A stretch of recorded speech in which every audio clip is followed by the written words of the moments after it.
On the day Lin's team encountered soul-destroying black magic, he fell into a deep sleep, at the same time leaving his companions to face the powerful evil alone. And since he fell asleep, 300 years have passed. But the restored peace and calm everyday life was just an illusion. And now the whole world was shrouded in darkness and black magic, which brought fear to everyone, turning cities into gloomy havens and displacing hope. The year the boy turned 13, an unusual guest knocked on the door of the magic tower, where he diligently studied books and magic. A hero with snow-white hair and bright golden eyes, she had heard rumors of a young genius who appeared only once every century, and she ironically doubted that such talent could be hidden in such a small child. The guy looked at her and ignored her. He continued to look for the book he needed, not paying attention to the girl. But she continued to say something in his ear, thereby distracting him from reading and causing internal irritation with her persistence. The guy, not paying much attention to her surprise, answered calmly that he was neither a genius nor a child, but simply had the name Lin. The answer surprised her greatly. She could not believe that Lin was really the same, the young 4-star Archmage in the history of the Empire. This answer caused the girl to feel a slight pity, and she followed him like a playful puppy, not hiding her admiration. The heroine girl was genuinely funny and a little cheeky. She teased the guy, calling him a little child despite his status.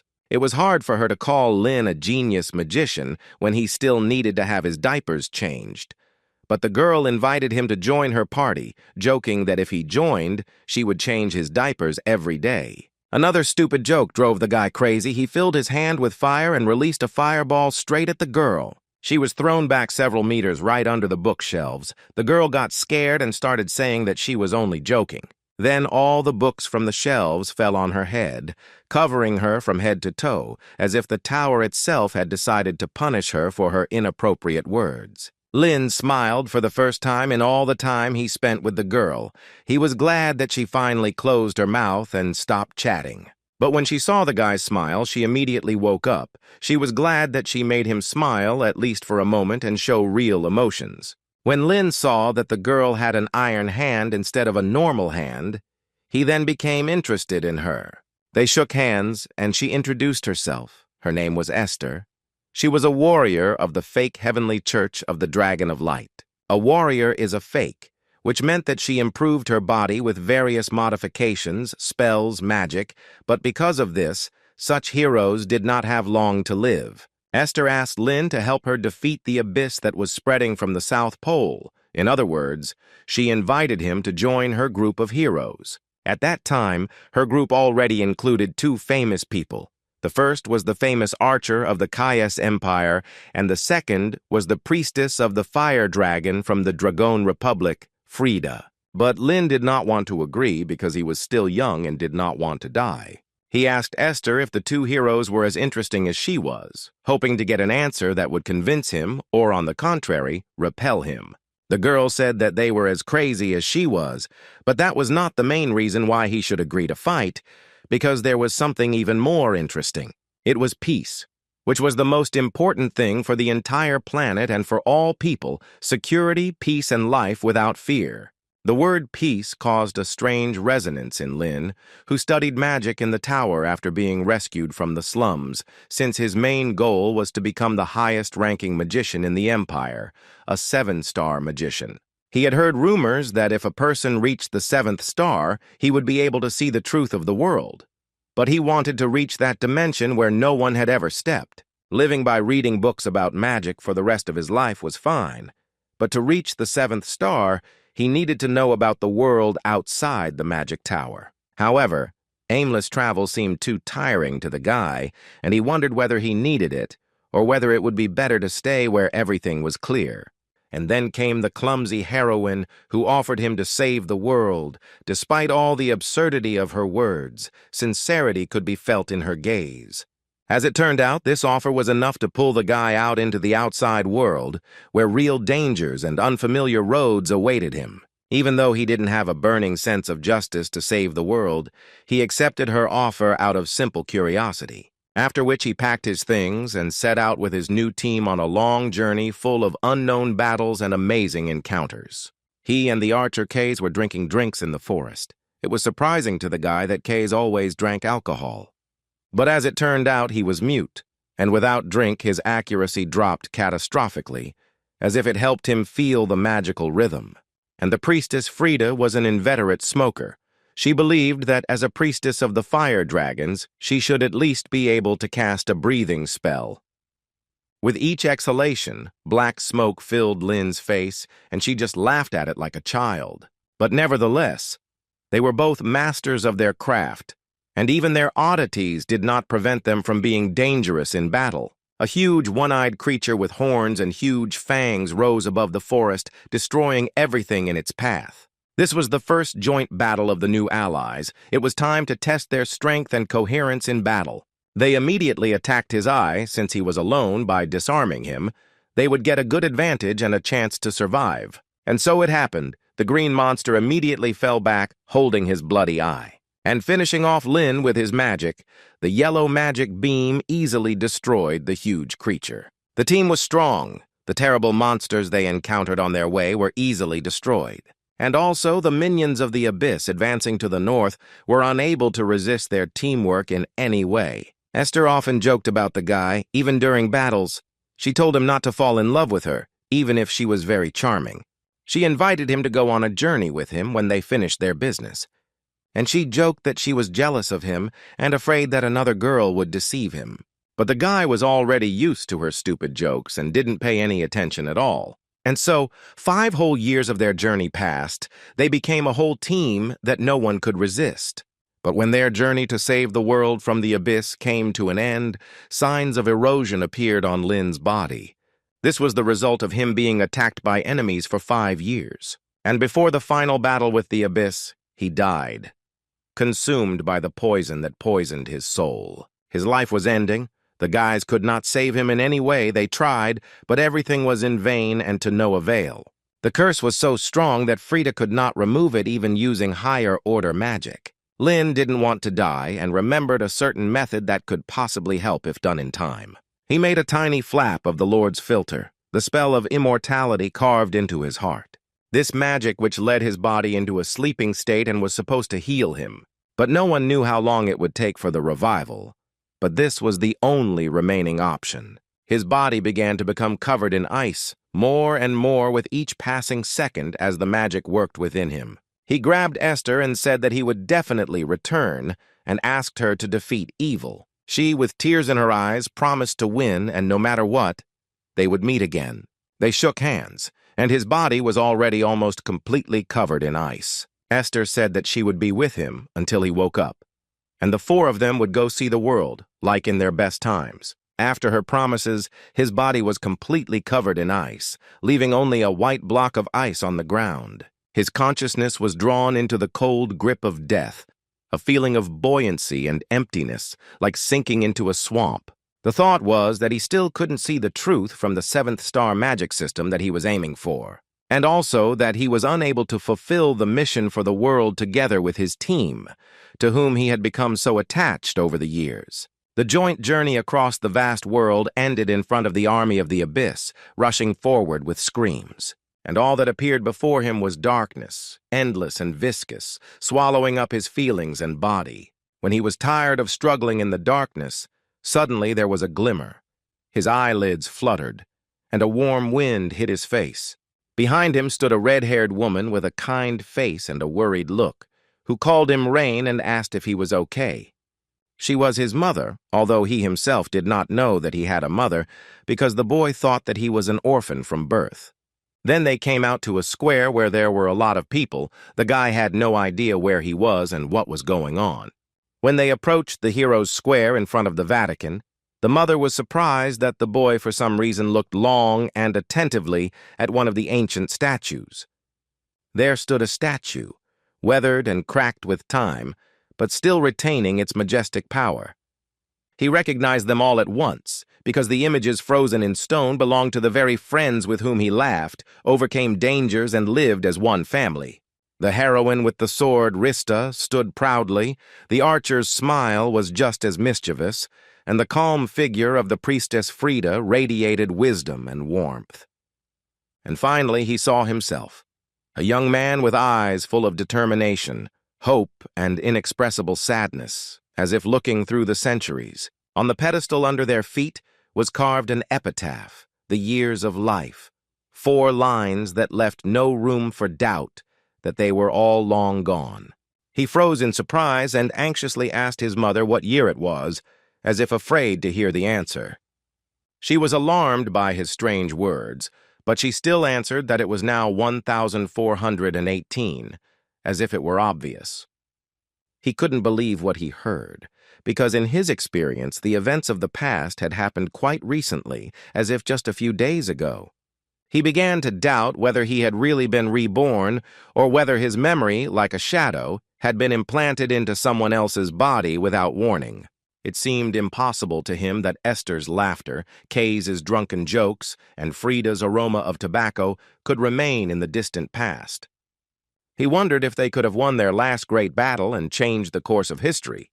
But he soon realized that this question was in vain, because the monument stood here as a sign of victory and as confirmation that the peaceful sky did not lie.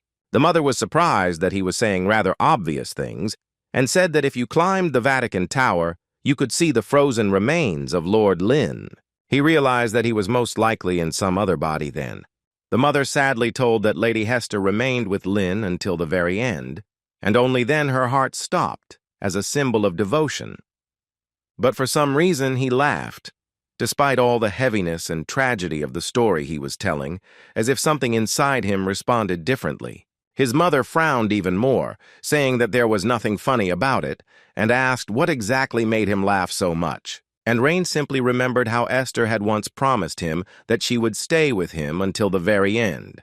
And now he realized that she had kept her word. His fingers trembled as he touched the cold, time-eaten stone, trying to grasp the elusive reality.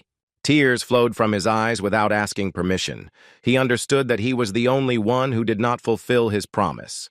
He didn't know what his comrades thought of him, but he was a historical figure. The emperor himself personally erected a monument to him, and many towers of magicians and families of magicians considered him a saint. But the past 300 years have left him with only magic and memories of traveling to many places. And also the faces of his comrades, who always smiled brightly in his memories, they became legends, not memories. Esther once said that moments only become memories when they are shared with someone.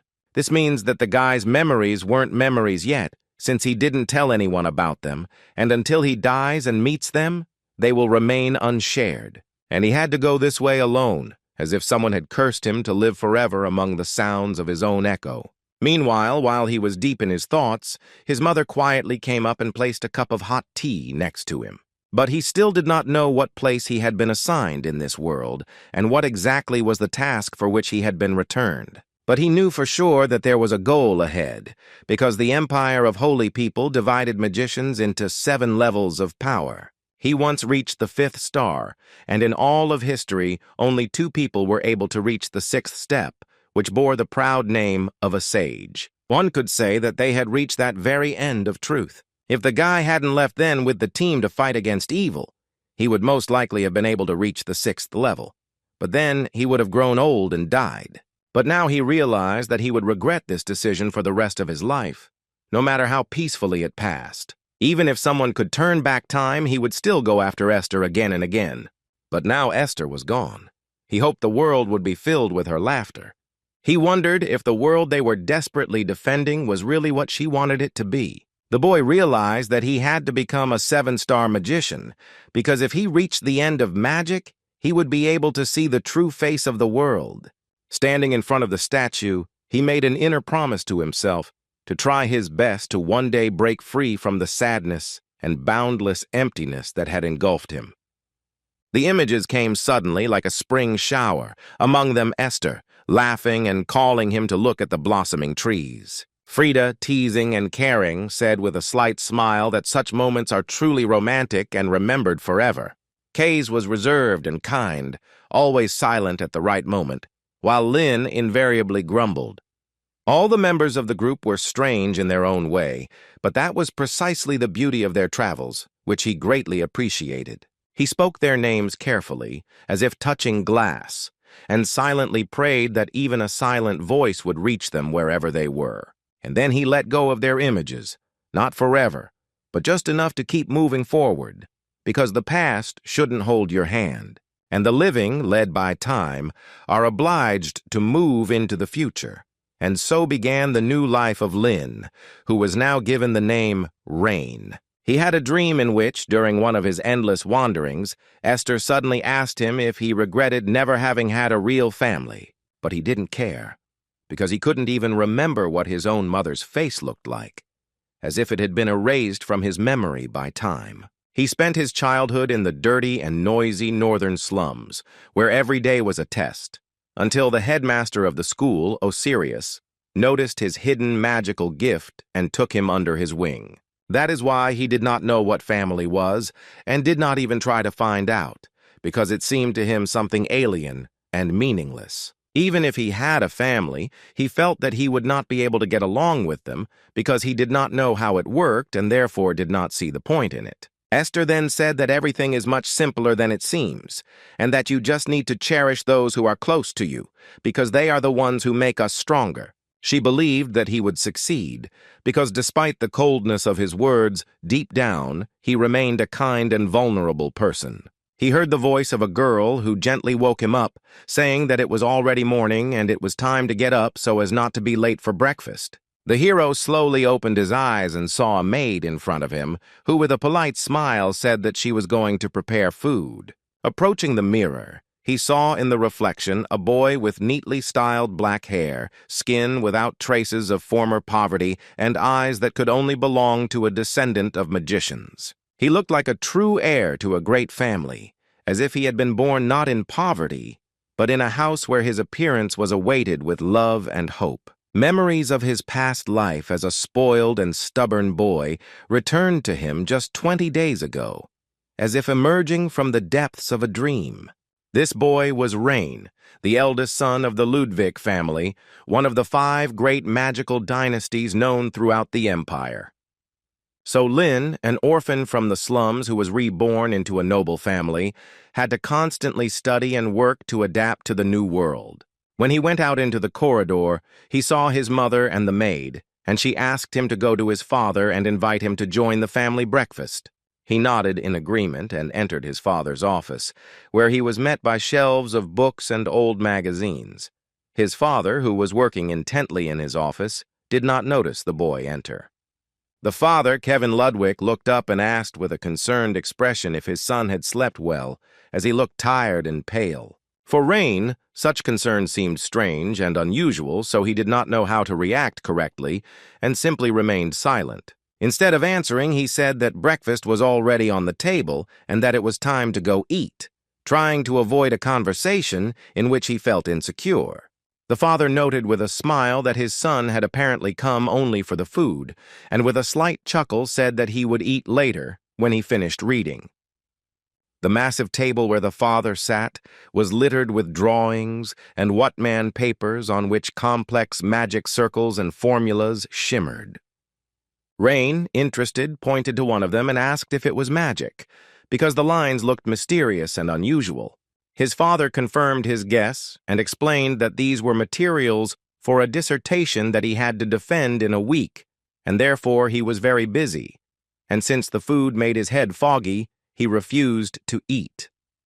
Rain saw one sheet where his father was clearly stuck and calmly offered his help, hoping to be of some use in something important. Surprised, Ludwig asked his son if he just wanted to support him, but he replied that he wanted to help solve the magic circle. The father replied that he would be glad to help, but warned that if Rain was late for breakfast, his mother would start scolding him, so he told him to go. The father didn't even notice how his son came closer, and was already studying the diagram, deftly scanning the runes with his gaze with such ease as if he was doing it not for the first time. The errors were obvious to him, the overlaps were too dense, the formulas contradicted, and the point of conflict could not be overlooked. Kevin stood in amazement as his son, without asking permission, picked up a pen and began confidently drawing adjustments right on top of the drawing. His movements were confident, calculated, as if he had been doing this all his life, and that was indeed the case. And when my father took the drawing in his hands, He could not believe his eyes. Because it was a complex problem that even the best scientists of the Empire could not solve, and it was a high-level spell that was about 200 years old. He looked at his son and did not understand how he, who had only mastered basic magic, could do this, because if the spell was restored, it could protect many people from natural disasters such as floods. Father thought that judging by Rain's knowledge of basic magic, he was not an ordinary person, however. Considering that he belonged to the Ludwig family of magicians, it could mean that he did not inherit the talent for magic. Meanwhile, the son calmly asked again whether his father would now be able to go have breakfast with his family, since the table had already been set. Kevin hugged his son and said that of course he could.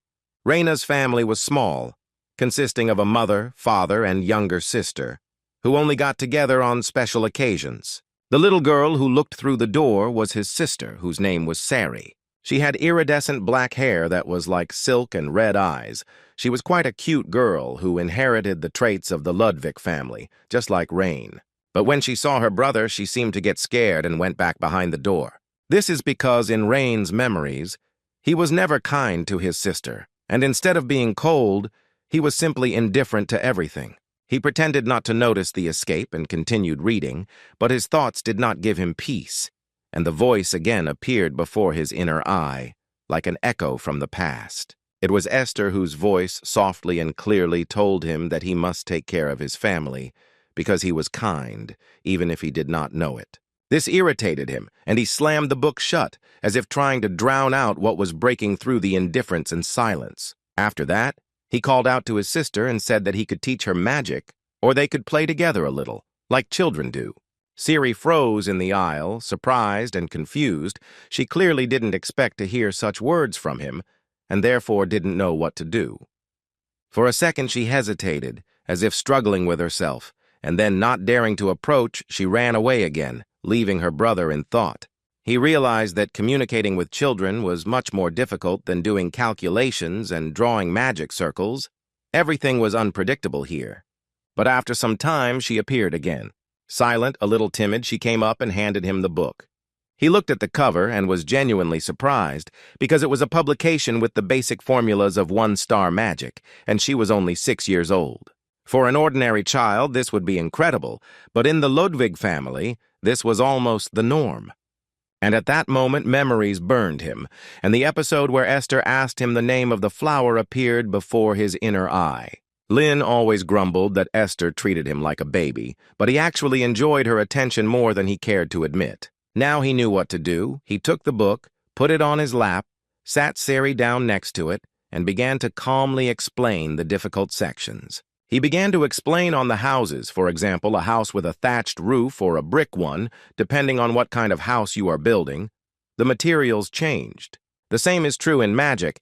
This role was played by a magical figure that determined the attribute of magic.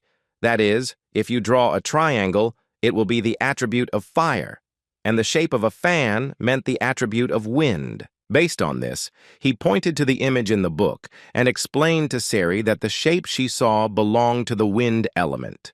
The next important step was runes, ancient symbols that played the role of words in magic and determined what the effect would be. He spoke about how the combination of the circle shape and the rune determined the outcome, such as fire being contained or wind being carried away. But it didn't end there. Magic wasn't just a combination of shapes and symbols. It had mathematics, equations, formulas, calculations, logic, and that's where Sari stumbled. When he said the word mathematics, she frowned, and when he repeated it, she tilted her head in surprise, but continued to listen to her brother with interest. The maids and butlers looked at each other and exchanged light smiles as they watched the touching scene of the brother and sister studying. One of the maids whispered that Master Rain had changed a lot after he returned from Heroes' Square. When the parents entered the library, they found the children dozing side by side on the desk, tired but peaceful. The mother, barely able to contain her emotions, covering her mouth with her hand and wiping away the tears that appeared from the unexpected tenderness of the moment, suggested capturing this moment in a painting. Father said that by the time the artist arrived, the children would wake up, especially since Sari was very shy. Kevin walked closer and noticed the items on the table, which included books, feathers, and magic circles hastily drawn by a child's hand, and he immediately realized that Rain was teaching Siri. He quietly said that Rain had changed since he returned from the square, and now there was some kind of inner strength in him. His mother noticed that even his speech had become more mature, and she worriedly asked if this was due to the influence of the abyss. Kebion dismissed it with a grin, saying that it was more of a family thing, and recalled how he himself had once experienced a similar feeling. He said that when he was a student and had a 3rd level, he had the honor of meeting the great mage Lin, a 5th level. He admitted that at that moment he felt ashamed, because he himself was only a 3rd level mage at that time, and he bragged about it. But he himself stood in front of a legend, and perhaps Rain's son had similar thoughts. When the mother asked again if Rin's body was really frozen, the father confirmed, adding that it looked almost alive, and he admired how he maintained his appearance through ice magic. She asked him with interest to tell her more stories, but he shook his head with slight sadness, as if to say that everything had already been told long ago. But suddenly he seemed to remember something important, that the ice contained Lady Esther's magic, and only Lord Lin and Lady Esther could awaken it. Kevin suspected that there was a letter that Esther had left for Lin, who might one day be able to read it. Father told Mother that Rain might not just be a genius, but someone who could one day reach the level of a sage. He shared that this morning Rain had solved a magical scheme that he had been working on unsuccessfully for almost a year. She was surprised to realize that it was this event that prompted Kevin to go to breakfast, although he usually did not get distracted from business. The father realized that it was time to teach his son the family magic. The Ludwig family has been famous since ancient times as thieving mages, as their strength lay in the ability to copy magic, and Rain can become the same. Kevin honestly admitted that he is not sure how much he will be able to teach, but he is ready to pass on everything possible. When his wife asked if it was really that much, he nodded and replied that it was exactly that, and even more than she thought.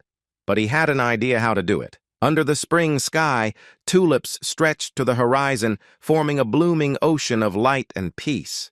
It was a place called Sias Tulica, where a 3rd of the land belonged to the Ludwig family, where meanwhile Rein, with grass in his mouth, lay on his back looking at the sky. But suddenly he sat up, as if an important thought had struck him. He muttered that if he wanted to develop, then he needed to set medium-term and long-term goals for himself, especially if this was the path to truth. After all, to become a 7-star magician, one had to do a lot, and no matter how young he was, there was no time to waste. But first he decided he needed to call a guide, and Rain laid out the paper on the grass.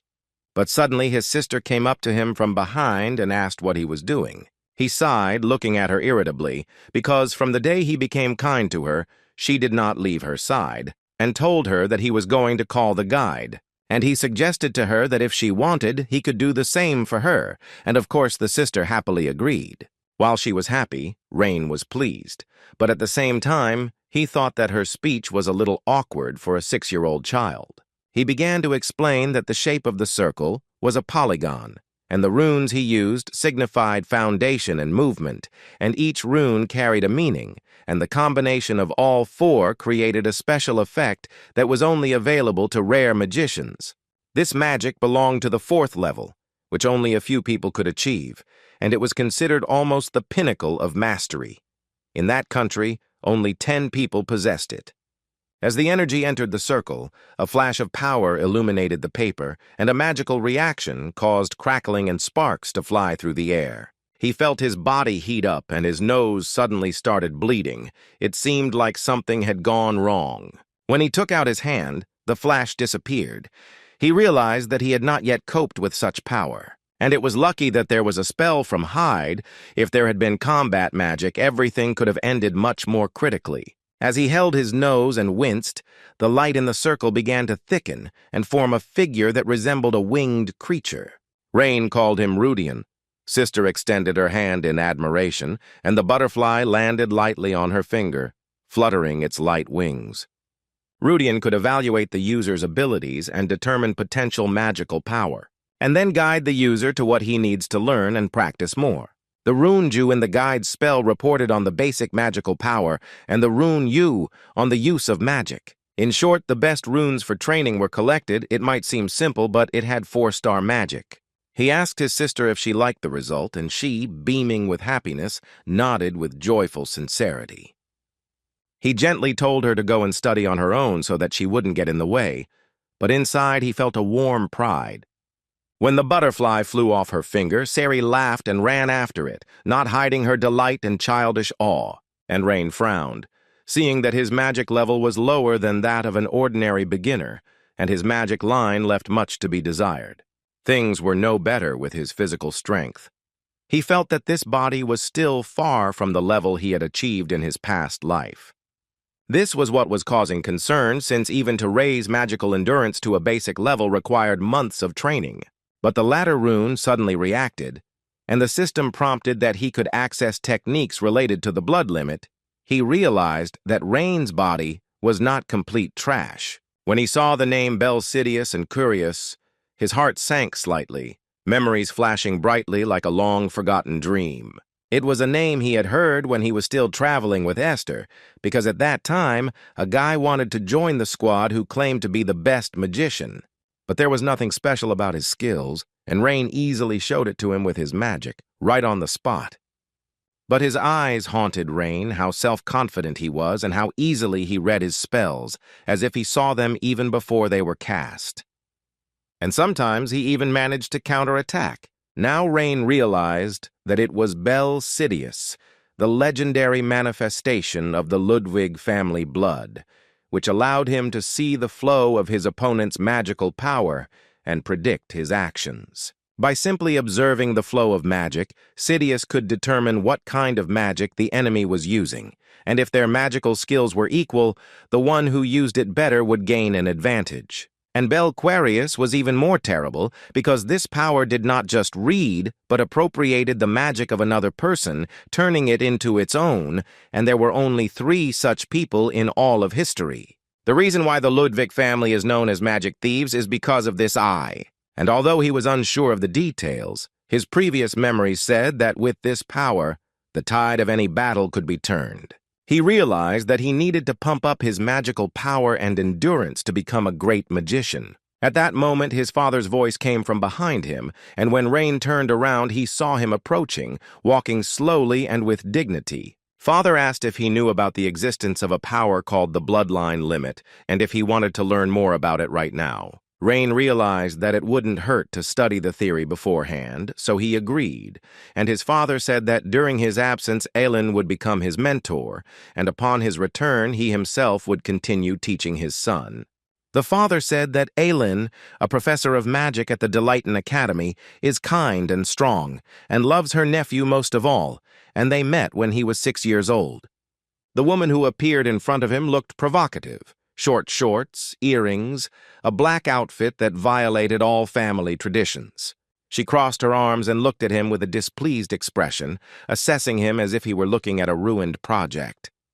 Eileen irritably stated that she, a brilliant professor, was entrusted with teaching a child who had neither gift nor charisma.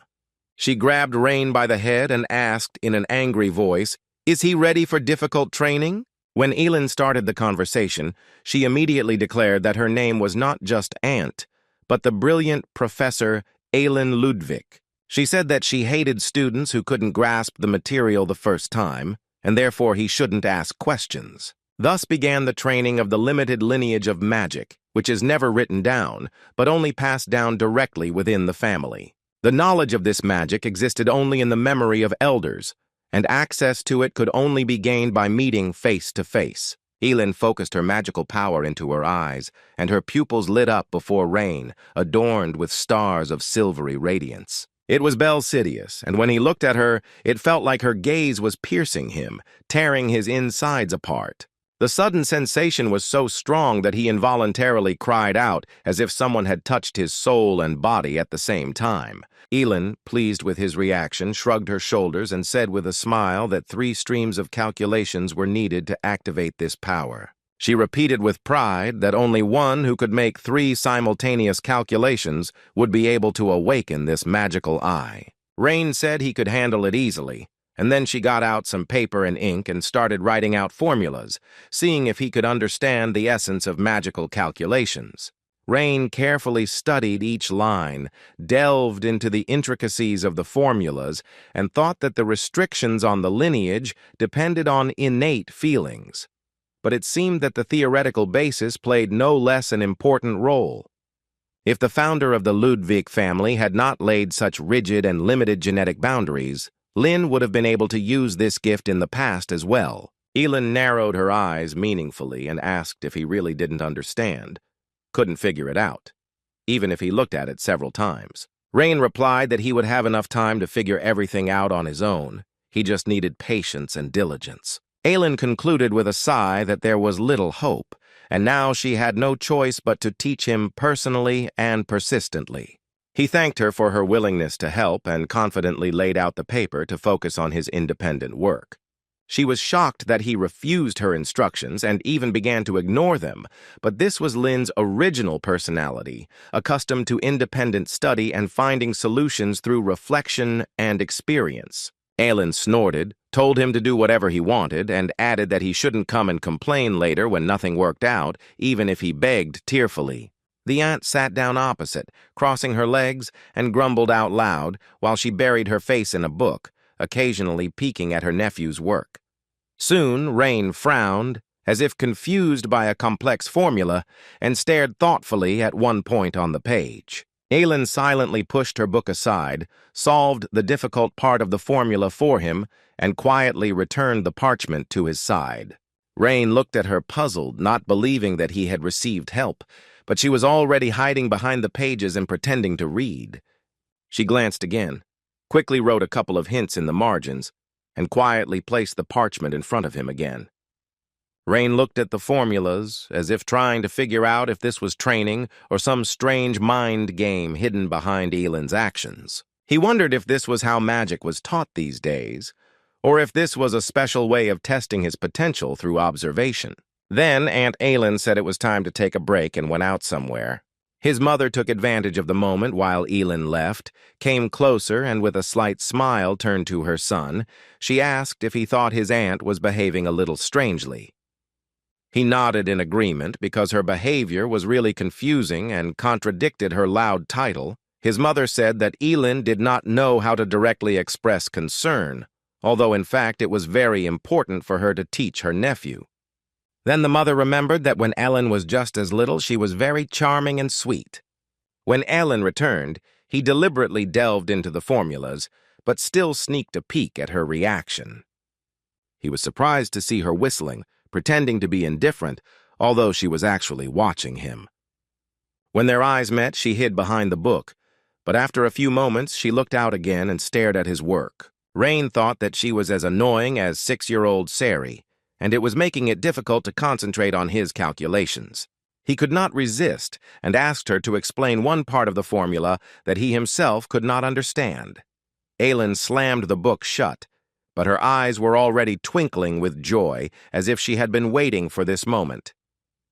She threw up her hands, threw away her book, and exclaimed that with such a student the family had no future, and demanded to see the problem. Rain pointed to the section of the formula where he was confused and handed over the parchment with slight awkwardness. Aunt quickly explained how to solve the example, showing a simple method and rolling her eyes at the obviousness of the answer.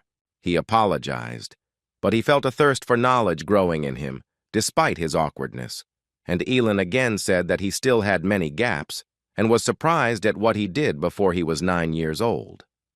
The guy pointed to the new formula and asked what it meant, and didn't wait for Aelin to get angry. She sighed and said that she had no choice, and now she would have to teach him this too. Aelin clicked her tongue, warned that this was the last time, but still leaned over to explain. He asked again about the other part, not hiding his smile, and already knew that she would answer anyway. This was Aelin in the role of a mentor, noisy, stubborn, but sincerely passionate about learning. And although her methods were strange, with her help he learned much faster than he could have expected. On the 10th day of training, Rain felt a strange burning sensation.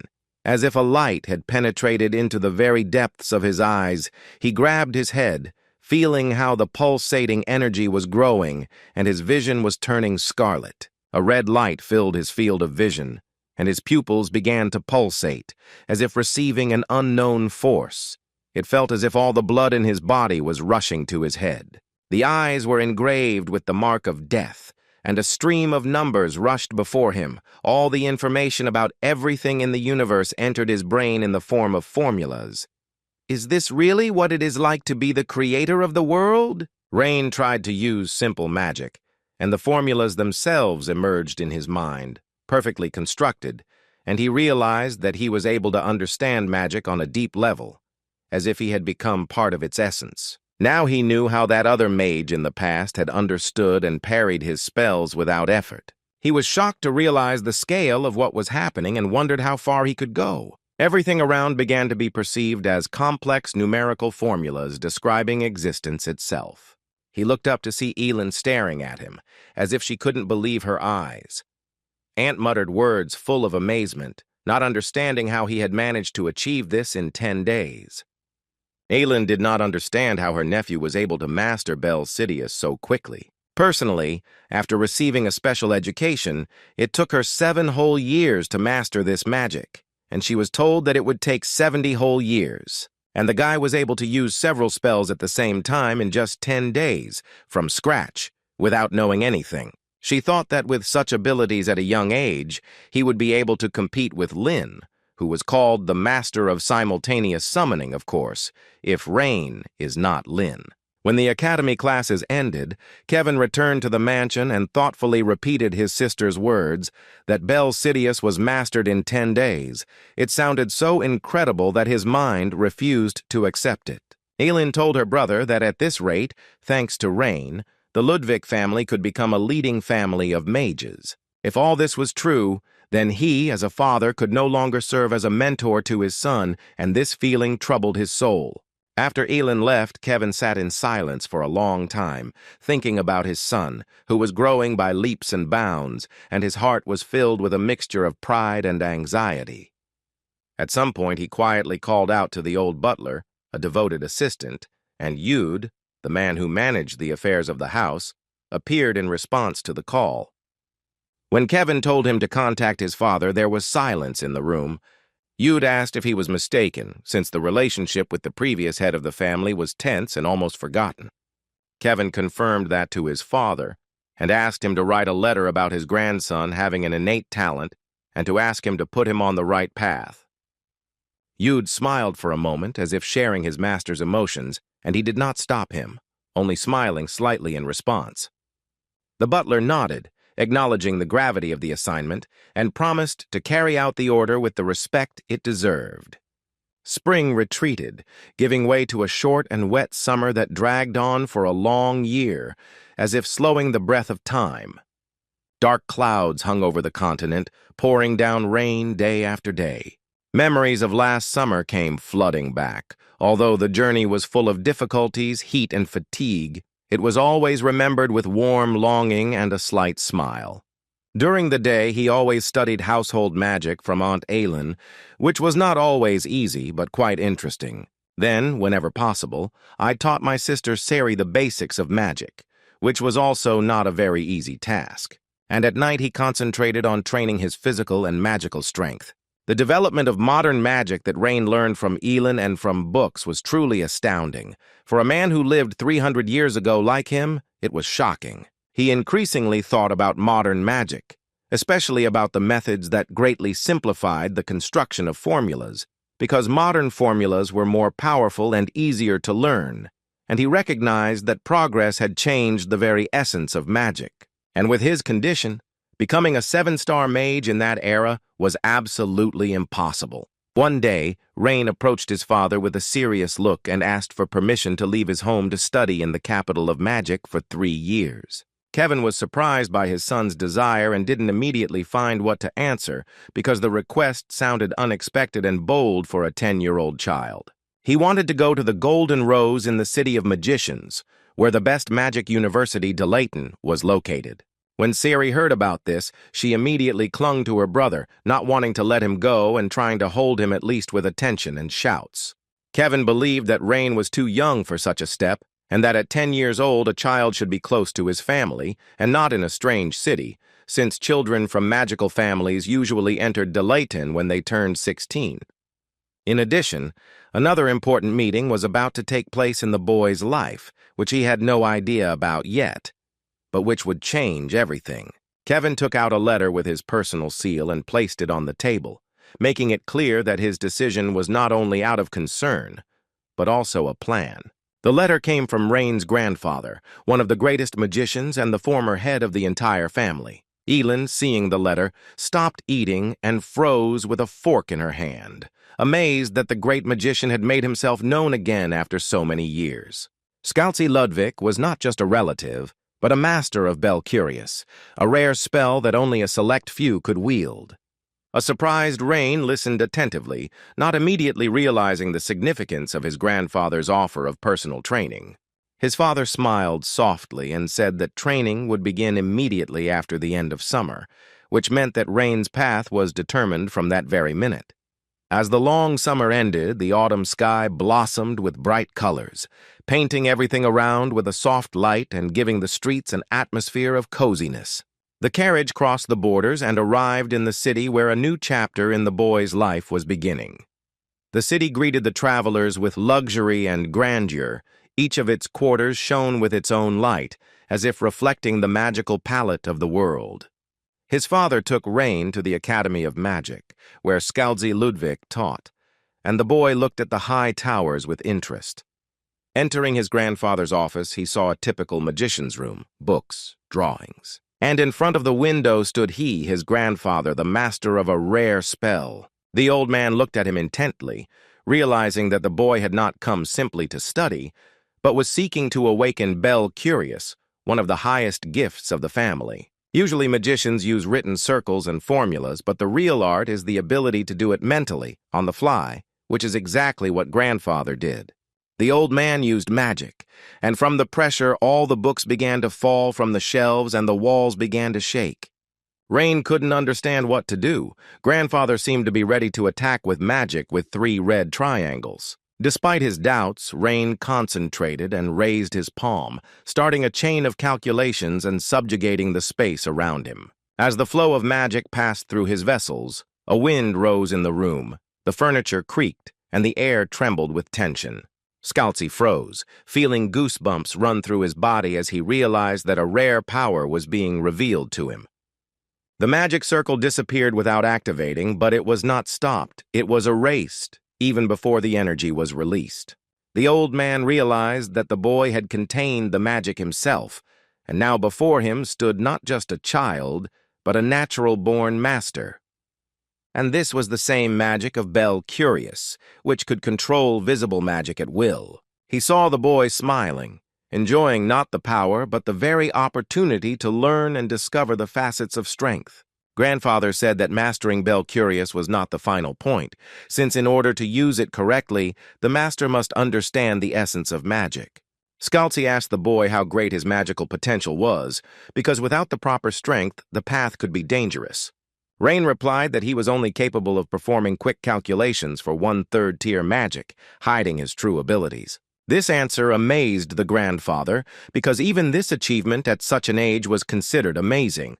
But Belcurious required enormous magical power, and in his current state, it was still far from perfect. But Rain was ready for any tests. He understood that the training would be very difficult, but despite this, he asked grandfather to lead him to that level. Meanwhile, Scalzi remembered that he had not said hello to his own son, Kevin, because he had been so distracted by his grandson. He greeted him sincerely, and said that they would definitely drink together after they confirmed Rain's suitability. Kevin was surprised and couldn't believe his ears, since he hadn't spoken to his father for many years. Then the father left grandfather and his grandson alone so that he could train him and make him the most powerful magician. It was a relatively calm time, and while winter lasted, the boy diligently continued his studies with a mage named Scalzi Ludwika, where the main goal of his training was to increase his mana and master the magical eye. Grandfather demanded that Rain read the spell faster and told him not to screw up. The grandson responded readily, clearly showing that he viewed each training session as an opportunity to grow even stronger.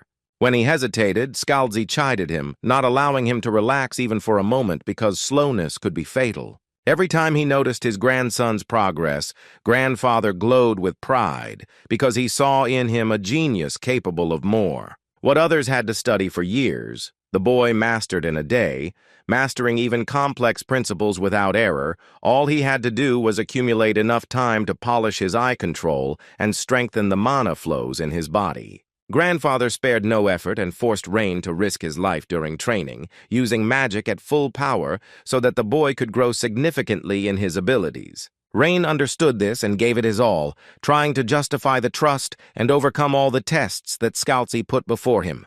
When Grandfather saw that the progress had reached high levels, he did not hesitate to release a fireball, warning that anyone who did not dodge would instantly die. A huge fireball filled the entire space in front of them and flew rapidly straight towards Rain, forcing him to mobilize all his strength. The guy activated Bel Sidious in time, and his eyes filled with magical energy, allowing him to see and control the power emanating from the ball. Grandfather sternly ordered to hurry as the fireball was approaching at an alarming speed, leaving no time for error. In Rain's eyes, the entire world began to turn into numbers and pure binary code, revealing the essence of what was happening on a deep level of perception. Despite the sharp, burning pain in his eyes, the boy continued to concentrate on fighting the dangerous spell, not allowing himself to be distracted. And Bel Curious was activated.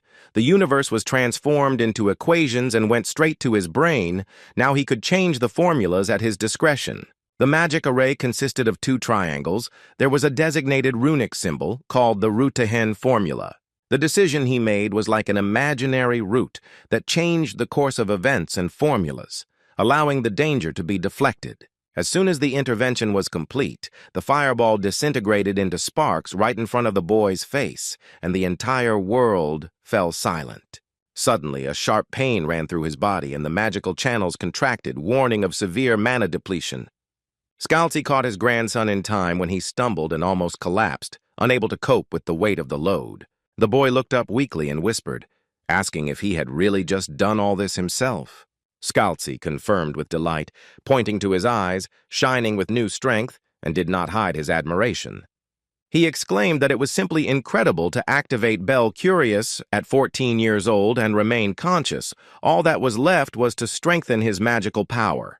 Grandfather whispered that he himself had only reached this level at the age of 39 and still had not achieved anything like it. He realized that Rein could rewrite the history of the Empire. The grandfather wondered with surprise who this boy really was, just a genius or something much more. Scalzi said that he would not interfere in Rain's life, but advised him to definitely enroll in Delayton as soon as he turned 16. The boy froze in thought, because the idea of entering did not arouse enthusiasm in him and seemed imposed from the outside.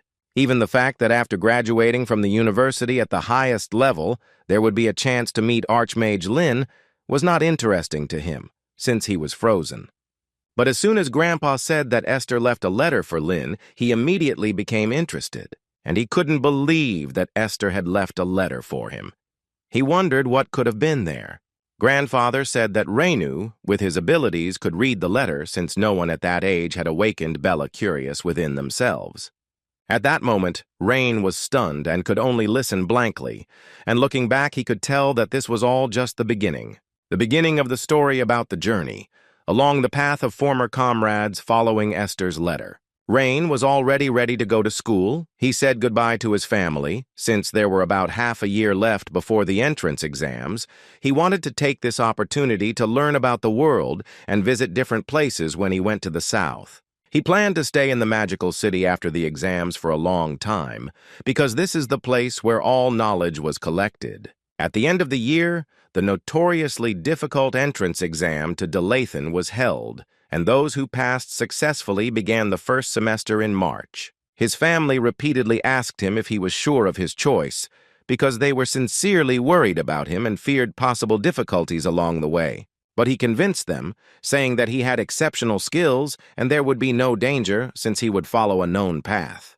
On the 15th day of his journey, he was in the southern part of the Sacred Empire, the region of Garam. In the small town that greeted the travelers, there were a surprising number of taverns and inns, and he was especially struck by the fact that all the passers-by wore strange bamboo hats. When Rain asked one local why they wear hats, he was surprised and asked if he had ever heard of Lin's caravan.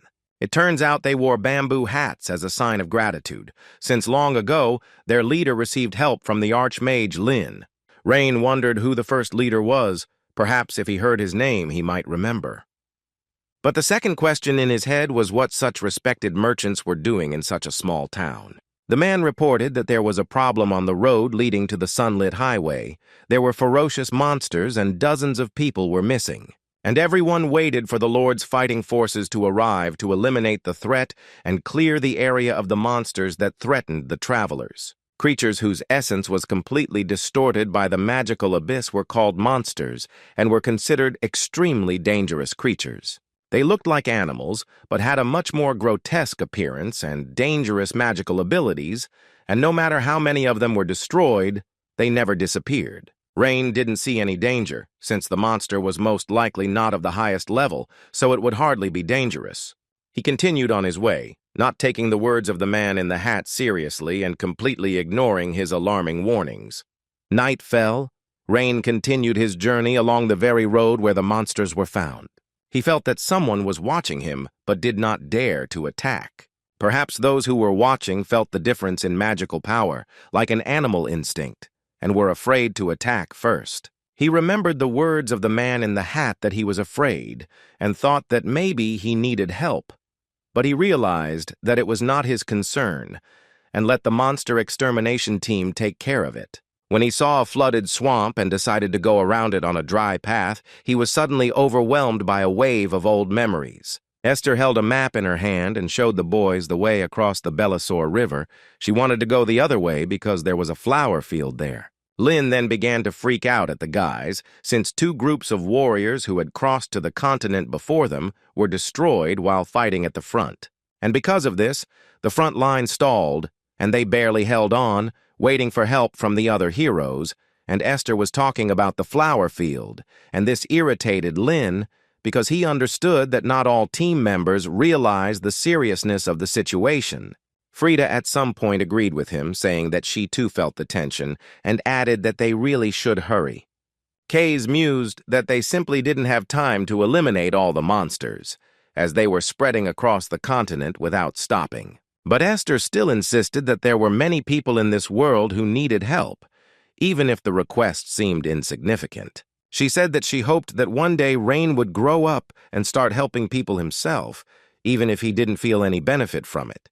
The memories made him feel tired and slightly irritated, so he decided to stop and rest a little. Rain used a magic spell to summon his magical creature, which he ordered to find the one watching him from the darkness. While the servant carried out the order, he sat quietly and rested, relaxing his body and mentally preparing for the upcoming meeting with the unknown. Soon there was a loud roar, and his magical servant noisily dragged in a strange creature caught in the forest thicket. It was a massive white creature with huge fangs and many eyes located randomly across its face and body. Rain looked at him and asked if the creature considered itself a threat, since he had already encountered its kind and defeated them more than once. He decided to give the creature a chance, offering one simple condition: not to harm people and stay away from populated areas. But Rain quickly realized that this creature did not understand words at all and instantly used force, pinning the enemy's body to the ground.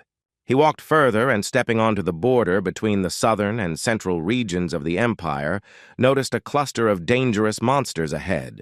There were huge centipede worms with one eye, but some had several pupils, and they immediately moved to attack. However, as soon as they approached, they were quickly struck by arrows fired not by him, but by someone else hiding nearby. There were two archers standing in front of him, and Rain began to hope that one of them was Kays, his old friend and comrade in arms. The two archers who had easily dealt with the monsters jumped down from the cliff and appeared next to Rain, as he was still trying to understand what was happening. He immediately smelled the faintest hint of alcohol in the air and was puzzled by the thought of his old friend Kaze, hoping it was him. The archer calmly explained that aggressive creatures often appeared in this forest and was surprised that no one warned the guy about the possible danger. Over time, it became clear that the evening shooters were descendants of the Great Palace and, according to ancient tradition, guarded this section of the road from any threats. Rain gradually realized that it was not Kaze at all and sincerely thanked them for their timely help in saving his life. After that, he carefully asked if they were near the Badantio mountain range, looking around at the nearby forest peaks he saw. The archers were at first wary of Rain's question, and then burst into loud laughter, not hiding their amusement and slight surprise. He didn't understand what was funny about the question, and he became increasingly surprised by their reaction, trying to figure out what he had said wrong. They explained that a long time had passed since the ridge had turned into Kislantin, and Rhine called Badantio, which was strange and funny to them. Rain considered what was said and assumed that this was probably the very same passage near Kaze's palace, where after defeating the Abyss, he founded a new school of archers. And the archers were students of the school of archers founded by Kaze, and traditionally the passage was guarded by those recognized by the headmaster of the school himself. It was amusing to Rain that drunken archery was the school's core skill, and it was interesting to see what exactly the archers had done to be assigned to this pass.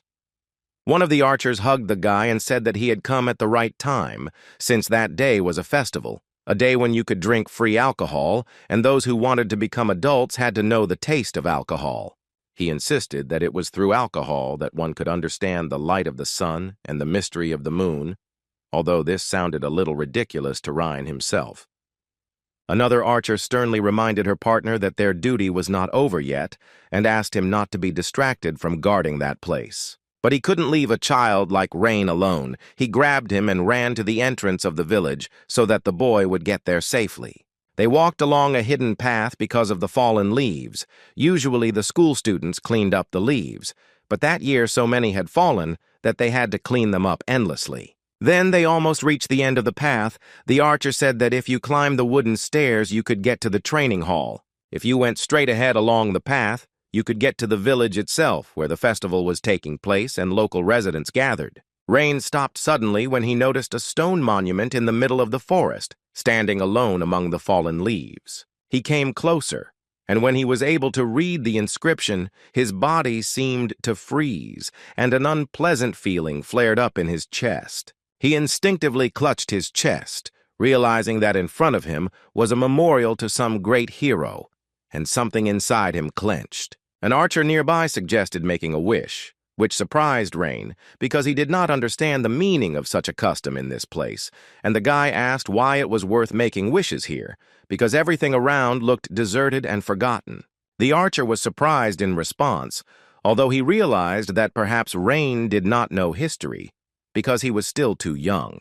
He explained that this was not just a monument, but a real tomb of the Kaze palace, where many prayed for protection and help. Rain didn't believe the student's words and asked him not to joke like that. He made it clear that there was no point in him joking, since Kaze was a hero, and ordinary people could not put a tomb in the middle of a mountain. The archer was surprised that the guy didn't know the history of the tomb. He asked if he even knew the Archmage Lin, whom everyone knew, and Kaze was his comrade. And Kaze believed that Lin would return, even after death. And Kaze said that if the grave was in the village, Lin would not have come, because he was embarrassed, so he asked to be buried on the mountain, where it was empty. He clearly remembered being angry at him for the smell of alcohol, pushing him away when he tried to joke and ruffle his hair. Rain saw how Kaze taught him the basics of magic in the past, patiently explaining even the simple principles, because he believed in him. It flashed through his mind whether Kaze knew then that their farewell would be their last, and that they would never see each other again. He looked at the tomb with a heavy heart, unable to look away, as if expecting his comrade to suddenly appear from behind the trees. After all, Kaze promised to return to meet him. It was as if something had snapped inside him, and his mind clung to the word promised, which echoed in his head over and over again. Rain simply turned and ran away, not looking where he was going, not paying attention to the trees or the ground beneath his feet. He ran like a madman, screaming at the top of his voice, and tears streamed down his cheeks and would not stop. When the boy tripped over a root, he fell heavily right into a pile of autumn leaves, hiding his face in their cool dryness. Rain lay in the leaves, feeling how everything inside him was constricted with pain, and he did not find the strength to even move. He did not stop screaming, as if he wanted to drive out all the pain, all the memories that were tearing his heart from the inside. The guy sat down on the edge of a cliff near the mountain and again plunged into thoughts and memories that haunted him. The thoughts were that I needed to return to Kay's grave and say goodbye to him properly. Even if it was already late, it was still worth going to the grave and saying that he was able to return back despite everything that got in the way. And say that he is sorry and ask for forgiveness for everything that was done wrong, hoping that his words will be heard. When he lay down on the stone, he saw a bird flying smoothly in the sky, reminding him of something warm and distant. Rain recalled how Kays could easily find birds in the dark thanks to his keen eyesight and innate intuition. He still didn't understand how he managed to aim when he was almost always in a drunken state, far from lucid. But the truth was that Kays couldn't even hit the targets if he was too sober and too focused. The archer also could not speak because he had no tongue, but at night he snored with such a sound that no one could sleep. He saw the moment when they last met, and the memory seemed to flare up in his chest like fire. Rain screamed in pain, his voice breaking against the backdrop of crying faces he could never forget. He heard that crying again and screamed louder, as if he wanted to shout down his own melancholy and helplessness. Everything inside him was clenched with tension, because he realized how much he truly missed them, and the tears flowed more and more, and with each memory it became harder to breathe, as if all the air was gone. But still, Rain found the strength to get up and head back to the place where his old comrade rested. He felt he had to do something important to show his respect and ease the pain in his heart. Rain thought for a long time about how he could help, and finally came up with what exactly could be useful at this moment. He concentrated, activating the magic, and quietly approached the grave.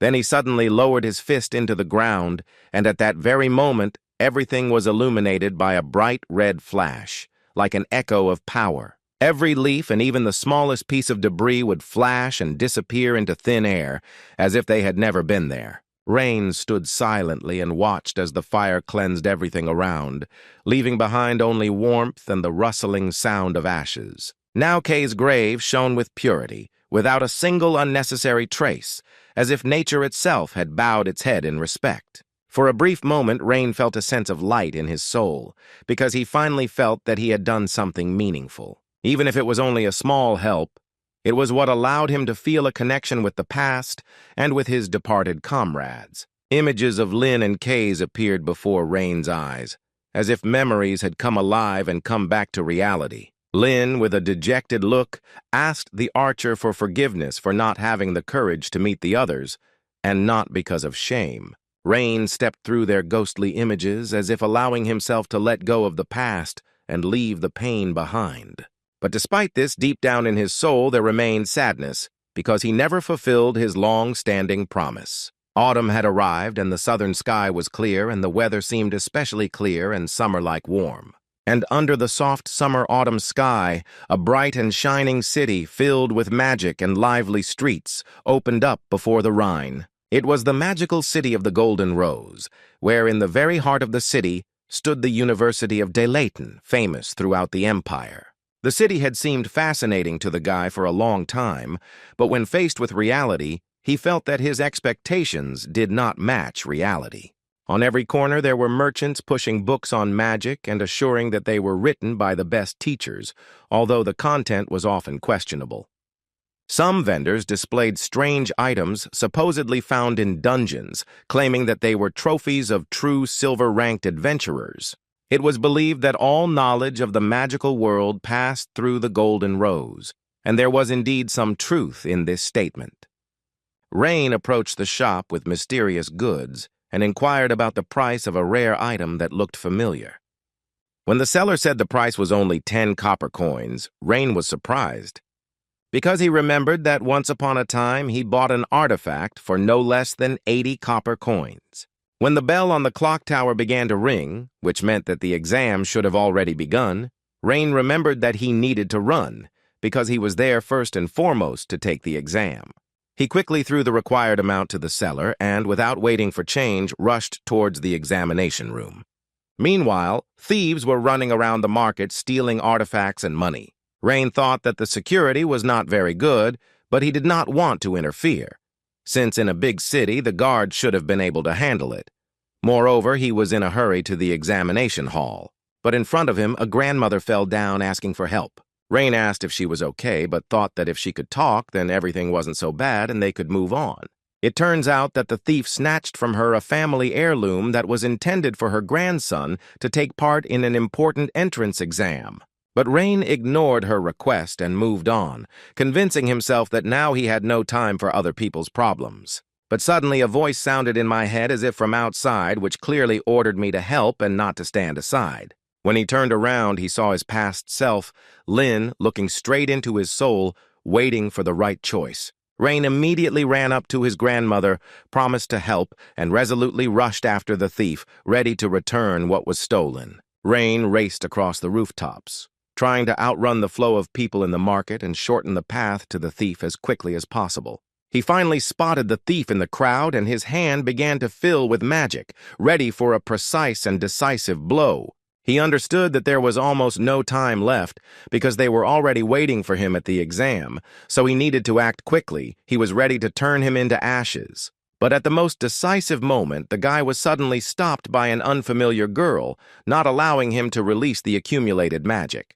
She gathered a glowing magic ball filled with unknown energy in her palm and without hesitation threw it towards the fleeing thief. At that very second, waves of sand began to rise rapidly around the bandit, forming a barrier that instantly blocked his path. The criminal suddenly froze in place and, looking around in confusion, did not understand what was happening, because for the first time in his life he encountered magic of this type. From that sand, strange figures resembling people gradually began to form, and the girl confidently controlled them, like the conductor of her own army. Then she deftly jumped right onto one of the sand figures, from which the silhouettes of guards began to emerge, ready for action. She confidently warned the thief that he had not chosen the best day to try to steal someone else's property in the city of the Golden Rose, because he was caught by none other than the girl Kristatin herself, whose name was known even outside the capital thanks to her talent and unusual magic. Rain immediately knew from the sand magic and her confidence that this girl belonged to the Varden family, one of the 5 great families of magicians. The Varden family lived on the eastern edge of the empire's border, and like the Ludwig family, they had ancient traditions and a strong bloodline. Before Rain regained his memory, he attended many family gatherings, and it was there that he first saw representatives of the Varden. He clearly remembered how Kristatin had made comments back then and told him that he should act like a true heir. And every time he encountered her, she would be smart and lecture him, so he would jokingly call her a nerd.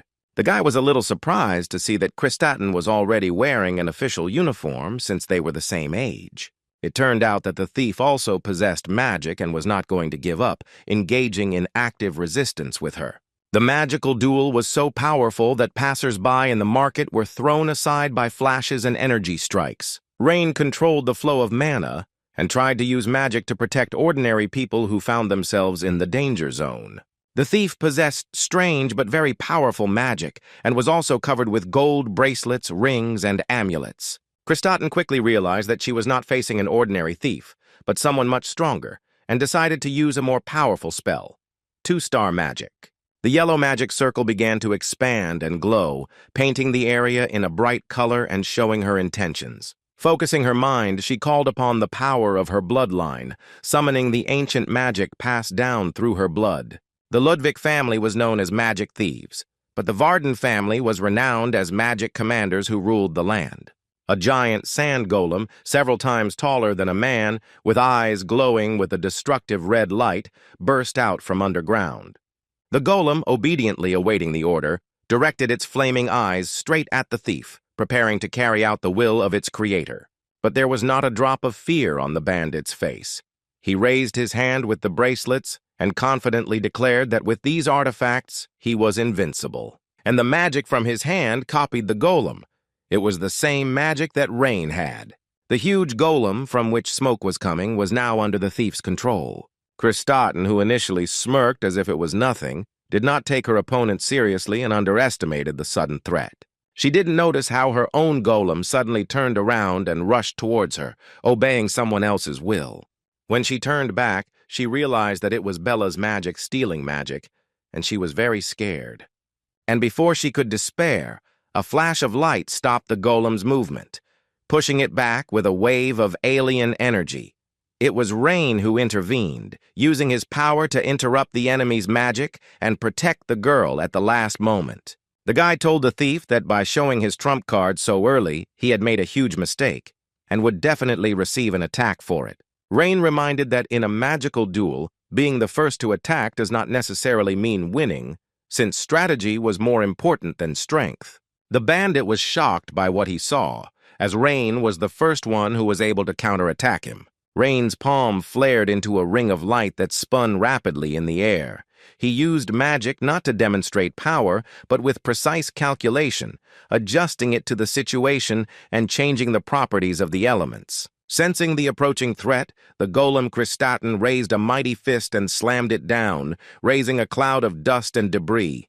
This was the form of Rain's magic circle called the Circle, and the engraved rune gave the water the ability to spread quickly. A clot of water born from the light spread across the arena and fell upon the golem, weakening its structure and blocking its vision. Kristaten, who was soaking wet under this downpour, asked the guy if he was really a water elemental mage, and she involuntarily tensed up, realizing that even the simple element of water could become a powerful weapon against the element of earth. Although such magic could not deal a decisive blow since he did not fall from one-star magic, it significantly reduced the golem's defense and changed the conditions of the battle. The thief began to mock and laugh again, but now from both of them. Suddenly, the golem's massive fist thundered straight towards Kristaten and Rain, destroying everything in its path. Rain reacted instantly and created a shield of water magic to contain the attack and protect himself and the girl. But the power of one spell was not enough, and the pressure of the blow broke through the defense, forcing him to retreat. The girl next to him watched what was happening with alarm, assuring him that water would not be able to withstand such a force. Rain continued to fight despite the mounting pressure and refused to give up even when the situation seemed hopeless. The sand golem's huge fist finally broke through the defense and rushed with all its might towards the frightened girl's face. Rain grabbed her arm at the last moment and pushed her aside, taking her away from the approaching fatal blow.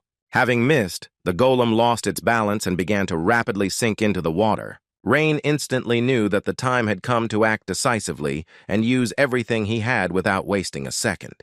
He remembered that a thief who stole the magic of others lost the ability to use his own, and that was the key to victory. He activated the one-star spell in just a few seconds. All the calculations in Rain's head were completed, and the magic formula took its final form, ready for immediate use. The magic circle took the form of a double square, inside which two runes lit up, signifying law and path, symbolizing order and movement. This magic gave the earth element the properties of binding and reverse flow, and the entire formula was based on calculation. The light scattered as the magic circle shattered in his hand, and vines began to quickly grow from the cracks in the marble slabs. The vines, precisely controlled by the will of the magician, dug into the weakened legs of the golem and began to rise up, blocking his every movement. The creature shuddered in rage, but all its strength crumbled before the precise calculation and strategic use of elemental magic. The thief tried to subdue the golem again, but his attempts were unsuccessful. His body could only make dull sounds, being completely immobilized. The last vine burst out from under the thief's feet, instantly entwined his body and completely limited any possibility of resistance. He desperately tried to break free, but he couldn't even move. Rain walked up to him and tore off all the artifacts from the thief's hands. They looked quite curious. The thief shouted that the artifact was his property, but Rain knew very well that it was stolen from his grandmother. When the guy looked closer at the artifact, he saw 2 magic circles engraved. This meant that the thief could steal up to 2-star magic, thanks to Belsidius. When the thief asked Rain who he was that he was able to cast magic so quickly, the guy said that there was no point in answering since he wouldn't believe his words anyway. And Rain went to that same grandmother, the owner of the artifact. He gave her the stolen artifact, which she wanted to give to her grandson. Grandma was so happy and grateful that tears came to her eyes. The people watching the whole thing began to applaud and enthusiastically shouted words of encouragement and praise to Rain. But Rain suddenly remembered the exam, grabbed his head, and realized that he could have already missed his last chance. He ran away as fast as he could, hoping that all was not lost and that he would get there in time. Meanwhile, a stranger in a black robe approached the defeated thief with a dagger, clutching the weapon in his hand. However, his gaze soon slid to the side and stopped at Krista, who was still standing in place. The woman turned out to be Professor Caroline, who looked at Krista appraisingly and informed her that she had made a mistake. Caroline insisted that it was great to be confident, but it was impossible to use the golem so hastily. Christy immediately agreed and promised to be more careful next time. Then the girl began to tell the professor about the amazing Rain. Because his speed of casting magic was almost the same as the professor's, Caroline agreed and said that he was even faster than her. However, she remembered that during the selection, Rain did not give the impression of being a strong magician and looked quite ordinary. Caroline wondered why he hadn't come to the entrance exam when he was there catching a thief. But despite his efforts, the exam had already begun, and it remained unclear whether he would be able to make it on time. Rain continued to run, not stopping for a moment as if his fate depended on it. Krista, who was also supposed to take the exam, sighed in disappointment as she realized she was late. She approached Professor Caroline and asked if she could be given another chance, since they were helping people. In her opinion, if someone should be punished, it should not be those who bring benefit to others. Krista stated with conviction that even thieves make the world more interesting by adding events to the ordinary. She believed that it would be beneficial for the school to have students as out of the ordinary as Rain. Carolyn agreed with her words because it was indeed true. The professor came into her office and took out information about the students who had applied and looked for Rain on the list. When she found information about him, she read that he had no experience in participating in magical competitions and also did not have significant achievements in other areas. Caroline thought that the genius prodigy that everyone was talking about could be a disaster sent to the Ludwig family from heaven. But when she read that he had been Grandfather Scalzi Ludwig's assistant for 3 years, she was a little surprised. But the fact that Rain was his relative did not mean that he could do anything. After all, Caroline knew that her grandfather was one of those who would mercilessly reject someone if they did not produce results. But it was strange to her that Rain was just an assistant, and he was called a genius prodigy in the 8 great schools. She wanted to find out, and asked her assistant to make an appointment with the rector, because there was something that needed to be discussed regarding an individual appointment. Caroline came to the rector and reported that young talents appear at the same time. 5 latecomers from 8 major schools were admitted immediately. The Varden family also sent a talented child, but he could have problems. Because the conflict between the magic families and the 8 schools was very deep, and getting involved in the students' disputes was very unpleasant. But this was undoubtedly a special situation. Deleighton Principal. Madelia Page told them to keep a close eye on the students and to intervene when necessary, but not too often. But instead of the usual consent, Caroline hesitated, as if something was stopping her from obeying right away. Madelia immediately felt this and asked her a direct question, looking at her inquiringly. The professor said that she doubted whether it was worth rushing to final conclusions. Madelia looked at her in surprise, expecting an explanation and not hiding her bewilderment. Caroline noted that Krista might not be the only genius from the magical families this year. It was an unexpected statement that immediately caused excitement in the rector. Madelia asked again if there were any unfamiliar names among those admitted this year, to which she replied that there were not, only Rain and Krista. The rector asked the professor if she wanted to arrange additional classes for Rain, but Caroline believed that Rain should be given the opportunity to act and not interfere with him at all, since she was interested in how he would behave in other situations. The rector turned her gaze to the documents, raised her eyebrows slightly, and the name Ludwig made Medelia frown. She noted that everything would soon become clear, since Owen, known as one of the toughest teachers, had been appointed as the class teacher.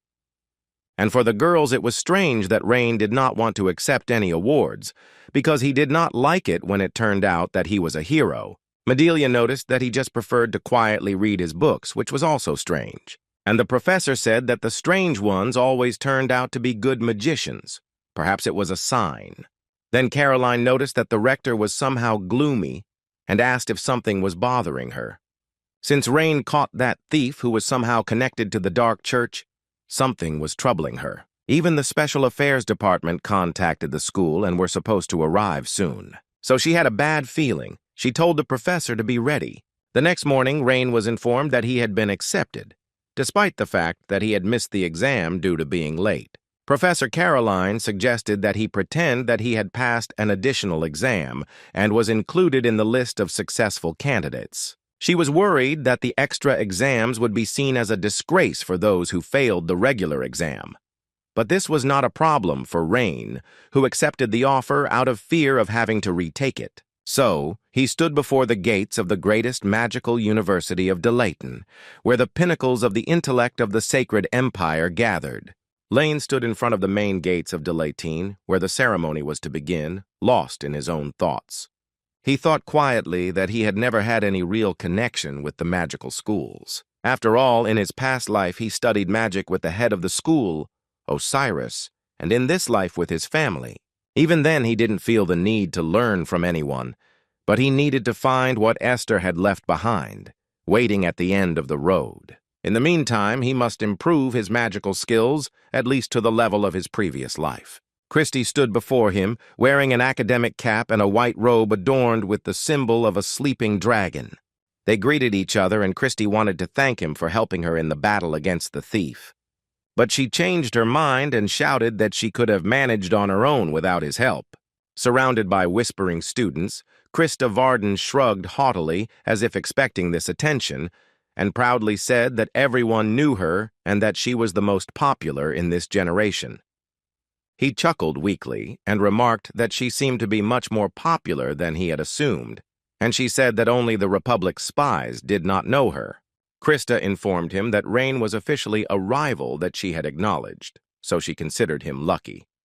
The guy couldn't stand annoying creatures like her, and he remembered that there was another one like her. The brat the boy met in the tower who insisted on being treated like a high school student since she entered the tower first, and she was just as boastful as Krista. But suddenly, as if remembering something important, she abruptly retreated and stood in a fighting stance. Krista passionately demanded a fight, assuring that their relationship was built on blood and duels. Krista shouted after him, accusing him of neglect, and immediately activated the magic circle. At that moment, a sandstorm burst out of the main gate, covering the students entering the ceremony hall. Fighting her might bring too much unwanted attention to Rain, especially on the first day.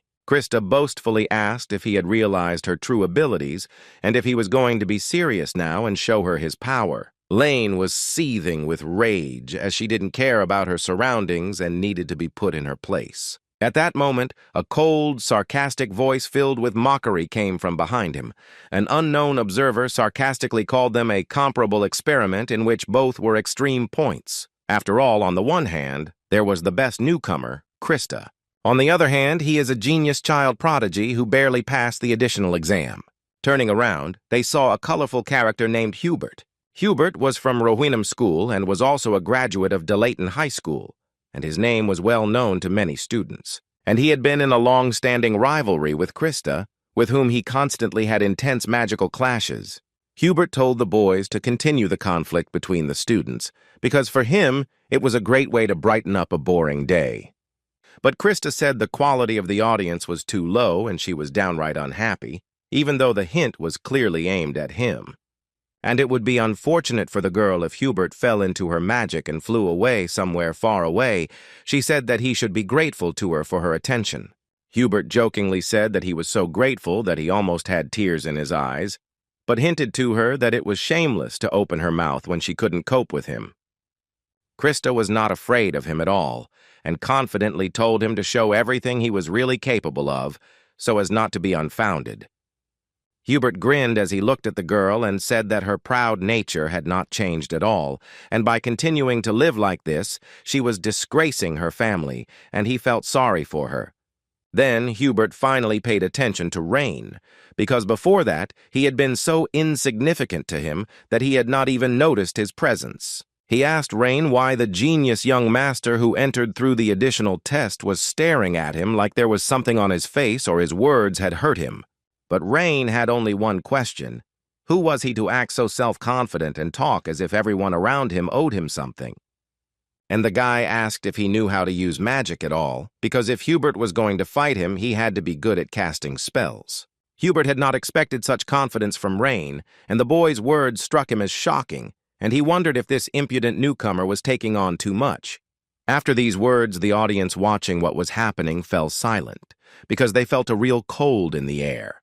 Everyone knew who Hubert was because he was a recognized genius who took second place in the most prestigious high school. When Hubert clenched his fist in disbelief, Krista couldn't help but laugh loudly, pointing at him. She mockingly said that he should be ashamed because he got involved with a person he didn't even know and already lost. Hubert got angry at her words, but did not have time to answer because an assistant approached them. She sternly ordered them to enter the hall because the opening ceremony was already beginning, and Krista, as a representative, had to be ready.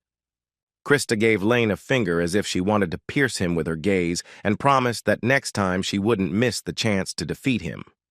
Her words caused a murmur among the students, as no one expected that Krista considered Rain her rival. Some people doubted it, because they seemed to have nothing in common, and they compared who was stronger, since Rain was Director Scalzi's assistant. And Rivarden students simply looked at each other and went into the main hall, quietly smiling and not commenting on anything, because they did not believe in Rain's power. The host announced the beginning of the 1,388th Delayton entrance ceremony and asked all first-year students to stand up from their seats. While the opening speeches and organizational formalities were going on, Rain could barely hold back a yawn, bored with what was happening, and waited for the tsardom to end quickly. The rest of the students looked much more animated, many of them beaming discreetly with pride at having entered the Empire's main magic school. But the atmosphere in the hall changed dramatically when the host announced that the university president would now give a welcoming speech. There was a clear, rhythmic sound of boots, and all heads turned towards the stage, sensing the approach of a special person. The leather robe swayed smoothly with each confident step. The woman who appeared was so beautiful that the first-year students froze, amazed by her appearance and impressive presence. It was Madelia Page, a woman with light purple hair who was said to be the strongest mage in the Empire at the present time. She was a descendant of Amitsa Page, the founder of magic, and the head of one of the oldest magical families known throughout the Empire. For many generations, members of her family have held the post of president of Delayton and headed the Magic League. When Rain saw this hair color, he immediately remembered Ulan Page, whom he knew from the Lin era. This hair was genetics. Madelia greeted all the freshmen and introduced herself as the president of the university, addressing everyone without exception. She congratulated the 233 first-year students gathered there on their admission, but warned that half of them would not survive until their second year and would either be held back or expelled. This news caused surprise and alarm, and the faces of many of the students became paler than they had been at the beginning of the ceremony. She then explained that of those who remained, only a portion would be able to move on to senior courses, and less than 30 people would receive a diploma, because Delayton was not just an educational institution, but a forge that tested the strength and potential of each person. The audience froze in shock, because almost no one expected to hear such harsh words on the day of the inauguration. She compared students to rough stones that must be polished and tested to become jewels, and those who fall behind in the competition will not even be eligible to receive a diploma. Suddenly, she raised her hand and pointed directly at all the students, as if to emphasize that this concerned each of them personally. Sternly and decisively, she ordered them to polish themselves until they became stones with their own unique shine. These words sounded not like a request or advice, but like a strict and categorical order that did not allow for objections. The ones who reacted the most strongly were those who scored the most points, including Hubert, who just chuckled. De Layton lived by the principle of eternal competition, and anyone who could not keep up the pace automatically lost the right to finish. Rain liked this system because it didn't take into account birth or rank, but only valued true skill. At the end of her speech, Medelia wished them to meet in 3 years, not as students, but as real magicians. She turned and calmly walked down from the platform, leaving behind only the rustle of her cloak and the echoing sound of her footsteps. The audience applauded, unable to contain their excitement and tension. Medelia's speech was perfect. Rain chuckled and clapped his hands lazily, feeling a strange excitement, as if something had finally become interesting. He thought that perhaps university life would not be as boring as he had expected at the very beginning. Meanwhile, Professor Caroline and Teacher Owen were watching what was happening on the balcony. The woman liked the energy of the ceremony and the students, but Owen noted that their energy had to match their abilities. Teacher Owen expected high-level students, but he saw in them only stupid people with manure in their heads. Caroline didn't understand what he meant at first, but he repeated that all students were doomed to fail. After the entrance ceremony, Rain received handouts for the study assignments and headed to the Hall of the Sleeping Dragon, which was reserved for first-year students. The snow-white building resembled a lying dragon, which symbolized the worship of these creatures as the pinnacle of magical evolution. Walking along the corridor filled with spring light, Rain reached the required classroom, checking the name indicated on the brochure. He silently opened the back door and looked around the room, which was simple in structure but elegant in decoration. The smooth rows of desks, with elegantly curved chairs and fluttering curtains, created a sense of peace, mixed with the sense of blooming spring. His place was by the window at the end of the left row, and, propping his chin on his hand, he sat down, looking out at the class with a slight weariness. A moment later, a familiar man approached him and sat down next to him with a lazy smile, as if enjoying the possible chaos in advance. It was Krista. She casually threw out that the heavens were clearly cruel, since they had seated them next to each other and forced them to compete from the very first day. Hearing her voice, Rain groaned internally, not hiding his displeasure, since he did not expect to see this particular face among his neighbors. The girl behaved cheerfully and slightly defiantly, and her carefully styled hair emphasized her aristocratic origins. She, as always, insisted that she was the best student. She was happy that she was sitting with Rain and would be able to turn up his arrogant nose. Then a girl, the daughter of the Panton family, joined their conversation. Rain recognized her by her badge as Gertrude Panton, a member of the baronial family subordinate to the Warden family. She insisted that, in fact, Krista's behavior was part of her charm.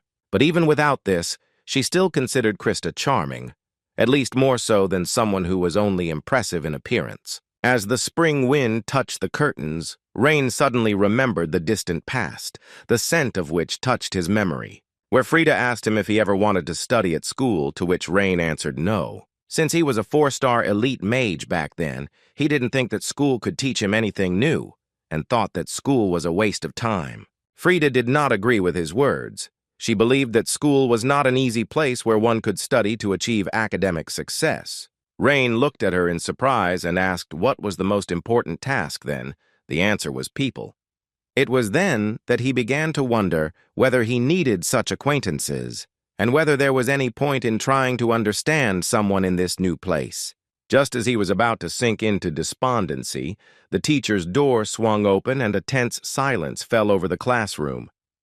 A burly man with broad shoulders walked in, looking at the students as if he was going to eat them alive. Some students whispered that he looked like a gorilla, not a teacher, and the atmosphere in the classroom instantly thickened. Krista, noticing him, also tensed up, and Rain was surprised to see uncertainty and slight fear in her eyes. She explained that it was Professor Owen, notorious for his cruelty and tendency to fail students. He was considered a specialist in framing failures, and many people left the academy because of him, without lasting a single semester. Owen looked around the audience with a hard look, expressing his incredible disappointment that these were the people he would have to teach. The teacher tossed chalk and believed that the students had only manure instead of brains. And when one of the students did not listen to him, but looked away and was distracted, the chalk immediately flew into the student's neck. Everyone sat up straight, and a wave of silence, mixed with oppressive tension and fear, swept through the classroom. Owen continued, arguing that they were deluded if they thought they had achieved anything simply by entering Delath.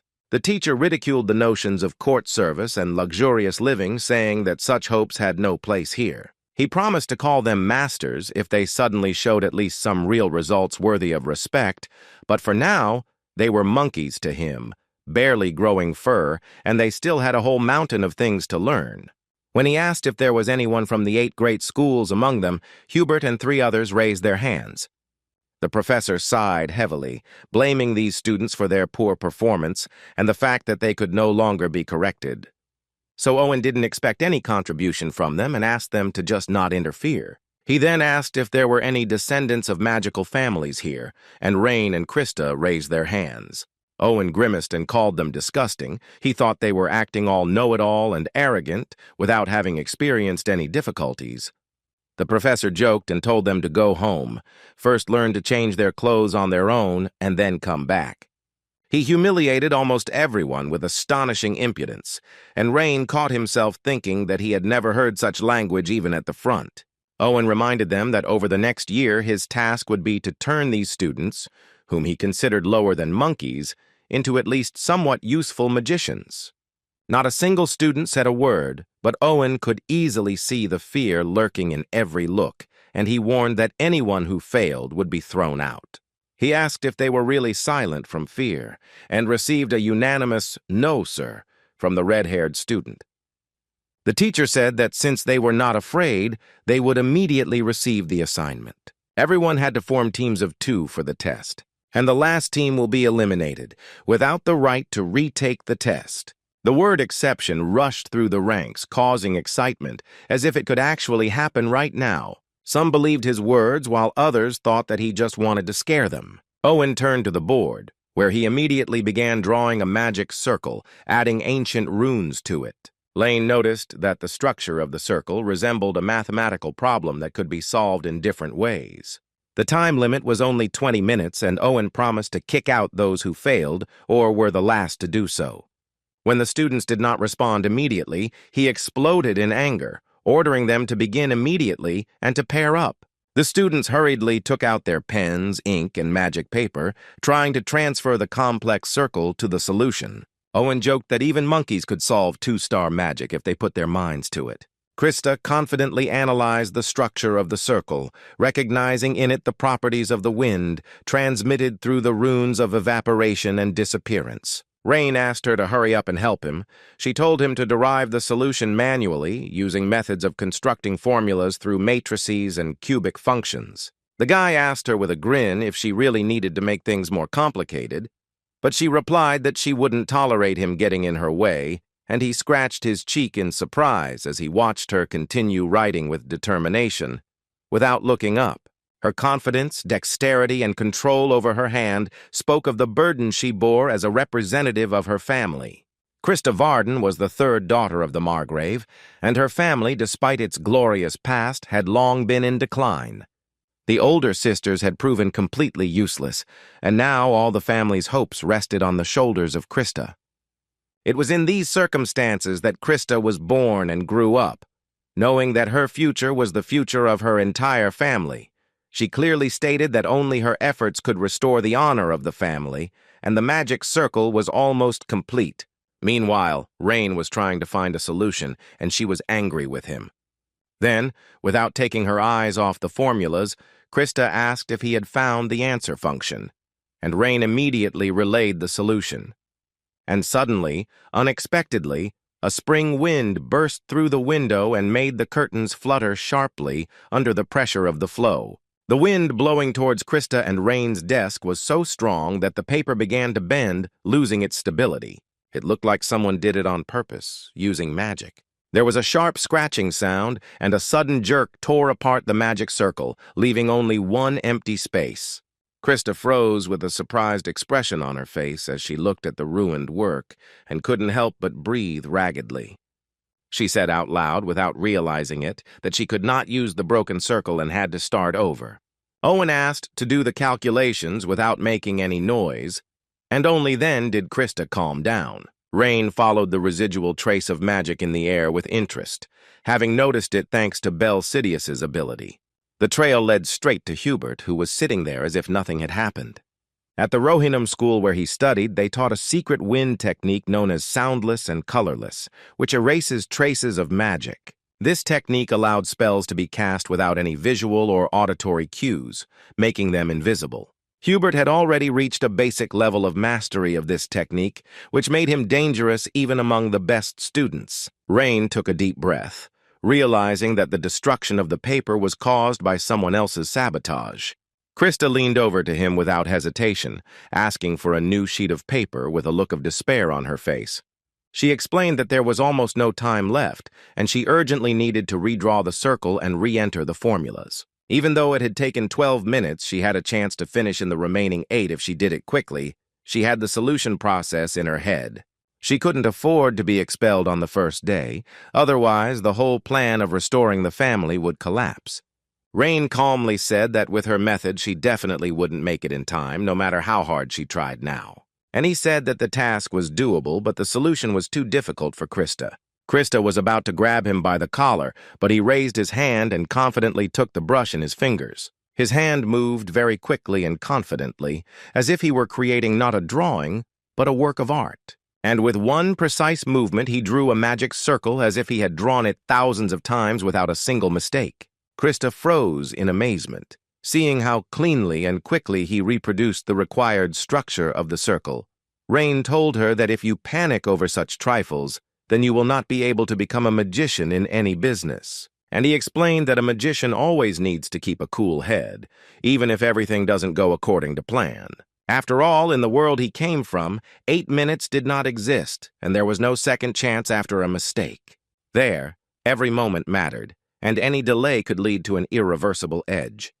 If Rain had been late there even by a second, it would not have been a question of a reprimand, but of a final collapse. The guy confidently said that this time he would lead himself and let Krista try to keep up along the way. Melanie and Hubert walked proudly towards the teaching platform. When Hubert was about to hand in his work, he involuntarily glanced at the side where Krista and Rain were sitting, chuckled with a smug smile, and handed the paper to the professor. Owen passed his hand over the drawing, and mana flowed into the circle, filling the paper with a magical glow. The class was plunged into a shimmer, and then a brief fog as the circle activated and the runes disappeared without a trace.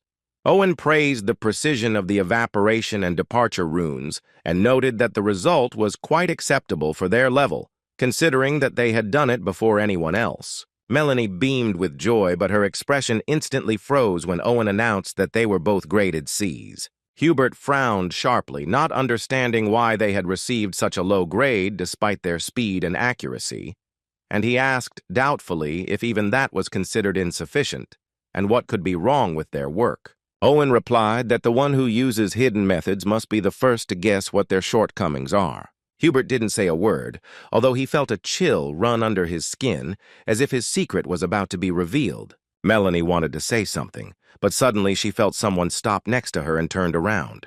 Krista and Rain approached the platform from behind, and their appearance immediately attracted the attention of everyone present.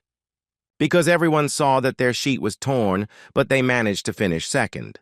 Rain held a piece of paper with a magic circle drawn on it, and the wind rustled softly along its edge.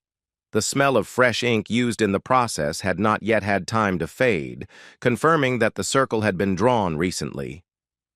He approached Owen with a serene expression and politely asked him to evaluate their work right now. The professor tore up Melanie and Hubert's paper and said it was no match for his mother's wart. Then he was ready to move on to reign in Christ. He was ready to expel the newcomers from the magical family. When Owen took the paper with the magic circle, Hubert, who was watching from the side, almost opened his eyes in surprise. Looking at the lines, the teacher froze and whispered in surprise that the circle presented was different from the one he had given. While he had given a circle with a double fan shape, they had drawn another one with an additional circle on top of the fan. This design signified a mixture of attributes, since the fan represented air and the circle water, and this made the formula double. Rain explained that the evaporation rune was easier to calculate through a water base, turning the complex equation into a linear one, and by using a first-order equation, the activation time was accelerated. Owen thought it was great that the guy knew this, because they didn't even mention it in high school.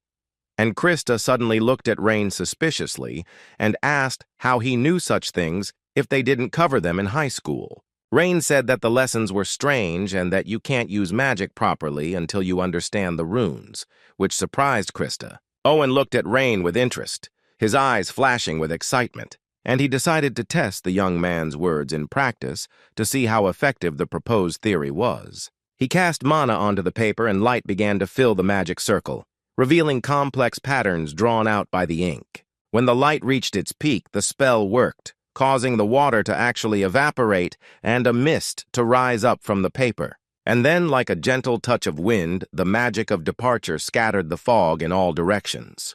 The class froze at the sight because this was not just a magical solution, but almost a work of art on paper.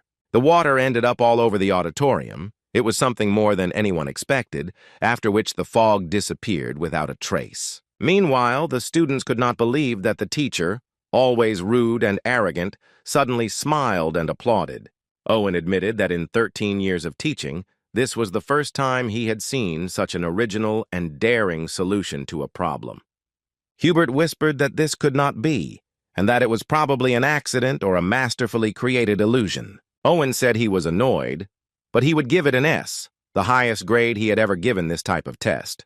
Krista couldn't believe what she was hearing and looked between Rain and the professor several times before screaming with joy. Rain thanked him, and Krista clasped her hands as if she couldn't contain her delight and whispered her thanks with a trembling voice. Krista, who had always been considered proud and unapproachable, could not cope with this new feeling. She had intended to simply say thank you, but her emotions became confused and instead she ran out, muttering something incomprehensible. Owen asked her to stop being happy and go to her seat. Otherwise, he would lower her grade. The girl immediately calmed down and apologized. The same thing happened to Hubert and Melanie. He told them to take their places. Hubert, who had been sitting silent and pale until now, felt a cold creeping slowly down his spine. The reason was Rain's gaze, which met his eyes and penetrated into the very depths of his consciousness. There was no anger in that look, only a warning, direct and calm, but that made it even more frightening. Owen told the boys not to make him repeat himself or they would get discipline. And they parted. Rein told Hubert in the back that next time everything would be different, and he would not slip away. Either way, the students who passed the symbol test survived their first lesson under Professor Owen's harsh criticism. For some, the lesson was easy, but for others, it wasn't so easy. Krista knew that the whole miracle was created entirely by Rain's hands, without her intervention. Thanks to him, they were able to stay and study. She felt gratitude, shame, surprise, and something else that made her heart beat a little faster than usual. She tried to find the right words to express her gratitude, but her voice got stuck in her throat, and she simply ignored Rain. Owen announced that classes were over for the day. The teacher saw fatigue and fear on the students' faces and warned them that next time he would show something even more difficult, and those who fail will be left behind. He asked them to hammer the lesson into their heads as if their lives depended on it. And finally, after completing all the classes, Krista gathered her pride into a fist and took a step forward. She said thank you, but her voice was very quiet and Rain couldn't hear it. He asked her to repeat it again. When she addressed him by name and their eyes met, her face instantly flushed crimson. She asked him not to mock her and not to make her repeat it. Krista, who had always been considered proud and unapproachable, could not cope with this new feeling for herself.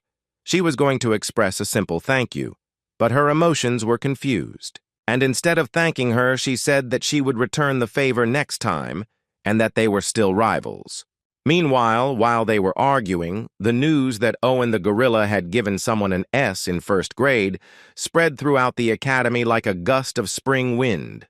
One smirked and remarked that Hubert, that smug guy, had finally gotten his humiliation, while the other said that Krista had probably done it all herself, and it was no wonder that the result was like this. The third one joked regretfully that if he had been in the same class with them, both of them would have had to hide their eyes from shame, and no one doubted that the credit belonged to Krista, because she had long been considered a genius, while Rain remained in the shadows. The next day, they stood in front of the dormitory. It was called the Hall of the Two Dragons, because two identical figures in the form of writhing dragons were wrapped around the majestic twin towers. The distribution of students among the dormitories depended primarily on their social status, so noble children were sent to the top floors and commoners to the lower floors, in order to avoid conflicts. Krista showed off that she would live on the upper floors and the guy on the lower ones. The pink-haired girl hurried after Krista up the stairs, while Rain, as an applicant with an additional exam, calmly remained on the lower floor. Because his room was on the first floor, other students passing by would glance at each other with interest and whisper, discussing his status and background. Some of them were surprised that the eldest son of the Ludwig family was here, and openly expressed their doubts about his talents and true abilities. One student loudly stated that if Lane had been truly bright, he would have passed the main exam instead of being among those who took the additional one. Despite all this, Rain didn't even turn around or show any irritation, as he was used to such conversations and had long since learned to ignore such remarks.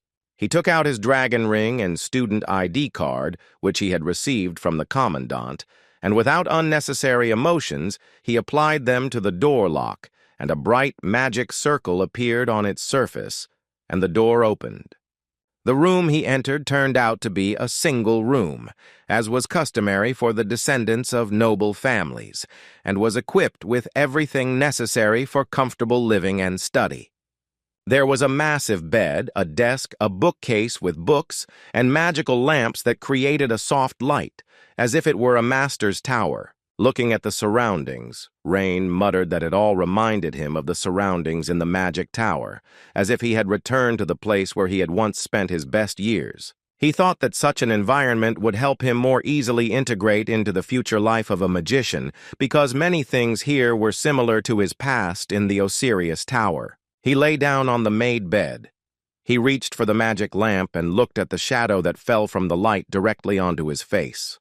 The first day of classes left only impressions, but did not provide any specific benefits, and Rain was already thinking about a plan to gain important knowledge faster. He briefly considered whether he should go to the Vatican right now to examine its remains, but he quickly discarded the idea because he understood that he did not yet have the necessary power and influence to interfere in the affairs of the world. Placing his palm upward, he began to summon magical power, and soon a magic circle resembling a hot flame lit up on it. Slowly adding layers, he completed 3 circles, each of which rotated smoothly and emitted harmonious energy as if conducting a living dialogue. But when he tried to add a 4th layer, an unexpected pain in his shoulder blade area disrupted the flow, and the magic dissipated into a transparent fog. He sighed and thought that his current magic power was still not enough to fully use 4-star magic. Rain knew he would have to study hard and build up his strength at the same time to reach the heights he remembered from his previous life. At that moment, a light rustling sound came from the open window, and he heard the flapping of wings, which made him instinctively raise his head. An owl sat on the windowsill, calm and graceful, with a clear expression of attention that distinguished it from ordinary birds. The owl carried a small wooden box on its paws, firmly attached, and looking as if it contained something important and personal. The guy came closer, wondering who could have sent him the message, and carefully removed the box to open it and read the contents. Lane's name and class name were engraved on the surface, but the sender's name was not listed, which made him slightly suspicious. He frowned, thinking that perhaps it was his father's work, but he was unsure and carefully lifted the lid of the wooden container. Inside, neatly laid out, were two books, old-looking with heavy covers and the scent of magic dust soaked into every page. The larger one, as if it had just come out of the bookbinding workshop, shone with the freshness of its pages and the smell of new paper. The smaller one had an old and fragile cover, with worn leather that crumbled at the slightest touch and exuded the scent of time.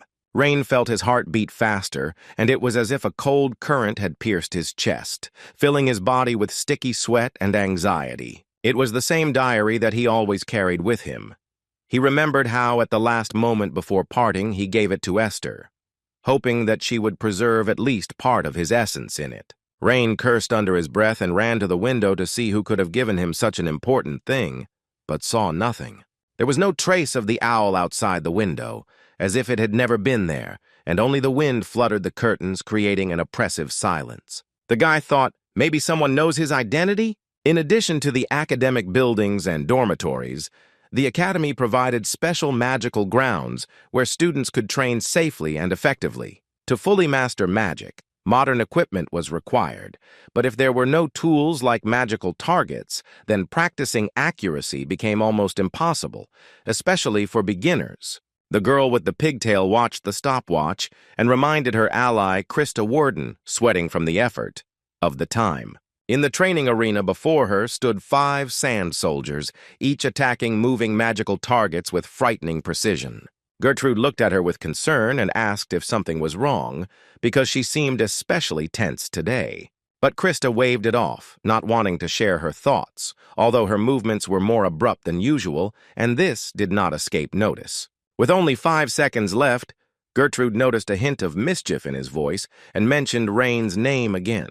Contrary to expectations, Krista did not lose her head in these last seconds, but on the contrary, with particular precision, destroyed all the remaining targets because she was irritated by the fact that she had to see Rain's irritated face. After the training, the sand soldiers simultaneously threw their spears and disappeared, and Krista, without looking back, turned to her friend, who thought that it was probably true that Rain had helped her during the exam. She was surprised because the Rain Ludwig she had met as a child at a family gathering was completely different. Finding himself in the central hall, filled with students with books and in meditation, Hubert heard a scream that broke the relative silence of the floor. A muscular student named Logan, lazily stretched out on the sofa, did not hide his mockery and smugly let out a remark that Hubert the loser got a C. Hubert warned him that if he continued to joke, he would destroy him instantly. Logan asked Hubert to calm down because he was so scared that he was ready to wet himself. He reminded her with a grin that even Krista had gotten an A, but she carried sandbags like a normal student. One of the students asked again what the bags were, and then Logan began asking who Krista's mysterious partner was. When he spoke about Rhine, there was a sarcasm in his voice, as if he wanted to provoke a reaction and start a squabble with Hubert. Within the magically charged atmosphere, the tension became palpable, and electrical flashes began to appear in the air. Before the conflict could escalate into a duel, a cold and commanding voice was heard, stopping them as if on command. A girl with bright red hair and gray eyes, from which a cold confidence emanated, appeared in the doorway. Logan abruptly changed his tone and, with feigned ease, assured that it was just a joke and he didn't mean anything serious. Even as a member of a prestigious school, he internally acknowledged Lillian's superiority and did not dare to contradict her. Her reserved but impeccable appearance immediately attracted attention. But at the academy, they spoke of her not for her beauty, but for her strength. She was a graduate student at Rivendell School. Logan smirked and invited Lillian to join the discussion on how to eliminate Krista and the mysterious student next to her. But Lillian only calmly rebuked him, saying that he had not advanced in knowledge precisely because he was chasing after nonsense. Even under her criticism, Logan continued to smile, not hiding his admiration, while Hubert only snorted contemptuously. He stated that Logan had better stay away from his people, otherwise the consequences might be unexpected for him. After these words, he angrily pulled the rest of his magic back into his body and slammed the door of the room behind him in irritation.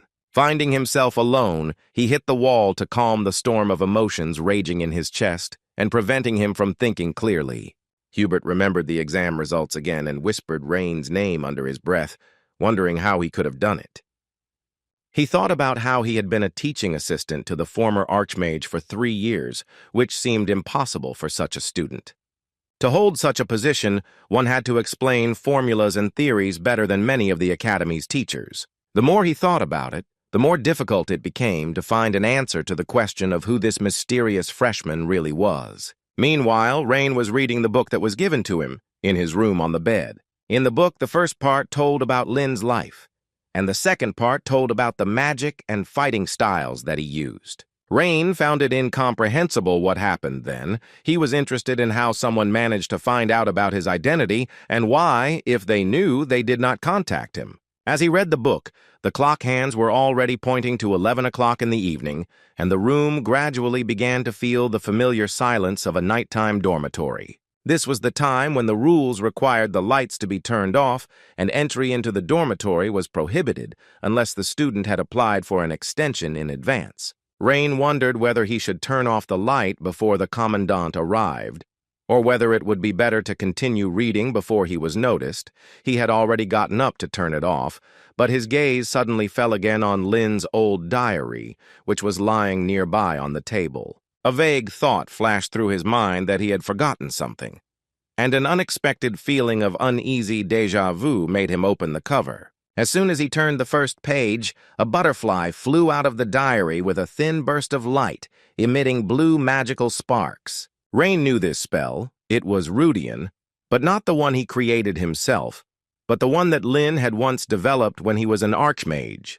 But what surprised him most was that the color of the butterfly became richer, darker, and deeper than in his memories of the past.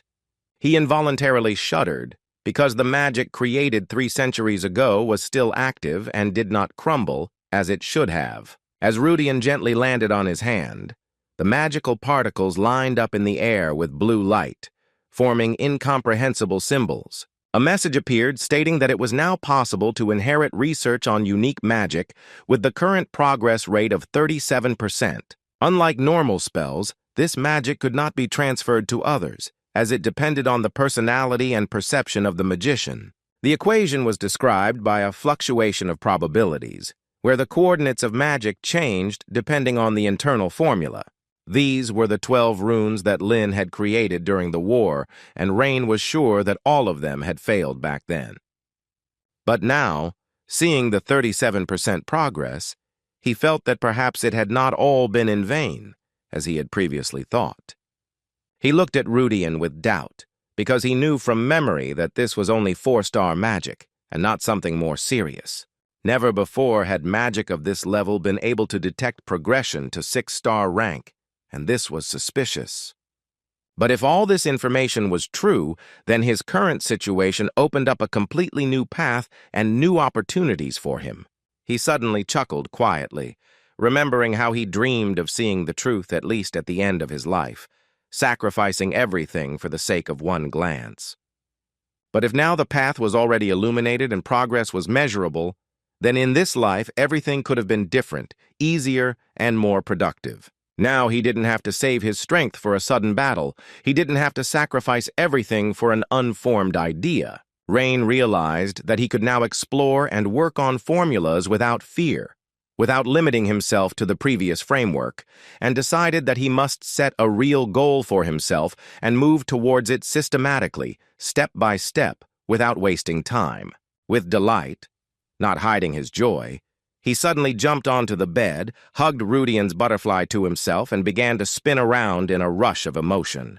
Early in the morning, with renewed strength and hope, he pulled on the robe of a magician for practice and slowly walked out of the gates of the hostel.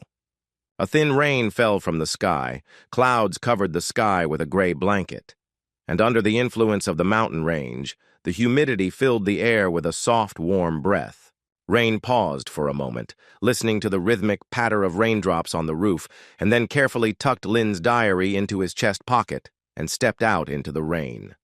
The boy went to a place where one could freely practice magic, and there he met a beautiful girl. It was the head man who led him to the battlefield. She told him that the battlefield was for those who wanted to practice magic freely, without holding themselves back in power or scale. This open training arena was surrounded by protective spell barriers, ensuring complete safety. To enter, one had to pass through a fire barrier thanks to the student's ring. But as soon as Rain brought the student ID ring to the circle, the fire retreated, creating a passage. A magical voice echoed within him, greeting him by name, mentioning his class, and informing him that all rooms were currently available. He chose room 15 without hesitation, as it was the closest. After confirming the entrance, a passage opened up in front of him, leading to a fan-shaped sector where each room was protected by a 3-star barrier. He cast a request to create a solid target, and soon light penetrated the magic circle on the floor, summoning a massive stone golem. The creature's magic level was only 2 stars, but that suited him just fine, since what was needed was precise observation, not a battle of endurance. The boy nodded softly and opened Lin's journal, intending to start with the first of the runes he had developed, called Yun, meaning writhing. This rune, according to his plan, was supposed to give fire magic the ability to burn slowly, penetratingly, as opposed to the standard instant burst. Rain prepared a magic circle in the shape of a triangle, typical for fire school spells, and summoned a scarlet ring above his palm. He began to engrave the Yun rune into the center of the magic circle, but the magic dissipated, turning into glowing particles before completion. Rain concluded that the star spell alone was not enough to hold the rune, and decided to increase the flow of energy through deep breathing. Feeling the magical energy gathering in his shoulder blades, he straightened his palm and a flash of lightning illuminated the space in front of him. A triangular magic circle appeared, then a second and a third, until they all began to rotate, gradually weaving the Yun rune into themselves. The guy realized that all his magic was now concentrated in these 3 circles, and although it was ineffective, the result could still be considered an experiment. He began calculating equations using matrix mechanics as a basis, and allowed his magic to violate normal physical principles. A stream of flame gushed from the palm, which did not explode, but twisted and stuck to the golem like living coals or fire insects. It seemed like the magic had failed, and Rain was about to get upset. But the fire continued to glow, soaking into the golem's body, slowly warming it from the inside. At this point, Hubert, who had come out for his morning training, stopped and began to watch what was happening with a barely noticeable mockery. He thought that since the spell only contained 1 rune, it couldn't be higher than the level of 1 star, which looked extremely weak. Hubert expected to see the usual fiery explosion, but in front of him, there was only a smoldering effect. As if Rain was practicing the most basic magic, he remembered the talk about the 3 years of experience of the professor's assistant, and began to think that perhaps all this was just an exaggeration. But as soon as he had taken only a few steps away, an unexpected result occurred that completely changed his mind. The golem fell to the ground as if suddenly mown down, and the impact caused a vibration that only protective magic managed to contain. The golem shattered into pieces and fell heavily to the ground, causing a tremor to shake the floor. But it did not spread beyond the training room due to the effect of the shock absorption magic. Inside the split stone body, molten fragments were visible, which gradually disappeared, as if removed from a red-hot core. The flame, imbued with the property of the Yu rune, slowly seeped into the cracks of its body and imperceptibly burned through the core. The intended effect was achieved, but it took a full 30 seconds before the golem, which only had a level of about 2 stars, was destroyed. This result was too slow, and Rain wondered if the reason was the incompleteness of the rune or the lack of precision of the mathematical theory. The thought of finding the error excited him, because that was the real joy of the experiment. He decided to change the rune or even try a completely different mathematical model to find out where the source of inefficiency was hidden. Rain summoned Rudian again, and saw that the Yun rune had been transformed into a more refined version after rethinking the theory behind the matrix mechanics. Rudian's hidden function, in addition to analyzing the surrounding magic, also allowed him to record and organize the progress of ongoing research. Rain called it a truly precious entity. The message from the magic spirit confirmed the possibility of inheriting the progress of unique magic from the surroundings, and the progress reached the level of 37.1%, indicating the success of the tests. Rain wondered if it depended on the completion of the formula, the purity of the new rune, or the fact of practical training itself. He quickly brushed aside unnecessary thoughts because he had enough time, and the result, even if small, was already evident. Rain turned around and saw a familiar figure training alone on the other side of the room. It was Hubert, a representative of the Rohirrim school, who was focused on destroying targets with streams of deadly wind. He easily destroyed the flying threats, not giving them a chance. Not a single flying monster could even fly close. He cut them in half with his magic. Then Rain thought that Hubert was not bad, but strong. At least it turned out well.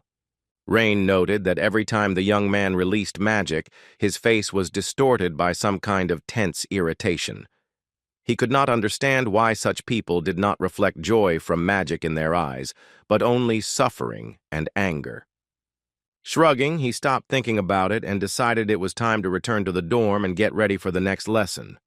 It was Owen's next lesson. He explained that the procedures necessary for casting magic were divided into 3 stages: creating a magic circle, engraving a rune, and mathematical calculations. Among the stages, many magicians had difficulty with the 3rd stage, mathematical calculation, because if at some stage an error in calculations is made, a catastrophe will occur. And to prevent the students from turning into coal, Owen decided to show a mathematical formula. Owen decided to give them an example and gave them the task to solve it using Lynn's discriminant. This might have been too much for their tiny brains to handle, so Owen was generous and gave them a full 10 minutes, since the formula was super easy for such dummies. The thought was spinning in Rain's head about who exactly had given his formula to the outside world and who had allowed it to be included in the program. He recalled that Esther and Frida barely had a command of elementary arithmetic, and neither of them knew his formulas exactly. The thought of how many of these formulas had become part of the official magical system made him irritated and suspicious. But one person came to his mind, but it was unlikely that she could do it. It was a pesky child who proclaimed herself his disciple and stubbornly followed him around. Her name was Tarina, but it was impossible because it was more than 300 years ago. Rain, meanwhile, tried to help Krista, but she was against it because she considered herself a genius, and everyone else below her rank. Owen reprimanded her for not keeping quiet, and she immediately apologized. While Rain was solving the problems, Krista suddenly nudged him with her elbow, as if trying to draw his attention to something important and personal. She held something out to him in her hands, looking away, as if she was embarrassed by her gift and did not want to explain anything in words. It was a well-made wooden box, decorated with carvings, which suggested an attempt to give something homely and unusual. Krista said she baked him cookies because she had some time left after magic practice. After all, Rain believed that she was in his debt for helping her. When he opened the lid, a cold sweat immediately ran down his back, and his heart sank with a feeling of inexplicable anxiety.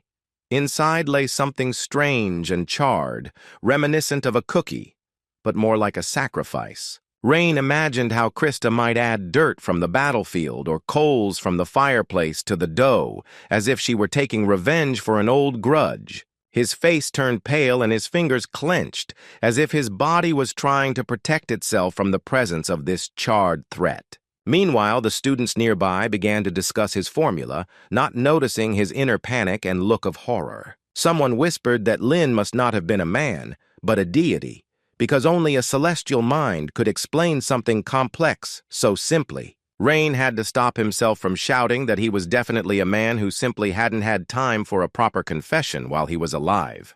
When someone said that he might be an angel with wings, Rain blushed as if a lightning bolt had been fired in his direction out of shame. Krista noticed this, and, tilting her head, she concluded that he was embarrassed by something sweet and personal because she gave him cookies. Owen was already standing behind Krista. He was ready to lecture her again on how to behave. The teacher said that she was a monkey that needed to be sent to special classes. When the bell finally rang, the class literally exploded with relief, as if the air had become lighter and cleaner. The fourth period of training was attending club classes, and Krista asked Rain what club he was going to join. The girl was going to go to the Magic Volleyball Club because the descendants of the Magic family are obliged to maintain dignity by playing Magic Volleyball. Rain didn't know which club to go to because he really just wanted to hide among books and silence, and the thought of sports clubs irritated him because he didn't want to run or fight for status. Daylayton Academy had a club system that encouraged active interaction and friendly competition among students from all faculties and areas of study. The first was the Combat Magic Club, where students could hone their skills and demonstrate their strength in controlled duels and training under the guidance of experienced instructors. The second was the Fire Attribute Magic Club, which specialized in the study of magical items and their application in practical and theoretical studies. The third was the Festival Magic Club, a large-scale annual event that brought together representatives of different associations. Clubs were created by students united by common goals or motives and received funding for their activities after approval by a professor. This gave everyone the opportunity to devote themselves to research outside of their studies, so Rain carefully considered the offers. The choice was much greater than he thought. But Krista was always distracting him and he couldn't concentrate. The girl reminded that a magical family must join a magical volleyball club. Despite this, Rain was in no hurry and wanted to carefully consider all the options in order to make his own choice, because his father would not interfere with his choice. At this moment, Gertrude approached them and spoke with the air of a person accustomed to serious conversations. She proudly explained that the Magic Volleyball Club was considered a royal club and a status symbol for the descendants of prestigious houses, and that Rain should join it. But Rain became interested in the local development magic club, which seemed more relaxed and less formal than the sports clubs. Memories of his conversation with Esther, who had talked about the future and a world where people could do what they loved, floated through his mind. Esther said that when Lynn grows up and there is peace, there will be an opportunity to just live and do what brings joy. Rain was asked where he was going, and he confidently replied that he was going to visit the local development magic club to learn more about it. Gertrude watched as Rain walked away and sighed, not understanding why he would abandon the traditional path and not appreciate the importance of the sports club. The girl thought that the glory of the Ludwig family, which had long been rivals with the Page family, could fade away if Rain did not live up to expectations. The smile on her face took on a satisfied tint as she recalled the recent events that had changed the state of affairs in Page's family. The disappearance of Page's eldest daughter was a turning point, after which Gertrude began a new life under Lady Krista's guidance. But when he turned around, Krista was no longer there. No one knew where Krista had disappeared to or whether she was going to follow Rain or go her own way. It turns out that Christy was following Rain, but she said that she wasn't following him, and she was just interested in what the local magical development club was like. The local development magic club was located on the 3rd floor of the West Wing. The door was ajar, and just as he was about to knock, he heard a sharp, piercing cry that made him start. The voice, thin and frightened, expressed indignation at the conditions of the club and the injustice of what was happening. A certain man claimed that the strong always become the masters, and that this was the main rule of the Daylayton Club, so the room was useful to him, and he asked to give it to him. Rain didn't recognize the voice and asked Krista who it was, to which she replied that it was Logan, a rising star at Chayhak High. The Chayhak School specialized in producing magicians with an emphasis on martial arts. The conversation suddenly turned to a challenge to a magical duel. Logan suggested settling the dispute in combat, hinting at his opponent's lack of courage. Rain felt the situation getting heated, and his gaze met Krista's, who explained that the academy had a strict limit on the number of clubs and there were few rooms. If someone wanted to create a new club but there were no places, they could try to take over another club by force or magic, which reflected the fierce competition within Daylayton. The ideology of endless competition also extended to the clubs, where everyone sought to gain an advantage at any cost. Rain thought about it, wondering if this approach was too radical, but Krista assured him that there was nothing wrong with it, since this was how disputes were resolved in their world. Another man said that the 8 schools did not know the whole truth, since research and academic development were only a small part of what magic had to offer the world. And Logan said that magic had not yet been introduced into everyday areas of life, such as agriculture, construction, and helping those in need, although this is where its potential could be fully realized. If there was an effective system that allowed people to get real help through magic, many social problems, including poverty, would be solved. The club was founded precisely for the purpose of exploring such possibilities, and the founder was reluctant to hand over his work, as he understood how important and valuable it was to society. Eventually, it was decided to hold a magical duel to resolve the differences and determine who was truly worthy of leading and influencing the future of the club. The club leader, backed against the wall and with his glasses damaged, was stunned and tense, realizing the gravity of the situation and the responsibility that lay on him. Logan scoffed at the fact that even the club's most talented leader couldn't keep the situation under control. He insisted that the senior students were not producing results and that it was stupid to believe in the pathetic research left behind by these worthless people. As the leader's eyes closed in pain, Logan asked if he had just woken up, and he said that he would wake him up completely, and grabbed him by the shirt and was ready to smear the leader against the wall. Suddenly something stopped Logan, and the leader's body was torn from his hands. It was Rain who challenged Logan to a magical duel. The guy said that he would immediately join the club and was ready to vouch for the leader. Inside him, a mechanism continued to develop, a system that recorded progress in the study of unique magic, reflecting the steps on the way to the goal. This mechanism showed growth of 0.8, and every percent brought it closer to discovering new possibilities. Rain remembered Esther saying that magic could do almost anything. For example, if they created an oasis right in the middle of the desert, they would be able to help travelers looking for water. Esther then asked him, when the expedition was over, to create spells that ordinary people could easily use to improve their lives. It was a mission he took to heart and thought about even in the most difficult moments. So he decided to help the club leader to fulfill Esther's wish. Logan, with an arrogant expression on his face, as if he found the whole situation absurd and funny, asked what the new member was doing here.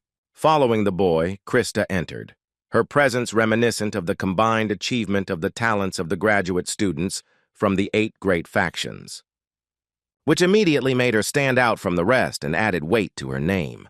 Logan asked Rain again, or did he misheard him when he mentioned a magical duel? Clearly believing that this challenge would be an easy victory for him, laughing at his confidence and anticipating his superiority. His mocking laughter coming from his lips did not reach his eyes, in which there had long been no joy, but only a cold expectation of a collision. Rain suggested forcing the rules by offering to abandon combat magic, which caused surprise and even indignation among those around him. And then he suggested using only the magic developed in the club, limiting himself to just 3 spells, which set the condition for a test of pure skill. Logan, shocked and slightly incredulous, couldn't help but laugh, clutching his stomach. He reminded that the official admission takes 3 days, and thus the duel can only be between individuals, and not represent the interests of the club as a whole. It was time to decide, and Logan promised to give up the club if the young master was defeated, and also to protect him from any provocations from the other students. Krista narrowed her eyes, realizing that offering such generous terms could not be without a catch, and would definitely require some kind of payment or concessions. That was it. Logan's condition was that if he won, Rain had to apply for expulsion from Delayton. Krista expressed doubt that he would really leave the club, but Rain confidently assured that everything was under control and he would win in any case without a drop of doubt. Rain, as the direct heir of the Ludwig family, risked the prestige of the entire family if he submitted his resignation, but he was not going to back down. He told Logan that he was ready to fight at any time and let him choose the date and time himself. Logan, with a mocking laugh, suggested that they meet at the famous Dragon Field at 6 o'clock in the evening without delay, and he said that he would invite the professor as a judge. Logan was confident that he had landed a real big fish in the duel, and that his elders would be pleased. After all, if he manages to win over other descendants of influential families, then perhaps one day he will be able to claim the honorary post of the next director of the educational institution. While Krista remained in the club room, breaking the silence with a heavy sigh and pressing her palms to her temples, feeling the tension caused by the young man's determination, she tried to convey to Rain how serious and dangerous his situation was, reminding him that a magical duel was not just a game, but a serious test on which much depended. The freshman, lacking experience and understanding of status, seemed to her too self-confident and thoughtless, as if he did not realize the scale of his decision. Rain didn't argue and just quietly looked at the rows of scientific books standing on the shelves of the club, which irritated Krista even more and caused a wave of anger in her. As a result, she waved her hand, leaving him alone. The young man, left alone, thoughtfully tilted his head, trying to understand the reason for her irritation. At that moment, the leader he had saved approached him, picked up the fallen glasses, and calmly explained that children from magical families usually avoided participating in such duels. His student ring bore a seal in the form of a dragon with outstretched wings, the mark of a sophomore rather than a freshman. Rain asked why he thought he had made a mistake. The reason was simple. They had a lot to gain in life, but even more to lose, so caution and calculation always came first. The leader admitted that he was more wary than grateful, and he did not understand why he decided to help him in such a difficult situation. Rain tried to justify himself by saying that he had actually just remembered some homework he had forgotten to do, and so he decided to stay and help. The leader thanked him, but he warned him not to underestimate Logan. The club president warned that Logan was a special type of mage, specializing in physical combat, with excellent compatibility with regular mages. And thanks to his strong physical abilities and character, Logan has already won several duels, where the winning percentage was 90%. The club president noted with bitterness and a slight smile that Rain had acted too recklessly by calling on such a strong opponent, while realizing the complexity and risk of the situation. The leader admitted that he himself did not deserve such help and that his story was far from great, as was the club. After all, he grew up in a rural community where residents came together to help him pay for college. He joined the club to study magic and, in the future, to give back to his home village and make it a better place, which made his motives more simple and personal rather than driven by ambition. He said with bitterness and tears in his eyes that it was a pity that fate had decreed it this way, and in the end, he had achieved nothing.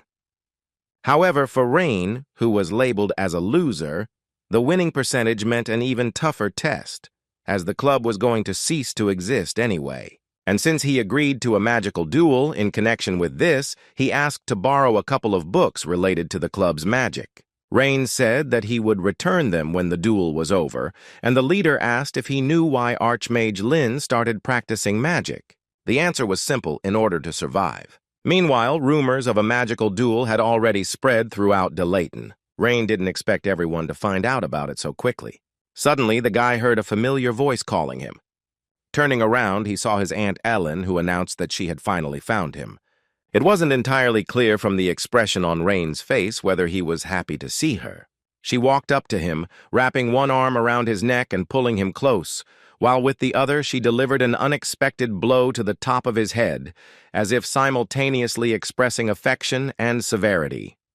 Aileen said that she had been sleep-deprived lately, but thanks to Rain, she was now awake, because she learned the news that the genius of the Ludwig family would be participating in a magical duel. She grabbed him by the neck again and said that he was a fool for agreeing to fight Logan from the 8 major schools. Because her little nephew had caused quite a stir, she wanted to get drunk on liqueur. After Elin let go of Rain, he ran his hand over the top of his head, stroking the swollen bump, and she warned that if Logan hit her, it would hurt a lot more. Rain asked if she came here because of worry and excitement or for something else. Her sharp and mocking answer made it clear that her concern was not expressed in open alarm, but rather in a hidden, almost elusive excitement that she did not intend to show. As she turned to leave, Rain asked for forgiveness but promised that the duel would not bring shame on their family.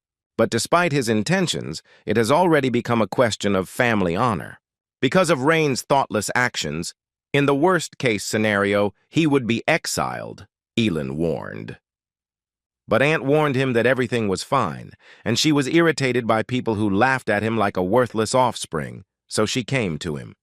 And since he had already started this business, she wished him good luck and to trample everyone properly, because the name of the Ludwig family was on his shoulders.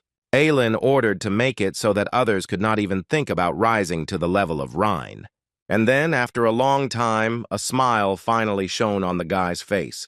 He was ready to teach everyone a worthy lesson. Rein stood in the arena opposite Logan, lost in thought that he couldn't afford to disappoint those who believed in him. And now he has to prove that the Ludwig family name is not just words, but a promise. Two students, hearing the excited shouts, stopped abruptly and turned around, and then one of them asked the other where they were going in such a hurry at such a late hour. The crowd hurried towards the arena because it was there that the loud duel between the famous strong student Cheharka and the mysterious young heir was to take place. The stadium, aptly named Dragon's Blood, was located in the northern part of the campus and towered majestically over all other buildings in Delayton. Even the teachers couldn't resist coming to the stands, and among the spectators were such famous names as Caroline and Owen. Professor Owen admitted that he was not interested in kinship or status, but solely in the strength displayed on the battlefield. Professor Theon, a man with cold eyes and stern features, officially opened the ceremony of the magical duel in front of many students. He recalled that the school recognizes the duel as an official fight and guarantees that all agreed conditions will be fulfilled by both parties. As he called for the participants to come forward, Logan took the first confident step, throwing his school cloak off his shoulders and causing a commotion in the hall. His torso was wrapped in bandages, and his rough leather pants completed the image of a warrior confident in his victory and superiority, and on his body one could discern magical circles burned into the skin, which enhanced his physical strength. Meanwhile, in a remote part of the stadium, Krista was hiding, camouflaged and tense, while Gertrude watched with a smirk. Krista, feigning indifference, tried to maintain her dignity, claiming that she had come only for the spectacle and not at all out of concern. Gertrude confirmed her words mockingly, but her eyes glittered with the understanding that behind this bravado there was anxiety. At the other end of the podium, Professor Caroline looked thoughtfully at the situation, analyzing the characteristics of close combat mages. Mages who possessed winged spells were formidable opponents for inexperienced students who were unable to quickly activate their defenses. When Rein finally entered the arena, there was a strange silence, as if no one could believe what they were seeing in front of them. His entrance caused a roar of laughter among the audience, who expected at least a modicum of seriousness. He appeared with a regular broom in his hands instead of a weapon. Logan was also surprised. He thought he was holding some kind of wooden stick, but it was a broom. Even Professor Theon froze in confusion, unable to immediately understand what was happening, and demanded an explanation from Rein. Rein calmly replied that he had taken the broom from the library and had just finished cleaning, and that the weapon was at hand. He calmly clarified that he was going to use it in battle, not seeing anything strange or forbidden in this. The professor replied that formally this is not prohibited, although it raises a lot of questions from everyone present. The crowd, barely hearing this answer, burst out laughing even louder, and the faces of Krista and Gertrude stretched out with shame and incomprehension. Logan, laughing, assumed that Rein was simply asking for mercy and expressed his disdain, promising not to be too harsh. Rein sighed, scratched his head, and spoke like an older student who was unhappy with the way the youngsters were talking lately. He reminded that magicians are not required to shout out spells like actors on stage, and that power matures in silence and concentration. Logan wanted to explode with anger, but Professor Theon, seeing how the atmosphere was heating up, hastened to stop the conflict. He asked the final questions about agreement to the terms and conditions and received confirmation from both parties without delay. The conditions were strict. If Logan lost, he would join the club, and if Rein lost, he would leave the academy. They both confirmed that they would not challenge the judge's decision, and that they were prepared to face the consequences of their actions. Theon activated a magical barrier and retreated, reminding the fighters that they had 10 seconds to prepare. At this time, in the faculty office, assistant Aelin Ludwig tried to push the professor to go to the arena. Aelin, with an air of indifference, said that she had nothing to look at and accused her assistant of simply wanting to relax in her absence. The spring breeze came through the open window, gently swaying Aylin's black hair as she chuckled with her eyes closed, the words echoing in her memory that Rain could be the vessel of the sage, meaning he carried great power within him. She thought about how great his talent must be if even his stubborn father and brother could come to an agreement for his sake, and she quietly whispered that the outcome of this duel was predetermined from the very beginning, and there was absolutely no need to watch it. And Ryan was already ready to enter the great battle. Logan was also ready, as he was confident of his victory. Well, it's time to begin the legendary magic duel. Judge Theon announced the start of the battle, and the stands immediately became noisy. Logan loosened the bandage on his chest with a slight grin, revealing to everyone present the elegant magic circle drawn directly over his heart. He activated the Chihak school's body-enhancing technique, and each of the 3 rings contained glittering runes that flickered in rhythm with his pulse, as if ancient symbols had come to life in time with his breathing. Gertrude Panton, watching from the stands, let out a small sigh of tension, realizing that Logan was trying to finish it all in one go. As Logan touched the circle, mana flared and seemed to gush out, illuminating his chest with a glow that spread throughout his entire body. Hubert, who was observing, believed that a small error in such a technique could lead to broken bones or ruptured internal organs. And Professor Caroline watched with restraint as the streams of mana pierced Logan's veins, raising a vortex around him.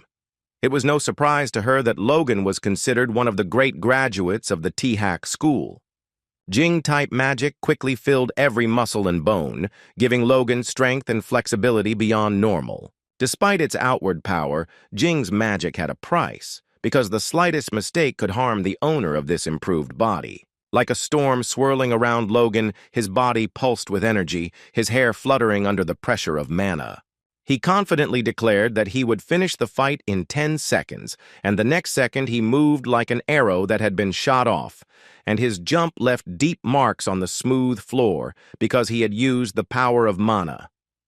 The crowd gasped because the speed was frightening, and no one expected that someone could move so quickly. Folding his body and giving his body momentum, he delivered a straight blow, reinforced by all the techniques and knowledge of the Chihak school. Each movement was accompanied by bursts of mana embedded into the blows, which could not only attack but also explode the target. This blow was aimed straight at Ryan, with the expectation of an instant victory, since it was impossible to react quickly against such a force.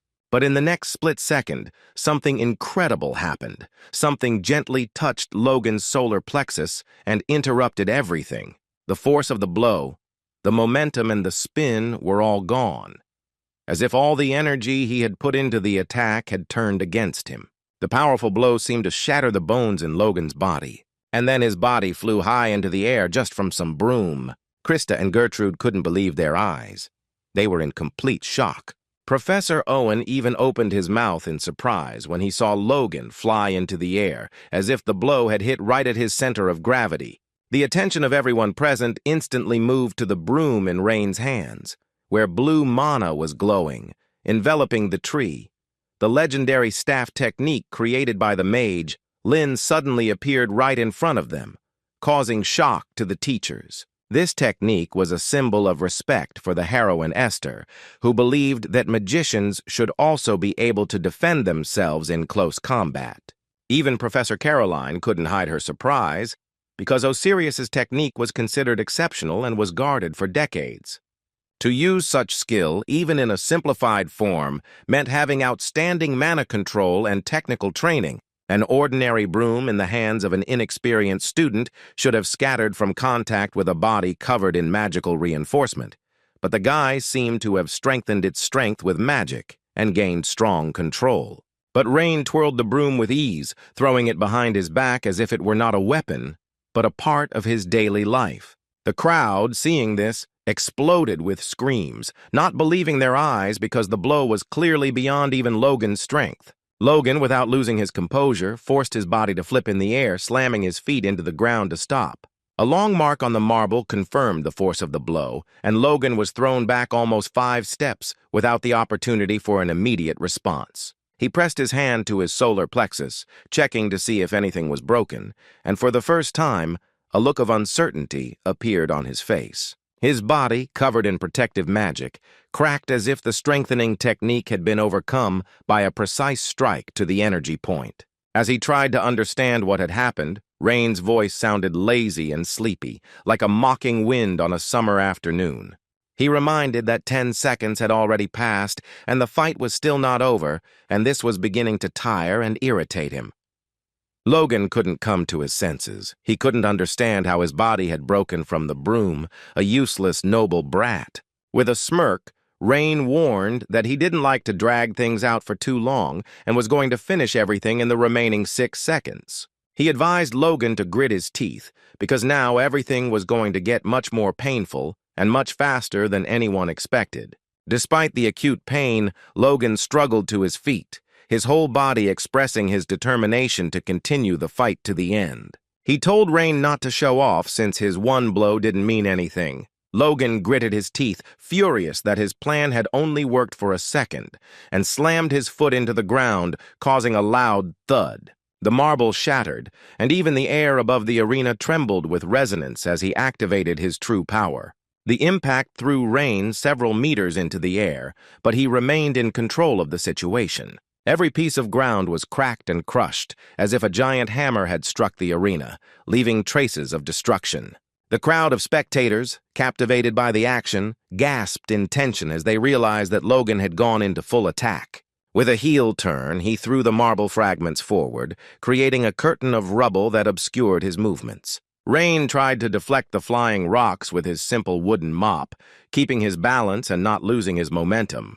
Due to the high density of the fragments, Rain could barely make out Logan's figure, but he continued to watch for the slightest fluctuations. A large shard of earth, slipping through the curtain of dust like a shadow, suddenly appeared behind him and struck out with a blow full of fury and concentrated mana. But Rain, as if he had foreseen everything in advance, slightly turned his body, and the mop took the blow on the edge of the reinforced shaft. The clash between the wooden mop and the fist coated with enhancing mana sent a loud clang of energy through the arena. The force of the blow still pushed Rain back, and his feet cut 2 furrows in the ground all the way to the edge of the arena, but his face remained calm and his breathing even, as if he was simply retreating according to a pre-planned scenario. Logan growled in frustration and struck again, putting into each blow the pent-up anger and resentment he had accumulated for the previous humiliation. The whirlwind of attacks hit Rain with such force that a huge explosion deafened the spectators and made the stands tremble from the unexpected impact. In the huge plume of smoke that rose above the arena after the explosion, only one blurry shadow was visible, the silhouette of which was difficult to recognize even with a strained gaze. Logan's feet suddenly felt stuck where he stood, as if the ground itself had closed in around them and wouldn't let him move any further. The floor beneath him turned into a viscous, muddy substance like mud and froze his every movement. Logan couldn't understand what was going on, but he had heard that such a magical substance was used to plow fields. He didn't attach much importance to it, because he was sure that it was just a simple 1-star spell that couldn't interfere with him. From above, Rain's voice could be heard standing on a mountain of earth that had risen up after the marble had been destroyed, and he said that it was a spell that created a temporary dam during a flood, and it was a 2-star spell. Those present could not believe that 2 spells were cast almost simultaneously without hesitation. Some people thought that Rain was using support magic, although his calculation speed was not within the usual range. Professor Owen chuckled quietly. He considered it an ideal tactic for Rain because he stood on a platform of rock fragments and provided himself with visibility and distance. Owen was impressed by his strategy of neutralizing Logan's close combat skills and how Rain anticipated the attack and turned the ground into mud, binding his legs, and moreover, was able to cast the 2 necessary spells almost simultaneously. Caroline narrowed her eyes, finding it impossible to carry out such a plan without lightning-fast calculations and mana control. Rain took the broom in his hands and threw it towards Logan, saying that now it would all end. This unexpected act attracted the attention of the entire arena and caused an instant silence, paralyzing even those who did not usually follow the fights. Krista and Hubert jumped up from their seats in disbelief, not understanding why Rain was attacking from such an unsafe distance. But Logan, clenching his fist, began to concentrate all his mana in one place, preparing the final blow. He gathered the energy from the core and Dantian, strengthened to the limit, and time slowed down for him. He saw the broom approaching from above, saw Rain's face, and already knew how he would break the weapon and strike. The blow pierced the broom, shattering it into pieces, and seemed to have already made Rain tense up, anticipating the end of this magical clash. And then Logan's fist shot forward at maximum speed, aimed straight at the guy, with the intention of finally turning the tide of the fight. Rain stood frozen in place, not moving a single step, just like the entire audience, who were watching this scene with bated breath and anxiety in their chests. Logan was sure that he had hit the target, because his calculations could not fail, and at that moment he mentally celebrated the victory. But the fist, contrary to expectations, hung in the air, and his body did not move, as if time had frozen and everything had lost its meaning. Rain calmly said that he used magic that breathed temporary life into dead plants, and it only worked for a short moment. But it was enough. He pointed out that the source of the strange stop was the fragments of a broken broom, which did not disappear, but on the contrary, activated. These fragments, filled with life force, merged together into sticky vines that wrapped around Logan, as if a web had grabbed him completely. Rain said with a slight smile that he had cast exactly 3 spells, as he had promised at the very beginning, strictly following his words. And Logan only got angry because he couldn't do anything else. Rain chuckled slightly, as if this was all just child's play, and confidently added that it was now time to end the entire scene.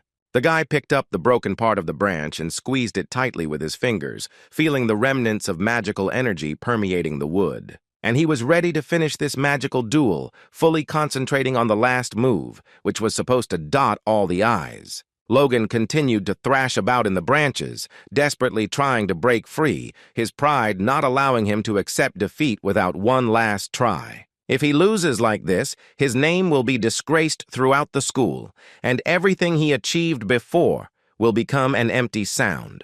Rain put in a lot of magical power, so it was difficult for Logan to move in the sticky vines. Considering the plant's characteristics and ease of control, the guy thought it would be worth improving. But he told Logan not to worry, because he would soon feel much more comfortable. The feeling of impending pain and complete helplessness overwhelmed him so strongly that he looked more like a frightened child. The sharp end of the branch was right next to his eye. Logan squeezed his eyes shut and tensed his entire body, barely exhaling from excitement, waiting for the blow that seemed to be coming right now. However, instead of pain, there was only a light sound of impact, as if something metal or wooden had knocked on the surface. Feeling no pain or strange smell, Logan forced himself to open his eyes and saw Rain's back standing calmly in front of him. Logan shouted the question in shock, not understanding why Rain hadn't followed through, as if it was some kind of mockery. The guy responded calmly, saying that the fight was already over, and there was no point in continuing what had already ended naturally. And he asked Logan to shut his mouth since he lost. Rain asked, or did Logan understand what it was like to get hit hard? And he asked him from that moment to stop doing bad things and live a good life. His words, spoken simply and without pressure, for some reason resonated in Logan's soul, as if awakening something long forgotten in him. Logan remembered how he spent his entire life in a harsh place, where every mistake was punished, and no one spared the weak. In this world of magic, strength was everything, and the weak disappeared, regardless of gender, age, or merit, and no one doubted this rule. A voice from the past, filled with anger and disappointment, surfaced in his memory, as if reviving difficult scenes from his youth. He heard the familiar reproaches that if he couldn't cope, he wasn't worthy of being called a magician, and again he felt that old heaviness in his chest. But Rain's words sounded different, calm and simple, reminding that a magical duel is not the end of life, but just a test. When the roots were completely destroyed, the guy thought that they had lasted for quite a long time, so it seemed like it was magic with enough practical application. Then he remembered that a magical duel only ended when one side surrendered or suffered complete collapse. So he caught Logan in mid-air and delivered a powerful blow to the chin. Rain did not consider this an attack, since the outcome of the fight had already been decided earlier. The students who were watching everything that was happening were shocked by this ending, because they did not expect that everything would end exactly like this, because just recently, Rain spoke of mercy and suddenly attacked. Meanwhile, Logan lay motionless on the broken ground. Professor Theon, who had been silently watching all this, finally removed the protective barrier and officially announced the name of the winner to the entire hall. Rhine Ludwig's name echoed throughout the arena, and the students all let out a collective breath, realizing that they had just witnessed something exceptional. No one could believe that the same young master who had previously been the subject of only ridicule was able to defeat Logan with such ease, and the crowd began to animatedly discuss what was happening. Gertrude blinked hard, trying to process what she saw, and Krista nodded as if she knew this was how it would go. Owen and Caroline were also shocked, not expecting the newcomer Rain to win. Meanwhile, Rain saw someone at the gate to the arena. It was the president of the club. He ran forward without hiding his emotions and bowed before Rain with tears in his eyes, gratefully whispering words of appreciation. Rain muttered that it shouldn't be called grace and scratched his head, asking them to just do their jobs and create useful magic. And then Rain asked how he could repay the kindness done by the club leader, who had no idea what he was talking about. The guy explained that kindness was a spell that he used because he borrowed them from the club, and in all the spells he felt the instinct of the club leader, although it was not perfect. Rain said that the efforts of the elders were not in vain, and that they would continue to create more magic for local development. He gave the leader confidence and said that he would definitely succeed, and he beamed with a smile. The feigned indifference behind which sincere concern was hidden struck even the most indifferent observers, and Rain's departure was accompanied by respectful silence. But he wondered what Esther would say in that case. But the thoughts immediately went away, because he was not Esther. But still, he was interested in whether he managed to save his face. The students excitedly discussed how Rain was able to defeat Logan, not believing in such a possibility and whispering among themselves in surprise. One of them said that he saw everything with his own eyes, and that the guys from the prestigious Magic Academy spoke about the incredible power of Rain, who ended the duel with the help of powerful black magic. Voices came through the moonlit window, saying that it was now clear that this guy was not a worthless young master at all, but a talented user of black magic who was quickly gaining strength. In the infirmary of the main building of another magical academy, Logan was about to get out of bed. Then he touched his bandaged forehead, feeling a slight pain, reminding him of the recent fight. Professor Owen stood over him and asked Logan what it was like to tarnish the name of his school. Upon seeing the professor, Logan immediately straightened up and sat motionless, remembering the strict rules of the Chekak school, which was famous for its discipline, tougher than that of a soldier. Professor Owen demanded a report and confession about the magical duel, Logan said. Good big brother. Owen instantly became angry, reminding Logan that he should now call him Professor instead of Big Brother, emphasizing the formal nature of the relationship. Logan apologized and explained that it was all due to extreme fatigue that had accumulated after many difficult fights and intense training. Then the teacher advised him to have a good rest, since he himself had seen all the weight and tension of the difficult fight that had just ended. Logan feared for the school's reputation, fearing that the elders would take harsh measures against him for losing, since the T-Hark school did not forgive weakness. The professor called Logan's behavior a manifestation of genius that was unlucky, and reminded that praise does not make the school a personal property, and success requires perseverance. Logan felt a deep respect for his older brother, who was an example and support despite his strictness and harshness. He tried to understand what exactly the professor meant when he spoke of the great Scalzi Ludwig, who was the greatest magician of the previous generation. Legend has it that Rain was this mage's assistant for 3 years, and despite his possible lack of academic credentials, his skills were impeccable. This caused Logan to resent the descendants of noble families who received education and opportunities through blood rather than talent. Owen advised his brother to establish contact with Rain, since apparently he was a real genius, with whom it was better not to argue, and he became a figure to be reckoned with, because one day he would become a big shot in the world of magicians. But Logan didn't want to agree because he considered Rain a disgrace and that he would definitely defeat him next time. Owen considered her brother a blind and stupid ram because Logan was beaten in close combat and was a loser in the arena, that even Rain beat him. The teacher insisted that Logan had been watching Rain more than anyone else and had sensed him, so let him do whatever he thought was necessary. And as he was leaving, he told him not to forget to fulfill his promise, since he had lost in a fair fight. After the professor left, Logan looked at the door for a long time and sighed with relief, realizing the gravity of his situation and the trials ahead. He knew he didn't want to challenge Rain again, especially if he used all his strength, because the outcome would be a foregone conclusion. Despite everything, Logan repeated to himself that he was not afraid, but simply stopped resisting at the request of his older brother, maintaining his pride. 15 minutes before the magical duel with Logan, Rain was in the central library of Delayton, as it contained huge collections of historical books and biographies, as well as many other publications. He thought about the fact that Lynn's diary was delivered to him, and it was strange for him. Rain approached the librarian and asked where he could go to find some books. The girl showed him 2 books. One was about the life and achievements of the palace archer Kays, and the second was about the priestess of the fire dragon Frida. Rain immediately smiled when he saw the book covers. A summer day 300 years ago came into his mind when Frida suddenly decided to make a strange bet. She cheerfully suggested betting on whose biography would be thicker, confident of her victory, and he then sighed in irritation, considering it stupid because he did not care about the rating compiled by a person, but he could not resist her cheeky smile. Frida covered her mouth with her hand and mockingly accused him of fearing the legendary shrine. Just as he was about to parry, Esther, who was practicing her sword swings at that very moment, intervened in the conversation. She, without looking up from her workout, said that she was betting on Lynn, causing a brief moment of silence among everyone.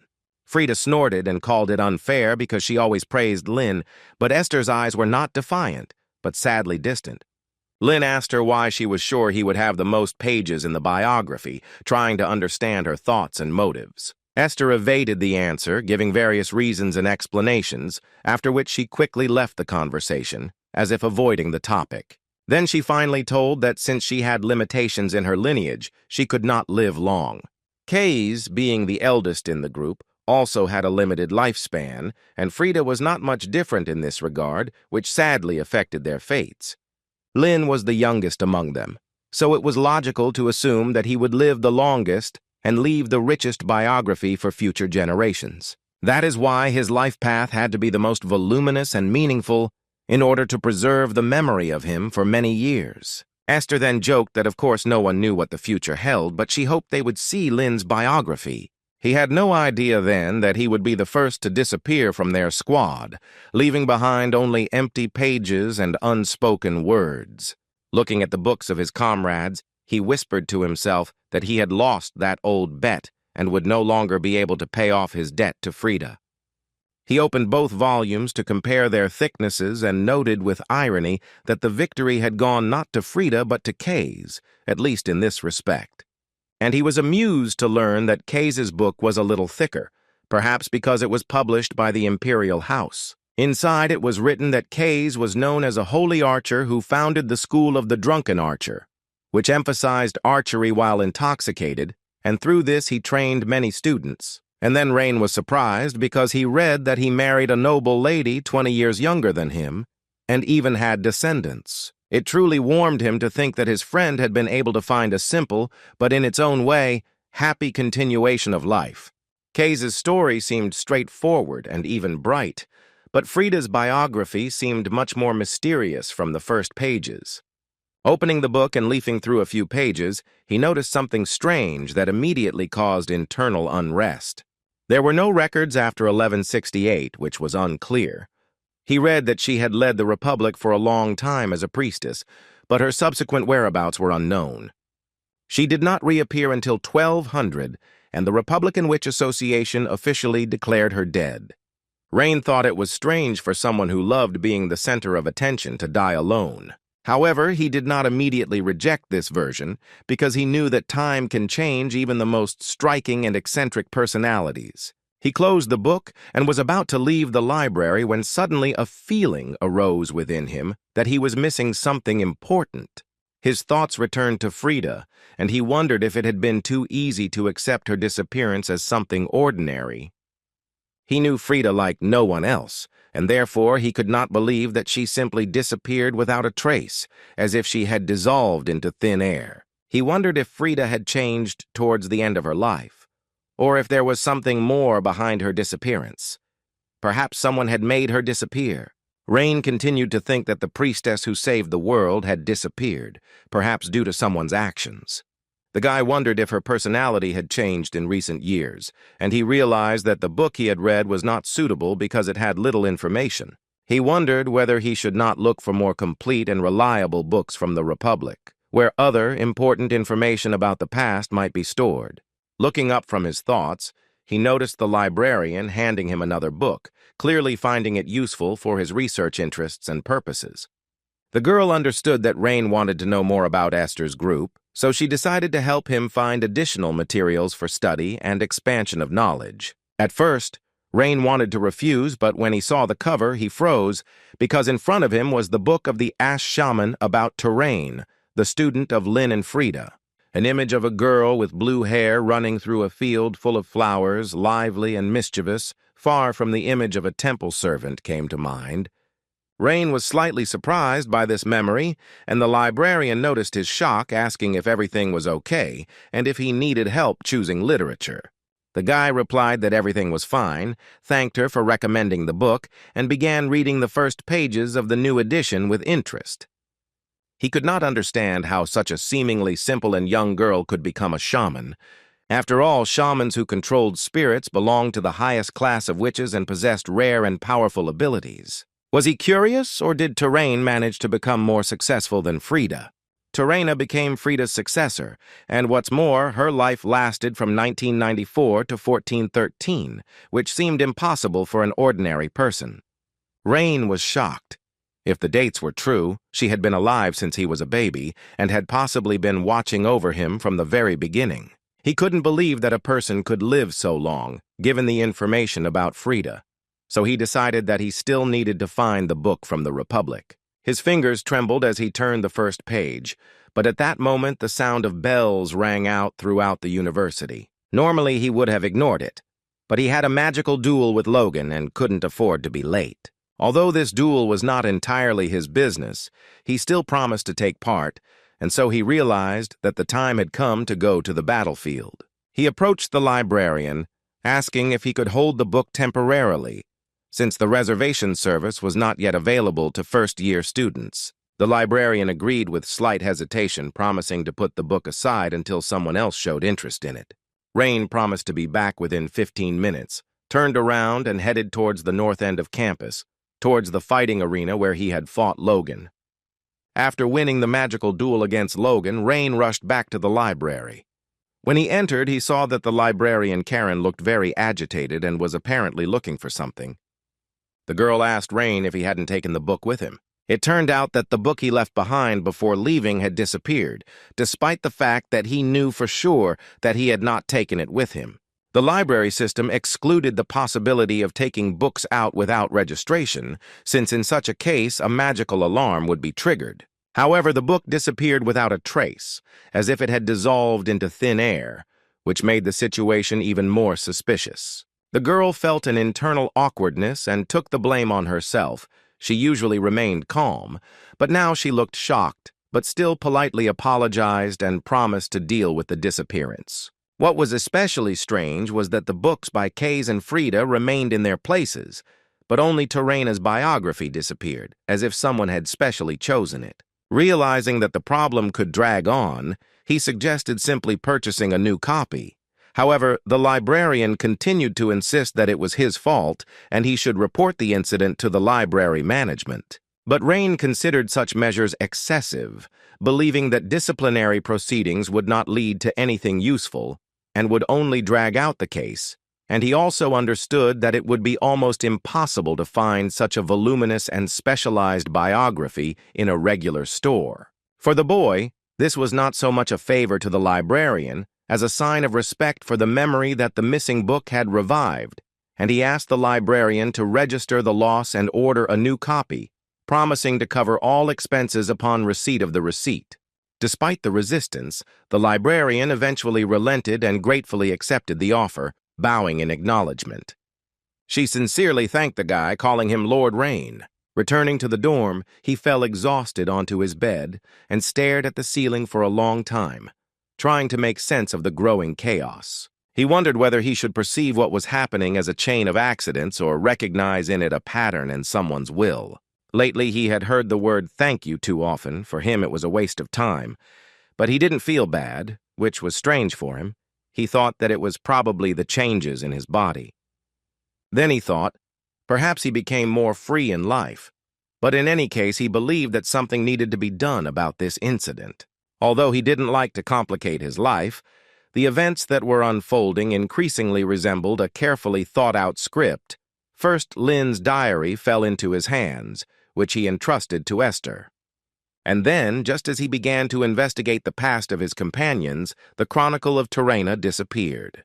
He wondered if someone could have deliberately planted the diary and then watched his actions from the shadows. The only one who could have known that much about him was Terena. But the thought seemed illogical.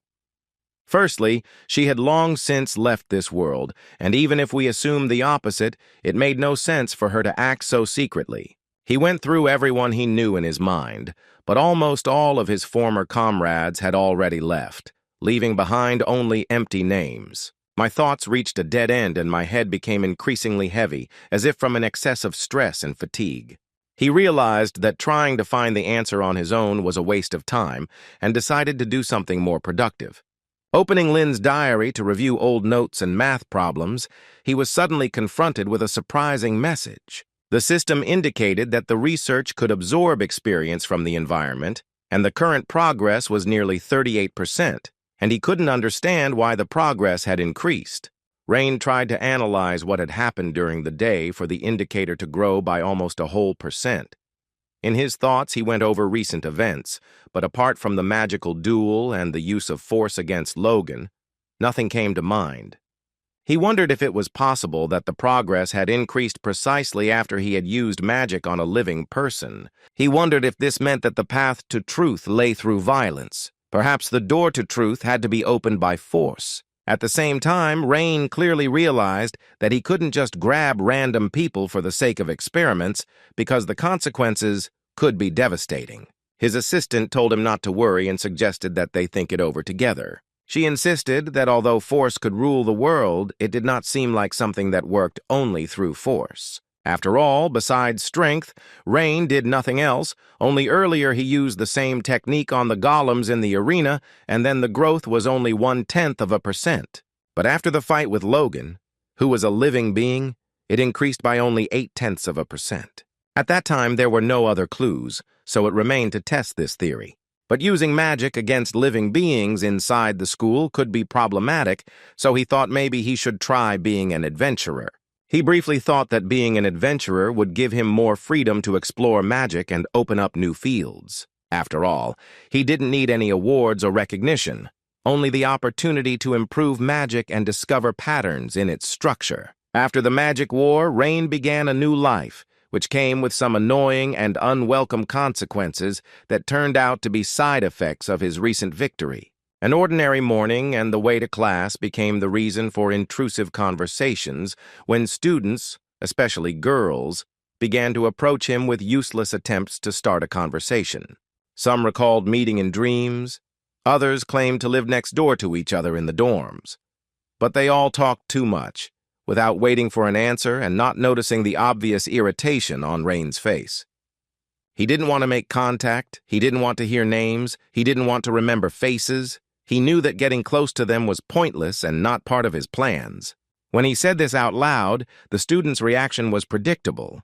They did not take him seriously, considering everything he said to be a strange joke from a representative of a noble family. His grim and honest face only increased their laughter, as if they had agreed to ignore any manifestations of coldness and accept them as part of the image. A little later, a new nickname stuck to him, another and meaningless one, like all the others, and he, as usual, did not attach any significance to it. The conversations in the classroom were cut short when Krista Varden walked into the room, her voice cold and sharp as it echoed throughout the room, causing everyone to step aside. A restrained snort and a haughty gait revealed her as a noble girl who was accustomed to attention, even if she did not need it. Gertrude Panton walked alongside him, radiating a playful mockery, and her quiet whispers directed towards Rain only increased the sense of a strange game unfolding before his eyes. Krista, passing by, demonstratively turned away, sat down next to him and stared out the window, as if not noticing his presence, turning into a motionless stone statue. She did not say a word, but radiated a tense silence, like an offended queen whose silence must be understood without explanation. Rain, not known for his sensitivity to such moods, did not immediately understand what had caused this change of mood, but he did not try to guess. Krista finally broke the silence, crossing her arms haughtily and raising her chin as if giving instructions to invisible subjects. She said she was tired of watching him feign weakness, even though he had such skills. Krista told him to straighten his shoulders and walk confidently, because strong people should show their strength, but he was still able to defeat Krista and Logan. There was a challenge in her words, sincere and almost belligerent, as if she had finally recognized him not as scum, but as a worthy opponent whom she would not be ashamed to defeat. Now she expected only one thing from him, not to lose to anyone until their next fight, so that their duel would become a true pinnacle in the history of the Academy. Her words sounded like an oath, spoken solemnly and sharply, and when she finished, the class fell silent for a moment. In response to her intense gaze, Rain remained calm, not hiding his eyes and showing neither surprise nor anger, only cold indifference. However, the drawn-out tension was broken suddenly, and even absurdly, when he reminded her of her first lesson with Professor Owen and the possible penalty for a forgotten textbook. Krista's reaction was so sharp that she immediately sat down and began rummaging through her things, and her feigned arrogance crumbled to dust. Gertrude couldn't resist and ran her hand over her forehead, realizing that all the pre-prepared theatricality had been ruined by one insignificant remark, because everyone knew that Krista had been rehearsing this phrase all day yesterday. After a busy week of classes and rune lessons, Rain prepared to meet Karen, the junior librarian assigned to the Central Library for the weekend. When he first entered there, he saw her worried face, which indicated some kind of problem. The girl told him that all books dedicated to Terrain had been removed from sale. She even contacted all the publishing houses of the Empire, who reported that the books were no longer available and were not planned to be sold. She didn't know the exact reason, but it was said that the Golden Children, which was the heresy investigation body of the Light of the Dragon Church, suddenly put all books related to Terraina on the censorship list that year. Rain wondered what could have caused such a reaction after her death, since if there had been serious allegations, an investigation would have begun during her lifetime. Karen said that she read these books because they were required reading if you worked in the library. Moreover, the girl was a follower of the Archmage Lin and Fried, and Terraina left behind as many great achievements as these two. Karen insisted that there was nothing suspicious in Terraina's book, just a story, and since it was a biography, even if there had been dangerous content, it would have been filtered out by the censors. Rain realized that it was no longer possible to obtain a copy of the book in the usual way and decided to turn to the black market, where rare and forbidden artifacts were sold. The black market could provide what was needed, but it was a risk, especially if the purchase was linked to the Ludwig family name. In order not to drag his family into a potential scandal, he decided to act alone and use his personal funds. But there was a new problem. He did not have the necessary amount. Karen offered to help, but her salary of 30 silver turtle coins was barely enough to survive, not to buy a book worth 3 gold. He had to admit that without his own income he would not be able to advance, despite his noble birth and family title. The idea of a stable and secure life, which seemed guaranteed after reincarnation, suddenly crumbled before the simple question of where to get money. He considered many options, including street magic and teaching, but everything came down to licensing, reputation, and long terms. Among all the ideas, there was only one real possibility left: to risk one's life for the sake of profit and new magical knowledge. Becoming an adventurer was not only a way to make money, but also a cover for experimenting with magic in combat conditions. Karen didn't agree with him, because how could Rain engage in adventures and low deeds being from a great family? She wanted to sort everything out herself, to somehow help him, because someone stole the book. But Rain didn't want to involve her in the matter, and said that if everything went well, he would be able to earn the required amount, and this was the only way that came to his mind. The next morning, the head librarian began checking the list of books issued and noticed a familiar entry. The book on Terrain was listed as belonging to Rein Ludwig, a first-year student who was not allowed to borrow books in the first semester. The head librarian frowned, remembering that access could only be granted by permission, and began to find out who was responsible. It quickly became clear that the person on duty that day was Karen, a girl who had only worked at the library for a few months. Doubts grew when other librarians reminded them that Karen was usually very careful and not prone to such mistakes, so they thought the boy might be begging. One of the senior staff members suggested that perhaps the book was given not to Rain, but to Professor Elin, and the writing was simply illegible. And since everyone was talking about Raina then, because of her victory in the duel, she could have been mistaken by accident. The employee noted that Karen had been spending a lot of time with Rain lately, and perhaps was even in love, and when a person is in love, even bigger mistakes are made. In that case, they thought everything was fine, and after the meeting, they wanted to change the reader's name to Professor Elin Ludwig. They said there was romance in the life of an adventurer, but Rain knew it was just a high-risk job where lives were put on the line for money. The original concept of the profession seemed noble and honorable, but much has changed since the Adventurers Guild was founded 300 years ago. Where adventurers had once aided heroes in covert missions, they were now mercenaries, fighting monsters and solving problems that the army couldn't or wouldn't discuss out loud. The guild, which has grown to branches in every city, has become an integral part of the world's fighting power, defining it through levels and ranks. Over 300 years, adventurers have gained the status of trusted experts and have been divided into ranks based on strength and achievements. Rain felt mixed feelings as he entered the 3-story stone building of the Adventurers Association. In the morning, the lobby was filled with conversations of adventurers about the latest quests and dangerous monsters, such as rat spiders, whose prey promised decent rewards. After all, ever since the Red Dragon Legion left, the mountain range had become full of monsters, and for adventurers, it was a gold mine. For Rain, who remembered the name, information about rat spiders was valuable. In this world, knowledge was more valuable than gold. When it was his turn, a haggard secretary in uniform asked him to show his student card to register as an adventurer. She warned that the process would take no more than 10 minutes to verify personal data. The name on the ID card, Rein Ludwig, surprised her, because he was a nobleman from a powerful family and not a simple commoner magician.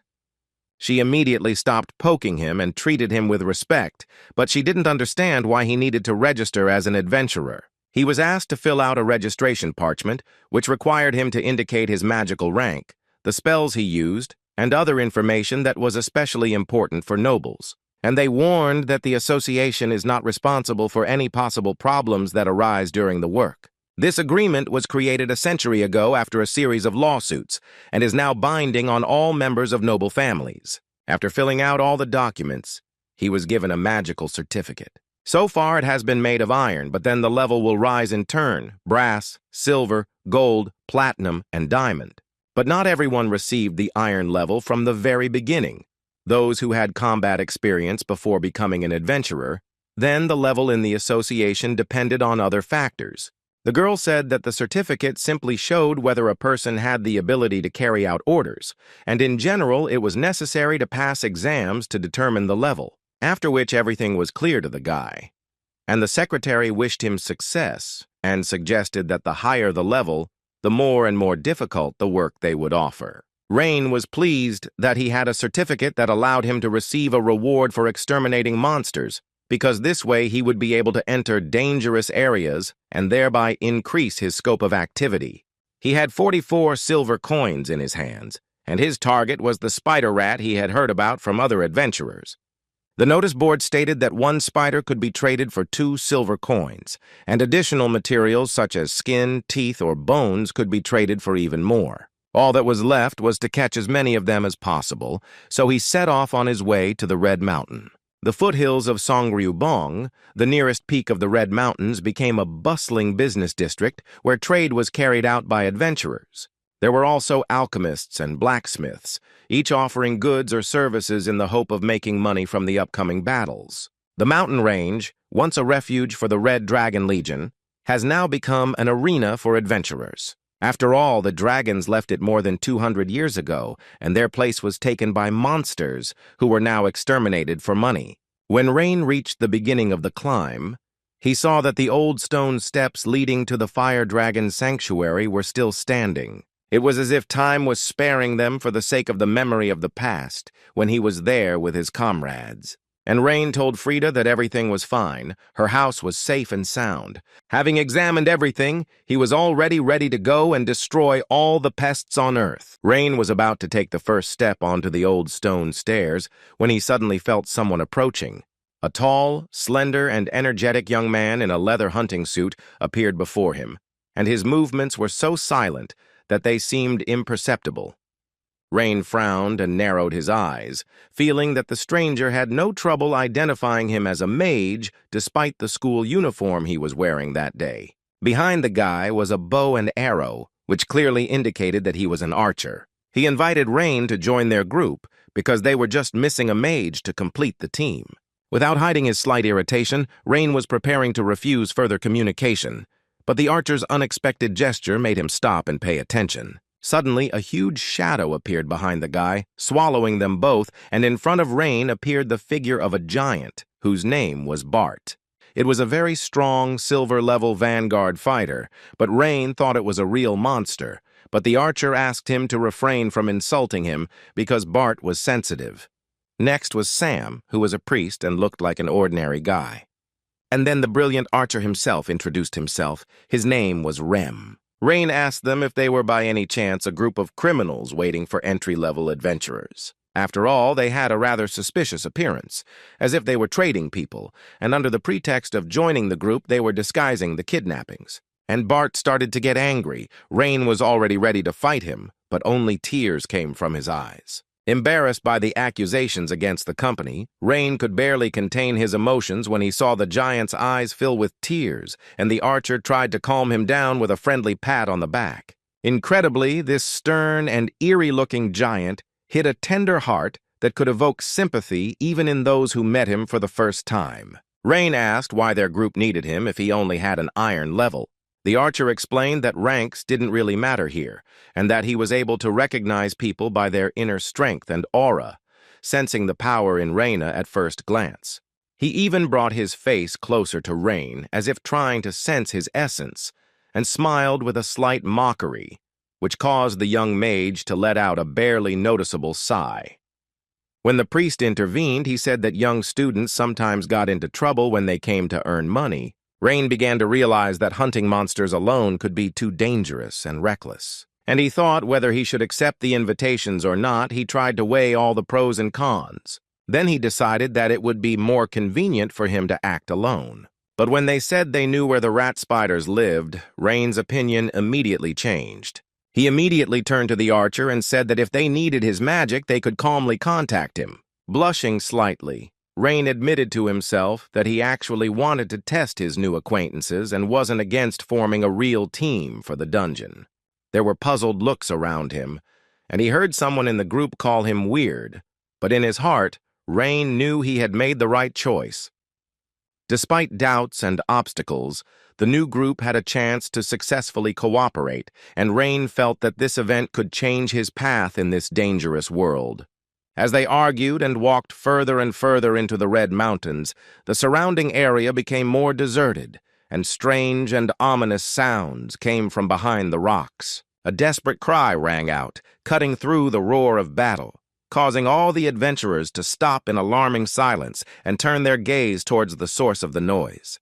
Something huge was approaching them, and in its mouth, the size of the creature shocked everyone, and in comparison to it, even the impressive Bart seemed like an ordinary middling warrior.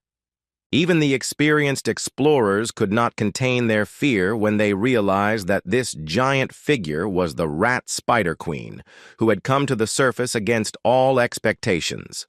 She was twice as big as the average queen. Even in manuscripts there was no such thing. Apparently everyone forgot about her long ago. A dull thud echoed across the ground, and at the same moment, many felt it tremble beneath their feet, as if the queen were moving towards them. Those who lacked self-control screamed and ran away without thinking about the consequences, although this only made the monsters even more angry. Bart, the only one who remained calm, shouted for no one to turn their backs, because retreat was the most dangerous decision. There were also a lot of small rats there which didn't seem scary. But Sam the priest said that it was better to retreat, although Rain did not understand why, because he did not see anything scary in them. Sam warned that the rat spiders under the Queen's control become tens of times more dangerous. Under normal conditions, they act chaotically, but near her they begin to move with frightening coherence, as if on an invisible order. The glow in the monster's eyes became ominous, as if a command to attack had flared up inside them, engraved with the sign of their ruler. The newcomers did not pay attention to this signal and continued to run, which only accelerated their tragic fate. The spiders caught up with the fugitives with astonishing speed and sank their teeth into them, tearing out shreds of flesh without the slightest delay. Rem clenched his fists in anger and quickly drank the contents of the pumpkin hanging on his belt, as if preparing for the final shot. It was clear that the famous technique of drunken shooting would begin now. The idea behind this technique was that the more intoxicated the shooter was, the more powerful and accurate his shots would be in combat.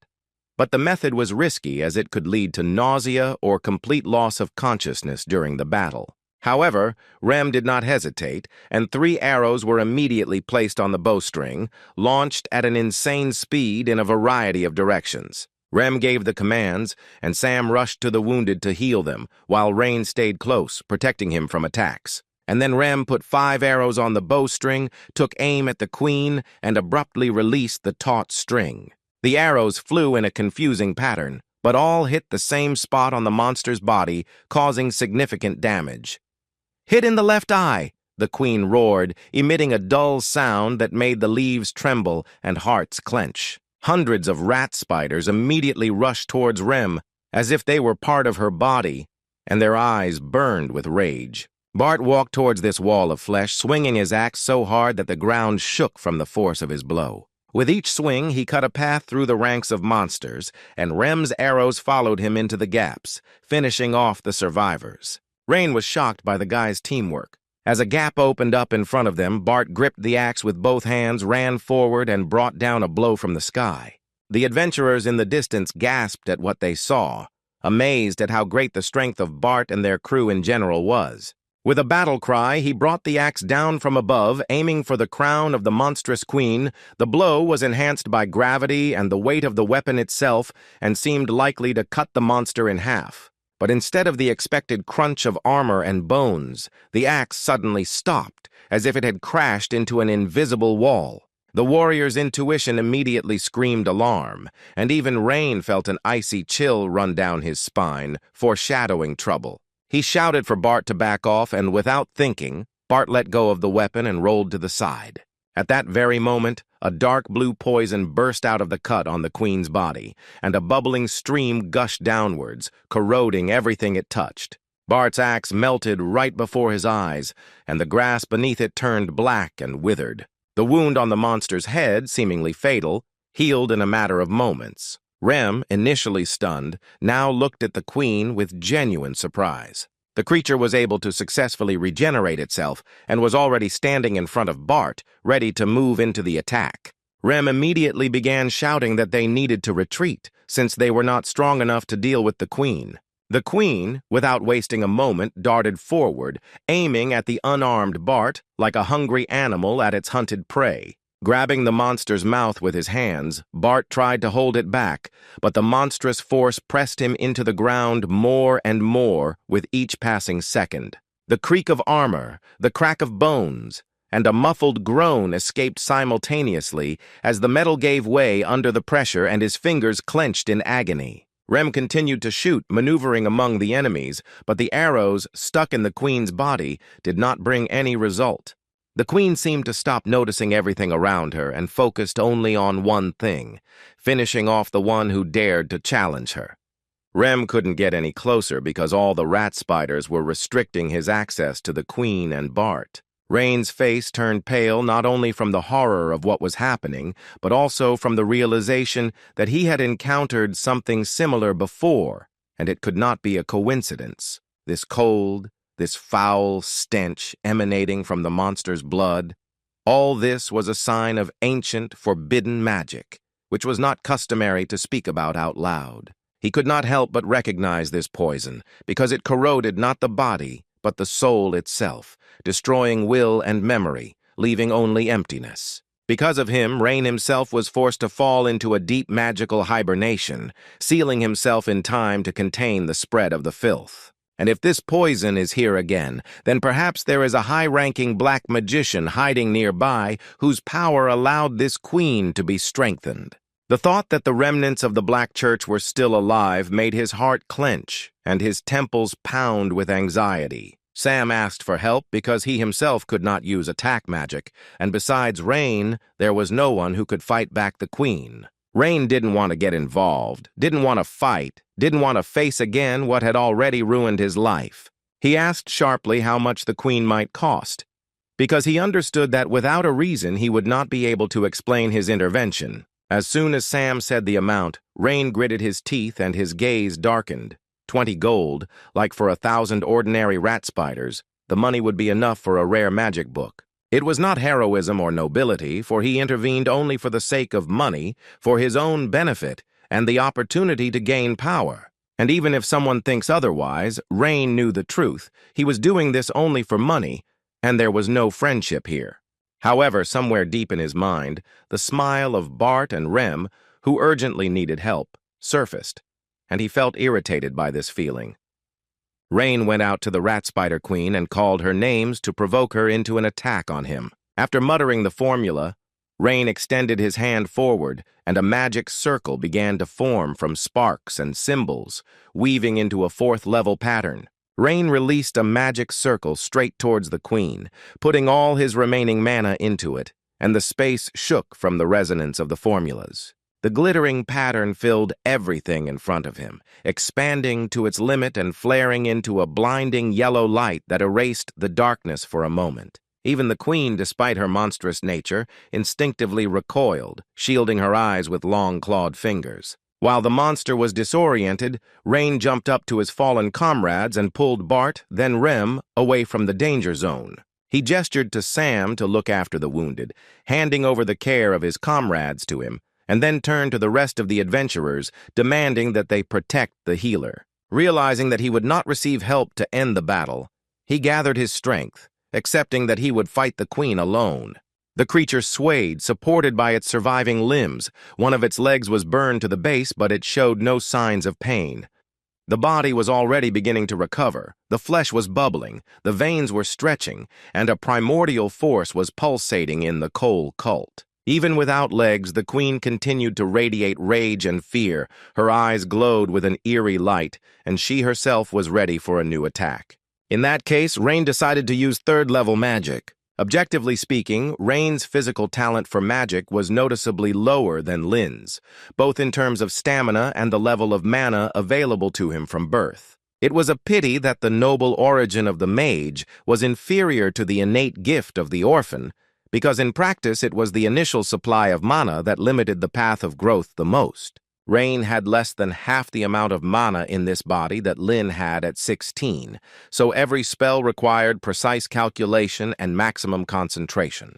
The guy released black balls at her, which exploded right on the queen's body, leaving behind a barely perceptible trail of smoke and fire. But the creature did not fall. It continued to fight, as if not noticing the damage and continuing to persistently move forward, not giving its enemies any rest. Rain realized that even though he was using the 3 stars magic at full power, there was no guarantee that it would work properly and that he would be able to defeat the queen.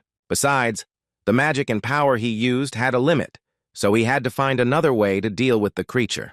And first of all, he decided that he had to understand the enemy. He whispered to Belsidius, activating the magic of analysis, and a red star flashed in the guy's eyes. A magic circle, a combination of 2 rhombuses and 1 decagon, spread before my inner eye. A chill ran down my spine as it became clear that the queen's spell was based on 3rd-level dark magic, and any attempt to interfere through Belsidius could cost him his consciousness or soul.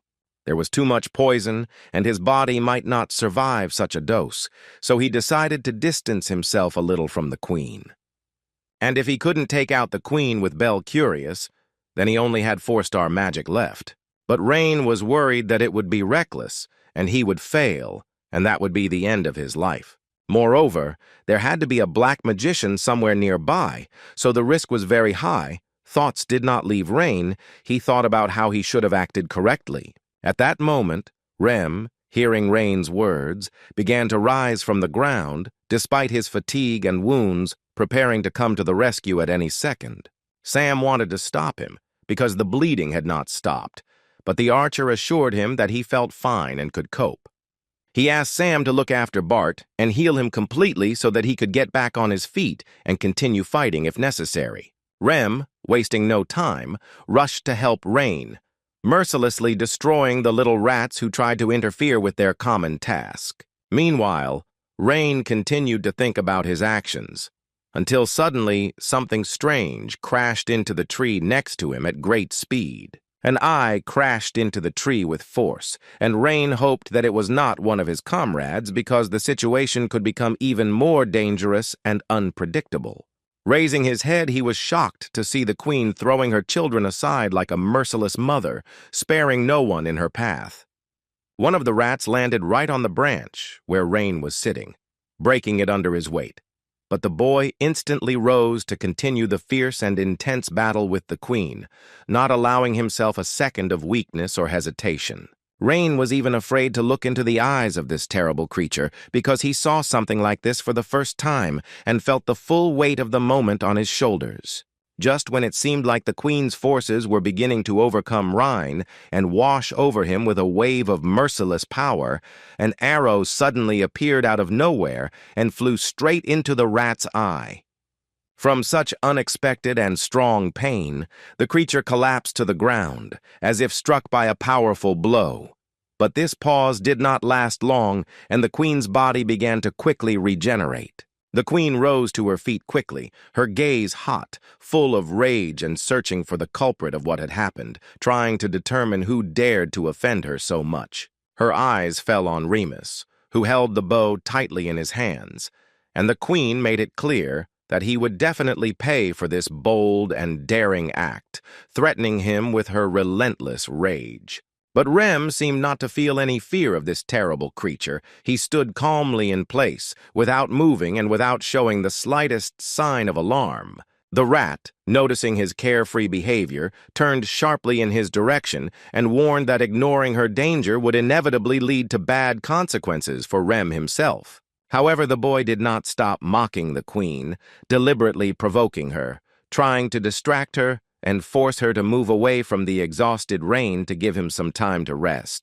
After that, the rat rushed towards Rem, running at incredible speed on its many legs, as if the threat had become even closer. All the people around were seized with panic and began to shout loudly at Rem, begging him to retreat and run away, realizing the full danger. But Rem remained where he was, enduring the tension with equanimity, because he already had a carefully thought-out plan in his head, and he knew that it was too early to take any step.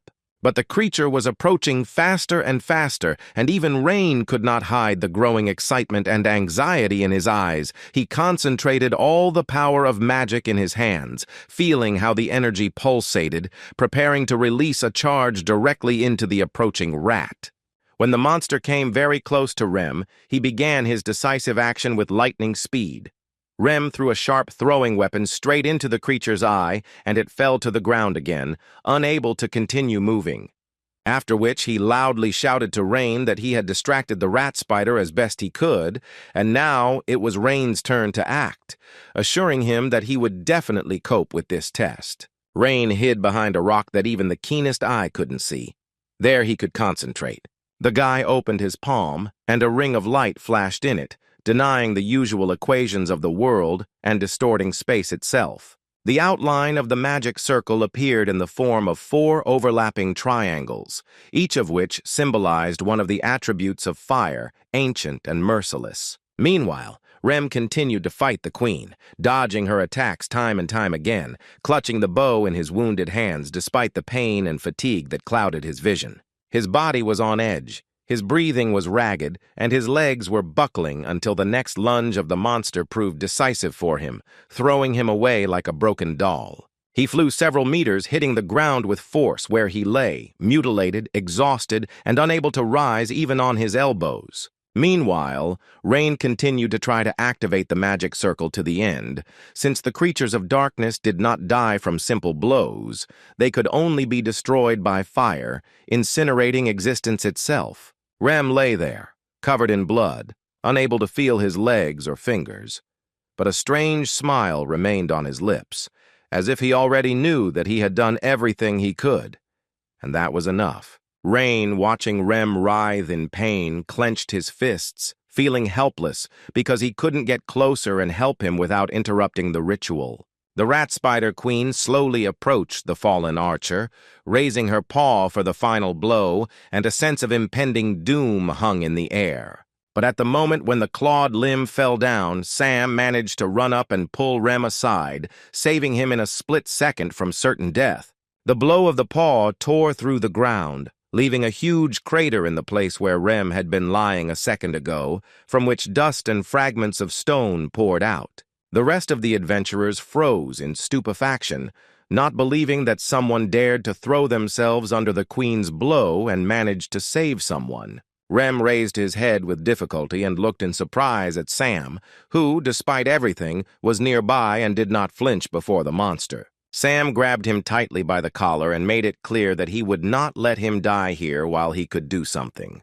The priest quietly looked at everyone who was still alive and mentally promised that they would definitely return together so that they could then smile at each other without regrets. He focused on the wounded body, and warm, healing magic began to shine in his palms, slowly filling Rem with strength. Rem, lying on the ground, barely audibly apologized for his reckless heroism and thought that when it was all over, he would definitely write everyone a letter of apology. While the guys were talking, they didn't even notice how this monster approached them. Meanwhile, Rain finally managed to. The runes engraved on his palm shone with 4 names: Yul, Pak, Ka, Khan, each of which carried the element of destruction, coverage, and binding. The bright light of the magic circle became blinding, burning more and more intensely until a storm of magic swirled around it, awakening the nature around it to pain.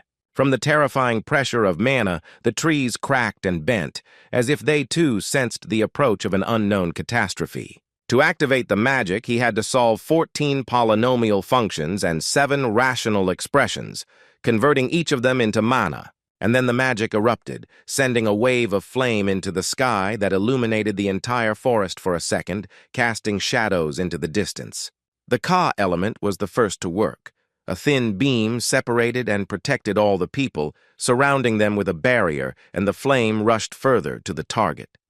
The second element was Yul, a horned firestorm that pierced the sky, engulfing the entire space in a flaming ring up to the queen.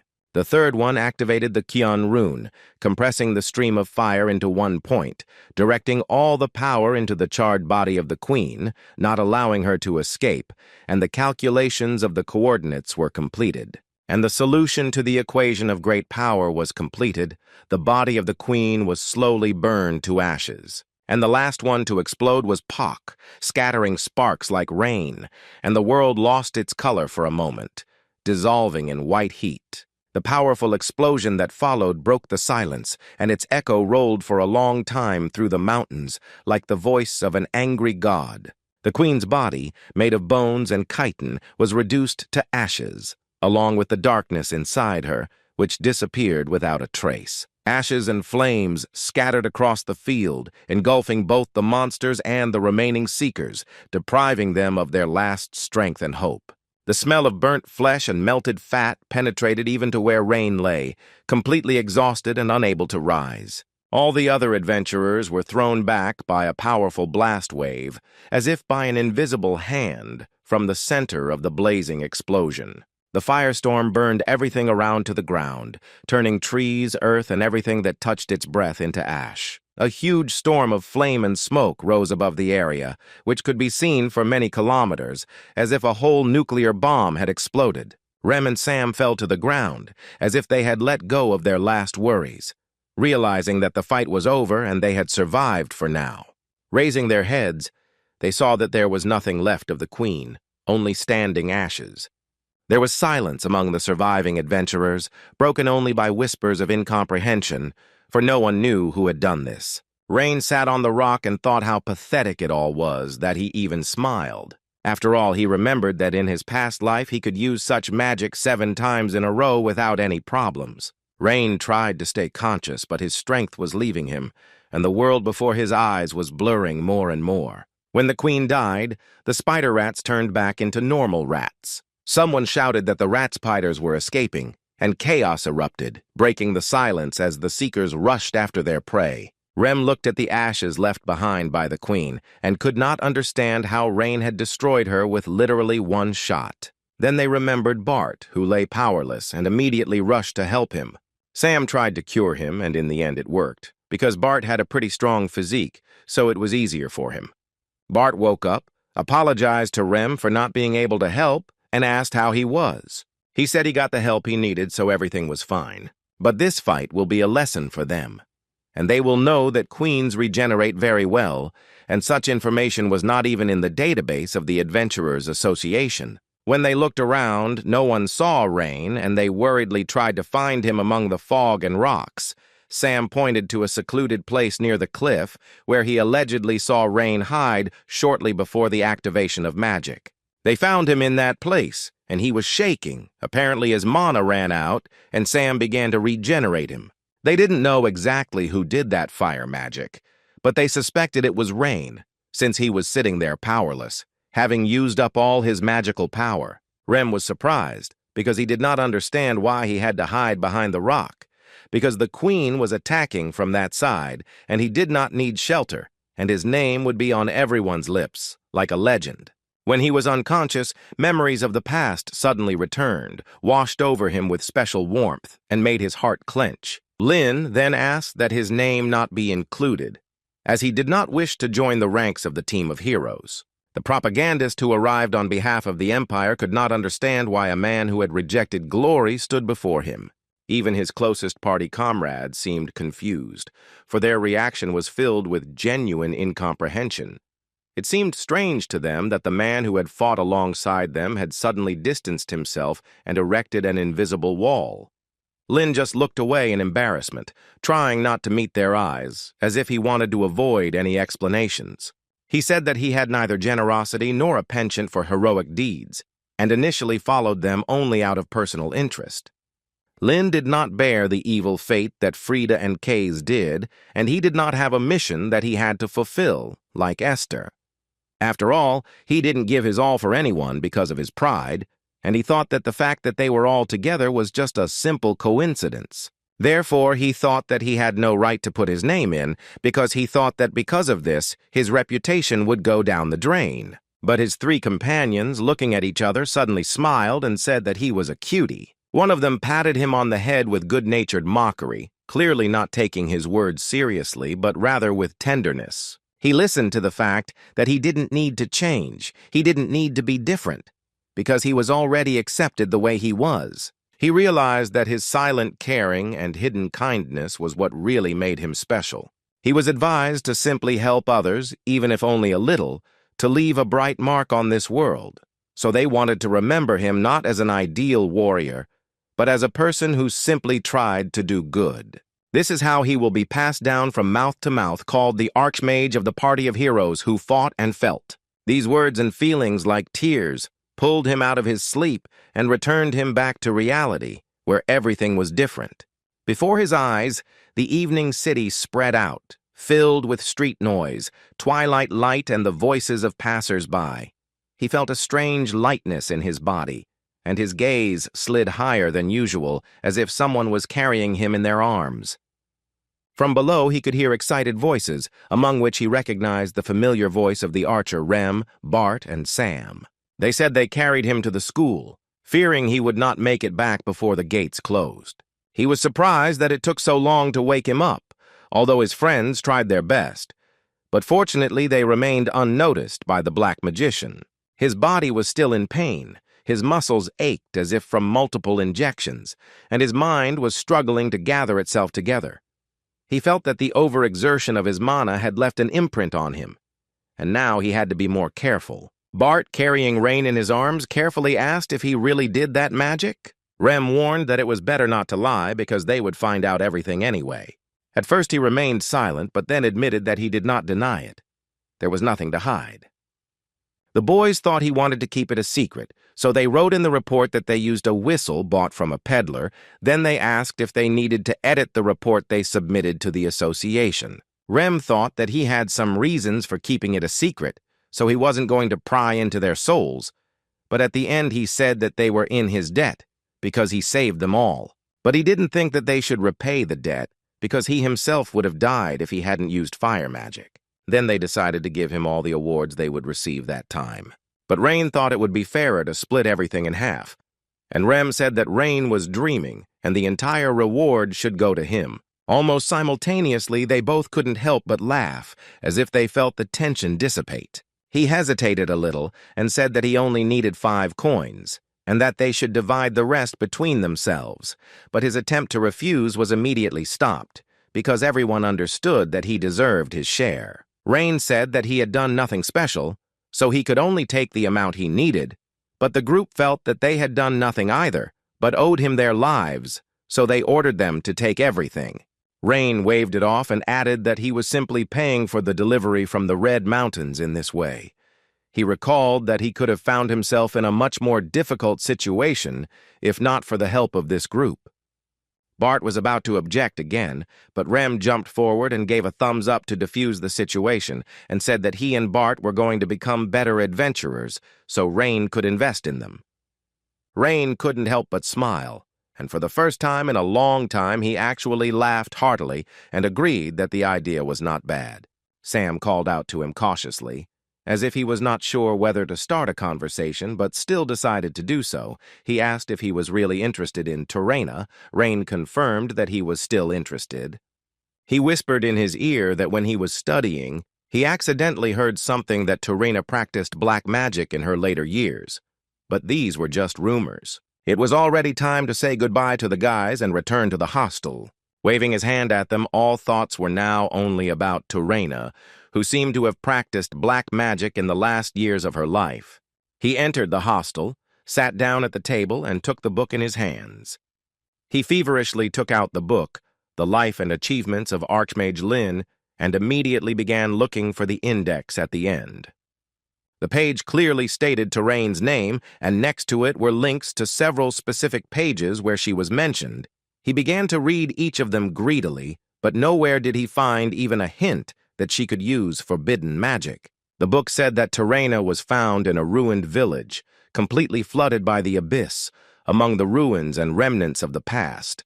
He didn't understand how she managed to survive in a place where even adults couldn't stay alive and conscious. The memoirs mentioned that she was about 7 years old at the time, and she was crying silently in the cold and fog. Lin then lit a fire from the torn pages of his diary to warm the girl.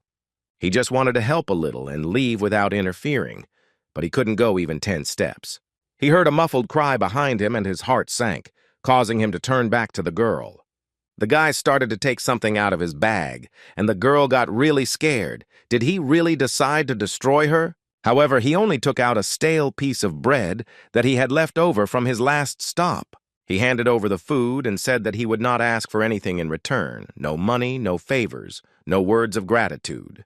The girl looked at him with wide eyes, not believing in the kindness of a completely unfamiliar magician. At this time, Esther and Kays, noticing the smoke from the fire, headed in that direction, hoping to make it before nightfall.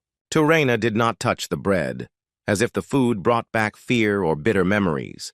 But Lin warned that bread was all he had to eat, and there was nothing else. But suddenly the girl spoke. She said that her entire family, friends, and all the people dear to her died. Lin asked the girl if her village interacted in any way with the outside world, to which she replied that she didn't know. He understood it right away, because he himself did not know about the existence of this village, although it was understandable, because it was a distant outskirts. And besides Turena, there was no one left in that village who could help remember that place, which was sad. A life that no one will remember and no one will talk about could have been the fate of this girl lost in a flooded village. Lin thought that if she disappeared without a trace, then even the name of her hometown would disappear from the world's memory forever. But the girl was trembling, and with tears in her eyes, she whispered several times that she did not want to disappear and wanted to continue living. Then Lin picked up the bread, brought it to her face, and said that if she wanted to survive, she had to eat a lot and become stronger. He also asked her to preserve the memory of the village and the people who were there and who are no longer with her. She realized in complete silence that she was alone, and slowly extended a piece of bread to her lips, squeezing it in her shaking hand. It was that quiet moment that marked the beginning of their strange connection, and from that day on, she never left Lin's side. The book claimed that Lin took her on as an apprentice because of the magical gift he supposedly recognized in her immediately. In fact, she really did have incredible magical abilities, and almost every spell worked the first time. All of Lin's comrades looked at her in amazement, because no one expected such results and such strength from the child. However, Lin himself did not believe then that she would grow into a magician who would one day be able to eclipse even masters with a great name. When they discussed whether to leave the girl in the temple, he was the only one against it. Remembering his own past, he knew that a girl without status and influence there would not get a chance for a normal future and would be forgotten. But even after they separated, she had the necessary magic, with the help of which she could survive alone, relying only on her own strength. He remembered how he had taught her step by step how to put out small fires, explaining the basics of controlling the elements through concentration of will. Turena repeated the exercises every day with rare persistence and never complained, even when her fingers trembled from fatigue. They even learned to use earth magic to save those who fell, magic that could help all people. When he gave her a name, he explained that it meant learning in an ancient language and hoped that she would justify his choice, and his companions then joked that he was too soft with her. But he knew that he saw in her himself from the distant past. He couldn't explain whether it was compassion, pity, or an intuitive decision, but he didn't regret it. But every day he noticed how her abilities grew, how she mastered magic faster than other students. But they couldn't do it forever, and the day came when they had to say goodbye. The girl was very sad to say goodbye to the guy because she was very used to him, and he was a good teacher. But surprisingly, Lin was able to say goodbye to the little one calmly without much emotion. He gave her to a new family and quickly left that place because he felt awkward. She entered her new home with some man. He greeted her nicely in a new big building, but warned that she would get used to it over time.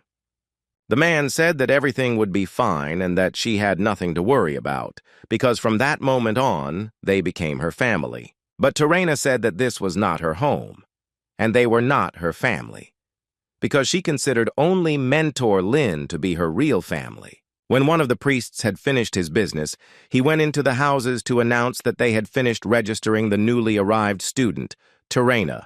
But his comrade was hanging on a concrete beam, twisted into a tree root. The priest realized that it was Turena's student and wanted to send guards to look for her. However, his comrade, hanging in the air, said with a wry smile that there was no need to search, and asked to simply leave everything as it was and forget about this incident. Because Terena apologized after using magic, and she was actually very sorry. But at that moment, she felt that she should be next to her mentor, Lin.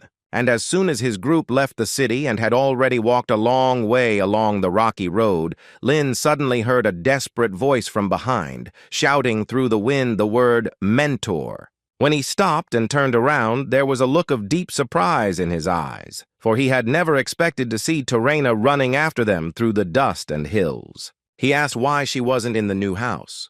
The girl said that she had escaped thanks to the magic he had taught her. Terena, almost in tears, asked Lin and his comrades to take her with them. She promised that she would not cause any problems. They thought for a long time and agreed, but Lin warned her that they would not be able to be together until the very end. And then the guy remembered her words that she escaped with the help of magic, and he thought that she harmed this man, but she denied it, said that she did everything painlessly for the priest. She just tied him up with roots. Lin asked her to always remember that magic should not harm other people, but was born to help and protect. This is how Terena gradually became part of their cheerful team and joined the journey full of adventures and challenges. As they traveled, Terena's hidden talent became more and more evident, surprising even the most experienced mages. Lin felt a little restless and fidgety, but Terena's abilities surprised him to the maximum. The girl's innate gift began to develop in different areas of knowledge under the guidance of team members. For example, Frida taught fire magic, and Kaze taught how to move quietly along the branches of a tree. And the girl was like a sponge. She easily absorbed knowledge concerning magic and new techniques. Esther showed how to destroy barriers with precise magical strikes and taught how to distinguish weak points in a structure. But of course, there were also moments when Terena resisted, but still continued to develop her skills. They were a friendly and strong team. They often joked about each other, but there were no hard feelings because they were real comrades. Soon the girl grew so much that she could fight the monsters that had previously frightened her with just one roar. It was then that the team officially accepted her into their ranks, giving her not just recognition but also a place among them. Terena was beaming with happiness and literally jumping up and down with joy, unable to contain her sincere emotions. And Lin was truly happy for her with all his heart because he saw how she turned into a real magician. They continued to confidently move forward, fighting monsters and overcoming any threats along the way. However, their great journey was gradually approaching its end, leaving behind many memories. Before the final battle with the Abyss, Terena's power had grown so much that even Lin was a little surprised by her progress. But despite this, Lin resolutely refused to take her with him and ordered her to remain in the city for her safety. But Terena wanted to fight. She didn't understand why she couldn't go with them, because they knew what she was capable of. This power would have been enough. Esther also agreed with Lin. She believed that they could not take her with them, because it was very dangerous. Terena then turned to Frida and Kaze, hoping that at least they would help persuade the boys. After all, they had been through so much together, and she believed that leaving her alone was wrong. But Lin said that she was still too young, and the enemies they were going to fight were too dangerous. And the journey initially began with the four of them, but for Terena, unfortunately, it must end. Lin told her not to worry because they didn't abandon her, and he would return soon and continue teaching her magic. With tears in her eyes, Terena promised that she would wait for them and try to become even stronger for the sake of the future. Thus ended the story of her journey with them, and their touching chapter came to its sad end. Rain sat in silence and slowly closed the book, stopping at that very moment of memory. He only wondered why she got involved with black magic. What was more suspicious was that all the books dedicated to Terrain were suddenly subject to censorship. Then he suddenly remembered Lin's diary and opened it, looking for clues to current events. And at that moment, the magical butterfly Ludian flew out of the diary and gently landed on the top of his head, shimmering with light. A notification from Socraphus appeared on the page stating that the progress of research into unique magic had increased by 2%. He was genuinely surprised by this growth and thought that perhaps the growth was related to the destruction of the Rat Queen, but in any case, there was still a lot of work to do. He thought that perhaps it all depended on concentration and the effort put into learning complex spells. But his attention was drawn not to this, but to the inscription in the lower corner of the page, written in a strange handwriting. It said that his mentor was the coolest in the world, and this phrase was written in the language of the Republic of Dragons. Above the inscription was a clumsy drawing of Lin hitting Terrain on the head with a pen for disobeying in class. He had then scolded her for her mischief, but now he simply looked at the drawing with a long silence and unspoken warmth. Due to reports of the appearance of the Rat Spider Queen, traffic in the Moss Peak area of the Red Mountains has come to a complete standstill, and the Adventurers Guild has officially banned rat spider hunting until their arrival. However, the two mysterious people calmly crossed the border of the zone and headed deeper despite the danger. One of them irritably stamped his foot in front of the mutilated body of the Rat Spider Queen and whined with anger. She had put half a year of effort into this plan and was now furious at its sudden failure. The man was checking the charred trees and the ground, still warm from the recent magical explosion. He noted that the heat had not died down, and the radius of destruction indicated the use of magic no lower than the 4th star level, and the girl only snorted and recalled that Rem and Bart were to blame for this with their ridiculous party. The girl became even more angry and said that she would not calm down until she punished the culprits and vented her rage. She spoke angrily about how she wanted to cause suffering and take revenge for spoiled plans and wasted resources. He said that since the operation had failed, they needed to focus on more important tasks than banal revenge, and she screamed and demanded to explain what exactly he considered so important that he would delay retribution. He replied calmly and coldly that now they needed to focus on one thing, Lady Terraina's report. Rain yawned widely and headed to the club room. The second years greeted Lane warmly, greeting him and asking worriedly about his well-being. When he entered, Rain was surprised to find that there were more people in the club than he expected, and since the class had already started, he quickly took a free seat. The teacher introduced himself as Joan and explained that the club's goal was to study and create magic that could help develop local regions, especially in the areas of agriculture and fisheries. Joan was pleased that so many listeners had gathered, and he hoped to get along with everyone. As soon as he began to talk about the goals and objectives of the club, a late student entered. The friendly atmosphere instantly turned tense when Logan entered the room, and the conversations died down and the older students began to retreat to the sides with awkward smiles. Logan introduced himself calmly, saying he was a freshman from Chehak High School, his voice especially clear in the tense silence. The teacher, not noticing the awkwardness among the students, greeted him enthusiastically and offered to choose any free seat, not hiding his joy at the new participant. But there was only one free seat left at the last desk near the Rhine. Logan had to sit next to him, and then the teacher began the lesson. Joan said that the magic was often used by court magicians serving the lords, but its beneficial influence almost never reached remote villages, and the people there suffered from a lack of resources. The return of black magic in this era made him think about the need to urgently reconsider his life priorities and survival strategy. Rain knew that Lin's diary hadn't just appeared in his possession, and it was entirely possible that sooner or later he would run into the person who had sent it, which meant he needed to be prepared. He summoned Ludian and activated the spell to test his physical condition and assess his own magical potential. His greatest weakness and problem was his physical strength, and Rain understood that no matter what, he needed to strengthen his body as soon as possible. Rain thought that all these running and fitness fans were probably some kind of fools, since they voluntarily subjected their bodies to such torment, but still, training alone would not be enough. Lane came to the conclusion that he urgently needed a mentor, and at that moment his gaze fell on Logan. Sitting nearby, he approached him and quietly asked for help with training, causing him not only surprise but also immediate tension. After all, Logan didn't understand how Rain could train with a loser. Rain asked him not to refuse him, especially since Logan was the best in the group in terms of muscle mass gain. Logan continued to think that Rain was just making fun of him and said that he accepted his defeat and asked her to stop making fun of him. And the man asked not to joke about his faculty, because they had nothing to do with his defeat. Rain said that he didn't have time to make fun of others, and since Logan misunderstood, he decided to tell him straight. He acknowledged him as strong and asked for help and spoke directly without sarcasm.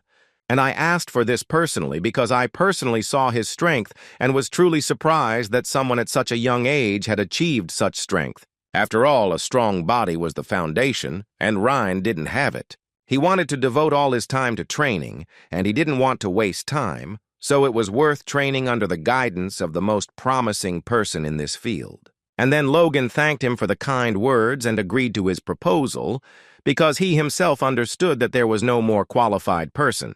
But even after that, Logan began to hesitate because he belonged to 8 schools, and Rain came from a great family of magicians. He couldn't shake the thought that by all rights they should be rivals and not asking each other for support and help. Then Rain suddenly used magic, showing that he could deal with Logan at any moment. But he does not consciously do so. After all, if the guy reasoned the same way as Logan, then he would have been dead long ago. Logan, hearing this, thought seriously and asked why Rain didn't do it anyway, if he had the opportunity to do so. Rain calmly explained that they were not enemies or fighters on the battlefield, but ordinary students studying magical disciplines. He reminded that they were not at war, but in an academy where knowledge was important, not conflicts and hostility between schools. Patting Logan on the shoulder, Rain added with a slight smile that from now on they were just colleagues moving towards the same goal. And then Logan finally agreed with his persistence because he himself did not expect that he would not be able to come up with a worthy objection. And from that moment on, their first joint training began in the gym, filled with the hum of magical runes and iron. Logan taught the boy how to do push-ups correctly, and at the same time told him to hold the position for 10 seconds at the end of the exercise. When Rain weakened and sank, Logan would sharply raise his voice and warn that this was not a game, but serious business. Rain just wanted to shut him up then. But he understood that if he wanted to grow in physical strength, he needed to listen to Logan and his advice. He tried to do everything with full dedication, and even Logan himself was surprised at how accurately he followed his commands. After a series of push-ups, Rain fell heavily to the floor, sweating to the last thread, and Logan knew his efforts were sincere. But he didn't let him relax. Logan ordered him to get up and move on to the next task, but Rain couldn't even get up because his body didn't obey him, and the coach was surprised because he didn't know how the muscles of newcomers ache. Then Rain asked what would happen if one of the students saw them. They would point their fingers, because just recently they were fighting in the arena. He couldn't believe that Rain needed strength just for show, but he answered calmly, lying on the floor and not raising his head. He said he wanted to get rid of those who continued to whisper behind his back, and his voice was full of weariness but determination. Logan couldn't help but smile as he liked this approach and extended his hand to help him up from the floor. In the opposite wing of the building, Professor Owen, watching the training, did not hide his joy and almost beamed with pleasure. Krista, seeing them together in the gym, screamed in surprise, deciding that a fight had started between them again. The guys hastened to explain that this was a regular training session, but the girl could not believe such a sudden truce. Logan offered Rain a flask, inside of which splashed a thick and strangely glowing liquid with a magical hue. It was a magical protein, a special mixture of proteins and magic, developed by the Chakak school. Krista screamed furiously, demanding that Rain not drink it, because not long ago Logan did not miss the opportunity to humiliate him. But Logan calmly asked her not to interfere, because now they were doing something much more important than the arguments of the past. But Krista continued to scream until Owen appeared behind her and said that she was making too much noise. When Krista shut up, the guys asked Owen what brought him here. Owen said he had a message for them, and unfortunately it wasn't a happy one. After this, Owen said that he would start with the bad news, so that later everyone would feel at least a little better, and loudly announced the approaching midterms. The exam was supposed to start in 3 weeks. Rain was not upset by this news, but on the contrary was happy, because it was possible to find out what they had learned. Krista said that in Delaton it was an unusual exam. In fact, it was the same as a transition to a new stage of life, and there will be those who will be able to move forward, but there will also be those who will fall behind. Because of the ideology of Delayton, there was endless competition, and those who did not meet the requirements were expelled. So Owen warned them to be prepared for anything. Rain was lying on his bed in the dorm, about to take some useful notes for the exam, because thoughts about it just wouldn't go away. As a temporary solution, he decided to use Lynn's diary to at least record the key points he needed to know. But as soon as he opened the diary, Rudian burst out of it, and her behavior looked much more unusual than before. The particles of light she emitted became brighter and larger, and the surrounding sounds began to disappear, as if they were cut off from the outside world. Everything around seemed to stop, and Rain and Rudiana found themselves in a distant space where only the two of them remained. Then a system message appeared in front of him, indicating that the progress in learning the unique magic had reached 40%. He frowned because he couldn't understand why there was a leap in progress now, when he didn't even use magic. And just at that moment, a sharp, piercing pain flared up in his left palm, as if it was pierced by a flame, and the message changed. It was said that this was a new magical formation, the Holy Stream. And it was reported that in the mental barrier, the Holy Flow, the success rate of the magic combination when using unique equations increased by 33%, and the power by 66%. He realized that he could activate this barrier with a special sign, but he didn't have enough mana to fully launch it. Even in this state, he realized that this was a serious discovery, and his development of unique magic had moved to a new stage. The barrier could be activated with a certain gesture, designated by the RIA symbol, which also had a meaning. His head was spinning with pain, but he assumed that this was a new stage in the development of unique magic. He wondered if this was a practical barrier that could be used even outside the safe magical domains. The very name of the barrier made him think of two ancient sages, famous for their unique magical techniques. When his thoughts reached this point, he clenched his teeth in pain and whispered one single word that expressed everything. Incredible. Having quickly prepared for his trip to the black market, Rain left the Delayton school grounds without hesitation, hoping that the day would be peaceful and useful. The only unusual detail about his appearance was the bandages wrapped around his left arm, hiding the shimmering runes that flared up with every change in the magical flow. The boy enjoyed the warm spring sun and the subtle scent of fresh flowers, because for several days he had so many that he almost went crazy. Right in front of him, a noisy and eccentric group of adventurers suddenly appeared. Rain apologized because he ran right into one of them. But when he raised his head, he saw in front of him his previous group, Bart, Sam, and Rem. Although they hadn't seen each other for a couple of days, the guys were happy to see each other. Before Rain could even react, a huge warrior named Bart, who seemed almost like a golem, grabbed him by the shoulders and carried him away, not giving him a chance to escape. Rem, walking alongside, cheerfully explained that this was an official gratitude ceremony, and his absence would look strange against the backdrop of the loud praise addressed to him. Rain demanded to be put on the ground immediately, but, to his irritation, Bart continued to carry it as if it were especially valuable, and said that the ceremony would not take much of his time, especially since such places sometimes needed to be visited. And they went straight to the central office of the Adventurers Association for the reward. Rem reported that the situation concerns not only the local branch, but also the entire southern headquarters of the Alliance, which allegedly showed interest in them. Rain froze in surprise, because he didn't expect that a simple foray to the surface would be followed by consequences at such a high level. Dozens of spectators, from ordinary citizens to other adventurers, had gathered in front of the fence, and when the four warriors came into view, the guild staff led them straight onto the stage with smiles, causing a flurry of discussion. The crowd recognized Bart, nicknamed Black Iron, and his companion Rem, known as the Drunken Gunslinger, which immediately attracted attention.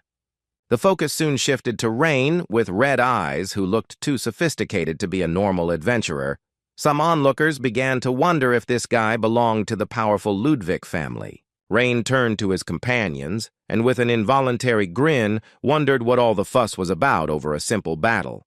And Rem reminded him that it was he who ended the fight with one spell. It was amazing. Rain tilted his head innocently and suggested that perhaps Rem had overestimated himself since it was so difficult for him, and he already clenched his fist and was about to kick Rain in the side. Bart chuckled softly and noted that despite all the bravado, none of them felt weak until that very incident happened. He said this with a hint of bitterness in his voice, as if admitting that for the first time in his life he felt how precarious his status in the guild could be. At that moment, a barely perceptible but powerful stream rolled over the entire area, which sent goosebumps down everyone's spine without exception. Without even noticing, the knights straightened up for a moment, instinctively sensing the approach of something important and incredibly powerful. Someone walked onto the stage and the crowd let out a surprised gasp, as if they had seen a legend come straight from the pages of a book. The eyes of all present turned to the figure in the center, whose appearance was accompanied by respectful whispers and growing excitement. Imperial Star Leorin, the holy bow of the Emperor's 4 battle stars, the representative of the Alliance's southern headquarters, personally arrived at this place, emphasizing the importance of the events that had occurred. The Empire gathered the best martial artists of the time under the Emperor, granting them not only great power and honor, but also special powers in the affairs of the Empire. Sam knew from somewhere that they were called the 4 martial stars under the Emperor, and each of them was a symbol of absolute power and unrivaled skill in their own direction. On the other side of the stage, Rem reacted violently, waving his hand in obvious irritation as if trying to brush away something annoying. Leorin, noticing him, immediately spoke happily, as if he had seen a long-lost younger brother or a restless student from the past. Rem barely restrained himself, looking away and muttering under his breath as if trying to end the conversation, but Leorin continued to have fun. With a smile from ear to ear, he laughed loudly as he recalled how he had escaped from the martial arts hall, changed his hairstyle, and become an adventurer. Ignoring Rem's attempts to avoid attention, he continued to pat him on the head like an older brother proud of his stubborn younger brother. He then turned to Bart, quickly assessing him with his gaze and unmistakably determining that he was the leader of this entire team. Bart nodded in response, not denying it, because it was he who made decisions and led his comrades forward in difficult moments. Leorin, after listening to the short story, immediately noted that Bart really looked strong enough to handle the queen. Then he added that he understood how troublesome it was to have such a restless character like Rema on the team. Bart calmly said that he didn't need such comments because he and Rem complemented each other, covering the team's weaknesses. Leorin nodded approvingly and expressed hope that Bart would soon be promoted to platinum rank since he had considerable potential. After a short greeting with Sammy, he walked towards Rain, came close and tilted his head, peering closely into his features. He said he felt a familiar impression, as if he had seen Rain before, although he could not immediately remember where or under what circumstances. Meanwhile, Rain froze, because in front of him stood a man who looked strikingly similar to Kaze, his comrade from the past, who lived 300 years ago. Leorin continued to look at Rain, and could not understand where he had seen him. Taking out the documents, he ran his eyes over the name and stopped at the last name, suddenly realizing who this young man really was. When he read Rein Ludwig, his face lit up, for he immediately remembered old Scalzi, with whom he had shared the same views many years ago. Scalzi was the former star of magic, and he and Leorin were old friends who had met many times in the past at official ceremonies. Leorin laughed heartily, remembering Scalzi, and even patted Rain on the head as if wanting to convey the warmth of long-standing respect. He added that one cannot sit in a room all the time immersed in books, because a real man should be able to enjoy a free life. He remembered that if Kaze could speak, he would definitely joke at such a moment and add a sarcastic comment, because in the past, in order to protect a friend, Kaze took the blame in court, and for this he was punished. His tongue was deprived of the ability to make a sound. Rain saw on Leorin's back the cane of the Lord King, a weapon he had not seen for a long time.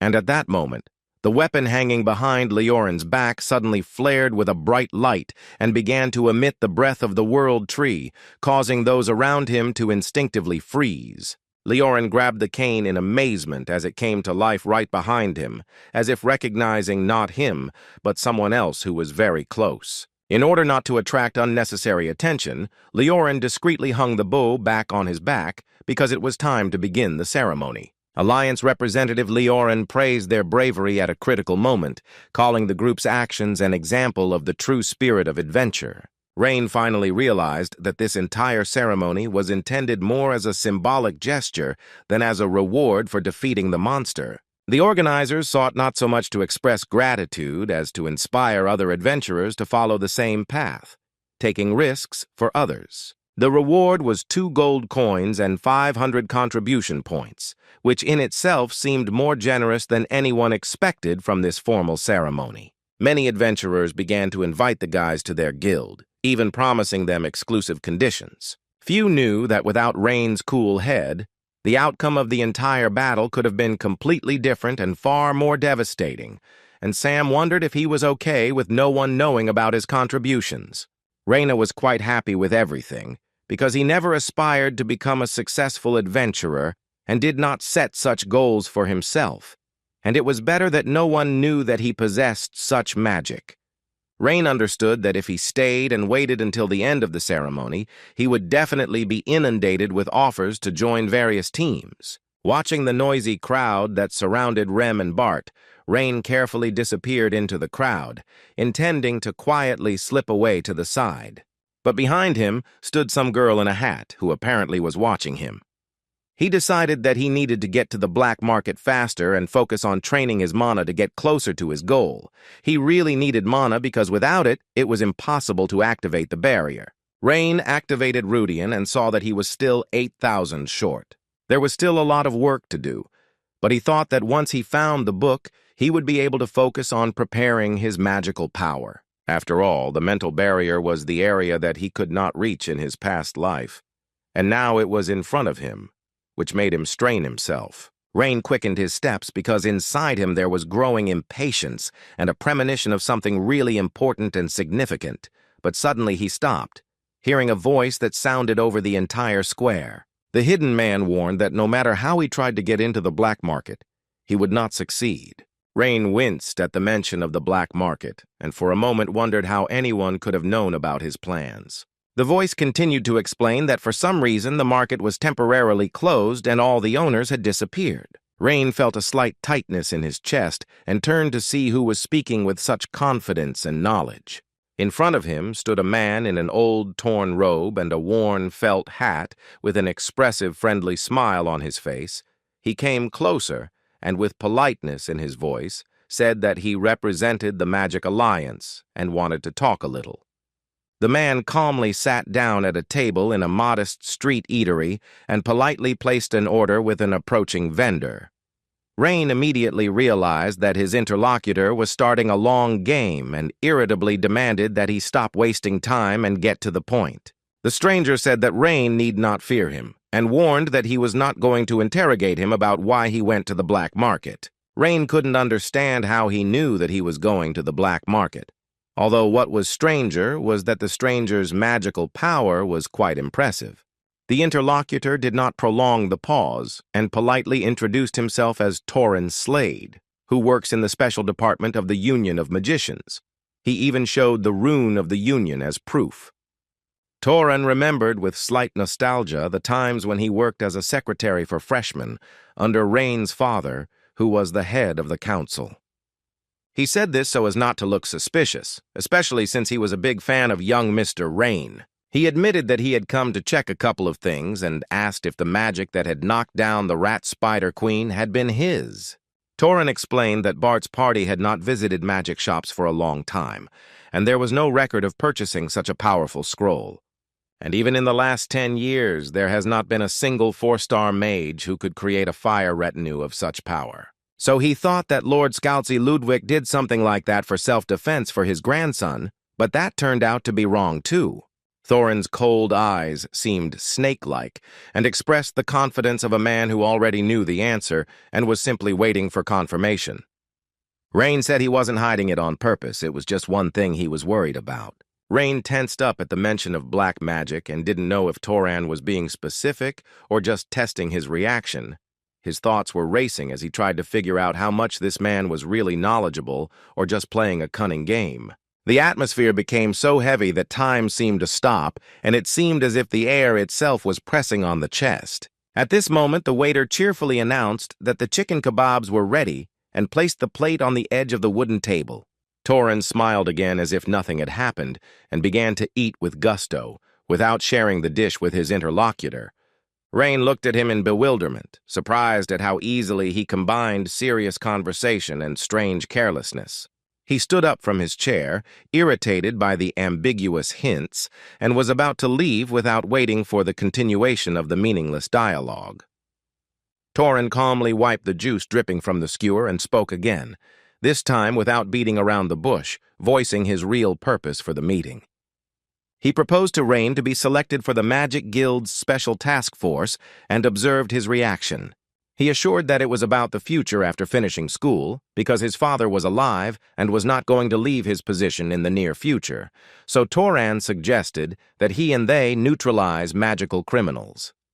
Service in such a detachment promised the magician not only prestige but also rapid career growth, recognition, and access to special resources, but Rain turned away in disgust because he was tired of battles and did not strive for fame or position in magical society. However, Toran said one phrase that changed the course of the conversation so unexpectedly that Rain involuntarily froze in place. He said that the activity of the Black Church had increased sharply and the situation could become serious if nothing was done in advance. Toran added that the leadership of the Magic Guild denies this, hoping that the storm will subside on its own, but this is a delusion. But Toran was sure that something big was approaching. The thought came into his head that if the threat became real, he might intervene, but for now it was not his problem. He answered reservedly that he would think about it, and mentally added that he would prefer peace to new combat missions. Rain saw no point in heroism and felt that he had the right to at least take a break from the endless battles. Toran did not argue, but made a last attempt by giving information about a safe way to get to the black market, and hinted that it would be possible to use the escort mission for important persons when the post-election holidays began. Rain only sighed in response and quietly shook his head, mentally noting how dangerous this man seemed. He thought that these were exactly the kind of people he would not want to cross paths with, even if they were on the same side. The woman who was dozing on the roof yawned and jumped down lazily, shaking off dust and stretching after a short nap. Her name was Reincarnated. She also worked in the special department. She reproached Toran that there were many ideal first-year students in Delayton, but why did she choose that natural disaster, hinting at Rain? Toran said with a slight grin that Rain was definitely not part of the golden generation despite his age and talent. Another magician cried out in surprise, asking why he was so sure, since Rain had outstanding abilities since his youth.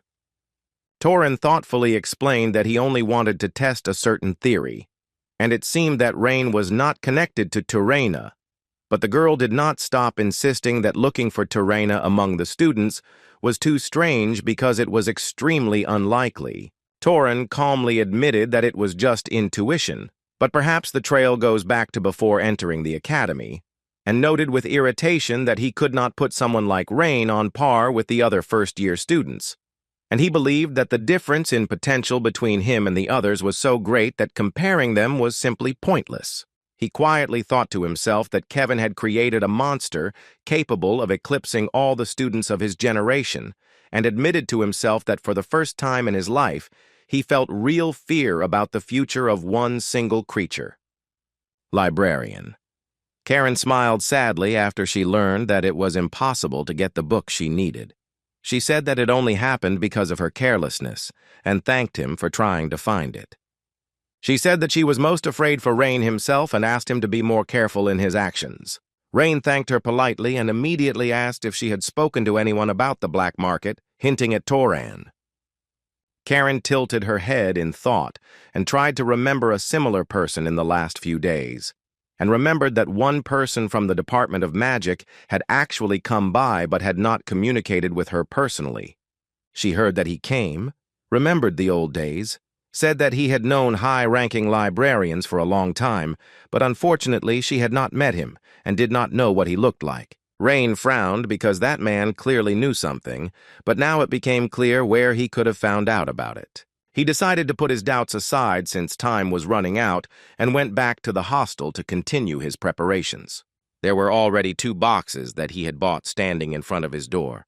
Inside were soul pearls, with which he would be able to store the necessary amount of magical power for the mental barrier. Rain chose the largest and highest quality spheres, calculating that each would hold about 4,000 units of mana. If you combine this with his current reserve, he can reach the required 20,000 to activate the barrier. Placing his hand on the sphere, he concentrated, and soon the ball was filled with blue light, emitting waves of magical pressure. Sweat ran down his temples, and the internal structure of the mana vibrated inside the glass ball as if preparing to explode. And the ball threw him back several meters with a huge flash. The introduction of magical power was complete, and it was necessary to wait until it was safe. When the flow stabilized, he sat in the lotus position and began deep meditation, aligning the energetic rhythm. Rain patiently recuperated every drop of energy until the next day's twilight fell outside the window. Opening his eyes, he immediately formed a hand seal with both hands, preparing to activate high-order magic. He recited the name of the mental image form and concentrated mana in the center of his palms, surrounded by a shining pattern. At that moment, one of the spheres cracked and instantly flew apart from the overstrain of mana inside it. At the same time, a sharp pain pierced his body, as if a knife was scratching the very core of the magical core. Rain thought it was a failure and sighed heavily, preparing to admit failure in his first real experiment. However, at that very moment, the symbol on his left palm suddenly began to glow with warmth, reminiscent of a flaming brand on his skin. A shining magic circle appeared around him, consisting of 5 rings, each of which contained special runes. In the east, west, south, and north, the runes glowed brightly. Each rune reflected the deep ideas of flow, dimension of the world, and expansion. Particularly striking were the mana lines that connected the central circle to the rest of the symbols in a patterned pattern. In these lines, one could discern traces of Lin's incomplete runes and theoretical models of her magical mathematics. He tried to activate the magic he had recently used in the Electric Dragon arena and held his breath. The runes and formulas responded instantly, but then were modified by new symbols and clarifications. What had previously been ineffective was now strengthened automatically, as if the circle were correcting its weaknesses. It was amazing to the point of absurdity, because no one taught magic above the 5th level, and everything was achieved only through experience. But before his eyes, a system opened up that could lead him by the hand to where no one had gone before. It was incredible, and the boy couldn't help but let out a cry of delight as his magic core began to ache, the magic circle crumbling into light and disappearing into thin air. Rain knew that his mana had completely run out, but he was too happy to regret it, and he fell back and laughed loudly, like a child rejoicing over a long-awaited toy, and he couldn't help but smile. The clothes stuck to his body from sweat, but he felt lighter than ever before, and he remembered the words of the sage Riot Woden, who said that the barrier of the mental image reflected the mind of the magician. And now he understood that the thirst for truth was embodied with the help of thought, because the holy stream did not give new knowledge, and it only supplemented his superficial knowledge and abilities. However, this method was ideal for him because now he could independently study all the magic without resorting to anyone's help. Initially, the weekly meeting of the teaching staff was simply a routine report from the class teachers of the junior courses on academic matters and rare organizational issues. But this time, the atmosphere in Delayton's meeting room was noticeably different from the usual routine, as if there was a premonition of change in the air. Rector Medelia Page reported that they have sorted out the schedule for undergraduate students. Vice Principal Kyle suggested that they focus on the freshmen for the week as they worked out their internship placements. This measure immediately enlivened the other professors. Theon of them smilingly remarked that the first years this year were especially bright and talented, and Owen expressed impatience, waiting for the moment when he could personally assess the level of their preparation and magical abilities. And Professor Ivan was interested to see the young guy, a disaster, hiding his talent, hinting at Rhine. Elin, arms crossed and chin raised, stared at him with an expression full of contempt and quiet condemnation. The situation was tried to be smoothed over by a smiling Caroline, who spoke softly and diplomatically to calm the atmosphere. She defended Ivan, saying that there was no evil intent in his words. However, Elin only grinned and threw a warning in response. She reminded that the title of mentor of the most brilliant girl magician could soon end up with someone else. Caroline giggled and replied that she would gladly accept this challenge. Meanwhile, the Academy president, Medelia, was thoughtfully drumming her fingers on the table, staring out the window as if looking for answers there. For a brief moment, her thoughts drifted to the distant past, and she quietly whispered the name of the girl who was no longer in the room. If the original timeline had not changed, Cassina would have undoubtedly taken one of the leading places among the Golden Generation. Medelia was lost in dreamy thoughts about the impossible for a second, but then slowly exhaled, returning to reality. Her memory was stopped by Professor Marjana, who said that they needed to hurry, and Medelia asked to notify all students that exams begin today. Meanwhile, sitting at his desk in the classroom, Rain thought that Logan's training was becoming more and more difficult every day, but thanks to this, the boy's physical strength had improved. The classroom was noisy and bustling, as if everyone had suddenly learned of some important event and could not remain calm. Like a swarm of bees that had broken loose from its chain, classmates were bustling about, shouting something and hastily packing their things. Krista reported that the commotion was due to the briefing for the midterm exam, which was about to begin in the assembly hall. Rain was surprised, since the exam was supposed to start in a week. Krista explained that in Delayton, the principal and teachers can change the schedule at their discretion. Gertrude intervened in the conversation and said that this was done so that the students would not have time to learn everything at the last moment. For example, last year, they announced the schedule and started the midterm exam immediately the next day. Rain liked this attitude of the teachers, but Krista said that by such actions they were simply abusing their power. But he believed that in such a case a student could demonstrate his skills at any time, and this was really considered real knowledge, and the professors knew this very well. Gertrude agreed, but she was furious with the guy, and even more furious that his words were true. For her, in any case, children from powerful families were disgusting, except for Mrs. Krista. And Krista agreed with the guy's words, because in order not to end up upset, you always had to make an effort. Then they went to the first floor of the main building where there was a large assembly hall. When the guys walked, they saw sad students who failed exams or saw a difficult ticket.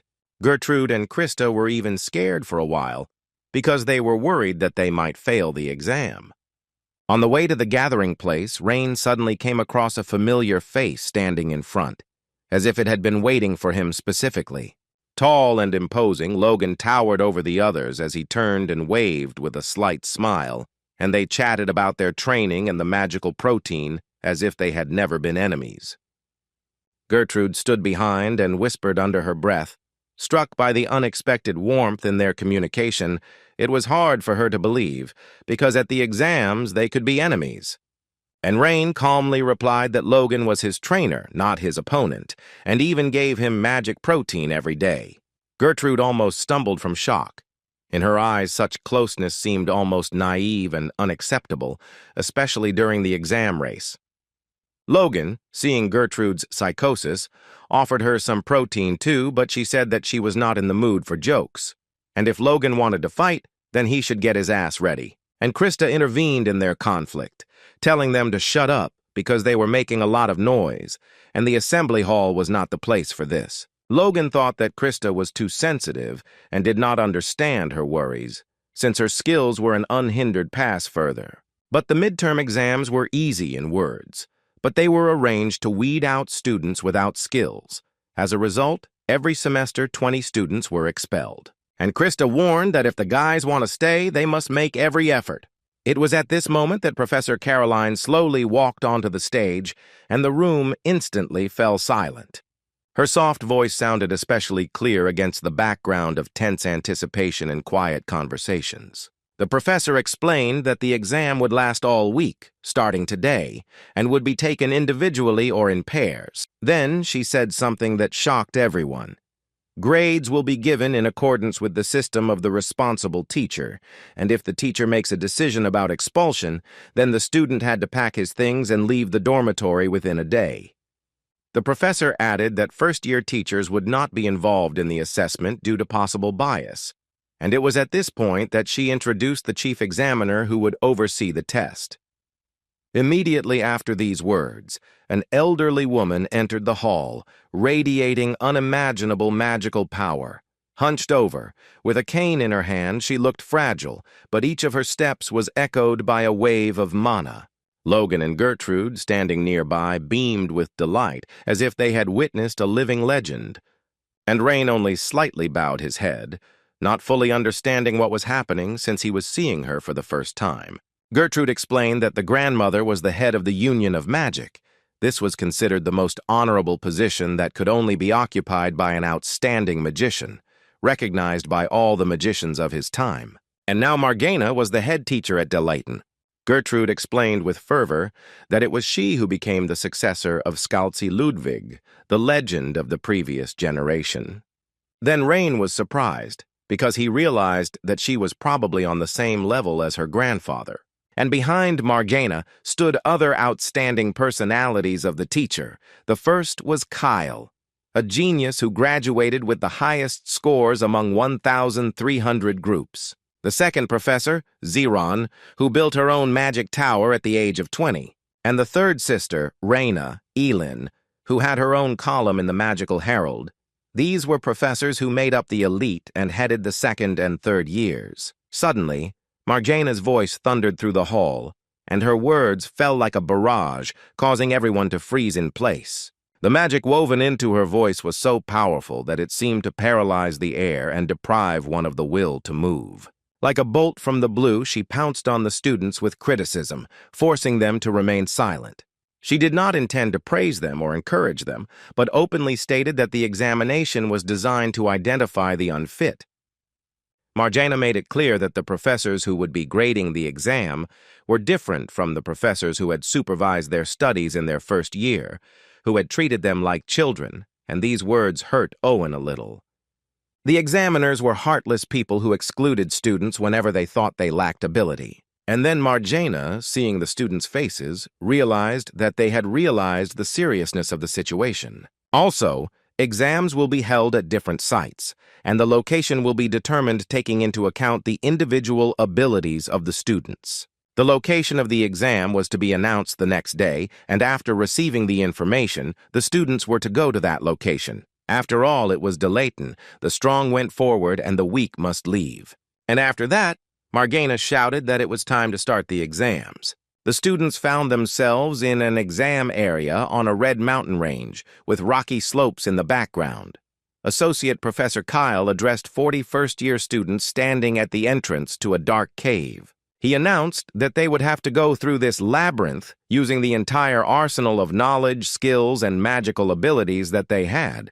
And these words threw the students into confusion, and they began to look at each other with obvious concern in their eyes. Rain was confused and could not remember if there was a labyrinth or a cave in that area. The boy then dared to tell the professor that the Red Ridge was the sacred land of the Red Dragon Corps, so it was surprising to him that there was a cave in such a place. Kyle confirmed Rain's words and admitted that the cave was artificially created specifically for holding exams, and what happened inside was controlled by the professor, so he told them not to worry about safety. Then Kyle added that they could get hurt, but there was no threat to their lives, and the main thing was to think about passing the exam because it threatened expulsion from Delayton. After that, he was going to talk about the grading system.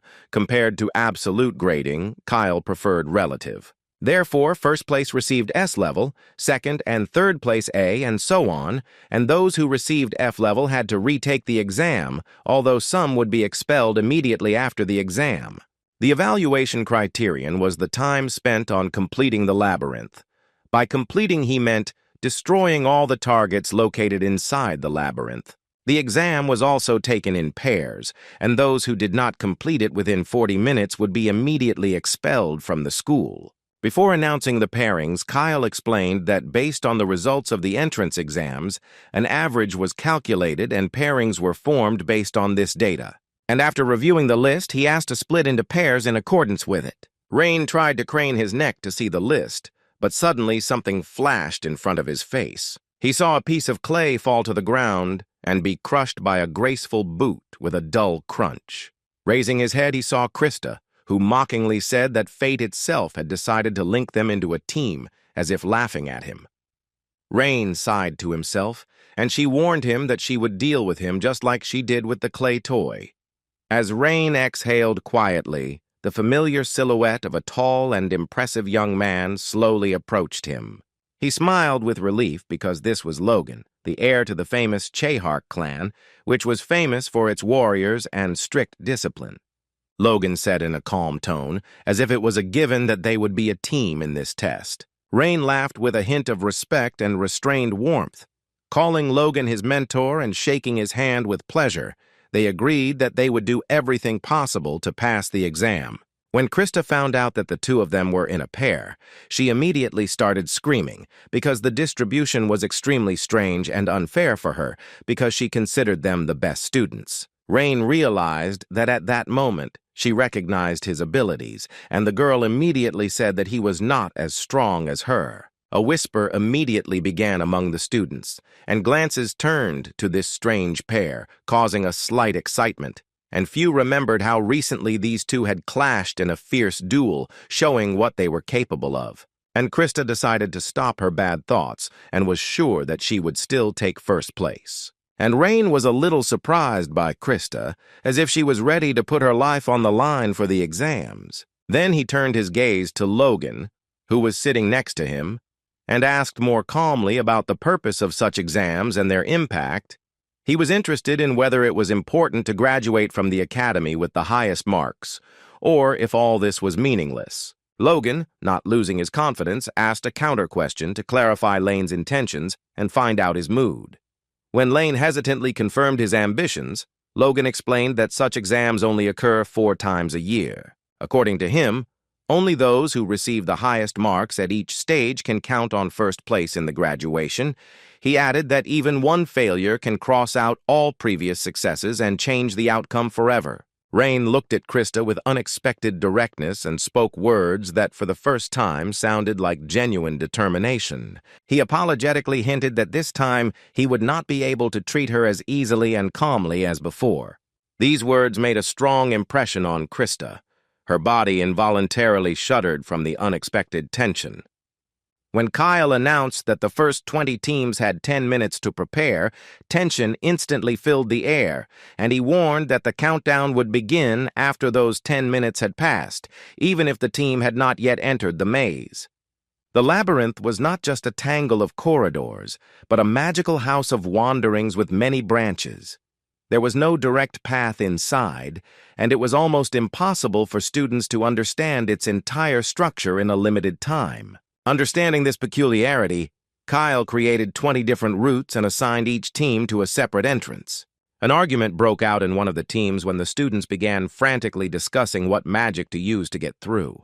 Someone suggested keeping the lighting up all the time, without thinking about the consequences and mana consumption in a long passage. Another student, more sensible, suggested using the branches for torches instead to conserve magical power. When Kyle's assistant asked why the exam had to be conducted in this particular format, the professor responded with interest. He explained that only by facing unpredictable difficulties can one reveal the true character of a magician. After all, in such situations, all thoughts disappeared from the head, and the ability to make decisions declined and their implementation slowed down. Kyle emphasized that it was at moments like these that real talent was revealed, and exams were just a basic assessment for identifying talent, because they found kids with such abilities and encouraged them to develop and learn. Logan, looking towards the labyrinth, thought over a plan. He suggested going inside and simply destroying everyone they saw. Rain thought his option was not bad, but suggested that it might be better to have a backup plan, or rather a strategy, like lighting, attack, defense. After all, if you don't take into account the limits and distribute magic incorrectly, there could be problems, But for example, if you save light magic, you could distribute forces between defense and attack. Krista heard their plan and laughed. She asked Rain how, with such an ordinary plan, he thought he could be the best. The guy asked her not to chat and to think about getting through the labyrinth, but she informed them that their plan was already ready. Logan immediately intervened, stating that it was difficult to find original techniques in the limited conditions of magic, and Krista only narrowed her eyes and with cold determination declared that she would show everything in practice in real conditions. She reminded Lane that he dreamed of being first, and today he would find out how big the difference was between them. And throwing back her hair, she headed towards the entrance to the labyrinth with her head held high and her steps confident. Her partner, Rumlow, looking a little timid, hurried after her, trying to keep up with the assertive girl. When Krista loudly announced that she was ready, Professor Kyle nodded calmly, and his assistant activated the magical tool attached to his wrist. The window that appeared in the air displayed the team's name and the passage it was assigned to, as well as the target class of the test. The essence of the test was to eliminate the assigned targets faster than other teams. Krista, without wasting any time, extended her palm forward, and streams of concentrated magical power began to flow from her fingers. The magic circle that appeared on her hand was built in the form of a double rectangle with 2 glowing runes in the center. One rune signified obedience, the second revelation, and together they formed a fundamental spell of earthly nature. The partner, thanks to reconnaissance magic, determined where the enemies were. And Krista used earth magic, and the ground began to tremble under her feet, and from there soldiers made of sand slowly rose up. Seeing this scene, the students gasped, amazed at the speed with which Krista activated the spell and summoned the creatures under her control.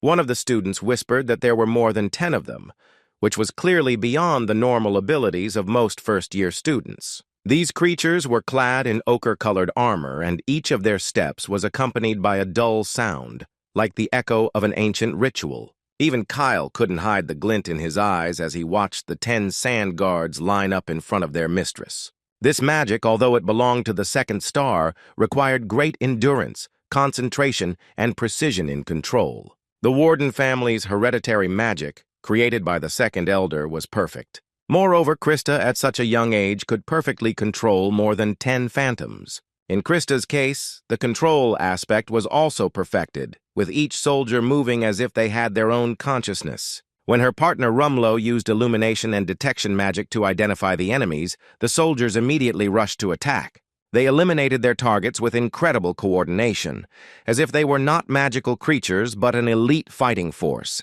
and they fought so smoothly and precisely that even the students preparing for their runs stopped and stared at the window. The phantoms, with astonishing precision and speed, successfully cut the monsters in half one after another, not giving them the slightest chance to resist. Sometimes something incredible happened, and in one blow she managed to destroy 3 monsters at once, which caused genuine admiration among all those watching. Her partner was in genuine shock from such power and simply ran after her with all his might, shouting out information about the appearance of new opponents. The observers could not believe their eyes because they never stopped or slowed down, continuing to fight with unrelenting fury. Even Rain, who was used to danger, was amazed at how confidently and skillfully she wielded 2-star magic. Logan, who stood next to him, only nodded affirmatively, completely agreeing, because he considered Krista a true genius and the hope of his generation. Even the seniors, with a lot of experience behind them, strongly advised everyone to be extremely careful when interacting with Krista. Krista, destroying another enemy, suddenly thought about how far she was still from the truly great level to which Paige belonged. After all, the ancestors of the Varden family were the sages, the only ones besides the Page family. Krista remembered her parents telling her that the Page family was on a completely different level, at least because their current head was the Dean of Delaith. It was during this difficult period that Krista Warden was born, a girl with a pure heart and fiery determination in her eyes. Her father, at the time, had only recently become a 2-star mage, barely surpassing the threshold of power that aspiring mages dream of. It so happened that 2 families descended from the sages developed in completely different ways, as if fate itself had separated them along opposite paths. Krista grew up watching her family's name being spoken with disdain, her parents being shunned as if they were something shameful. Every time her mother or father faced the cold indifference of society, Krista felt a pain flare up in her chest. Once as a child, she asked out loud why everyone around her treated her parents this way, because they were kind and hard-working, because she did not understand why the world considered them unworthy just because their magic was weaker than others. Even her mother and 2 older sisters could not use magic properly, so her father decided to retreat, despite their efforts, because for them, everything was only getting worse. But now she understands that there was nothing to be ashamed of, because it was just a lack of talent. She and her partner had already destroyed 20 targets, and he was so tired that he asked to rest. Krista didn't think so, because there was absolutely no time to rest. She took him and moved with him. Her only request was that he report the location of the targets. The students continued to stare with their mouths open at her abilities and persistence. Some even got goosebumps. Meanwhile, the girl was again flooded with memories of when she promised her mother that she would become the best magician. She dreamed of a future in which no one would dare to humiliate her relatives, and her family would be treated with respect and honor. As she moved forward through the dust and magical explosions, she screamed that she would gain recognition and make people respect her and her family. Krista successfully continued to destroy everything in her path, demonstrating her superiority, already having 31 defeated targets. At this triumphant moment, all the glory, attention, and respect were focused only on her alone. And just then, a huge red monster with one eye appeared in front of the students, the appearance of which evoked a feeling of doom. The creature immediately rushed to attack, and with its first powerful blow, threw them back several meters, as if they were light toys. The students watched the unfolding nightmare with bated breath, thinking only about who would win this terrible battle.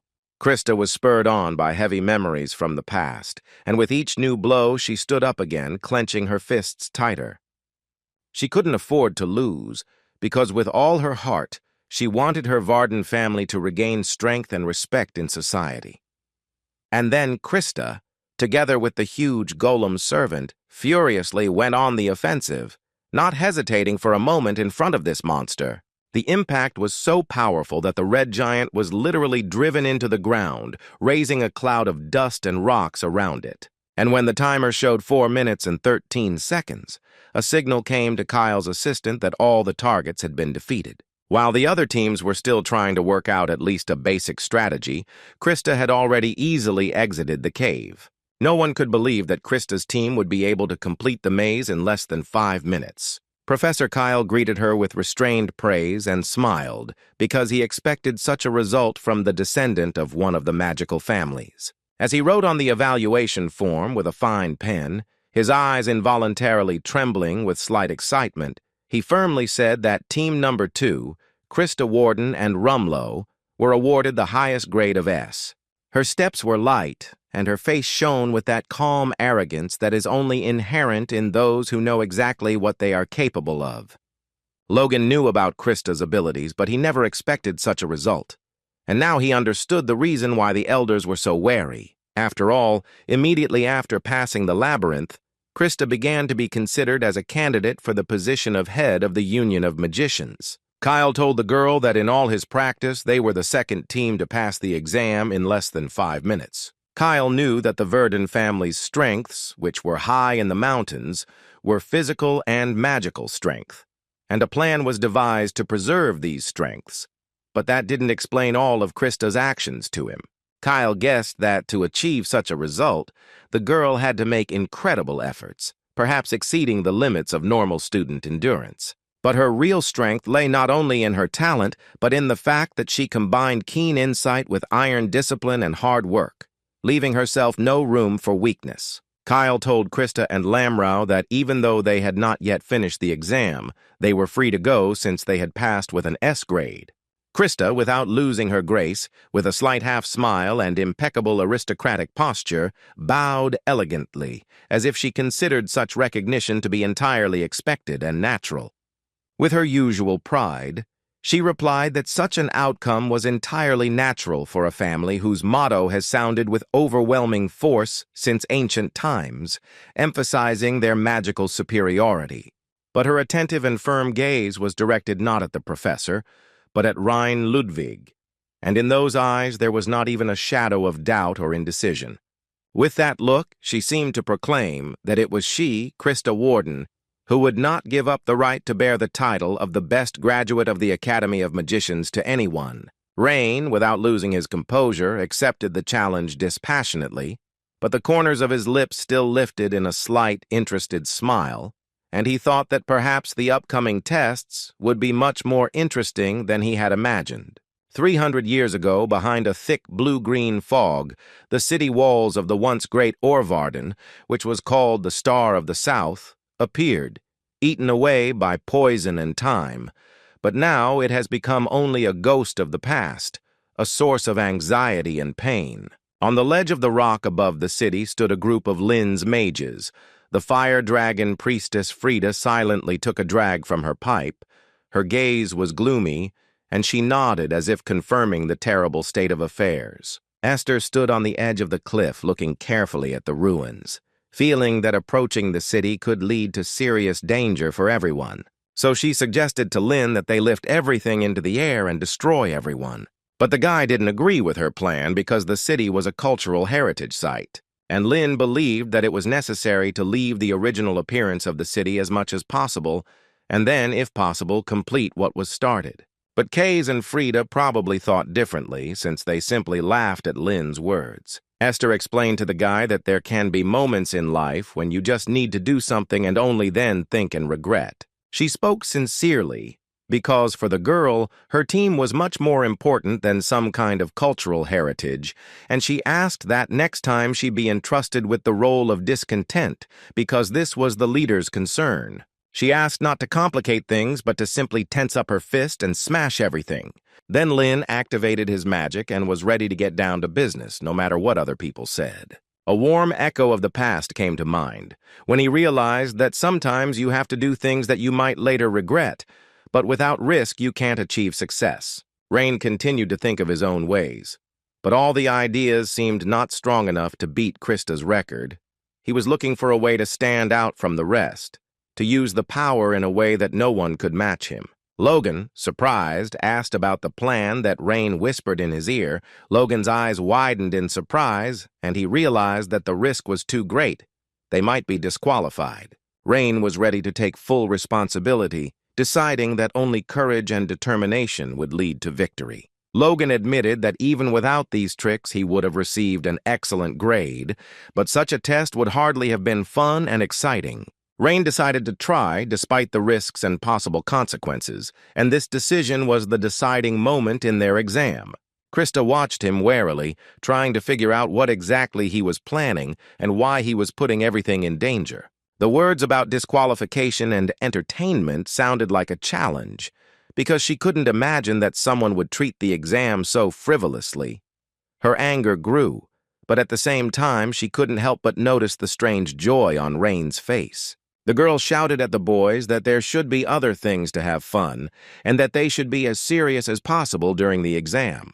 Rain turned to her and said that magic is actually fun if you use it correctly. With these thoughts, she turned away and walked away, leaving Rain to thoughtfully watch her retreating figure. When the 10-minute consultation time came to an end, the students sighed heavily, and one by one slowly moved towards their assigned caves. At the most inopportune moment, Rhine Ludwig from Team 12 approached Professor Kyle, attracting attention with his serious appearance and readiness to act. He asked if they really guarantee safety in the caves. Professor Kyle confidently assured that the magic protecting the labyrinth was reliable and the possibility of an accident was minimized due to his control. Rain, hearing this, smiled and turned around, his face glowing with confidence. But the mystery of his smile remained incomprehensible to those around him, making one wonder about a hidden plan or intention. This was followed by an announcement that their team would begin the exam in a minute. Logan, sensing the big moment was approaching, took off his school uniform and moved his body slightly to loosen up his joints. Kyle's glasses nearly cracked from what he saw. Team 12 officially began the exam just as Rain loudly announced it, warning Logan to work quickly. The body-tempering magic circle glowed and spread evenly throughout Logan's entire body, filling him with strength and confidence. Questions about whether the participants would go inside the labyrinth and what exactly they were going to do filled the air, and the lack of understanding of their actions caused curiosity and slight bewilderment among all observers. Some expressed doubts and distrust, not understanding the reason for their confidence in such an unusual beginning, which seemed strange and unexpected to them. At that moment, a red light flashed in Rain's eyes, which made those around him freeze. The legendary magic of the Ludwig family, Belsidious. Kyle couldn't believe his eyes that Rain was using this magic at 16 years old. It was the fastest result among all the geniuses of the family. It was so spectacular and unusual that no one could look away, and the feeling of grandeur and power filled the atmosphere to the limit. But the strangest thing for everyone was how the guys were going to pass the exam without entering the cave. The magic formula, carefully drawn out in the form of a rectangle, contained a strict sequence. Within Rain's magical vision, which was colored in scarlet light, all the targets located in the depths of the labyrinth became clearly visible beyond the normal field of vision. With an approving nod, he said for them to connect, and from his open palm, bright threads of light burst forth, gracefully weaving into a geometric magic circle. The circle's shape included intersections of trapezoids and pentagons, and the internal carvings consisted of carefully engraved runes that were responsible for transmission and communication. He embedded connection parameters into the telekinetic magic circle, while the lightning circle received an additional property that strengthened the signal transmission. Professor Kyle's eyes widened in surprise at that moment as he recognized the complex structure of the circle. The light that entered the labyrinth split many times, and each thread quickly found its target, covering the space with the precision of a mechanism. Rain nodded confidently, and at that moment, Logan, who stood ready with his body shining, raised his fist and concentrated all his strength for the decisive blow. Logan let out a battle cry, filled with energy, and put all his fury into the blow, breaking the very point of concentration of light lines with stunning effect. Some of the students, completely bewildered, began to whisper among themselves, not understanding what was happening and wondering how such a daring step would end. Their voices trembled. They could not believe that someone would take such a step. From this force, a wave of destruction rolled through the labyrinth, touching the transmission runes engraved along the light streams and amplifying the impact. While the students were at a loss, the associate professor stared wide-eyed at the magical instrument attached to his wrist, recording the changes in real time. With a loud and prolonged sound of vibration echoing through the labyrinth, the stones began to fall like a storm-induced rain of stones. The destructive energy, directed along the interweaving of light lines, fell upon the entire labyrinth, raising a powerful dust and roar that completely obscured clairvoyance's view. Streams of light began to glide rapidly through space, rushing towards each target within the labyrinth, covering the entire internal landscape with a magical presence. In just a few short moments, clear and activated magic circles began to form under each creature marked as a target. Rain, seeing this, realized that the moment for decisive action had come, and without delay, he focused on launching the final phase of the plan. He mentally gave a command, as if pressing an invisible button, and at that very moment the magic circles flashed brightly and began to work one after another. From the surge of power, the structure of the labyrinth collapsed even more, and blocks of stone flew in different directions with a dull roar, blocking the passages. A massive hole formed in the center of the structure, and several students lost their balance and fell screaming into the resulting dark depths. Their frightened voices trembled again, bouncing off the walls, because no one could believe that someone would actually go to the extent of destroying the labyrinth itself for the sake of the result. It was clear from the look on Rain's face that what he had planned had worked out exactly as he had hoped from the start. Kyle and his assistant froze in amazement, because even the magic screen went dark for a few moments, as if under the onslaught of a wave comparable to a catastrophe. When the image appeared on the screen again, the assistant looked at it with lightning speed and froze, because he did not expect to see such a thing. The screen showed that the team had completed the test in a record 59 seconds, leaving no targets behind. The result was so absurd that the associate professor let out a strange laugh and shook his head, not believing what he had just seen. The assistant began to reason quickly, considering what had happened to be a violation of the purpose of the exam, since the students had not completed the labyrinth, but had destroyed it. In fact, they failed to meet the main criterion of the exam, and only by a lucky chance did they hit all the targets without completely destroying the walls and ceiling. In his opinion, it looked more like a glitch in the system than a correctly passed test, and therefore the result should be annulled. When he expressed doubt about the perfection of the assessment, Kyle calmly asked a counter-question, surprising him with his behavior. The professor explained in a measured tone that the word perfect simply described conformity to accepted standards, but did not capture the essence of true talent. True geniuses, he said, always transcended existing boundaries and created new ones, even if they initially seemed strange or contradictory. What was once seen as an aberration eventually becomes the new norm, and this cycle repeats itself throughout the history of magic. The assistant disagreed and asked to look at the traditional evaluation criteria, where it could be seen that Logan and Rain's team was still far from perfect. Kyle asked Imar if he ever thought about destroying the labyrinth. He replied that it never even occurred to him, but if he had thought that he had to break it, he could have done it. The professor was trying to get across that Rain didn't fit into the mold simply because he had already gone beyond it, creating his own path, and acknowledged that Rain may seem imperfect, but that's what makes him an example. Kyle said with enthusiasm in his voice that the main thing was not only strength, but also the fact that this student was the first to decide on something like this, because magical knowledge, as well as an understanding of what was happening, turned such reckless things into reality. And he told Imara to watch carefully when the day would soon come and Logan and Rain would stand in the center of the magic circle, because the horizons of magic could change. 40 minutes later, the exam was over and the results appeared in front of the students.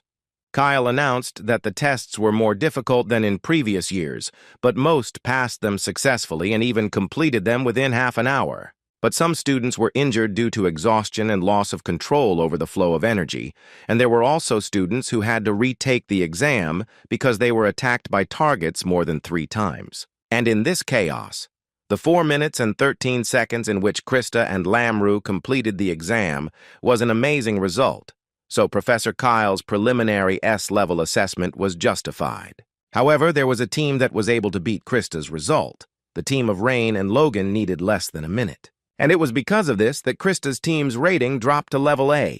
Krista recalled how she mastered 2-star magic at the age of 6, and her achievement was admired by her entire family, her surroundings, and even the elders. Thanks to her success, the Verdun family, which was then going through a serious crisis, finally felt relief and confidence in the future.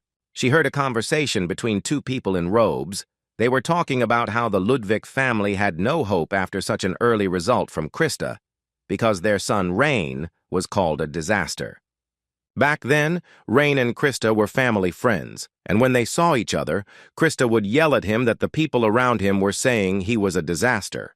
She told him to stop being carefree and start taking magic seriously to show what he was capable of. But the Rain of that time didn't react at all. He just turned away and walked away, as if her words were empty words. He was completely different, as if he lived in another world, and didn't take her words seriously, despite her sincerity. But now Rain was amazing to her. His speed of using magic was as fast as the professor's. And she didn't understand how it happened, because even during the family dinner she couldn't even imagine that he would become so strong. She remembered how she had tried to persuade Caroline not to expel Rain for being late, and to allow him to take the exam. She then explained that he was helping an elderly woman and asked to give him a chance because she believed that he was capable of more. Strange feelings began to arise inside her that she had never experienced before, and they were connected only with him. Maybe it was good that fate brought them together in Delighten, where they could come face to face. It was then that she first recognized him as her true rival, equal in strength and worthy of her respect. And now she's standing in front of the exam results, and Rain has beaten her. Krista's partner thanked her for the good grade, even though they lowered their grade to an A. That was enough for him. But all the words passed the girl by. She looked at the results and could not believe that she had lost again. Meanwhile, Rain extended his hand to Logan with a slight smile, and he slapped it enthusiastically, beaming with delight. But unlike those two, Krista stood to the side and couldn't find any joy in the situation. She looked down, her hands shaking, and her nails cutting into her palms so hard that the skin began to crack. The loss was too tangible for her, because she had lost, despite all her diligence and constant efforts, and neither recognition nor assessment consoled her, because the feeling of pity from the professor hurt the most. Krista bit her lip, thinking that even if she had thought of destroying the labyrinth, she would not have dared to do such a thing. Kyle looked at her and thought that the competition was turning her on, which was fine, but keeping up with Rain would be difficult. With this, he decided to soften the situation by announcing that this time, not one but two teams would receive an S grade. This caused a wave of surprise, and the students in the hall immediately fell silent, waiting for an explanation of the reasons for this decision. He admitted that they had formed teams based on their entrance exam, but it was still a little unfair to put Rain and Logan on the same team. Therefore, Rain, Logan, Krista, and Lamro received an S rating. None of the students doubted the fairness of the decision, because everyone understood how difficult the task was, and the guys did an excellent job. Rain looked at Krista with a worried expression and slowly approached, as if deciding that she needed words. He tried to start a conversation with her, mentioning that their score in the tasks was now equal and she was really strong. But these words seemed to press on a sore wound, and a spark of rage, full of tears, flared up in Krista's eyes. She screamed at him to stay away from her, not wanting to hear any comfort or praise. He didn't understand why her reaction was so violent, and only quietly asked if she was happy with the high grade. But Krista didn't want to listen, saying that a real magician shouldn't evoke pity, but must only evoke respect, and her team was given an S only because of pity. The tears that had been building up over all this time finally burst out, and she could no longer hold back either the emotions or the pain. She turned away, trying to hide her face, and wiped away from her cheeks the traces of weakness that she should not have shown, because she was the descendant of a famous family of magicians, and the best student. And after that she immediately ran away, because for her it was a blow, because to receive leniency already at the first exam meant to lose faith in her path. Rain didn't understand why she was acting like that and asked Logan if he might have said something wrong. Logan said he didn't know since he was a student at one of the 8 great schools, so he didn't really know much about magical families. But Rain saw that Logan was not telling the whole story and asked him not to lie, and he said that the Varden family was finished, and it was a disgrace for the family of magicians. Logan said that people always said that because the honor and glory of the Varden family was a thing of the past, and their family, even before Krista was born, did not have enough skills to be recognized as part of the magical elite. And Krista alone raised her family from ruins, and even made sure that the Vardens were recognized as a great family of magicians. Simply put, she did everything herself. And even then, she was the only one who supported the family. She took on a lot. Rain ran to her to calm her down a little, and she decided to tell him a story. Aristocrats from magical families, magicians, Krista believed that they should always be treated with respect and even feared. After all, they were the ones whom people had to look up to and respect. Magicians cannot be treated as equals. And Krista tried despite everything, from the age of 6 until the day of the exam, and almost reached the level when she would be called a genius of that century. But Rain was completely different. He stuck his nose into things that weren't his business for the sake of those who didn't have a pedigree. This was strange for Krista because no one behaved like that in the Union of Magicians. He also communicated calmly with everyone and could easily find a common language. And after these envy, Krista asked in a raised voice what was fun about magic, because for her personally, there was nothing exciting about it. She was so angry at Rain for being considered better than her, even though he found it funny, that she threw a magic ball at him. Rain effortlessly repelled her attack and calmly began to approach, radiating determination with every step. He began to speak seriously that he loved magic from the very beginning, although it was not an easy path for him. Rain explained that if you can make the spell come true according to your desire, then all the difficulties and hardships fade into the background. After all, this is the picture of the world that you can see if you don't try hard enough. Rain wanted her to understand that he is not always happy, and Krista should understand this. Krista didn't listen. Her magic continued to gather, and the earth golems rushed towards Rain. But he still continued to stop her, but did not attack her. He said that he also had moments of despair when things were very difficult. Rain understood Krista that she was dragging the entire Varden family on her shoulders as part of the magical world and as the family's last hope. After all, she had honed her skills so that now at 16 she could use magic at a good level, and Rain couldn't even suggest how much effort and diligence it took her to achieve this. Rain asked her not to carry everything alone because she could give up magic at any moment, but she didn't. He asked loudly why she continued, if it was because deep down she still felt the excitement and joy of magic. But Krista didn't want to listen to him. With each spell, she put more and more fury and despair into her attacks. She screamed, demanding that he shut up, and each of her blows became more powerful and chaotic. The blow, saturated with her power, merged with the golem's body and fell on Rain with a blinding flash. A yellow magical light illuminated everything around for a moment, and together with the rumble of falling stones. And before Krista's eyes flashed memories from her distant childhood, where she first tried to use magic and laughed when the spell worked. The smile of that little girl, shining with genuine happiness, flashed in her memory so brightly as if it had returned from the past. It seemed like Rain would definitely get hurt after her last attack, but he stood calmly next to the destroyed golem as if nothing had happened. He looked at her with a confident gaze and said that she was strong, and no matter what path she chose, no one would laugh at her.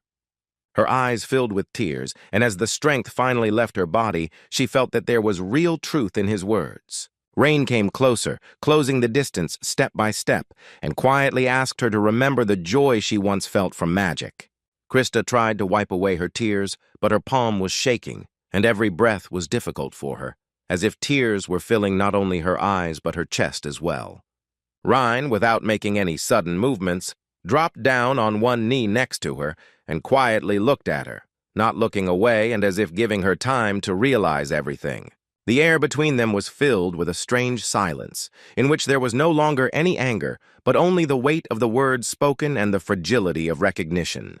Krista stood up abruptly, wiping the last tears from her face, and proudly declared that such emotions were only permissible for the one who had won. She raised her head, trying to maintain a serious look, but there was still a hint of recognition in her voice that she hadn't felt such excitement in a long time. Rain calmly extended his hand to her, and in his gaze one could read sincere sympathy for how brightly she showed herself in the duel, and said that he really enjoyed this duel because an opponent like her is a rarity that cannot be forgotten. The guy added that he hopes to repeat the battle one day, but as full-fledged magicians, not students. But Krista suddenly turned around and slapped him across the cheek with a furious swing, calling him a pompous turkey, not hiding her irritation. After that, without waiting for an answer, she rushed to run away in an unknown direction, shouting that this was his first and last victory.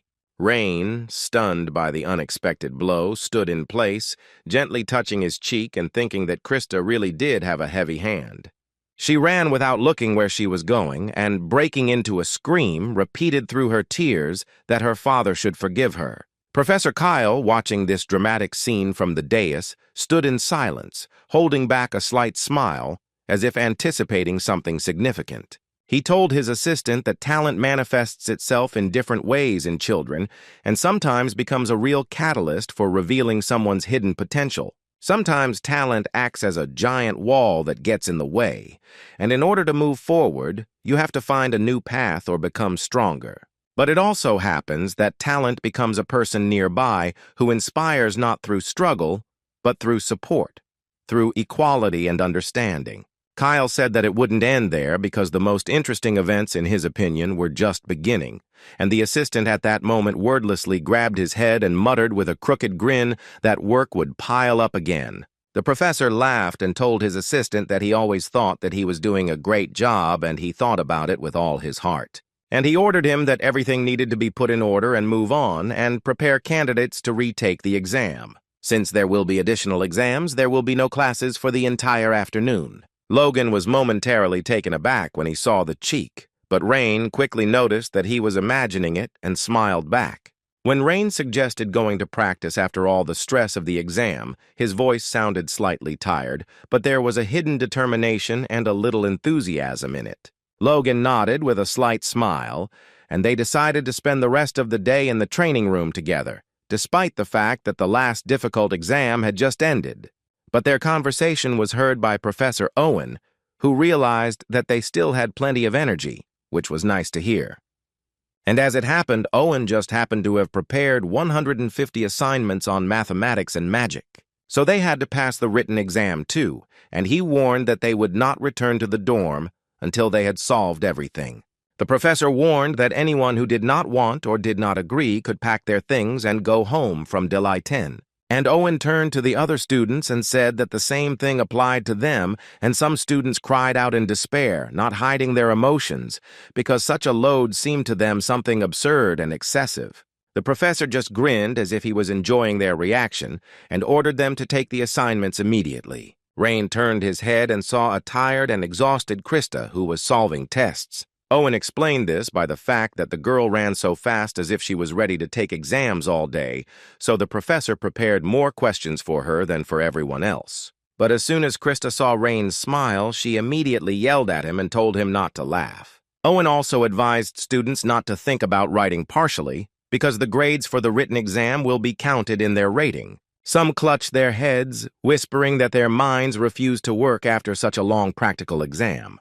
Someone was desperately muttering that solving such a volume of problems in the allotted time seemed impossible and almost unrealistic. The professor threatened to expel anyone who spoke out loud, and the atmosphere in the classroom became even more tense. Rain raised an eyebrow, as if he was genuinely intrigued by the fact that the written and practical exams were held on the same day. He was surprised because such a method seemed too cruel and more reminiscent of bullying than an educational process. Looking at the volume of tasks, he felt irritation growing in his chest, and it prevented him from concentrating on work. Some of the problems were familiar to him, as if he had solved them dozens of times in the past, memorizing them more than once. But now, he needed to remember again how to factor polynomials and find the greatest common divisor. Rain quietly exhaled and activated the Bell Sirius magic tool to improve his attention and not lose focus. He considered using this artifact to be part of his talent, not a cheating method, since fatigue prevented him from thinking clearly. 10 minutes later, he raised his hand and calmly asked if he could hand in the work, if all the tasks had already been completed. Owen was surprised that Rain had made a quick decision for a man who had nothing but sawdust in his head, but if he was confident, he could pass and go to the dorm.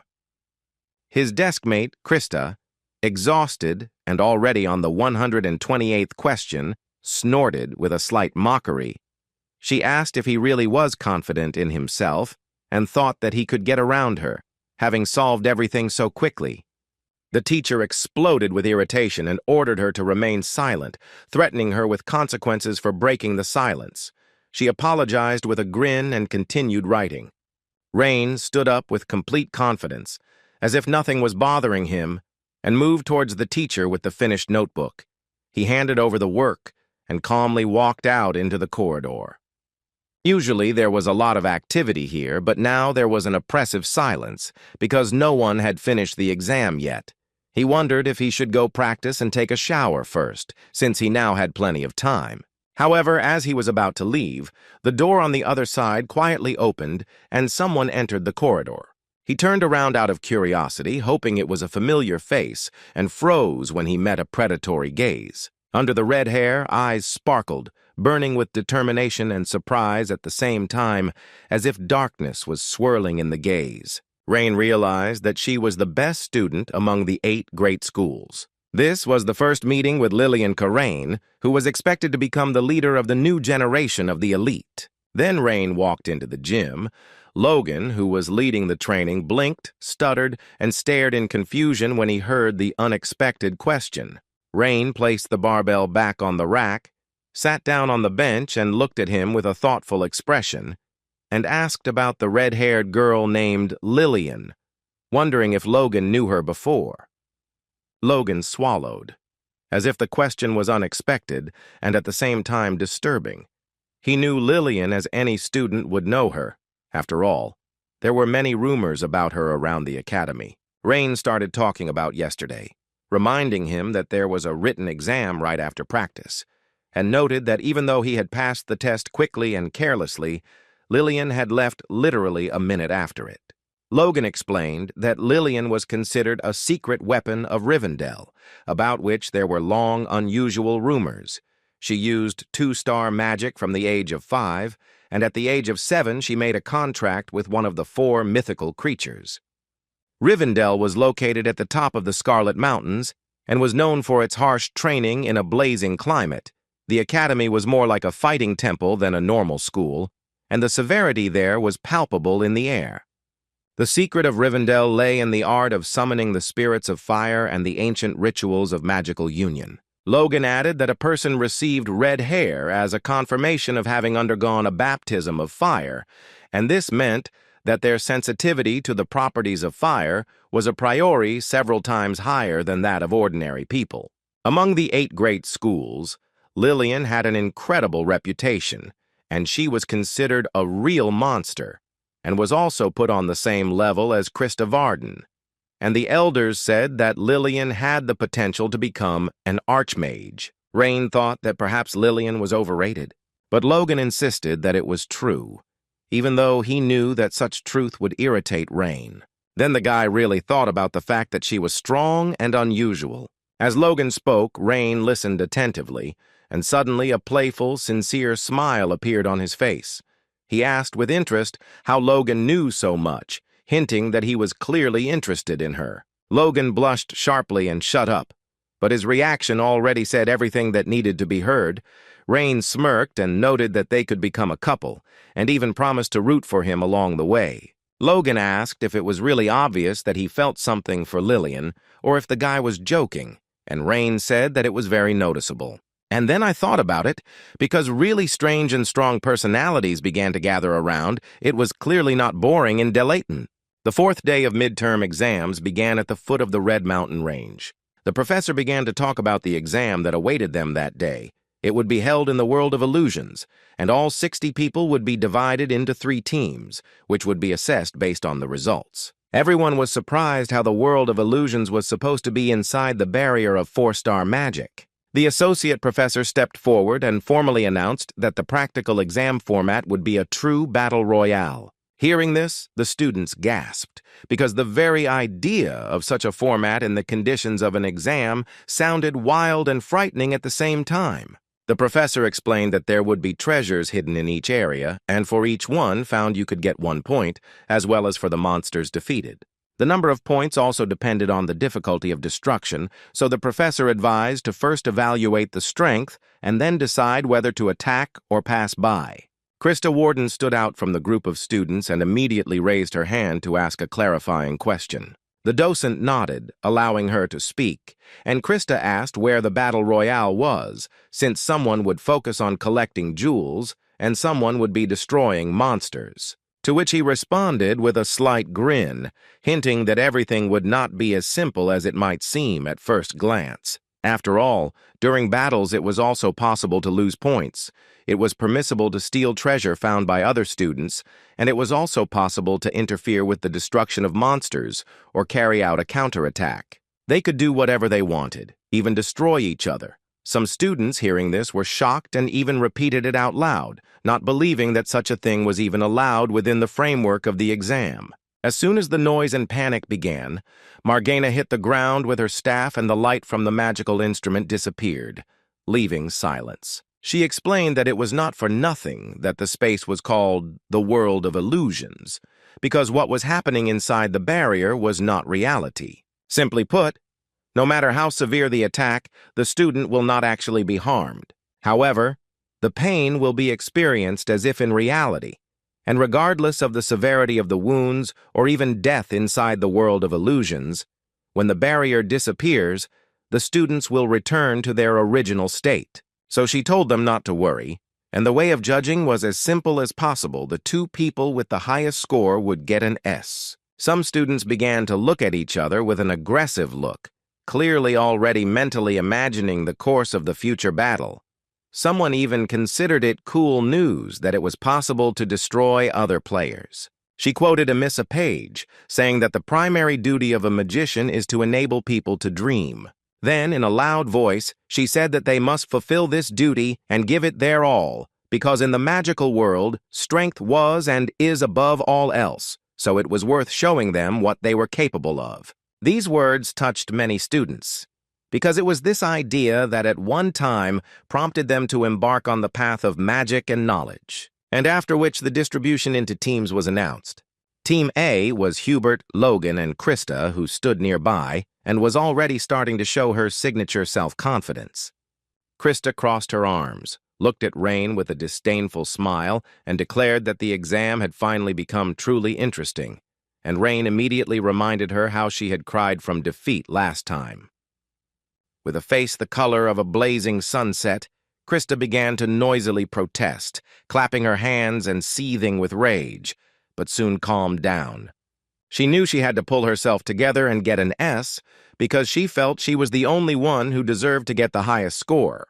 She threw her hair back sharply and ordered Rain not to lose to anyone but her unless he wanted to embarrass himself. Group A began to line up in front of the barrier to enter the illusion, and the docents watched the formation closely. Next up was Group B, which featured other strong entries including Gertrude Panton. Then the name of Lillian Corain was mentioned, and a slight murmur ran through the crowd, for this name was already surrounded by legends. The third member of this group was Rein Ludwig, which foreshadowed a very tense and unpredictable competition. Gertrude, who usually seemed perky and confident, looked noticeably nervous as she stared at the glowing barrier. She was short, with a youthful face, but today there was none of the confidence in her eyes that usually shone in her every movement.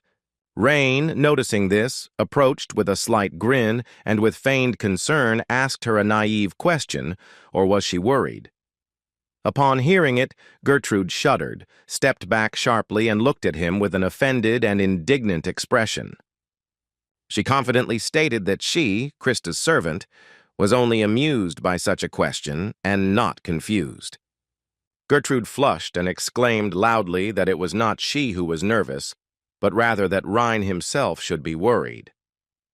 To his question, she enthusiastically explained that he was in the same group with her, which meant danger. Gertrude's eyes sparkled as if a real fighting determination to surpass Rein had ignited in her. In response, Rain simply looked at her silently and, without hiding his irony, grinned, waving his hand. Gertrude exploded with indignation, promising that everything was still ahead and everything would definitely be decided on the battlefield. Rain turned his head, feeling the subtle waves of mana indicating someone's hidden and disturbing presence. He immediately noticed that the magical aura contained something aggressive and openly hostile. Lillian Corain stood before him, her gaze as fierce as her scarlet hair fluttering in the wind, and she approached him with a directness that almost sounded like a challenge, asking for a little time.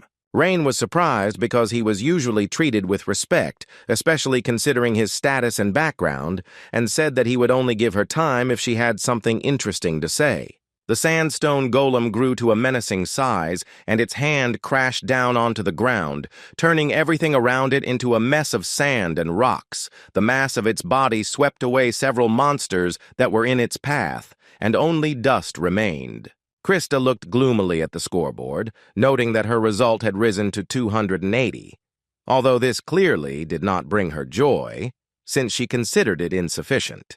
Even with such a gap from her rivals, she did not look satisfied, because inside she continued to worry about the results of Rain, and somewhere nearby the bushes began to move, and without a second's hesitation, she sent her summoned spearmen to check the source of the noise.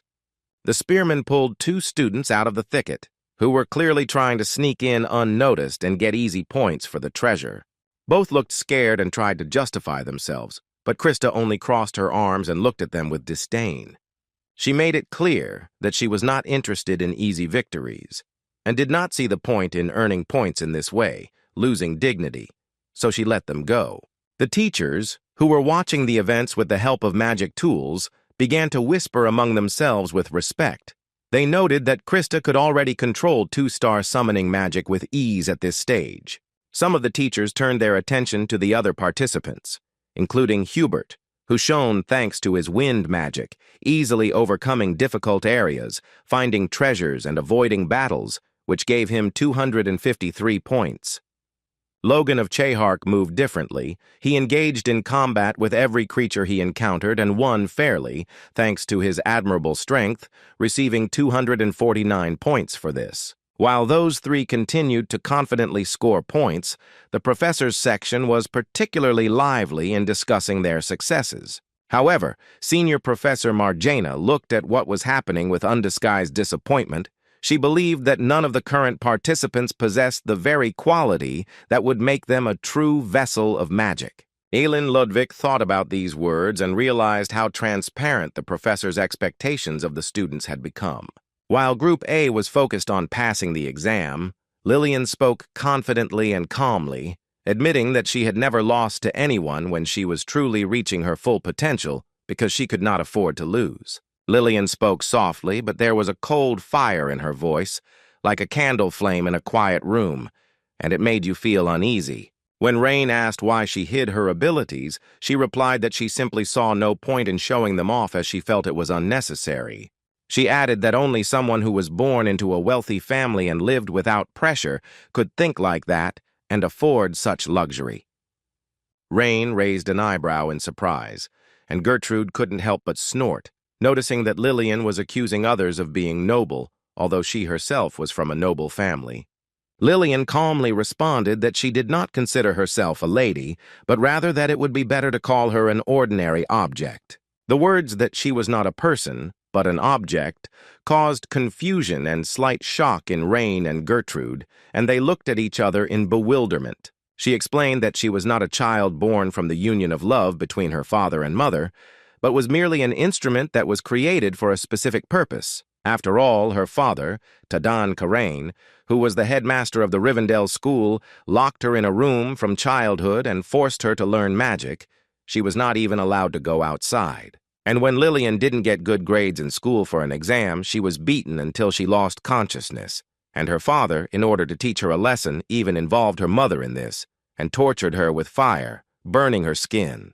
And my father knew how to handle fire magic like no one else, and he knew better than anyone else how to inflict pain without causing serious injury.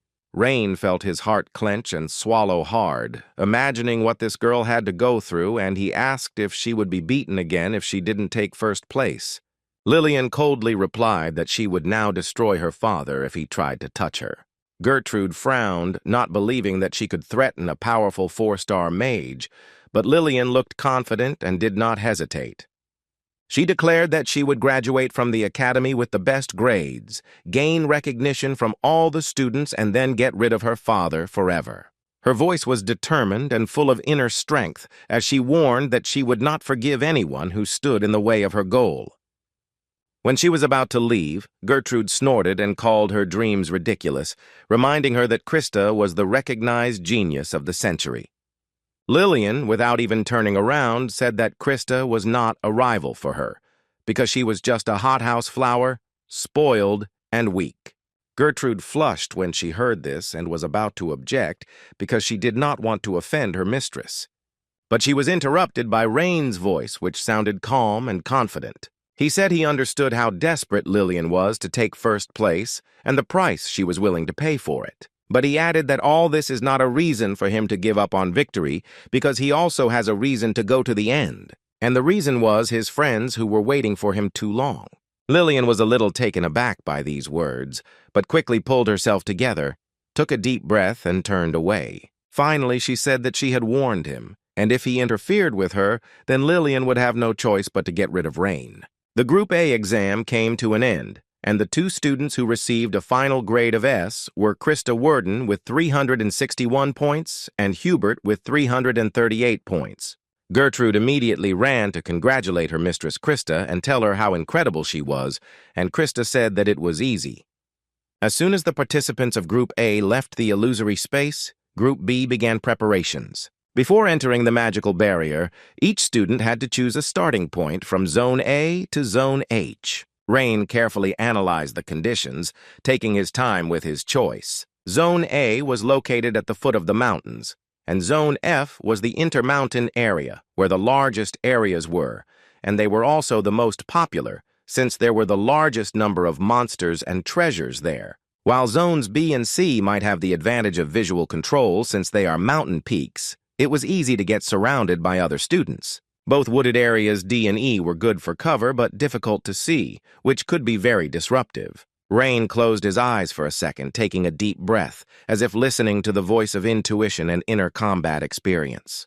At this time, Krista decided to rest a little after the intense stage, and Gertrude, winking at her with a slight smile, warned that it was time to go to the exam. Krista, without showing her emotions, unexpectedly wished her good luck, adding that she should not forget to show everyone her true high class.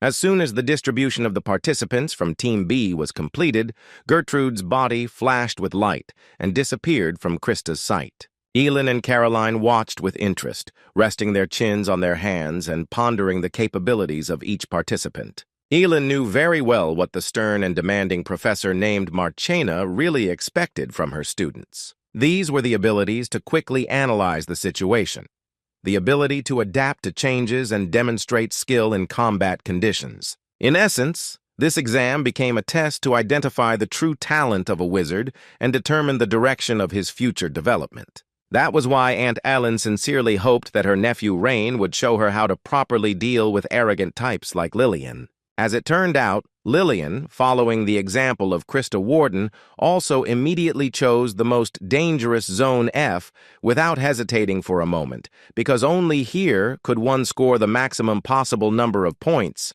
and it was also easy to get to other areas. Unlike Lillian, Rain Ludwig chose the less visible and remote E zone, which surprised even some of the teachers. Rain apparently made it his goal to avoid confrontation and accumulate points by acting cautiously and prudently, and some professors approved of this strategy, considering it reasonable for a student who knew his limits and capabilities. However, Rain made his choice consciously, relying not on excitement, but on cold calculation and understanding of the situation.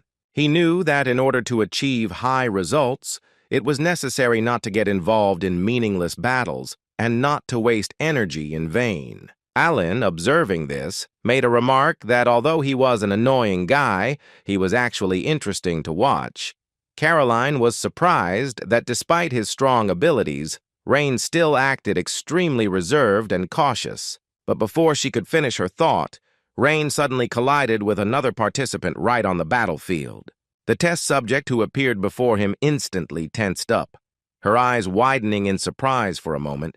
She was one of the top students of one of the great 16 schools, famous for her mastery skills. The students who were watching immediately became cheerful because they were bored watching what was happening without battles. Caroline was also interested. She was curious what Rain would show this time. The magical power in the girl's hand began to rapidly concentrate. She expected that now Rain would demonstrate something special, because earlier he had received high praise from the elder Kyle. Rain did something that no one expected. He turned around without hesitation and quickly ran away from the meeting place without engaging in combat. Even Caroline let out a loud cry of surprise at such a surprise. Rain Ludwig, despite the expectations of everyone present, actually chose to flee instead of fight at this moment. Elin muttered something unintelligible in complete anger, not understanding what exactly he had planned and why he had done this. Krista, watching what was happening, turned her head so sharply that she seemed to lose her orientation from bewilderment. She did not believe her eyes, asking herself if he was joking and playing a prank on everyone present. Professor Margena began to laugh loudly, holding her stomach. Many involuntarily grinned too. She remembered Scalzi and said that Rain's behavior strikingly reminded her of his grandfather. When another teacher began to complain, Margena simply waved it off, saying that everything had only become more interesting. and she looked with interest at the clairvoyance window, assuming that Rain was saving his strength and waiting for the right moment to make a dash. After 40 minutes, if we compare the results of Team A for the same period of time, they had a higher score than Team B.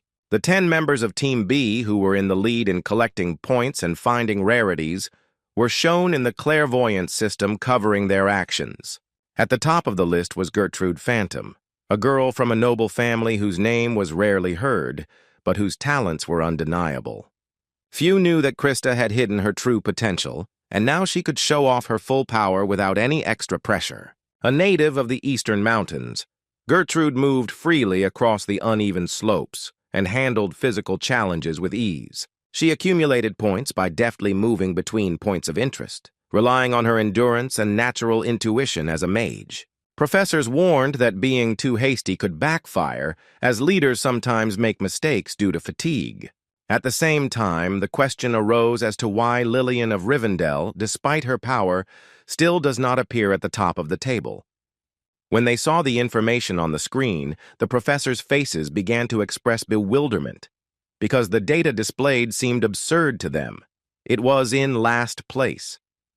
Lillian had been sitting quietly on a rock, cross-legged, with her eyes closed, in the very center of the open field of Zone F since the beginning of the exam, and had a score of 0.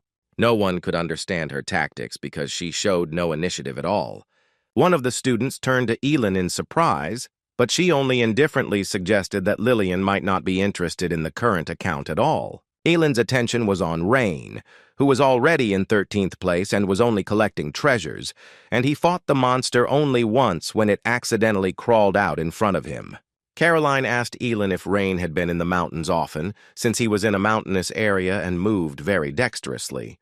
Elin thought that he must have been a monkey in his past life, but she understood that with the rate at which he was gaining points, it would be difficult for him to get into the leading group. The rain began to fall with even greater force, and the heavy drops struck the rocks with a dull sound, increasing the alarming atmosphere over the mountains. The sound of Rain's footsteps in this silence became a frightening echo, bouncing off the rocks and creating a feeling of being followed. The weather was truly suitable for those who were used to surviving alone and using the hearing of monsters as a weapon. Rain activated his magic, intending to attract them himself and deal with them one by one, fighting in conditions where there were too many enemies for a normal student. Meanwhile, at the top of the cliff in Zone F, Lillian, still sitting quietly, looked up, noticing a strange cluster of lights. These flickering balls of light indicated the location of the strongest opponents, who began to gather closer and closer to her. Lillian's eyes, slowly opening under the streams of rain, were eerily calm and black, reflecting the coming storm. She stood up from the rock, and at that moment her examination device displayed an alarm message and a flashing map. The message warned of a volcanic eruption and ordered all participants to immediately leave the danger zone without delay. There was no way to hide in this exam, as the boundaries of the safe zone were rapidly shrinking under the pressure of the disasters, and the eruption quickly engulfed mountain regions B and C, destroying everything in its path and leaving no room for retreat. Only one area remained safe, and all students had to head there immediately, without wasting a minute. Some of the participants who were in the lead began to move faster, as if they had been preparing for this moment from the very beginning. The professors expected that top students like Lillian would take action as soon as the time came. But at that very moment, the teachers noticed the appearance of another student, whose indicators began to rise rapidly. Rain's face appeared on the screen, and the rating scale suddenly jumped, causing surprise in the room and quiet discussions among the professors. Elin Ludwig, who had been watching the proceedings with bated breath, suddenly tensed up when she noticed a name on the results board. Her heart began to beat faster with excitement when she realized that this increase in glasses belonged to none other than her nephew. With his actions, Rain lured the monsters like bait and gathered them in one place to carry out a large-scale attack. The numbers on the panel grew almost without stopping, and she had already overtaken 12th, 10th, and even 8th place, leaving them behind. Logan, clearly shocked, couldn't help but ask a question to Krista, who was standing nearby and silently watching what was happening. Krista calmly explained that Rain was using the vibrations of the earth to attract monsters directly to his position. A magic circle was activated in Rain's palm, and from its shape it was clear that he was using a 3-tier spell. The magic he used required a lot of concentration and precise calculations, especially on a mental level. It seemed like he had been preparing for this attack the entire time since the exam began, while pretending to be a cautious and passive participant. When the energy reached the required density, the magic circle flared up and streams of light began to flow from his hand in all directions. The circle's design included 3 runes, each of which gave the spell a separate property and increased its power. The runes created a complex combination that allowed the magic to attack immediately and accurately, and giant roots burst forth from under the trembling earth, falling upon the monsters and beginning to destroy everything around them. Some professors were very surprised because there were no trees in that area. But they remembered how, at the beginning of the exam, he touched the tree, as if implanting magic into it. Some roots pierced the monsters' bodies, others entangled them and tore them apart, like living, predatory vines. The scene was so vivid and shocking that even through clairvoyance, it seemed no less terrifying than in reality. Caroline also found it incredible that Rain was simultaneously calculating 3-star magic and fighting so many monsters. Aylin Ludwig, although she tried to remain calm, could not help but smile slightly, the corners of her lips barely noticeably lifting. She thought that real abilities would still become apparent, even if they were not advertised in advance. Meanwhile, Rain's points had already reached 362 points, which allowed him to overtake everyone, including Gertrude and even Krista. He realized that these points would be enough, and it was possible to gradually wrap things up.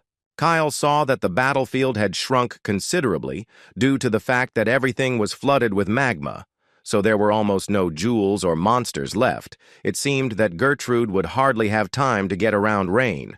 The moment the assistant looked at the ratings, he had to blink because the screen showed something very unusual. The assistant called out to Kyle, pointing to the table and trying to figure out what was going on with the results on the list. Kyle also noticed his remark and froze, because the names in 2nd and 3rd place had indeed disappeared. He tried to find them below, but these students were no longer listed in the top 4 or the top 10, or even the top 20.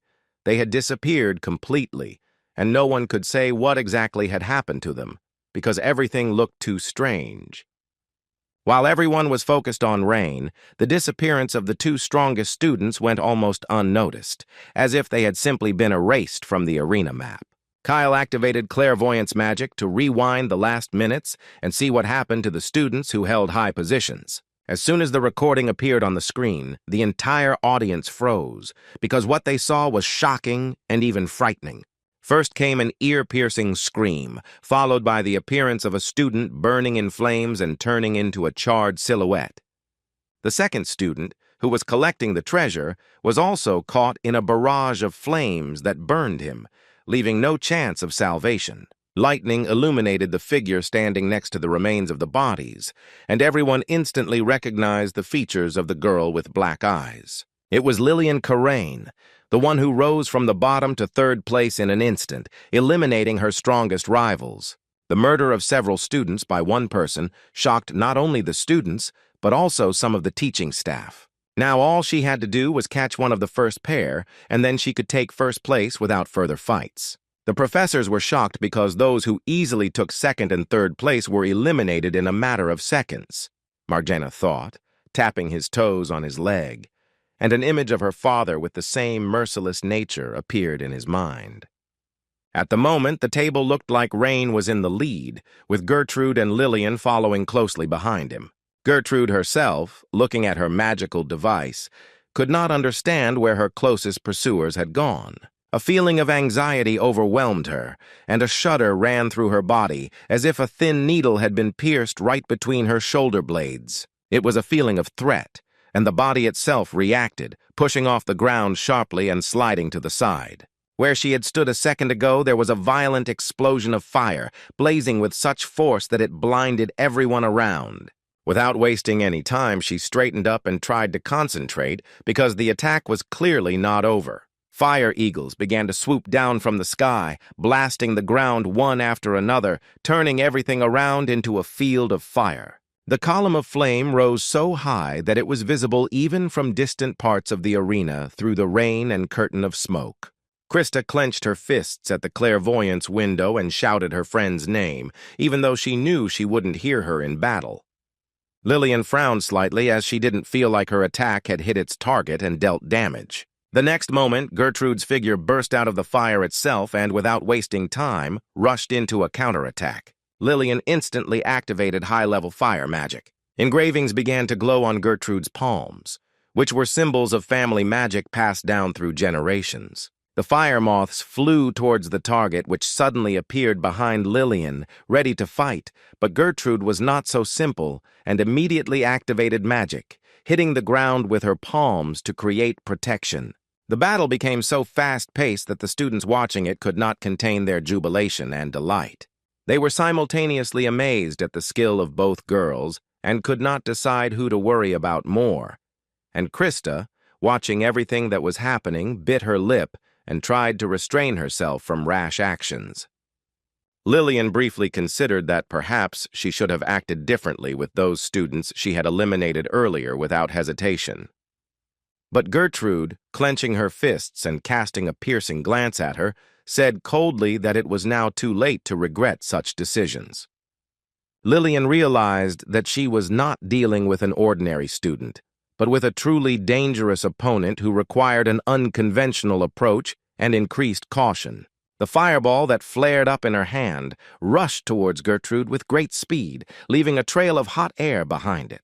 However, she once again repelled the attack with her powerful water magic, stopping the flames in their tracks and dispersing them into tiny sparks.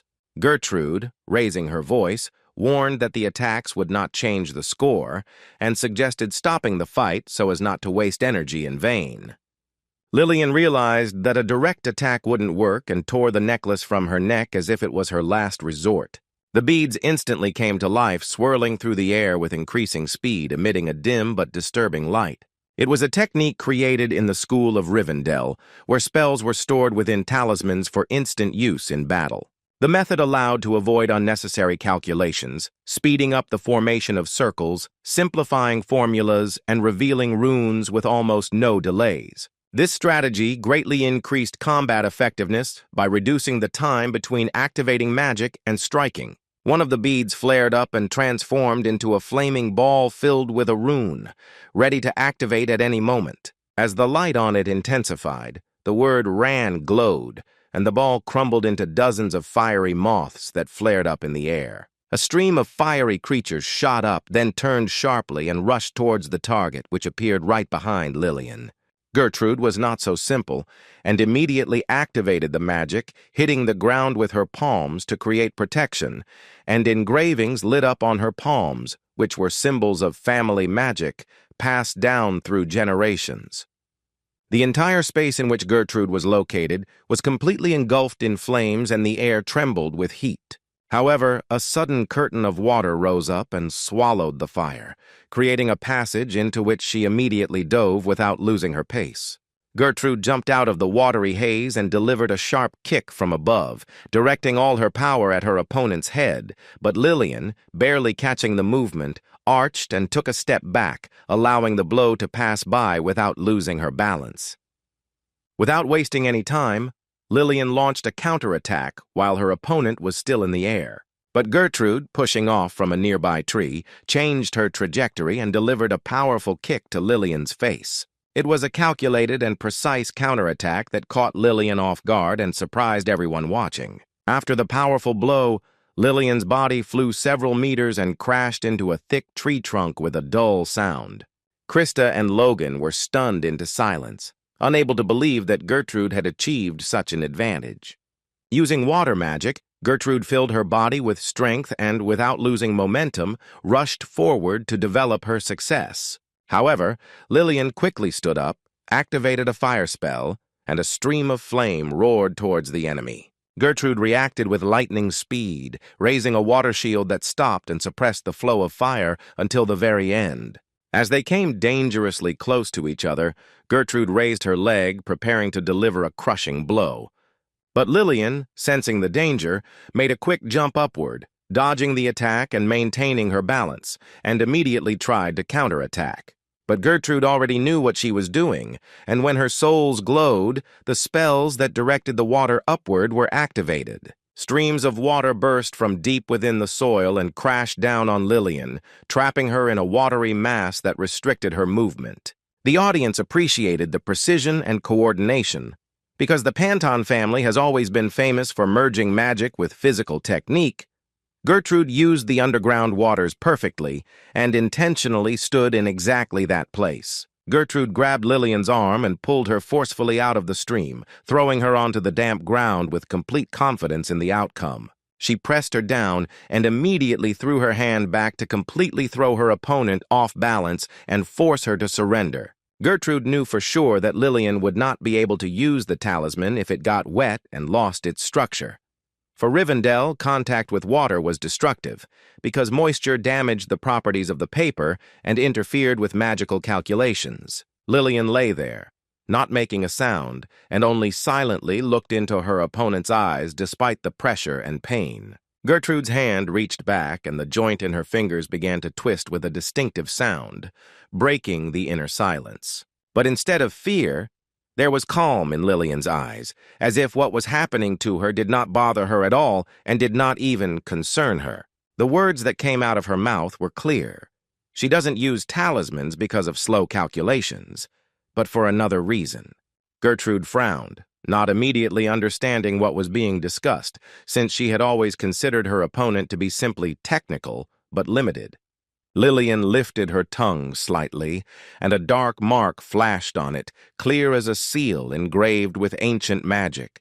And she said that she could not control the power, so she used talismans. It was a complex hexagram, black as if burned into the flesh, and just looking at it sent a chill through the body. Gertrude jumped back, feeling a strange pressure, and a chill ran through her body, as if something alive had penetrated her veins, causing panic fear at the instinctive level. The beads began to swirl around Lillian again, radiating an ominous energy, and her gaze became cold and empty, as if something ancient had awakened within her.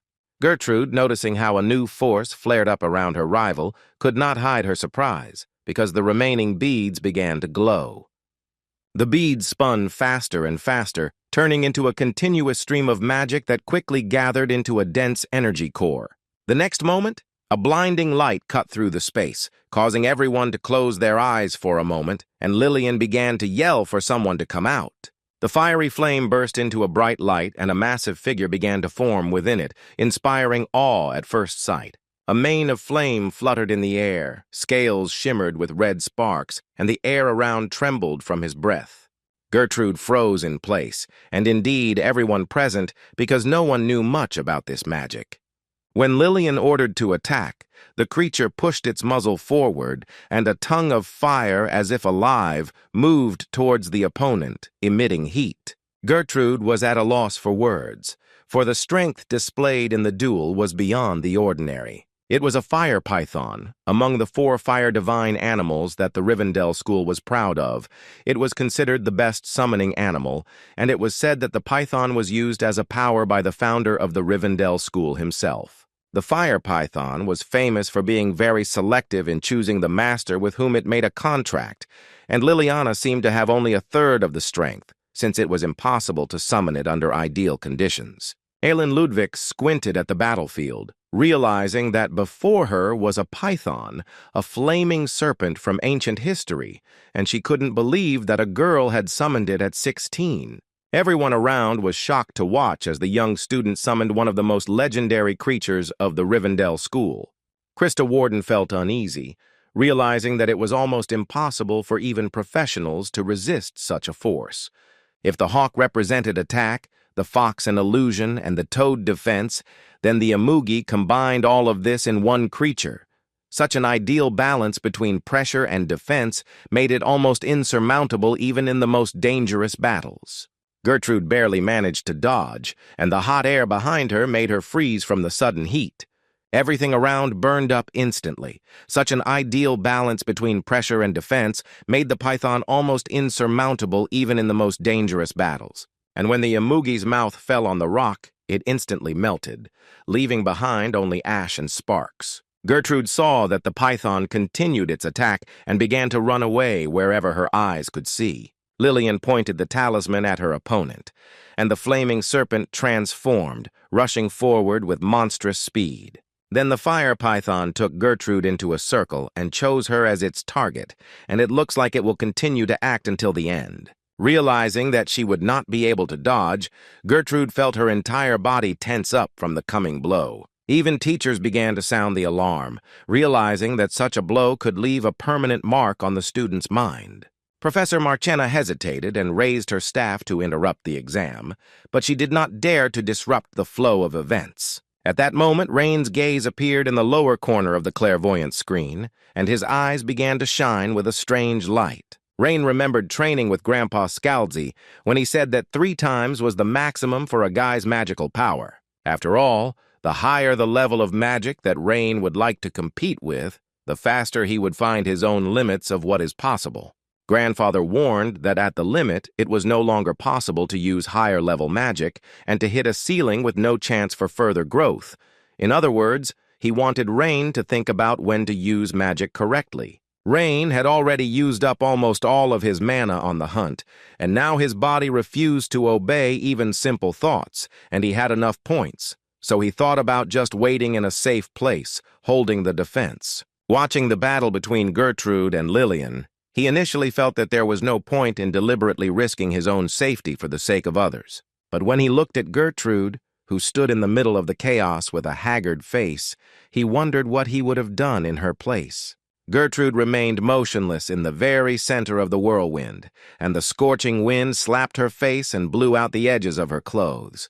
And at that moment, the boy realized that he could no longer stand aside, and in one movement he jumped from the branch right into the epicenter of the battle. After all, he realized something during the fight with Logan and the Queen of the Rat Spiders, that each time he overcame obstacles, his strength grew, and the more he fought with strong opponents, the faster he would be able to reach the 6th level of magic. When Rain said the name Bel Curios, a sudden wave of unbearable pain washed over him, and his vision flared with crimson flames. The world around him turned shades of red and black, as if time slowed down and all movements began to stretch. The equation of the magic circle, consisting of 5 triangles and intricate symbols, appeared before his mind's eye. The formulas used template runes and reinforcing structures. His eyes instantly completed the analysis and moved on to the next step, starting to automatically adjust the formula. To suppress the effect and change the outcome, he began to reverse calculate, substituting missing variables into the equation with inhuman precision. He managed to introduce a new progression into the formula, which pushed out the real roots and replaced them with imaginary ones, destroying its structure. The veins on his face began to burst one by one, and blood slowly flowed down his cheeks, coloring his skin crimson. A sharp, tearing pain penetrated the skull and filled the mind, leaving behind excruciating weakness and dizziness. But as soon as he thought about his friends, his thoughts were caught by one question that did not give him any rest. If Esther, Frida, or Kays found themselves in this situation, would they be able to turn away from Gertrude? He did not consider his actions as an act of kindness because in his heart it was part of the path to improvement. As he closed his eyes, the Imugi formula disintegrated into glittering sparks, disappearing without a trace and leaving behind nothing but emptiness. The last wave of heat passed Gertrude, barely touching her skin, and melted into the air as if it had never existed. A hot wind swirled around the arena, burning the skin and leaving a feeling of molten air with every movement. The spectators froze in place, not believing their eyes, and looked at each other as if trying to confirm the reality of what was happening. Professor Morgana looked at what was happening with a shock she had never experienced even in her long decades of practice. Even Lillian, standing in the center of events, was in complete shock, her eyes trembling and her pupils dilated to the limit. The essence of the test, called the Royal Battle, was that there was no reward for helping other participants. Every student knew this rule well, even if it was never officially announced in class. After all, if a person cannot deal with his own problems, even among high school students who were considered strong and promising, no one could afford to show excessive sympathy. The test was specially designed to find out whether a person has true chivalry even under conditions of limited time and resources, and not just to test strength, but to test the heart and inner choice of each magician. Rain became the one who, at a crucial moment, could give up his own interests in order to protect his comrades. Margina thought that perhaps this was the real answer to the question of the path to the status of a true sage, and she said that he would clearly receive a high score for his achievements. However, the price for interfering with the 5th-tier spell was too high, and Rain's mind flared up from the overload, and all of his mana disappeared. Blood gushed from his mouth and eyes, and this was only a small part of the destructive load. When the flow of magical energy was exhausted, crimson blood soaked the ground, leaving behind traces of complete physical overload, indicating that he was not yet ready for such a load. Gertrude, in a state of panic on the border between battle and rescue, woke up from a scream coming from outside. Lillian, barely recovered from Python's disappearance, looked at her as if she had just woken up from a long sleep. She realized that her style did not match well with the Ponton family's technique, and once again thought about resummoning the beast. However, summoning the python required a huge amount of mana, and even for her it was difficult to manifest the beast again. Lillian kept a close eye on Rain, and her intuition clearly told her that he was the one responsible for the disappearance of her first snake. He was suffering from symptoms of mana overload, and the coincidence was too obvious to ignore. No matter how he had interfered with the formula, if he was now defenseless, this was the perfect opportunity to attack. Lillian believed that by eliminating Rain, she would consolidate her leadership and take first place in the ranking table. She took out 5 talismans and, activating the spell, pointed them straight at Lane without wasting a second. The talismans took the form of fiery snakes and rushed forward, surrounded by blazing heat and the reflections of the spell. However, the professors noticed that perhaps due to the haste or instability of the magic, the summoned beast no longer emitted the same heat as before. Rain, despite his exhaustion, rushed forward and managed to dodge, and a magical explosion erupted in that place. Several trees burned instantly, leaving behind clouds of smoke and the crackling sound of burning branches. Although Rain avoided a direct hit, the residual heat left burns on his skin, causing a searing pain. As the snake moved away from its mistress to attack, a short girl landed softly behind Lillian and, straightening up, looked at her opponent with a sneer. An enraged Gertrude delivered a crushing blow straight to Logan's solar plexus and shouted this with furious frankness. She then released all the remaining magical water onto the snake, leaving him no chance. Rain, watching Gertrude's actions, could not understand why she did this, because it was a battle of everyone for themselves. But Gertrude bowed her head and said that Lillian was her true rival, and she only wanted to fight with her, because the most important reason was that if Raina was expelled, then Lady Krista would suffer from a broken heart. Krista's face instantly turned red as she saw what was happening in real time through the magic window. The students began to whisper and glance at Krista, watching her with different expressions on their faces. The girls covered their mouths with their hands, and the boys whistled and giggled as if expecting a romantic scene to develop. Krista found herself in the very center of attention and clenched her fist. She commented that Rain was simply her competitor, or maybe an enemy. She herself could not decide because she stuttered with every word from embarrassment. Logan, sitting next to her, gave her a thumbs up and whispered that he would root for her, smiling stupidly. This smile only increased Krista's irritation, and she couldn't help but thrust her hand right into his face. She screamed in anger and shouted at Gertrude that as soon as she returned from the exam, she would definitely deal with her. Despite this scream, there was something ironic in her voice, but the anxiety in her eyes remained. She thought that Rain was the one who got rid of the fire python. There was a legend that if one perfectly mastered the magic of the Ludwig family, which is passed down through the blood, then one could easily establish control over any other types of magic. In the entire 1,000-year history, only 3 people have managed to accomplish this, and all of them did it in their mature or even old age. Gertrude asked Rain to leave her the snake, despite her numerous wounds and general exhaustion. She felt that she hadn't beaten up the crazy Lillian enough yet, and wasn't going to back down. Rain wished her luck and asked her to make sure she returned alive after the battle. Lillian sharply ordered not to interfere, but the girl calmly said that she had to do it for Krista's sake. Lillian stuck out her tongue, and a giant snake soared into the sky in front of her, after which she rushed to attack. Gertrude, despite numerous burns, activated her water defense and prepared for the strike. Their collision caused a huge explosion, accompanied by a wave of water that was visible even from afar. Meanwhile, Rein moved further in an unknown direction, as if guided by instinct. The professors were amazed when they saw where this path led and what it was all leading to.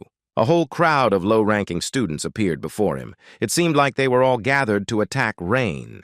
His physical and magical strength was completely exhausted, so he had no choice, and he took a wooden stick in his hands. While Gertrude and Lillian fought, the students, like hyenas, one after another, gathered around Rein, who was staggering and gasping for breath.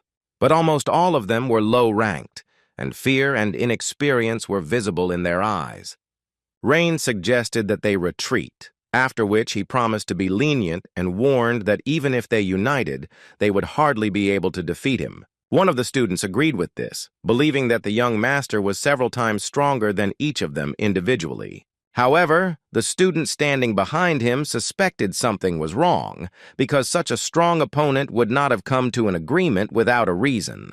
He shouted the spell as if it were his personal weapon, and sparkling lightning bolts burst out from the magic circle. Rein clicked his tongue and concentrated the last of his mana into his palm, and it flowed into the tree branch he was clutching. The student realized that Rein didn't even have the strength to move. He offered him to surrender, give up all the points, and then he would leave him alive. Ellen commented on the situation, calling it all a circus, and said that stupid people like that jelly are everywhere.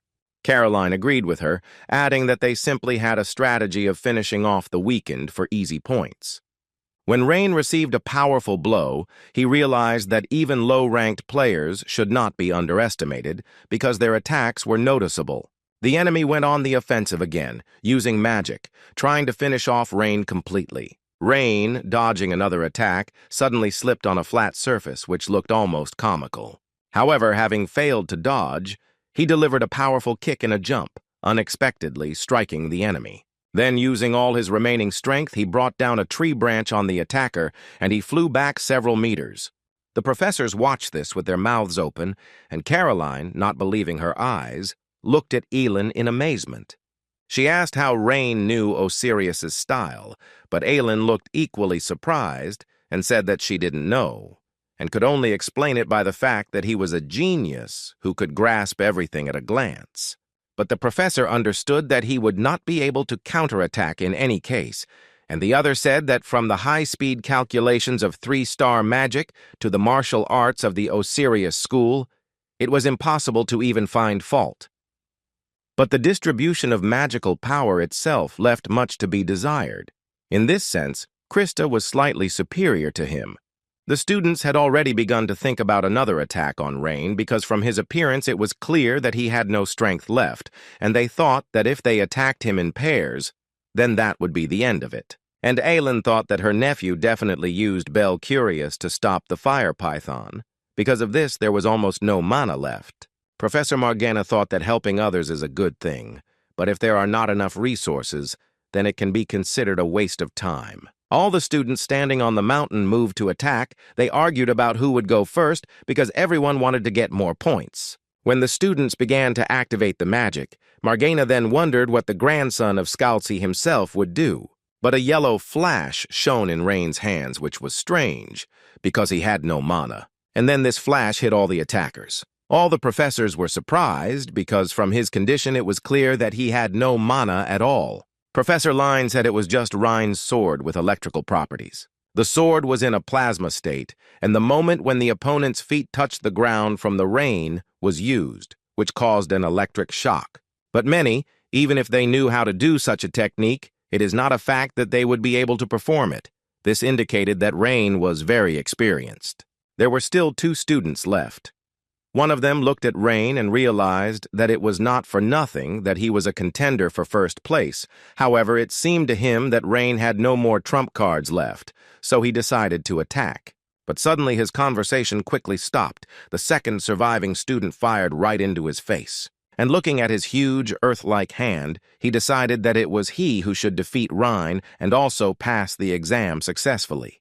Logan looked at this and grabbed her head, and Krista said that it was magic that enhanced physical abilities thanks to the soil.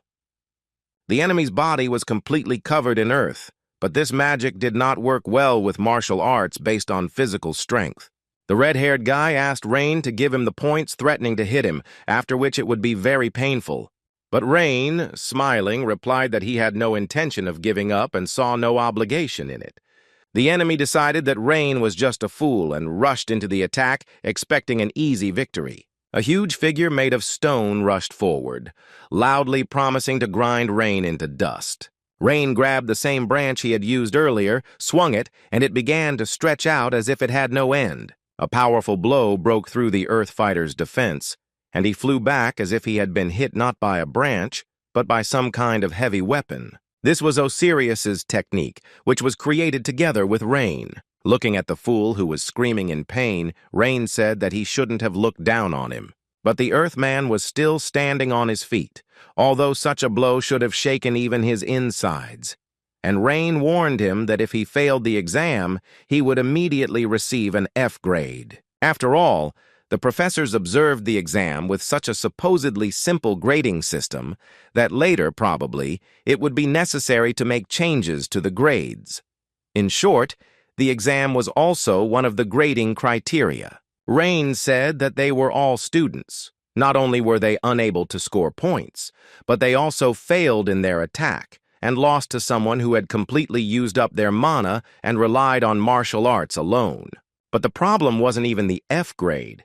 And if the red-haired guy failed the exam, he would not only be kicked out of the academy, but would also be laughed at by all the students. But Rein warned that if he survived, he would at least get an E, and depending on the number of students expelled, his grade could rise to a C or B. In another part of the arena, two people with the highest ranking were fighting with all their might, and it was clear that very soon they would turn everything around into ruins. Rein, watching their fight, realized that the exam was slowly coming to an end, but he had no intention of interfering in their fight. So he turned to his earthly adversary and offered him a choice, between giving up and getting a B grade, or continuing to fight and getting eliminated. As the red-haired boy was considering his choice, huge sections of trees fell with a crash nearby, clearly indicating that a fierce fight was taking place between Gertrude and Lillian.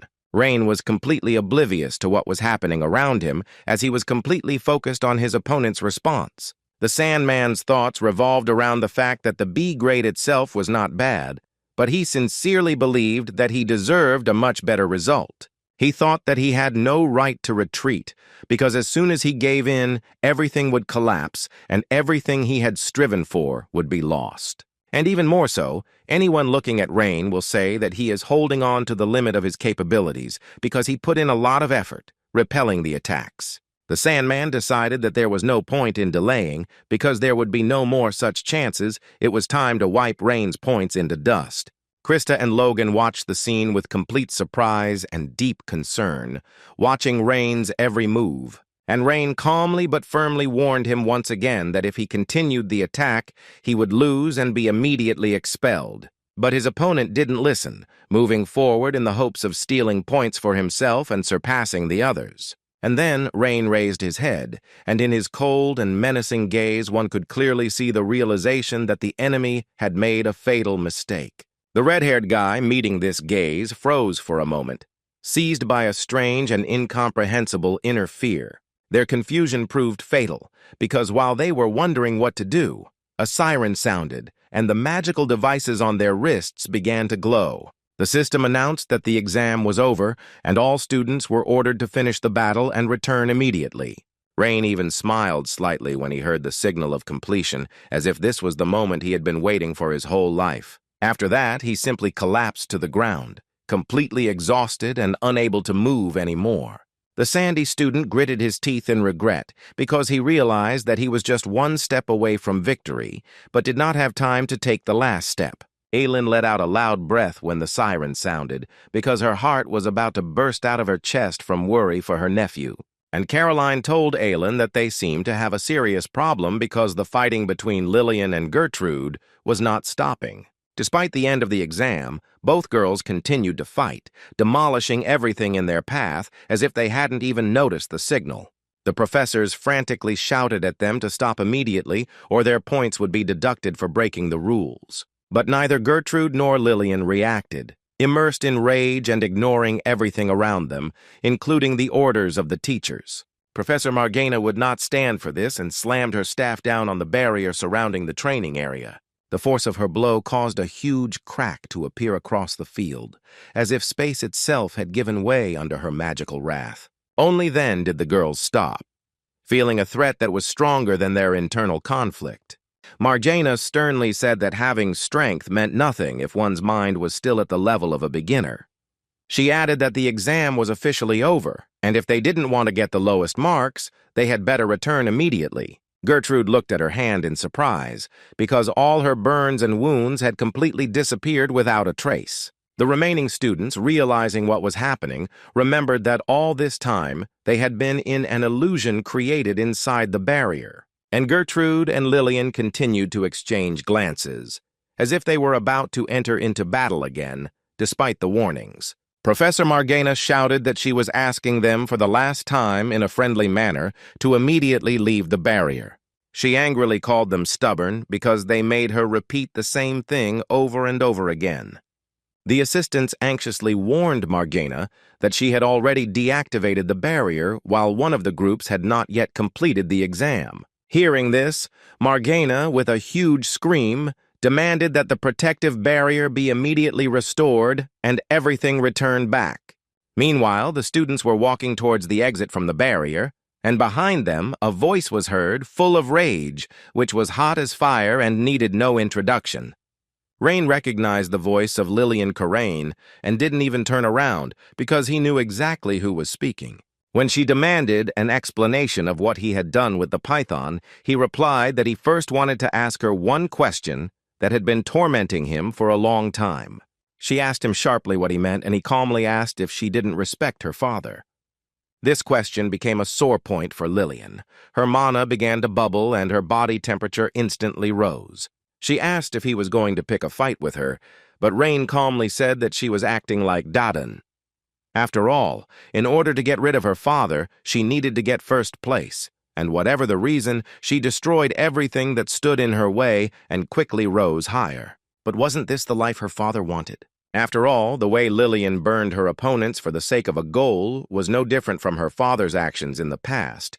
Hearing such words, Lillian stopped abruptly, as if a knife had been stabbed into her ribs and paralyzed her from the inside. Rain added that if this was the kind of adult she wanted to grow up to be, then he had nothing more to say. And he also answered her question. He said that he got rid of the fire python, and if she continues in the same spirit, then one day when they collide, Rain warned that he will show what he is capable of. She wanted to order him to be quiet, but her voice was stuck somewhere in her throat, and her Adam's apple trembled with suppressed emotions. Her mind began to remember long-forgotten words addressed to her in childhood, when everything was simpler and warmer. And she told Rain that he knew nothing about her, because he grew up in a loving family and enjoyed the warmth and comfort of the family circle. At this moment, the disciples began to leave the mountain one after another, tired but full of impressions. When Rain and Gertrude appeared behind the barrier, they were immediately met by Krista and Logan, who ran out with excitement in their eyes. Gertrude smiled happily and joked that she hoped Miss Krista appreciated her brilliant performance. But Krista hit her on the head and screamed that she felt terrible because everyone was staring at her. Rain watched silently as Krista beat Gertrude and asked in surprise what was happening to her. But Logan just shrugged and said that something like this always happened to Miss Krista. Gertrude tried to reply that she had told the truth, but Krista only became more angry and repeated her accusations. Krista suddenly spoke to Rain, asking directly if he really helped Gertrude during the test. Rain didn't answer right away because deep down he knew that it would be untrue, since he hadn't intervened for her sake, but only for his own magic and advancement along the path of power. He still said no, but there was no confidence in his voice, and Krista immediately caught it, accusing him of lying because mana does not just overload, and she had reasons for this. She couldn't find a worthy answer to his objection about why he should lie, since technically he was telling the truth, which meant there was no point in pursuing him further. And when Krista voiced this question, where did the snake go, who destroyed it, and with whose magic exactly, Rain only smiled, evasively and with tired irony. Then he and Logan walked on, and Logan noticed a smile on the guy's face and asked why he was smiling. Rain said he thought of something fun, and if he hadn't gone to Delaith, he wouldn't have been able to have all this experience, so he was glad. Rain thought that if it weren't for Esther and her note, he would never have ended up in this place, gone through all this, and gained new experiences that he now considered valuable. Bowing his head to the sky, Rain muttered that the world really was as interesting as he had been told, and he seemed to be beginning to truly believe it. While Rain was resting, Krista did not go far, and sent Gertrude away in advance, as if she wanted to be alone with her thoughts. Soon, the last one to emerge from behind the barrier was Lillian Corraine, exhausted and silent, as if an unfinished battle was still raging inside her.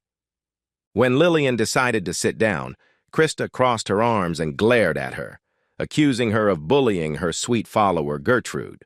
Lillian didn't understand anything, but Krista, without waiting for an explanation, said that she would definitely pay her back double because the Varden family does not tolerate debts and always repays them. The students were already completely exhausted, but the exams continued under the supervision of Professor Owen. In the afternoon of the 4th day, students took a written test, and on the morning of the 5th day, they had to undergo a brutal practical test, which most people found to be insignificant compared to the chief professor's battle royale. And in such a hurricane rhythm, the mid-semester exams came to an end. When all the exams were completed and grades were tallied on Friday afternoon, the teachers responsible for testing gathered in a spacious conference room for a final discussion. Of all the participants, only 4 received S grades on both the written and practical sections, and these were Krista Warden, Nora Reeden, Kaiden, and Rain Ludwig. Since the title of Son, that is, the title of the best student, could traditionally be awarded to only one, teachers began to hold a separate vote using a weighted point system. To ensure objectivity, professors who had blood or academic ties to candidates, such as Caroline or Aylin Ludwig, were excluded from the voting process. Aylin sat with her eyes closed, arms crossed, pretending not to care, even though her ears twitched with tension every time she heard Raina's name. All professors could use 1 point, but Deputy Kyle could use 2 points, and lead Professor Margina could use as many as 3 points. The first voice to be heard was that of the teacher, who chose Krista Varden. Then someone voted for Kaiden, assuring that his art had to be seen to be understood. Another teacher spoke in Nora's favor, calling her magical potential truly outstanding, and points began to accumulate in the hall. Some teachers even began to praise Caroline for being an outstanding student, and she smiled modestly at Elin, as if winning an invisible duel. Elin just silently clenched her fist under the table, holding back a grin and the pulsating vein in her temple, because all this was a direct competition between them. According to the preliminary results, Krista was in the lead with 6 points, followed by Nora with 4, then Kaiden with 3, and Rain was in the rear with 2 points, seemingly behind the rest. When it was Vice Professor Kyle's turn, he started by praising Krista, and the room became very quiet because his opinion weighed 2 points. Kyle noted the merits of all 3 candidates, including Nora's precision magic and Kaiden's musical sense, but then unexpectedly said that he was voting for the future of magic. Having said this, he held out a nameplate, which caused everyone to be in complete shock because it was the name of Rain Ludwig. There were surprised sighs in the hall, but no one objected, because everyone had the right to their own voice. Caroline felt a sense of unease, as if somewhere deep down she already knew that Rain was 1 step ahead of the others. And Elin was reservedly happy for her nephew, although she understood that Krista was still in the lead in terms of points. The last to vote was Professor Morgana, who never took part in the distribution of additional points, since for her there was never a candidate worthy of those points. Therefore everyone thought that Krista would be the best. But then there was a loud laugh. It was Morgan, and her voice echoed through the room as she began to taunt Kyle about what he had said. She laughed that Kyle voted for the future of magic, although in his younger years he only knew how to flirt with the opposite sex. Kyle calmly replied that all this was only possible thanks to their strict mentoring and criticism. Morgana suddenly announced that she would support the decision to invest in the future, and everyone around her was speechless as they saw her take up a stone pen and begin to write a name. A murmur ran through the hall because the head professor had never used her right to vote, and her actions became a real sensation. Caroline and Aylin watched intently, their eyes glued to her hand and the list on the board. And then the secretary loudly and clearly announced that the maximum score of 7 points on the midterm exam was scored by a first-year student named Rein Ludwig. After passing his final exam, Rein returned to the dorm as the 3 suns still lazily floated across the sky, bathing the academy courtyard in bright midday light. He opened Lin's diary and his guess was confirmed. The research on the unique magic known as Sokrafres had advanced and increased by 0.8%. But he was curious if fighting was the only way to raise the unique level. Having collected his diary and necessary things, he began to prepare for the 3-day trip. The words of the priestess Frida, spoken more than 300 years ago, floated up in his memory, when she, exhausted and weakened, consumed potions one after another and fought at the limit of her strength. Then Lin asked her for some potion, but she said that there was nothing left. But he didn't believe her, and she was angry because during the 4 days they walked, she didn't close her eyes once, so she drank everything to the last drop. Frida said that as soon as they finished their journey, they would go to the temple on the Red Ridge. There was a lot of this elixir, which was called the Breath of the Dragon, and she promised to treat him then, and his magical power would increase greatly. But he still couldn't believe that she would give him something so valuable just like that. And Frida asked who he took her for, since she served the fire dragon Bel Takidun. That's where Rein was heading, to the dragon's breath elixir. Maybe Frida was trying to prepare everything before his arrival, so he decided to go and get it. Although 300 years have passed, he still has not forgotten. After 18 hours of walking to Snowflower Peak, he was still walking. Ever since the fire dragon Bel Takidun led his legion and settled there for nearly 1,000 years, magical power has spread throughout the mountain range. Therefore, this place remained sacred to many believers to this day. As he climbed the 1,000 steps that connected the foot of the mountain to the mythical Fire Peak Sanctuary, Rein, who was struggling to carve a stone and was drenched in sweat, suddenly heard a voice behind him. Turning around, he saw a middle-aged man sitting at the edge of the stairs, unpacking a bundle of oatmeal cookies and snacking quietly despite the early hour. The traveler looked strong and muscular, which indicated his great physical fitness and suggested that he was far from an ordinary pilgrim. The man noted with irony that the hero did not look like someone who was going to worship the mythical Fire Peak, but rather was preparing to rob another shrine. The man asked Rein what kind of mess he was in that he was going to rob the sanctuary. The hero chose to remain silent, listening attentively to the wanderer's story, who continued to warn about the serious dangers lurking in these places. He said not to go since no one had come close there for 300 years, but having just stepped on the threshold of the sanctuary, not one of the robbers returned alive. When asked about the reasons for such danger, the man replied that, according to rumors, the summit was guarded by a powerful demon, once summoned by a priestess, which gave the place an ominous reputation. Rein asked again whether it was really a demon protecting the sanctuary, and he explained that the people called him that, but in reality no one knew what or who was there, but it was clearly something dangerous. The man said that he also once decided to take a risk and reach the entrance, but almost died on the spot. The man sighed heavily, noting that his warnings were probably only spurring the ambitions of young people who were looking for quick riches. The beast or creature summoned by the priestess remained a mystery, but it was clear to the hero that he had to be especially careful and not lose his vigilance. The priestess remained one of the most influential and skilled individuals in the Republic, possessing a power and skill that commanded both respect and caution. Thanks to the wanderer's story, Rein felt more prepared and confident that he could avoid ambushes or traps along the way. He expressed a slight gratitude to his interlocutor and with renewed strength continued to climb the stairs, heading towards his goal.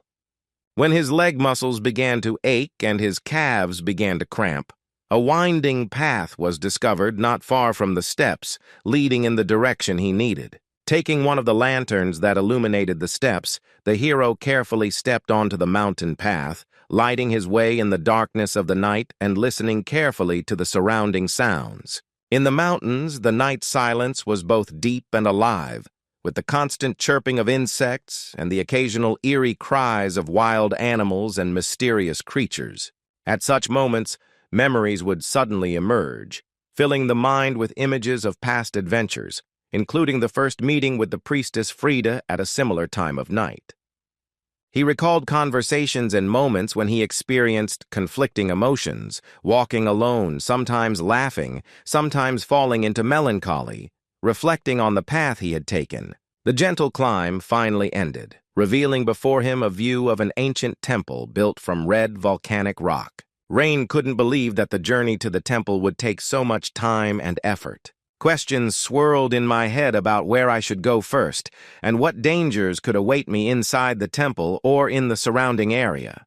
He wondered whether he should first explore the temple itself or go straight to the priestess's bedroom, knowing that each decision could have its own consequences. Repeating the rumor he had heard earlier about a demon guarding the place, he looked around carefully, finding nothing noticeable or threatening in the surrounding silence. However, caution did not allow him to relax, and after some time he jumped over the main gate of the temple, which was covered with thick vines and looked abandoned. Suddenly, a light creaking sound was heard, caused by the hero's careless step when he stepped on a dry branch, breaking the dead silence of the room. At the top of the ancient temple stood a three-tiered pagoda, and suddenly a phosphorescent, mesmerizing glow erupted from its pointed roof. Blinded by the unexpected glare, he raised his head sharply, feeling a distinct hostility in the air, like a gaze burning into his back. Before he could straighten up, he noticed how the figure on the roof suddenly spread its giant wings, as if preparing for an attack or a rapid flight. The flames swirled and gathered into a shape from which huge wings and a sharp beak grew, and then it all swirled and soared into the night sky. The flame flew down with a roar and hiss like a fiery arrow, and only a momentary roll forward saved him from a direct hit. Rain certainly didn't expect such an unexpected greeting, so he immediately activated magic to protect himself from possible danger. When the Firebird tried to attack again, he immediately summoned a huge stone made of dense stone and shrouded in aura in front of him. The creature crashed into the obstacle with such furious speed and force that even he involuntarily began to cry from the powerful wave of energy.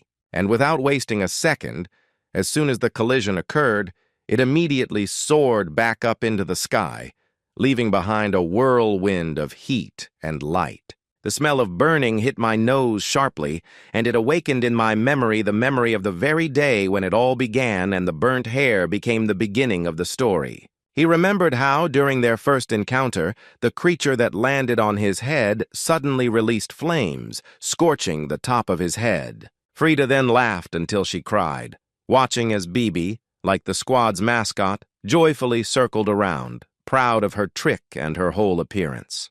It was then, through laughter and madness, that a strange but strong bond arose between him and Frida, which even 3 centuries could not destroy.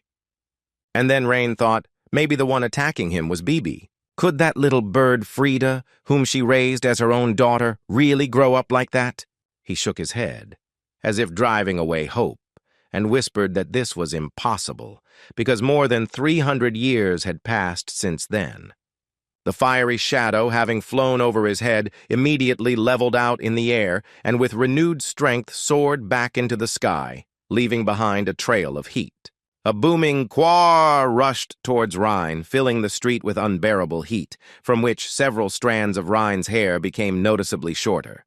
He remembered how, during their first encounter, the creature that landed on his head suddenly released flames, scorching the top of his head. The steps that were rushing towards the temple gates suddenly stopped, but he did not notice it, as if time around him froze in tension.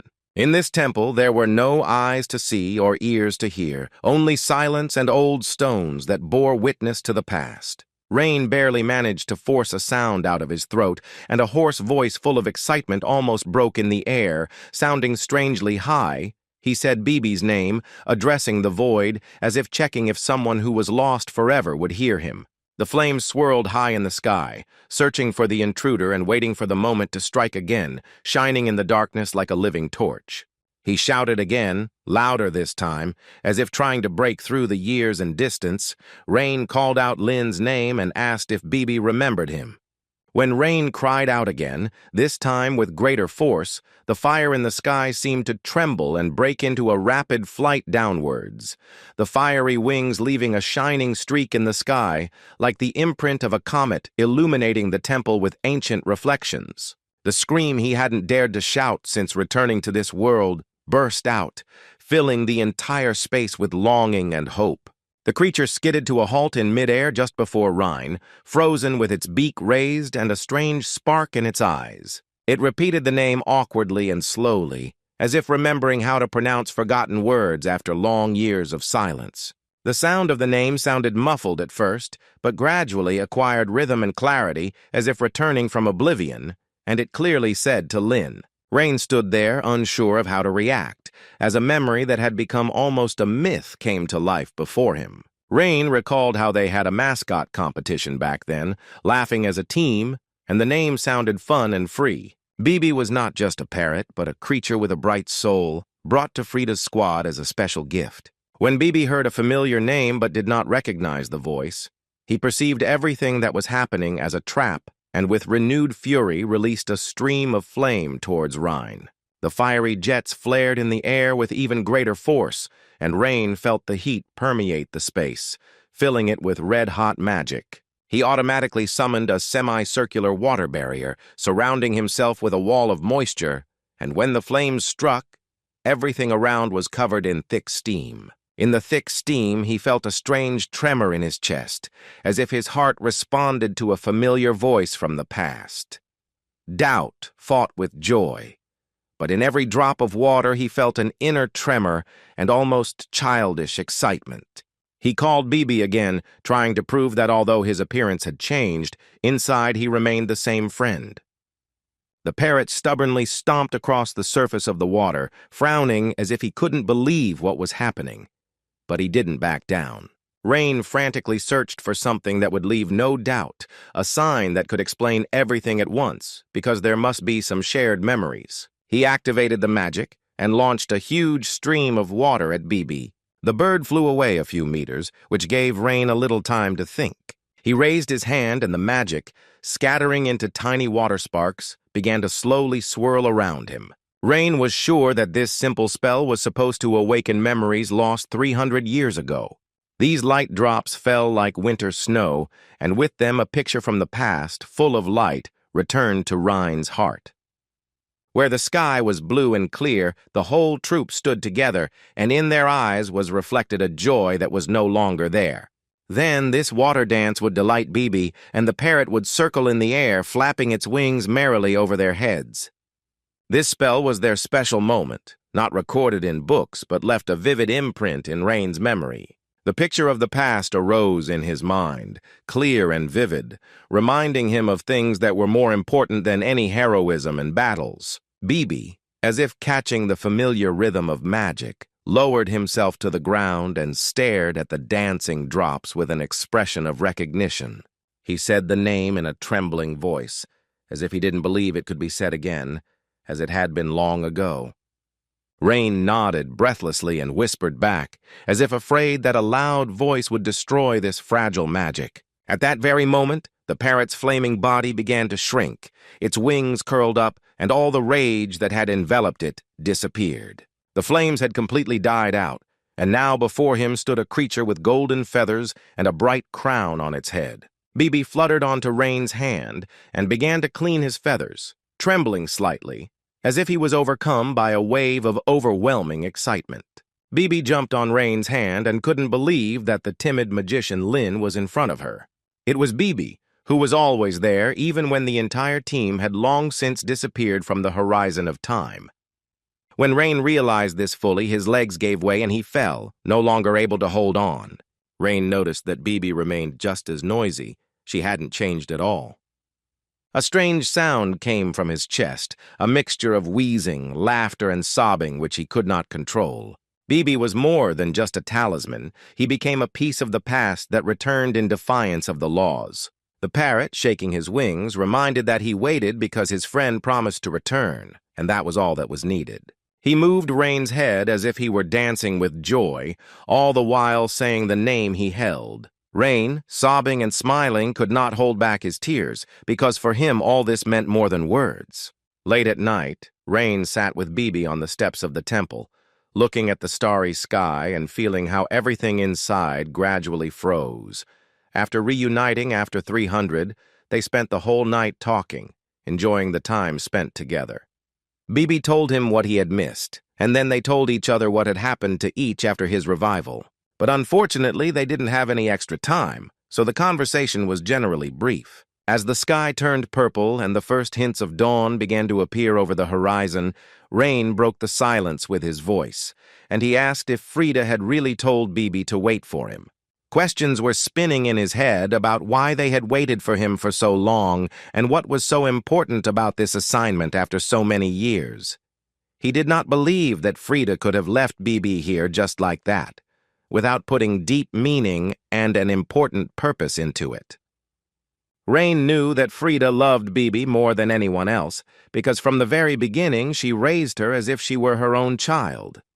Bibi turned her neck, and a small object appeared on her neck. It was a ring with a flaming gem, as if a living flame was hidden in its depths, a real magical artifact. Rain exhaled not from delight, but from unexpected recognition, because he immediately understood that the ring belonged to Frida. Bibi confirmed his guess, shaking her head mesmerizingly, as if remembering and at the same time inviting him to follow her. The bird took off and headed towards the massive gates of the temple, and Rain, without waiting, hurried inside after it. He was amazed at how well preserved the ancient mahogany gates were, despite the passage of centuries. Rain asked if Pippi had really been guarding the entrance from strangers all these years, and the parrot confidently confirmed. As he was pondering at the gate, Frida's ring suddenly flashed with a bright light, illuminating everything around. The dragon statue standing at the entrance lit up in response, as if recognizing the flame and greeting it with a magical echo. The gates moved with a hum and began to open, raising a cloud of dust and revealing a path into the ancient temple. Rain only had time to admire this when Bibi had already disappeared into the corridor, and he had to hurry after her. He called out to the bird, but it did not respond, continuing to fly along the long hall in which lights were flashing. Torches hanging in the niches lit up by themselves, as if welcoming the return of old friends. Despite the dust, the temple was striking in its grandeur. High ceilings and precious inlays created an atmosphere of past grandeur. Rain tried to call out to Pippi, but she was already far away, and only her fiery trail told him where to go. He walked forward until he reached the priestess's room, where everything remained as if time had frozen in anticipation. Rain opened the door slightly, and Bibi was already sitting on the bed, quietly humming a melody, shaking her head to the beat. At first, Rain decided that the bird simply remembered its owner, but then he noticed that Pippi was holding something with her claws. Under her paws was a black lacquered box, from which a strange tension emanated. He opened it carefully, and inside he found a vial of a mysterious liquid that glowed like a living flame. But it wasn't the potion that was surprising, but the yellowed piece of paper at the very bottom, which took Rain's breath away. His breath caught as he recognized the handwriting, as if the past itself had reached out to him from beneath the eyelids. He read the date and was so surprised he couldn't utter a word because it was too impossible, 250 years ago. Calming his breathing, he slowly unfolded the letter, afraid of damaging the paper that held within it an entire era. It contained a message from Frida, written with warmth and tenderness, as a last attempt to say something important. It said that she was writing a letter again, but unfortunately it was the last one. Since she knew that Lynn was really bad at finding things in general, she decided not to hide the envelope away from the eyes of the thieves, and she left Bibi as a guard who protected the letter and the gift until he returned. She asked if he had met little Bibi. The magnanimous dragon had fought over them and increased the lifespan of her daughter Bibi. Frida was sorry that she would not see Lin's surprised face when he saw Bibi. Frida wrote that she and Bibi had aged greatly, but she still hoped to meet him again. But age was taking its toll, so she often cried and remembered the old days, and thought only about what she could not do for Lin. The letter said that she had to leave that place and planned to go to the Flame of 10,000, located at the South Pole. She wrote this in case her dream suddenly came true, because she does not know if she will be able to meet before she leaves the world. Frida wanted to write more, but she was forced to finish because Esther and Kays would scold her. And the thing attached to the letter, a gift to Lin, she congratulated him on his 19th birthday. It was dragon's breath. She hoped that her gift would at least help him a little bit to overcome all the hardships on the journey called life. And in the end, she thanked him for everything and wrote that she missed him very much, his old friend, Frida. The words in the letter disappeared, as if dissolving into thin air, and Rain's eyes filled with tears despite his smile. Rein joked that Frida wouldn't be herself if she didn't use such a polite form of farewell, and he imagined how old she was when she wrote those lines, and a dull ache appeared in his chest. For the first time, he realized that all this time he had been hoping for a miracle, that somewhere one of them might still be waiting. The hope that had warmed him during long years of loneliness suddenly seemed painfully naive and fragile. Bibi, noticing his tears, jumped closer and quietly whispered that there was no need to cry, because Rin had finally returned. Rain wiped his eyes and said that he wasn't crying. He just found it funny how Frida spoke in a respectful language, and he pretended to be calm, but his feelings were overflowing, and even holding something in his hands was becoming difficult. So he decided to hide the artifact as quickly as possible before his trembling fingers dropped it on the floor. Rain whispered, "Thank you, Frida," and drank the thick liquid in one gulp, feeling the fire spread through his chest. There was a strange warmth in his mouth, and as it moved lower, it felt as if he was swallowing the flame itself. The vessels began to glow red, and magic rushed through the body, filling every cell with unprecedented energy. The feeling of being full became almost unbearable, as if the body was about to burst from the powerful pressure. He called Bibi and asked her to get the bag because there was a diary in there that could be useful right now. Bibi quickly found it and realized which diary was needed when he saw that the magic in Rein had become unstable. Symbols began to spin before Rain's eyes, and Rudian's unique skill began to turn sensations into formulas. This skill showed the exact numerical values of magical power and its changes in the mage's body. He saw that the magical power had increased from 13,000 to 26,000, and he did not believe what he read with his own eyes. He was amazed that his strength had doubled, and this seemed incredible even by the standards of the heroes of the past, since even the best elixirs from the great academies gave an increase of less than 5,000 units. Rain regretted not strengthening his magic beforehand, but quickly pushed those regrets and thoughts of the past away. Now, with such power, he could use the mental barrier that he had only dreamed of before. A rune began to glow on the bandaged palm, confirming that the conditions for activating Bronte's skill had been met. He remembered that the growth of strength is slow at first, but as soon as it crosses the threshold, everything accelerates, and if you reach the desired mark, the growth will become rapid and will no longer stop. So there was no point in being sad, because now everything was changing, and the power would really start to grow. At that moment, the morning light broke through the stained glass windows of the temple, illuminating the hall and filling it with radiance. Rain carefully tied Frida's things into a bundle and told Bibi that it was time for him to go so as not to be late to the dorm.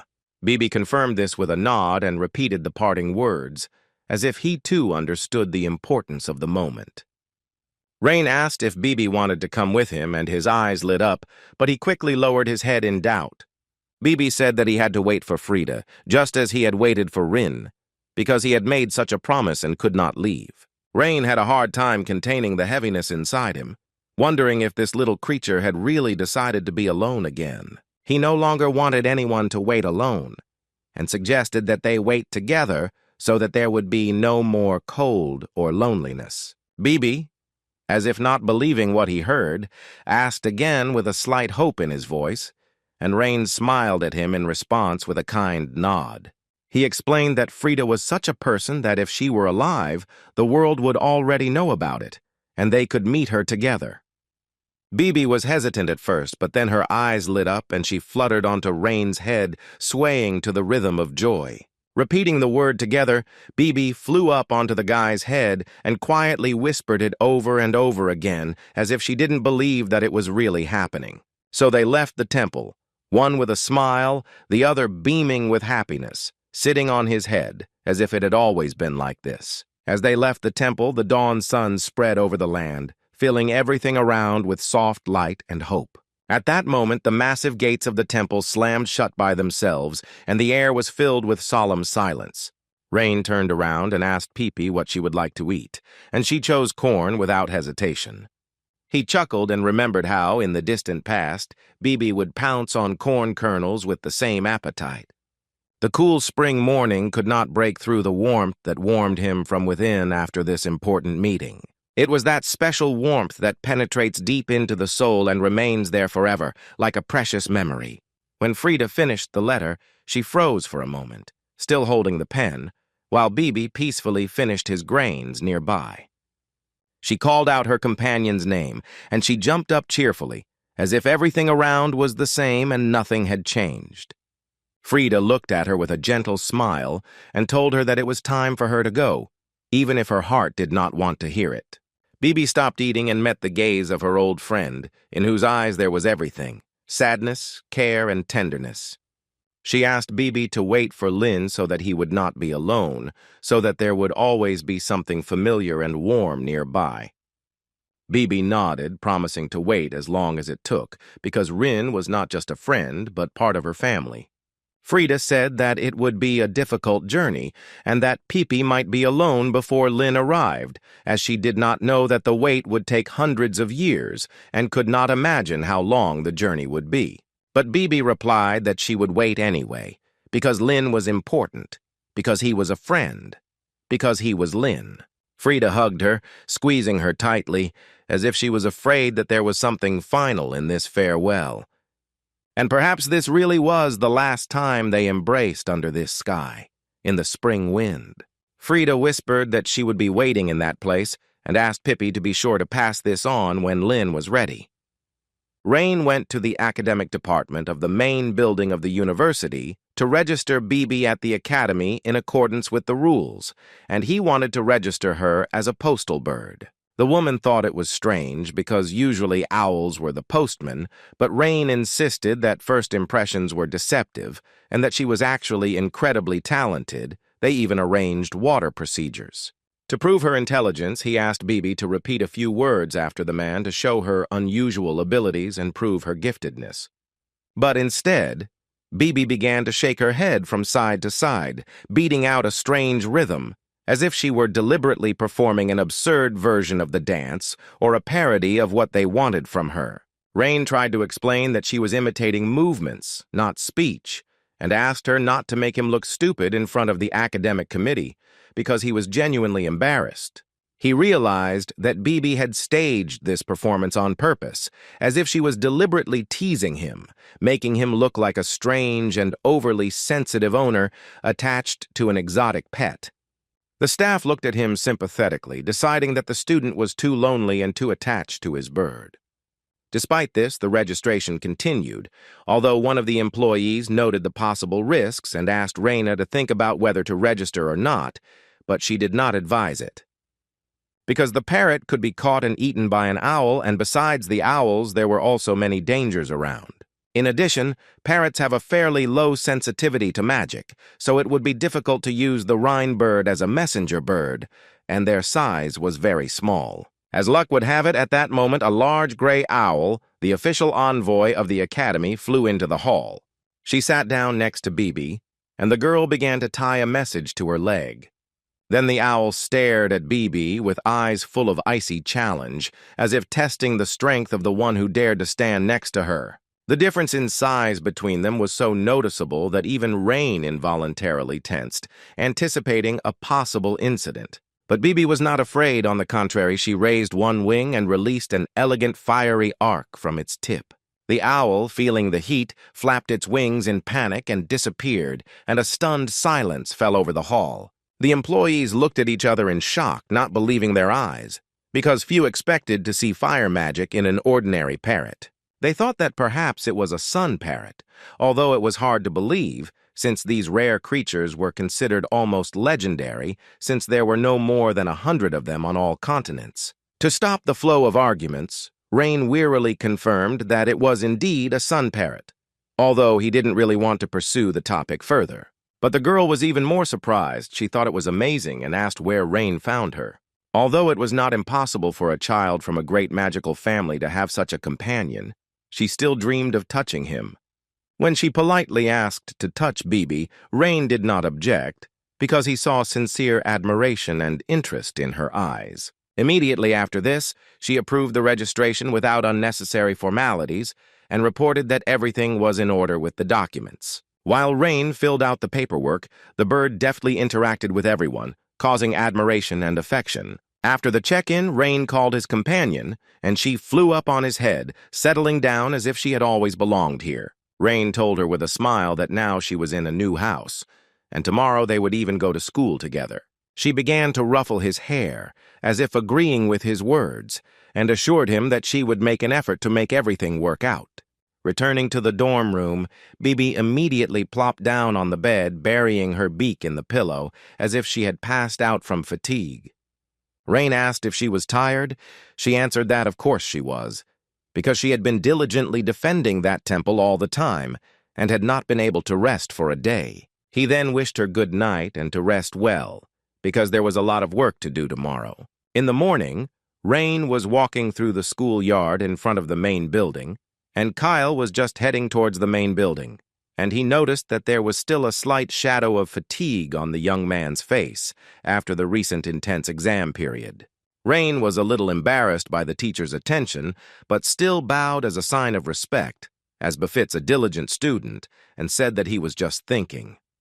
The professor, smiling, said something encouraging, which made the cherry trees above their heads sway in the light breeze, as if supporting what was said. He mentioned that something new might start today, hinting at the beginning of life in the student council, which caused a slight confusion in Rain. The professor said that it was good to withdraw into oneself, but advised Rain to look around and pay attention to the world around him. Rain didn't immediately understand what was going on, but Kyle explained that there was no one among his peers who could match his skill level, which was probably why school didn't feel like much of a deal to the boy. Rain said that wasn't true. Kyle was glad to hear it, but said that the senior student who could push the guy was the student council president. Kyle expressed hope that he and his senior students would become worthy competitors and friends, inspiring each other to grow further. After these words, he patted Rain on the shoulder in a friendly manner and, looking back in farewell, continued on his way along the sun-drenched alley. When he left, Rain stood there in slight bewilderment, looking after him and thinking about the strange meeting and what had been said. Arriving at the great hall, he noticed Logan waving cheerfully at him from the far corner of the room where the students from Chaikana were sitting.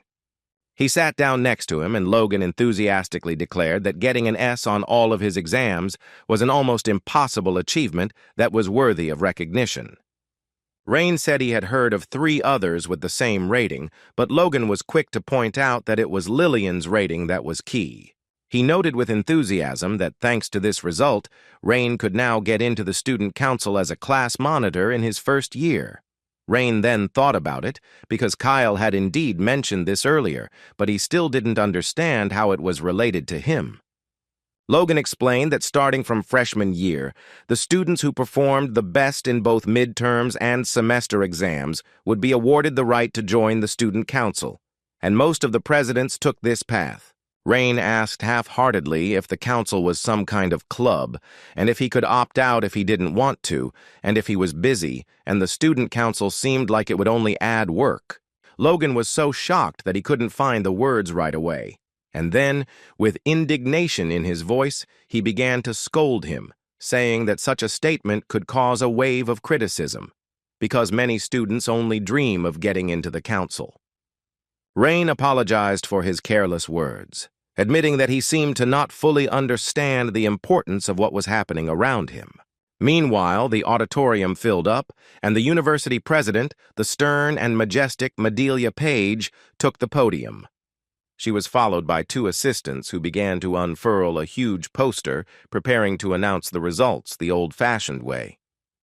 Gasps and noises swept through the room as the results list appeared on the wall. Gertrude came in 8th place, Logan came in 7th, Hubert came in 6th, and Lillian came in 5th. Rain was surprised to see that his name was missing, despite the rumors of his high scores, and began searching for it among the others. He even checked the bottom of the rankings where it was indicated that 33 students were expelled, and the list went up to 200th place, which surprised everyone. It was then that Madelia, standing at the podium, ordered everyone to be silent, and then solemnly announced the names of the 4 best students who had won first place in the midterm exams. The first to be named was Nora Leeden, followed by Krista Varden, Kaiden, and finally the 4th was Ryan Ludwig. A murmur of surprise went through the hall, and 4 students were asked to come up on stage to cheers from the audience. The 3 of them moved in their own way, Kaiden cheerfully, Krista restrainedly, and Nora seemed to dance, as if to the rhythm of a silent melody. Rain followed them, his heart pounding, and from the audience Logan gave him a thumbs up in support. Rain felt a little nervous, as he didn't expect that a normal exam with a basic grading system could lead him to this stage. Although he thought that everything would go smoothly, now his heart was beating so hard that it seemed to sound louder than all the voices. The feeling in his chest was strange, as if pleasant excitement and slight anxiety were intertwined in him into a single rhythm. Meanwhile, Madelia Page unrolled a long scroll and began reading aloud the grades given by the professors. She said that the 4 of them had received S grades in all of their midterm exams, proving their superiority over the others by showing their knowledge, understanding of magic, and skill. However, there was a special talent, a student who had the potential to create future magic, and it was to him that they were going to award the title of Best Student of the Stream. Madelia continued that the main criteria was not only strength or technique, but also the ability to show the way to others. She said that it is precisely uniqueness, like that of a rare stone, that makes a person worthy of being called the best among the best. By mentioning that leadership is not about superiority, but about the ability to light the way for others, she raised the tension in the room. There was a hushed anticipation among the audience, as Madelia's words sounded like a prelude to an important choice that was about to happen. Behind the scenes, Professor Kyle watched the proceedings with a slight smile, crossing his arms and not hiding his satisfaction, while Elin, sitting next to him, wiped the smile from her face and clenched her teeth, unable to hide her disappointment at the impending confession. She muttered under her breath that all this was irritating to her, as if someone was rising higher and higher again and again. Kyle, noticing this, only mentally chuckled because he knew that Elin simply did not know how to be honest even with herself. Once upon a time in the past, they themselves were in the place of these students, competing for first place and dreaming of changing the magical world. Kyle was Margena's student, and Elin Skaldzi, and their competition became a legend among the teachers of the academy. He reminded her that he was happy because he was seeing the birth of a new story, perhaps one that would be remembered for centuries. Elin didn't immediately understand what he was getting at, so she asked again with a slight bewilderment in her voice and tension in her eyes. Kyle said that this was the day the magical world would see a new era for the first time, which would begin right on this stage, and added that such a stage would one day be called the beginning of a new path, which would be written about as a turning point. The name that everyone knew, the name that was spoken of in whispers, was spoken with a solemnity that filled the entire hall. It was that same Rain Ludwig, recognized as the best student in this year's midterm exam. Raina remembered Scalzi's words about how only the best student could earn the right to visit the ancient ruins of Lynn and see what Esther had left in the letter for Lynn. He wondered if he was now one step closer to his long-standing goal, which he had dreamed of from the very beginning of his journey. Rain hoped that this was all really progress and not just a fluke of luck. Medelia approached him, ceremoniously attaching a shiny cord of dragon bone to his robe, sparkling in the sun, and said that she did not expect him to be so good. She said it was a mark of distinction for a top student and warned Rain to do everything he could to avoid being stripped of his symbol. She once again congratulated him as the best student of the course and expected active actions from him in the future. After a moment of silence, a commotion began among the students, and they began to talk, looking closely and whispering.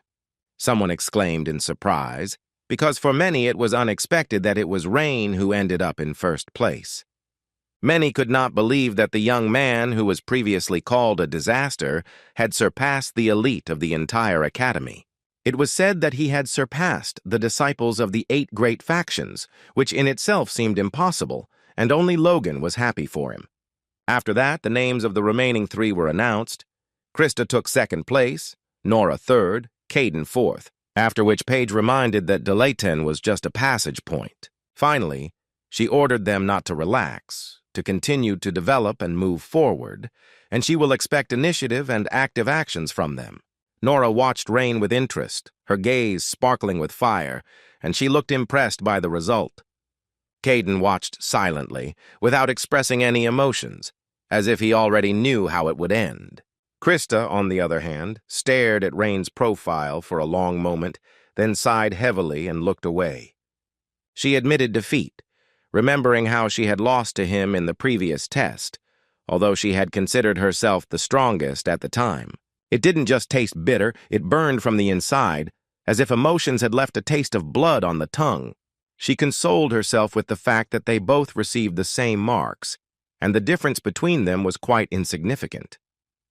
There were still chances to change everything, and she firmly decided that next time she would achieve first place.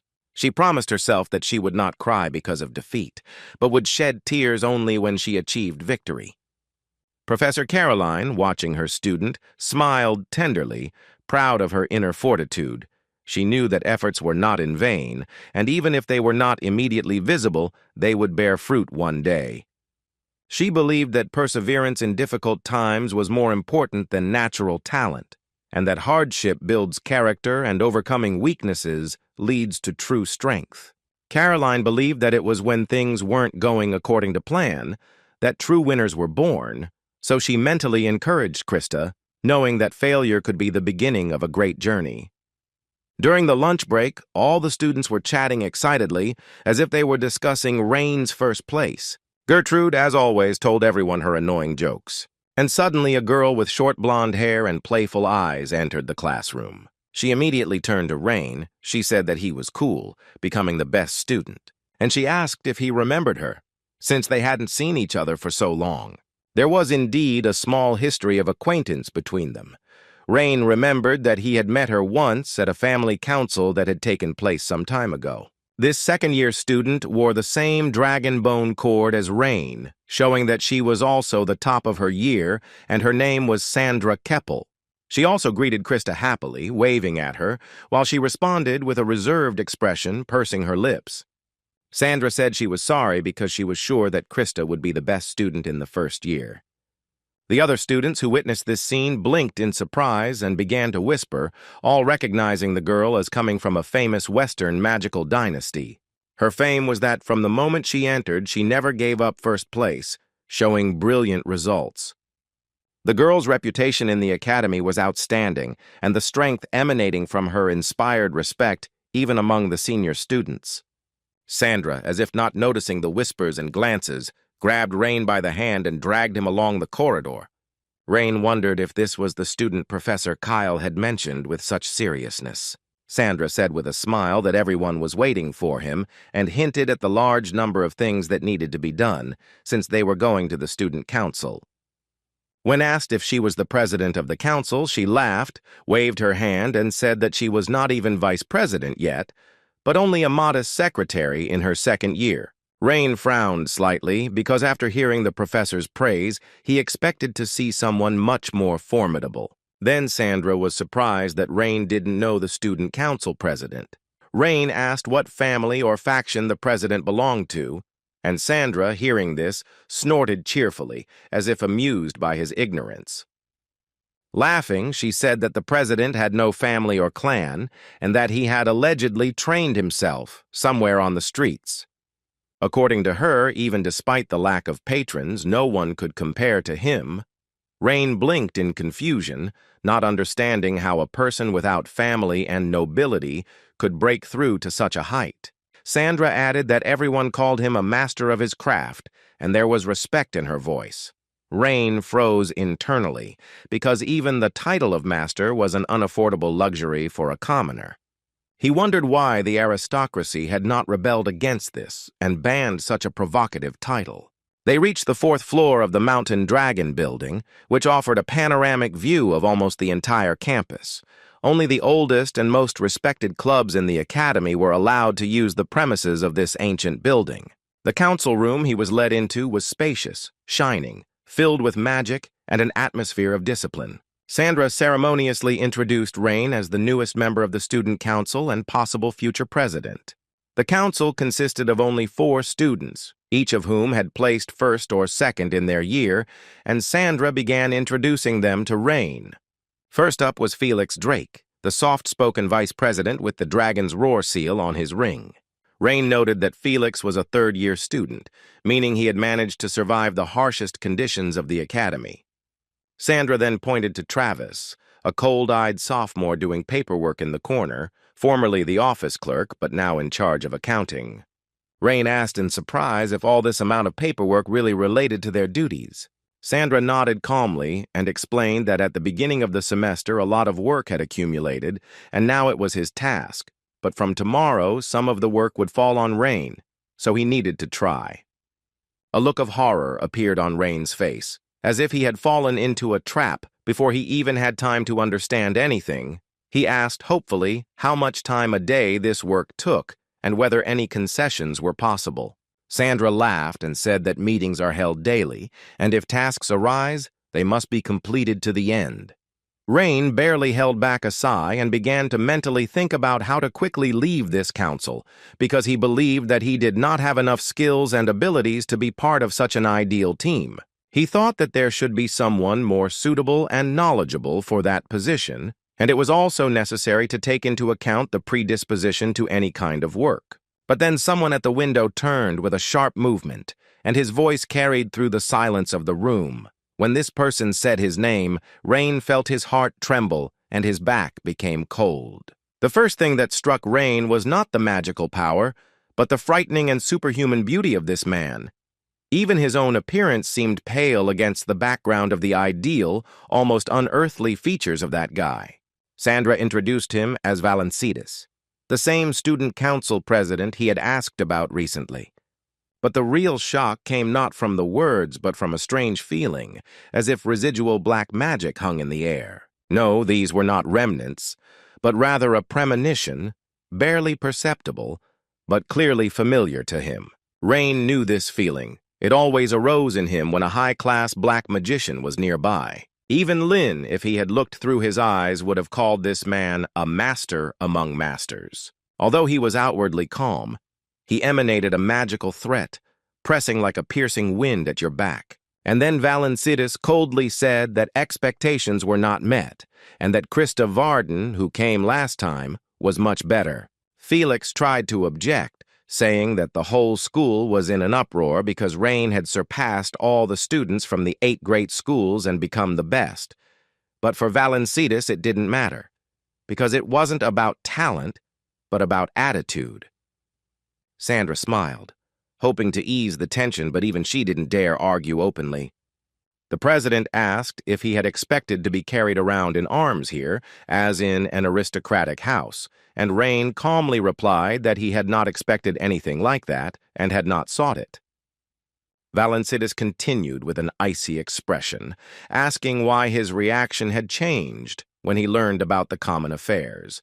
And when he finished, he expressed obvious displeasure, as if he had already decided that Rain was not the right candidate. Rain sighed to himself and thought that even if he shouted about black magic now, no one would believe him anyway. He explained in a measured tone that it was not a matter of wanting to help, but of irritation caused by the very nature of the work entrusted to him. Valencidis's words sounded stern and distant. He clearly believed that Rain had the wrong attitude and a complete lack of team spirit, and asked if he was so disgusted by helping his schoolmates that he would rather choose to die. Rain merely noted to himself that he had heard something similar countless times before, especially during the time when he still lived under the name Lin. The phrase, spoken with such confidence, caused a strange gleam in the president's eyes, in which there was a recognition of something ancient and deep. He spoke of origin and aristocracy, with a slight shadow of regret, reproaching not so much Rhine as the system itself that gave rise to such a view of things. He said that the true right to the top belongs not to those born into a noble family, but to those who are ready to lend a shoulder to the weak. After all, the aristocrats were considered the ruling class only because of their good pedigree, but those who could lend a helping hand, stepping over their status, deserved to stand at the top of the social pyramid. Rain froze for a moment, as if hearing echoes of his old faith in his words, the one that had been almost forgotten. The president added that the student council is a place that teaches exactly this attitude and worldview, and here comes the realization that he is respected not only for grades and skills. He explained that Rain himself had to decide whether to stay here for something more or leave without accepting the challenge. Although he spoke calmly and reservedly, his gaze showed a lively interest, as if he were studying his interlocutor with scientific precision. Rain thought that he had never met a black mage with this kind of thinking before, and it was a disturbing surprise. Most of the dark mages he had encountered were broken by obsession, paranoia, or madness, but this one was different. He wondered if this man was hiding his essence behind a shell of reason, or maybe he really had once touched the darkness for some reason. Before, Rain would have immediately become wary and started to act, but now there was room for doubt and observation. Rain remembered the incident with Turena, when even that pure-hearted child was connected to the magic of darkness, and it made him more careful. Rain looked into Valencides's eyes, sighed with slight weariness, and scratched the back of his head, as if accepting the inevitable. He noted that they clearly wanted to draw him into this system, despite external resistance, and now he had the opportunity to observe from the inside. Not for glory, not for service, but because this man aroused in him a fear that was much more than just a role on the council. If a threat ever emerged, Rain wanted to be the first to notice it and the first to strike. Rain didn't try to appear conscientious. On the contrary, he honestly admitted that he might not be able to cope and would make mistakes, since he had no experience in this. A mocking smile appeared on the president's face, and he calmly, almost with lazy indifference, promised to correct each mistake in turn, and for him not to worry about it. The Ludwig family's mansion, Beliven, was enveloped in a special silence as everyone gathered in the small banquet hall usually used for informal family meals. At the head of the long, richly decorated table sat Scalzi Ludwig, the head of the family, whose return to the house after many years was an event in itself. At his right hand sat his son Kevin and his wife Prim, and on the left, their children, the serious and sensible Siri, as well as the younger Bran, who could barely reach the edge of the table. With the words of the youngest, 4-year-old Bran, awkwardly mumbling the text of the letter, what was to be a solemn moment began. Siri, now confident, repeated after her brother the subdued but proud news. Rain's name was officially announced as the best student of the midterm exam. For a moment, a shadow of tension crossed Scalzi's face as he stared intently into the candle flame. But the next second, the corners of his lips twitched, and the room was filled with a hoarse, heavy laugh, as if it had burst from the depths of his chest. The laughter spread to Kevin, Brim, and even Siri, and soon a slight animation was heard throughout the hall, as if the old house was filled with life again. And then, clapping and laughter were followed by flashes of light, and the guests and servants raised their glasses, congratulating the hosts on the achievement of the heir. It was a rare scene. Everyone in the house, including the guards and workers, were celebrating with united joy, and dishes befitting a great holiday were blooming above the tables. It was surprising to everyone that Scalzi himself came to the Beliven estate when he learned that Rain had become the best student. Scalzi stopped the applause and noted that everyone present deserved to share this joy, because everyone had contributed a part of their efforts to raising Rain. Cooks and servants hired for the day scurried between the tables, carrying wine and hot dishes, and joy filled the hall up to the highest ceilings. Kevin, speaking with a slight grin, reminded that Rain's opponents were truly worthy students, and their superiority was not in doubt, but the outcome put everything in its place. Scalzi mentioned examiner Margana, whose personal history with the Ludwig family could have affected the grades, but fortunately professionalism prevailed. And Reina's mother was surprised because she thought that Scalzi and Margana had been in close relations since their school days. Meanwhile, Sari, shining in her school dress, proudly declared that one day she too would become the best like her brother. She was already considered a child prodigy among the high school students, although she herself insisted that she was not following in Krista's footsteps, but following Rain's example. Scalzi looked at his granddaughter with approval, laughed loudly, and emphasized that she was his blood, just as brilliant as her brother. He cast a meaningful glance towards their mother Prima, as if confirming that her contribution to the family had become truly invaluable. After all, she raised amazing children and invested more in them than anyone else. Scalzi did not expect anything else. He said that she definitely deserved to be the daughter-in-law of the Ludwig family. The feeling that washed over Prima at that moment was so powerful that her eyes clouded over, and she silently lowered her gaze and left the hall. When she did not return after a long time, Cavion went looking for her and found her in the corridor where she was standing, pressing a handkerchief to her eyes. She admitted to herself and to him that it was the first time she had heard Scalzi call her daughter-in-law, and that short word had pierced her to the depths of her soul.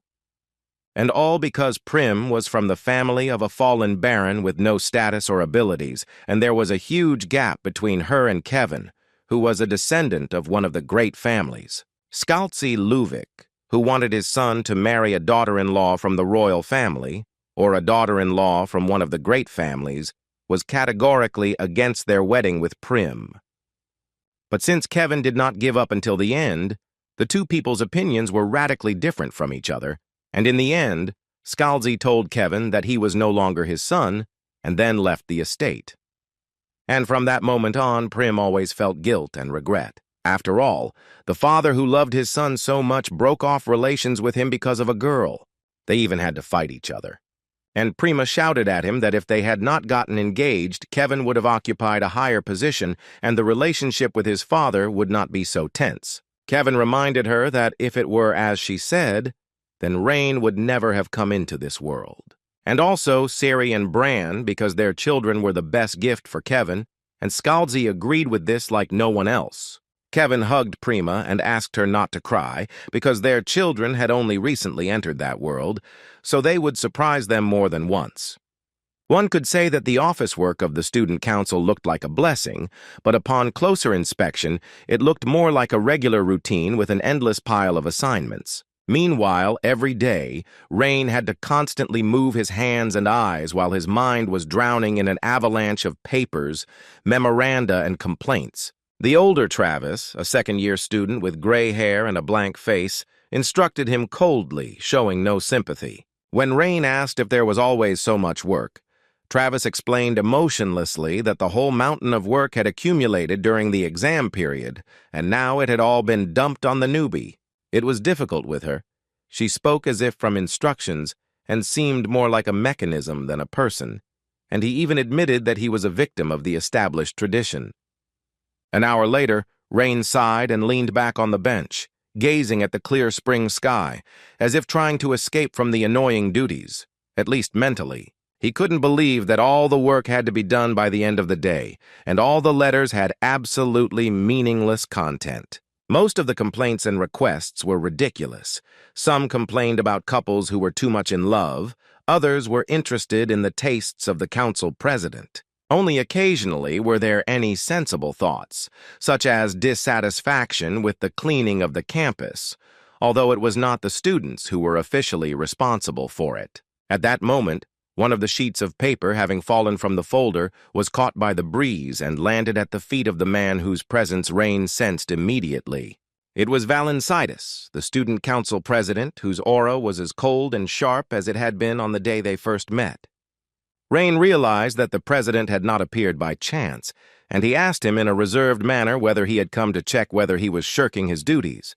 But he, without answering directly, continued to look at the document and, smiling slightly, noted that it was precisely this thinking that he was going to eradicate. By this, he meant Rain's aristocratic approach, his tendency to shift everything onto the servants, without even trying to understand the essence of the students' problems. However, Valencidus was not going to retreat, continuing to develop the idea as if proving that magic is a tool intended not only for the chosen ones. If it is already clear that the staff can handle the cleaning, then why do we need magic? If not to make life easier for everyone without exception, even ordinary people. After all, no one cared about how hard ordinary workers tried.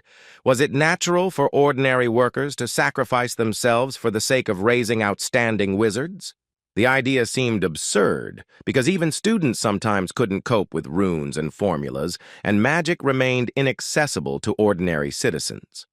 But Valencidus spoke of it with such seriousness that for a moment his eyes flashed with a living light, barely perceptible, but real. The magic formulas and figures were very complex, so someone who was not a magician would not even be able to understand it, and no effort was made to ensure that magic was used by a wide range of people so that they could even make one scroll. And in the end, ordinary people were perceived as having no value and could not enjoy the benefits of magic. And the reality is that while humans have developed high-level magic, there has been none that can restore devastated soil, and in rural and mountainous areas where magic is undeveloped or unknown, the work must be done by hand. Looking at the sky, Valencidus said that the world was beautiful, but he believed that a truly golden age would come, where everything would be fairly divided among all people. Rain thought as he watched the student council president return the paper with a straight face and turn around, walking away down the alley. He asked him to take the summons to the local magical development club, although at that moment it was not enough, but at least it was something. Rain didn't understand what kind of person he was, what drove him, and what kind of magic he was actually studying, light, dark, or something in between. Who did he want to become, and what did he hope to change in this world? All these questions were bursting to get out, and Rain suddenly realized that his interest in Valencidus had become something more than just wariness for him. Rain decided that when he went to the black market, he would try to find out what kind of guy he was. 2 days later, at the Adventurers' Union, Rain walked past the notice board and headed straight to the reception desk because he couldn't find anything suitable among the regular quests. When it was his turn, the receptionist greeted him with a tight but professional smile, as required by her many years of experience working with seekers. He voiced his request. He wanted to go as security on the road, to a specific region of Leda Cable, and a strange light immediately flashed in the administrator's eyes, as if she understood something. The smile disappeared. Her voice became drier, and she demanded to see the badge to check the clearance level and compliance with the hidden conditions of the mission. Rain already knew that this would happen, and without further ado he presented the bronze token that confirmed his admission, since such orders did not appear on the official board and were not advertised. The administrator leafed through the scrolls, checking something, then frowned and reported that almost everything had already been taken by other candidates. Rain asked if there was anything left at all and was told that there was one option left. It was an order that was due to expire in the evening and could not be started immediately, as it had to first be successfully completed in order to identify the aptitudes. And then the customer must choose only those whom he trusts. This approach, where the employer conducts the testing himself, seemed reasonable. No one wanted to work with incompetent or random allies, so Rain agreed. The girl handed him the task and said that the customer had prepared a cart for adventurers, which would take him to the right place, and warned that the departure was soon, so it was better to go straight to the cart. As he approached the landing point, a voice called out to him, and at first Rain thought it was not addressed to him. Then the girl confirmed that she was talking to him, the cutie with the boyish haircut. Hearing the word cutie, he decided to go further, but she grabbed him by the shoulder and said that she was talking to him, and admitted that she was wrong. Now she realized that he was a guy. The woman was clearly a swordswoman from the sea region, and her blue hair, braided in the style of the Battleship Islands, immediately confirmed her origin. A slender figure in leather armor approached, holding the same assignment form as his, and spoke without a hint of embarrassment. She stated that they had the same mission, and therefore suggested going together, but Rain treated this with his usual indifference.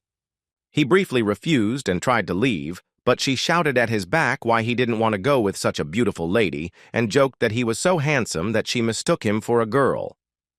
But she did not lag behind, sitting down next to the carriage and continuing her incoherent chatter about her strength and merits. Rain had never dreamed of going deaf before like that moment. The girl boasted that she was a sword master and would become a bronze-level adventurer. Then she remembered that she had not introduced herself and said that her name was Harpian, after which she asked his name.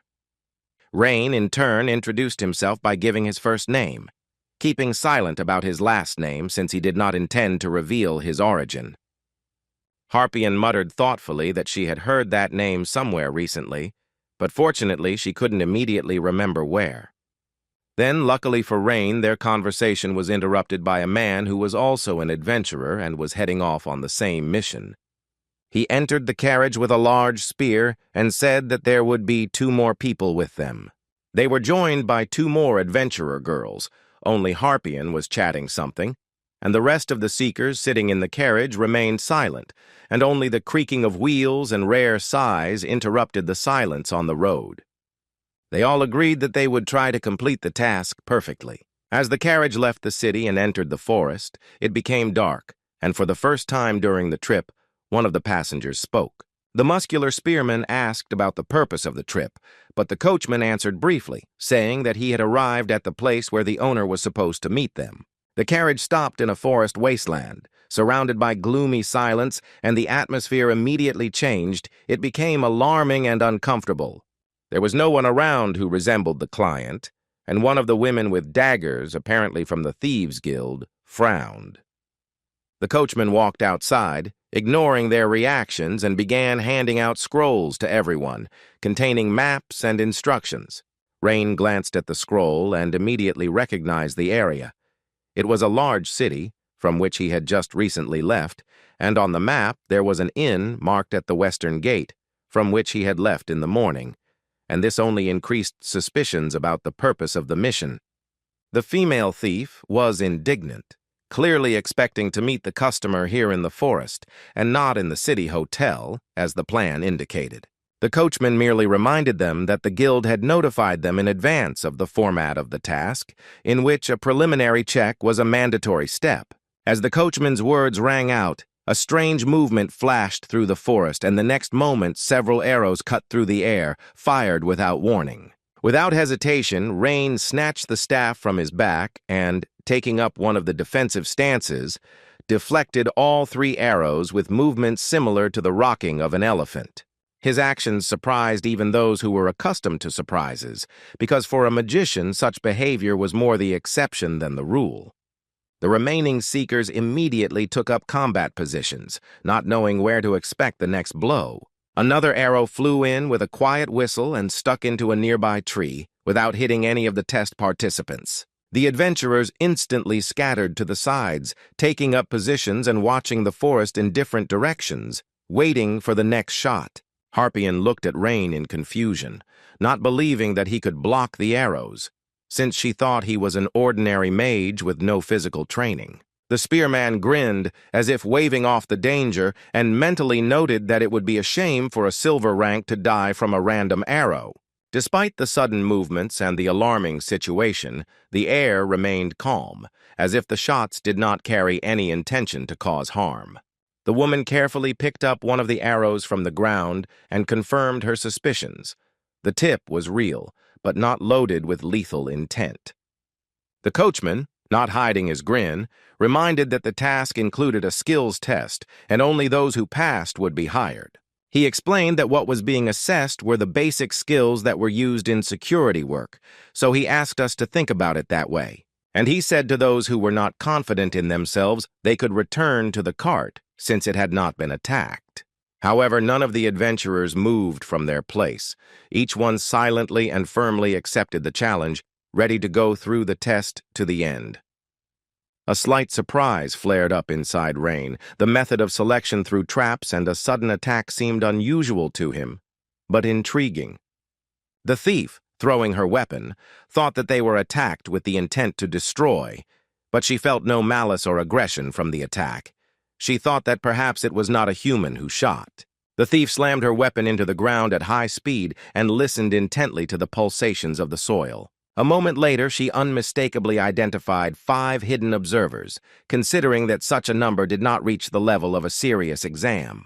The skill of detection, the prerogative of thieves and archers, who are keenly aware of the slightest currents of life, wind, and movement in the shadows. Rain's gaze slid down to her belt, and he noticed the silver badge, proof of her experience and rank equal to Bart. The spearman grinned and offered a counter-question. If they were being attacked for real, then the answer might also be real. In response, the coachman glanced at him briefly and nodded silently, as if confirming something obvious. Realizing this, the spearman, not hiding his joy, raised his spear up and put mana into it, preparing to show what he was truly capable of. In a whirlwind of energy, the spear spun through the air, releasing a wave of force that blew leaves off the trees and cleared the area of cover. And after that, all surroundings became perfectly visible, which will be a clear plus in attacks and defense. Even Rain noted to himself that the technique was impressive. If it had been Esther, she might have just cut everything down with one blow. The spearman introduced himself as Wills and expressed his intention to go through this test together, even if only for a short time. Having gained an open field of view, he quickly assessed that the enemies had most likely retreated and suggested moving on. But Rain asked to wait. He raised his hand, and in his open palm, 2 intertwined magic circles shone, emitting a directional glow. The adventurers tensed up, watching the magic calculation with interest, and began to whisper, comparing the technique with Yorkel's handwriting. But the reality was quite different. Inside Rain's artificial pupil, a pattern flared up, activating Belsidius's computing system. A stream of binary formulas flooded his consciousness, turning the world around him into a model where everything from movement to threats was subject to equations. He analyzed the data and came to the conclusion that the arrows fired earlier were activated by telekinetic magic, not by a human hand, which meant that this was not an ambush, but a trap that worked autonomously. And perhaps it was part of the exam, designed for reaction. While he was thinking, the voice of a sorceress was heard from behind, carrying a strange leather case on her back, similar to a house or container. Rain noticed the magical decorations on her neck and ears, immediately realizing that he was dealing with a mage who specialized in amplifying sound. He nodded to her, and she, drawing coordinates on the tree trunk, opened her case and took out a musical instrument. It was a kamungo, a rare magical zither with 4 taut strings that shone in the semi-darkness between the trees. The seekers were amazed, because in front of them was the mage of the Linguind faction, one of those who use sound as a basis for constructing magic. The woman cleared her throat sheepishly, warning that it might not be perfect, but her face expressed confidence and concentration. When she drew the first sounds from it, a shining magic circle appeared above her palm, expanding to the edges of the forest. Pure sound waves penetrated between the trees, deactivating hidden magical traps one by one, like strings cutting through spells. The flow of magical power tore apart all the creatures, and as long as it was not a classic trap that worked without magic, they could be safe. The precision of the spells using sound was astonishing, and Rain thought with interest that there were truly unique specialists gathered here. The spearman chuckled, noting that wizards were usually cowardly or secretive, but here the situation looked much more interesting, and the thief nodded approvingly, agreeing that this was, finally, a worthy squad capable of passing any test, and introduced herself as Brian. The sorceress also introduced herself as Yanar, and was also ready to go on a journey with such a detachment. The spearman raised his spear to his shoulder and offered to find and deal with the examiners, assuming that after that the test would be over. It was at this moment that Harpian, who had only been watching until then, took a step forward and clapped her hands theatrically, as if ending the performance. She shook her head with an expression of lazy self-confidence, as if the question of what to do next was not even worth discussing. She said that there was no need for this, because the test, according to her, was already over, and this statement caused bewilderment among everyone. The words that she was responsible for the test and the organizer of the test caused a feeling of complete disorientation in the squad, as if the world had turned upside down for a second. Harpian happily pointed to the coachman, who stood to the side making no attempt to leave, as if he knew there was more to come, and she ordered him to bring the contracts, declaring that all four had passed the test and that she liked their style and skills. Everyone was so surprised that they were silent, looking at each other and then at the coachman, who confirmed her words with a heavy sigh. He explained that Harpian was the eldest daughter of the Dial family, one of the 3 greatest dynasties in the Iron Islands.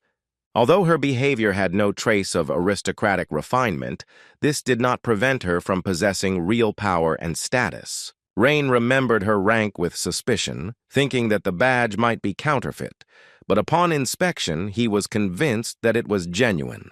Harpian, without losing the sparkle in her eyes, winked cheerfully and declared that this method of testing was the best way to find worthy allies. With a smile full of mischief, she asked her future companions to take care of her, as if inviting them to an unexpected and fun adventure. Of the 4 hired adventurers, Rain was the only bronze-ranked one in the bodyguard squad. The other 3 were silver-ranked and had different skills and personalities, but they were all clearly superior to most ordinary seekers. After a short acquaintance, they headed back to the city, where, in a rented hotel, they met with the man in charge of the client's security. Before them stood Badvel, a middle-aged man with a heavy expression and kind eyes, who introduced himself as the head of security. He greeted everyone and said that he had faith in their abilities since the young lady had chosen them herself, and explained that their job was to protect the lady in any situations that might arise during the journey to Lita Cable. After all, the lady was planning to visit a black market in that area, which was illegal, but at that time it was operated by a religious order. And recently there were rumors about the beginning of the religious order movements, so there was a possibility that they would appear on the black market. So Badwell asked the squad to be always ready. Rain thought that it was probably the Children of Gold who were fighting heresy. He didn't know that things had taken such a turn, so he had to be careful, because the organ for special magical purposes had probably also started digging under him. The thief was glad that they would receive a reward for the task, but she was interested in the question: if they found something interesting on the black market, would they be able to buy that item for them? Harpian said that no, everything is at their personal expense. But if the price of the item is less than the cost of the reward, then they can pay instead of the reward. And if it is more expensive, then add the remainder at their personal expense. Rain asked Badwell what the mission deadline was, and he replied that they would be able to return in 9 days. Since the party had no more questions, Badwell advised them to rest, as they were to move out the next morning. The way there turned out to be easy and calm, because they just needed to move along the sunny road to the southwest. Rain all the time hoped to be in the same pair with the magician girl Yanar, and finally his wish came true during their first night shift. Yanar, after thinking for a bit, offered to teach him sound magic, but warned that it was useless to use it if a person had no musical abilities, so it was not a fact that Rain would be able to learn anything. Rain happily agreed, saying that he was not interested in the result, but in the very principle of operation of this type of magic. Rain's shining gaze and sincere curiosity were touching, and even the serious Yanar felt a little awkward. She began her story by saying that her lyre consisted of 4 strings, each of which had its own sound, and one could determine the magic circle depending on which string was pulled first. The first string was water, the second fire, and so on, and this is how the attribute was determined. Vibrations form runes, creating a melody, A mathematical formula is formed, but it was all difficult to explain in words. Rain said with admiration that it was amazing, because he could not even imagine such a combination of science and art. He asked, "When you calculate a mathematical formula, does it not confuse?" But Yanar smiled and clarified that no, they don't calculate everything in their minds, but play in a special order, creating magic like music. She played different equations, demonstrating linear, quadratic, and even cubic functions converted into sound. Rain listened, fascinated, but he realized that he had absolutely no understanding of how it worked, although he would like to learn someday. Yanar knew that it would be like this, but she explained it as it is, and I'm not sure that there was any other way, because it's all from the realm of feelings. She kept saying that traveling musicians used the expression, "read the wind," and she thought it was a similar feeling, but Rain still didn't understand. It was at that moment that Harpian approached them, yawned, stretched, and walked over with a lazy expression on her face. When she learned that it was about sound magic, she smiled and asked Yanar to play something like a lullaby. Yanar replied with restraint that she could not sing lullabies, but she could perform a spell to protect the camp, driving away wild animals. The offer was met with gratitude, and even Vils whistled, saying that he liked the idea and asked to play one melody. Under the gaze of her companions, Yanar began to play the strings, creating a melody, and inside she felt a slight embarrassment. Rain closed his eyes, listening to the enchanting melody nearby, and suddenly felt his heart fill with warmth. He realized that the world of magic is truly limitless, and every new step opens up a whole ocean of the unknown before him. No matter how much he studies, the path of knowledge will always continue, because learning never ends. It was a place where only starlight filtered through cracks in the darkened ceiling, casting dim reflections on the stones, as if the night itself were watching what was happening. Inside the temple, among ancient columns and stone slabs, were hidden time-worn statues in the Albrama style, with carved faces crying tears of blood. The information that was heard in this room concerned the school, where everything was going according to plan, and it remained to wait for the semester, and he would graduate as the best student of the first year, while the operation to ensure the safety of Lin's corpse was successful. Following this, the air in the hall began to distort, swirled into a whirlwind as a magical flow filled the space, awakening resonance in every slab and stone crack. The silence in the temple was broken only when a man who had fallen prostrate accidentally uttered the forbidden word, and realizing his mistake, immediately hit his forehead on the stone floor.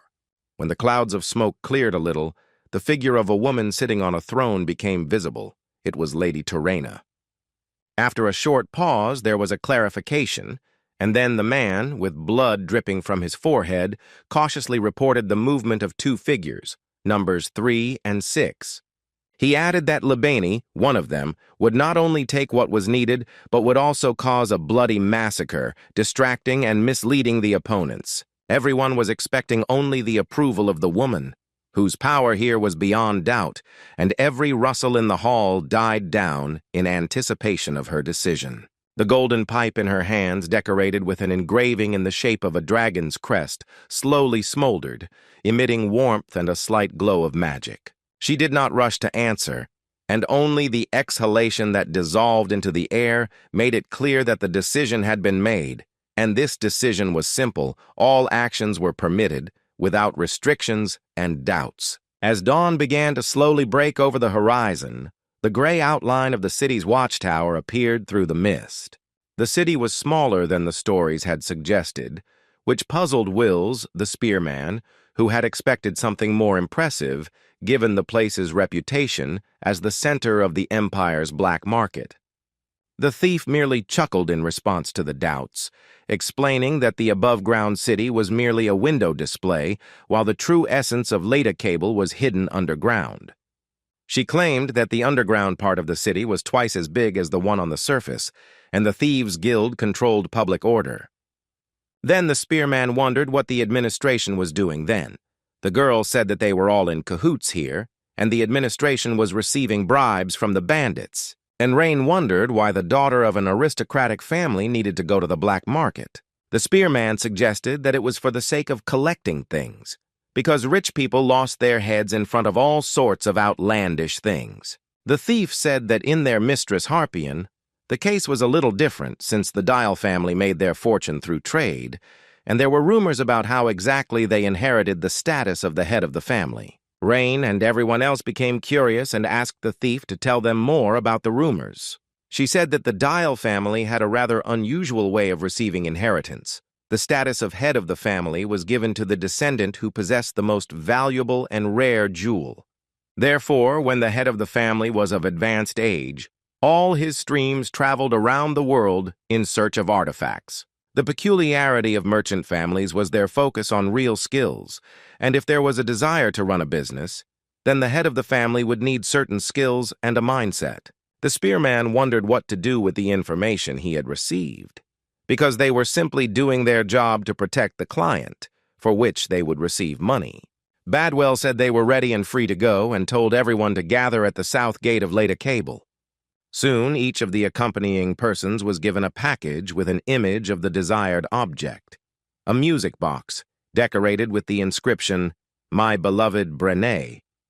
A rare and expensive artifact created on the basis of a clock mechanism, it was valuable not only for its aesthetics, but also for its ability to reproduce a melody, an unthinkable luxury in the modern world. If they all went together, they would only cause a stir, so they planned to act separately.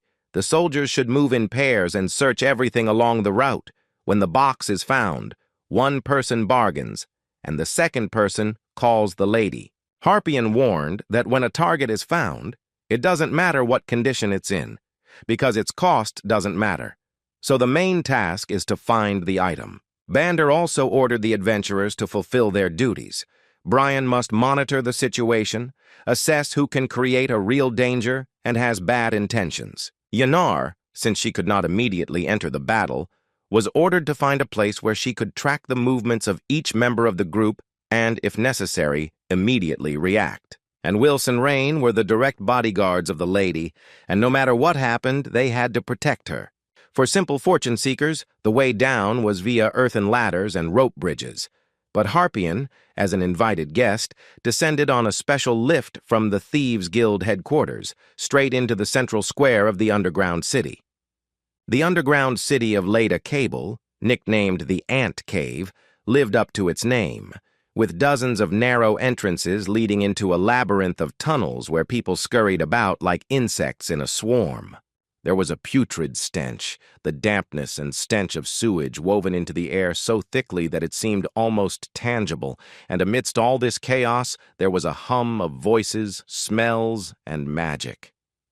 Everywhere one could hear the shouts of the merchants, creaky, tense, sometimes stifled, as if the sellers were trying more to frighten than to convince. They sold everything from rare potions to enchanted items, from ancient cursed artifacts to contraband magical creatures. Each seller spread out a rag or carpet in front of him, on which items of dubious origin were lined up. Rain, hiding his excitement, walked behind Harpian, looking around and catching glances. But he was interested in observing those things, because you would never meet them on the surface, since by appearing there with such objects, you could expect the arrival of the Children of Gold. Rain knew that outside the Ant Cave, the guild did not interfere in any conflicts or deaths, and those who inadvertently stood out risked not reaching the exit. Inside the cave, the rules were strict. Any attempt at violence was punished by the intervention of the thieves themselves, who dealt with the violators quickly and without regret. This is what gave the market a relative sense of security until you cross its border. Surrounded by bodyguards and the captain of Badvell's guard, Harpian confidently moved through the market as if she felt at home here and suddenly decided to ask Rain a question. There was no idle curiosity in her questions, only a subtle, almost playful intonation with which she, folding her hands behind her back, asked why the young man needed to participate in the escort. She noticed his well-groomed skin, his manners, his features, which were not typical of ordinary adventurers, and, with calm confidence, called him by his name and title. Rain, although surprised, did not deny it. He decided to avoid the question of the purpose of his visit to the underground city, There was no point in delving into the truth that concealed 300 years of history. He said he was looking for information about terrain, and that explanation was enough. Herpion asked why he needed information about that witch. Rain said that he was also a magician and was interested in such an influential person as Terraina. Then he also decided to ask why Herpion was here. Was it because of the ceremony of inheritance of the head of the family? She said no, that she didn't care. The reason was that the box was her grandfather's, which he lost after the pirate attack. And it was her mother's thing. The box had been missing for a very, very long time. Her grandfather spent his whole life trying to find the box, but in the end he couldn't. And with the arrival of spring, the grandfather hums a melody from the box, looks into the distance, and cries. And when a person works in trade, then all things begin to be perceived simply as goods. They valued things only with the help of money, and completely forgot about what a thing really means and has some value for the person himself. That is why Herpion thought that things whose true value people did not forget became more valuable over the years, and they tried to save them. And probably everyone has at least one thing so dear to their heart that nothing can replace it. Herpion did not wish the grief of those who had once lost something on anyone, and her grandfather was at an advanced age, so she wanted to please him a little. The story, though told with a slight smile, left a strange feeling in Rein. He suddenly realized how little he knew those who had been with him in the past. They all traveled together for 5 whole years, and during that time he still didn't find out anything. Although, what would change, he asked himself? Could he leave something for them on the grave? Would he be able to find a worthy answer? At that moment, he realized that regret was something that always came too late, and a tear rolled down his cheek almost imperceptibly, and Rain tried to laugh it off, citing the dust. But Herpion simply nodded and pointed to the bookstore. Unlike the other stalls, there was a real table here, covered with books. When asked about the book by Terrain, he answered affirmatively that there was one. The guys were surprised because it was impossible to find the book, but the man said that almost everything was available on the black market. The man brought out the carefully packed book that Rain had been looking for so long. The seller explained that there were rumors that the Golden Children were looking for this particular book, so he bought it first, and it was the last copy. The boys were happy that they found the book so quickly, and Rain asked to look at it. It was the same book that he saw in the library. He couldn't believe that it was real, and the condition was perfect. The binding was neat, the pages were almost untouched, and everything would have been fine if not for the price, which turned out to be unexpectedly high. 7 gold coins, a sum he could not afford at the moment. Everything he had managed to earn in the last weeks was almost exhausted. Rain raised his voice at the seller because he considered this price too high, since the book was not even a first edition. The man said that there was no point in shouting, since the price was still cheap. After all, the Golden Children were looking for the book, and they become enraged at any mention of Terrain. And if they find out that the man is selling them, he will be burned at the stake. Rain wondered why they were taking Terraina so seriously. What could she have done? The seller said to pay the money faster because his life was at stake, so the price was justified. Rain thought about how to lower the price and came up with something. He told the seller that the product was dangerous, and perhaps it would be better to get rid of it quickly. Since the seller did not know at what moment the Children of Gold might appear, and if one could receive punishment for owning the book, then it was, in a way, poison for him.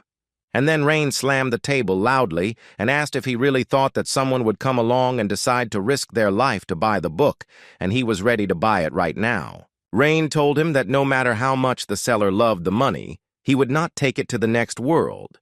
So the right decision would be not to be stubborn and to make concessions. But the seller just laughed because he often hears things like this, and he knows perfectly well that a buyer will be found because this is a black market. A place where people who are not afraid to dig their own graves have gathered, and no one cared that it was dangerous. The man said that the danger did not motivate people to sell something quickly, because they were traders. They stood until the very end to get an extra coin, and initially, he asked for 15 gold. So Rain should have been grateful, and the seller said either take the book for 7 gold pieces or goodbye. Moreover, because of the Rhine, a line had already formed, who had no idea what was being sold there, and perhaps one of them would want to buy a book. He called Rain a stupid young gentleman, and that it would be better for fools like him, who understood nothing of the world, to sit silently and not open their mouths, the salesman warned. Herpion warned that Rain had apparently lost, and there was no point in arguing, so the best solution was to end everything. But Rain wanted to bargain a little more, but Herpion abruptly interrupted his words and said that it was enough, because they still had to buy the box. And just when it seemed that hope was slipping away, out of the corner of her eye, Rain caught a glimpse of gold, and heard a voice calmly and firmly pronouncing the price. It was Herpion, handing the merchant 7 coins with a slight smile as if giving away a trifle. When the seller realized that they did have money, he wanted to sharply raise the price. But Herpion said that 7 gold pieces was the last price, and does he really think that those scoundrels will pay more? The seller said that it was possible, and Herpion suddenly intervened in front of him and said that then he would pay this money better than the guild of robbers in the ants' nest, who for 7 gold pieces would deal with almost everything in the world. And along the way they will grab the book that the customer needs, and Herpion will feel great, having killed 2 birds with 1 stone. After all, the seller himself set the price that they paid. What was the problem? Perhaps at the sight of gold, all his common sense evaporated like darkness at dawn.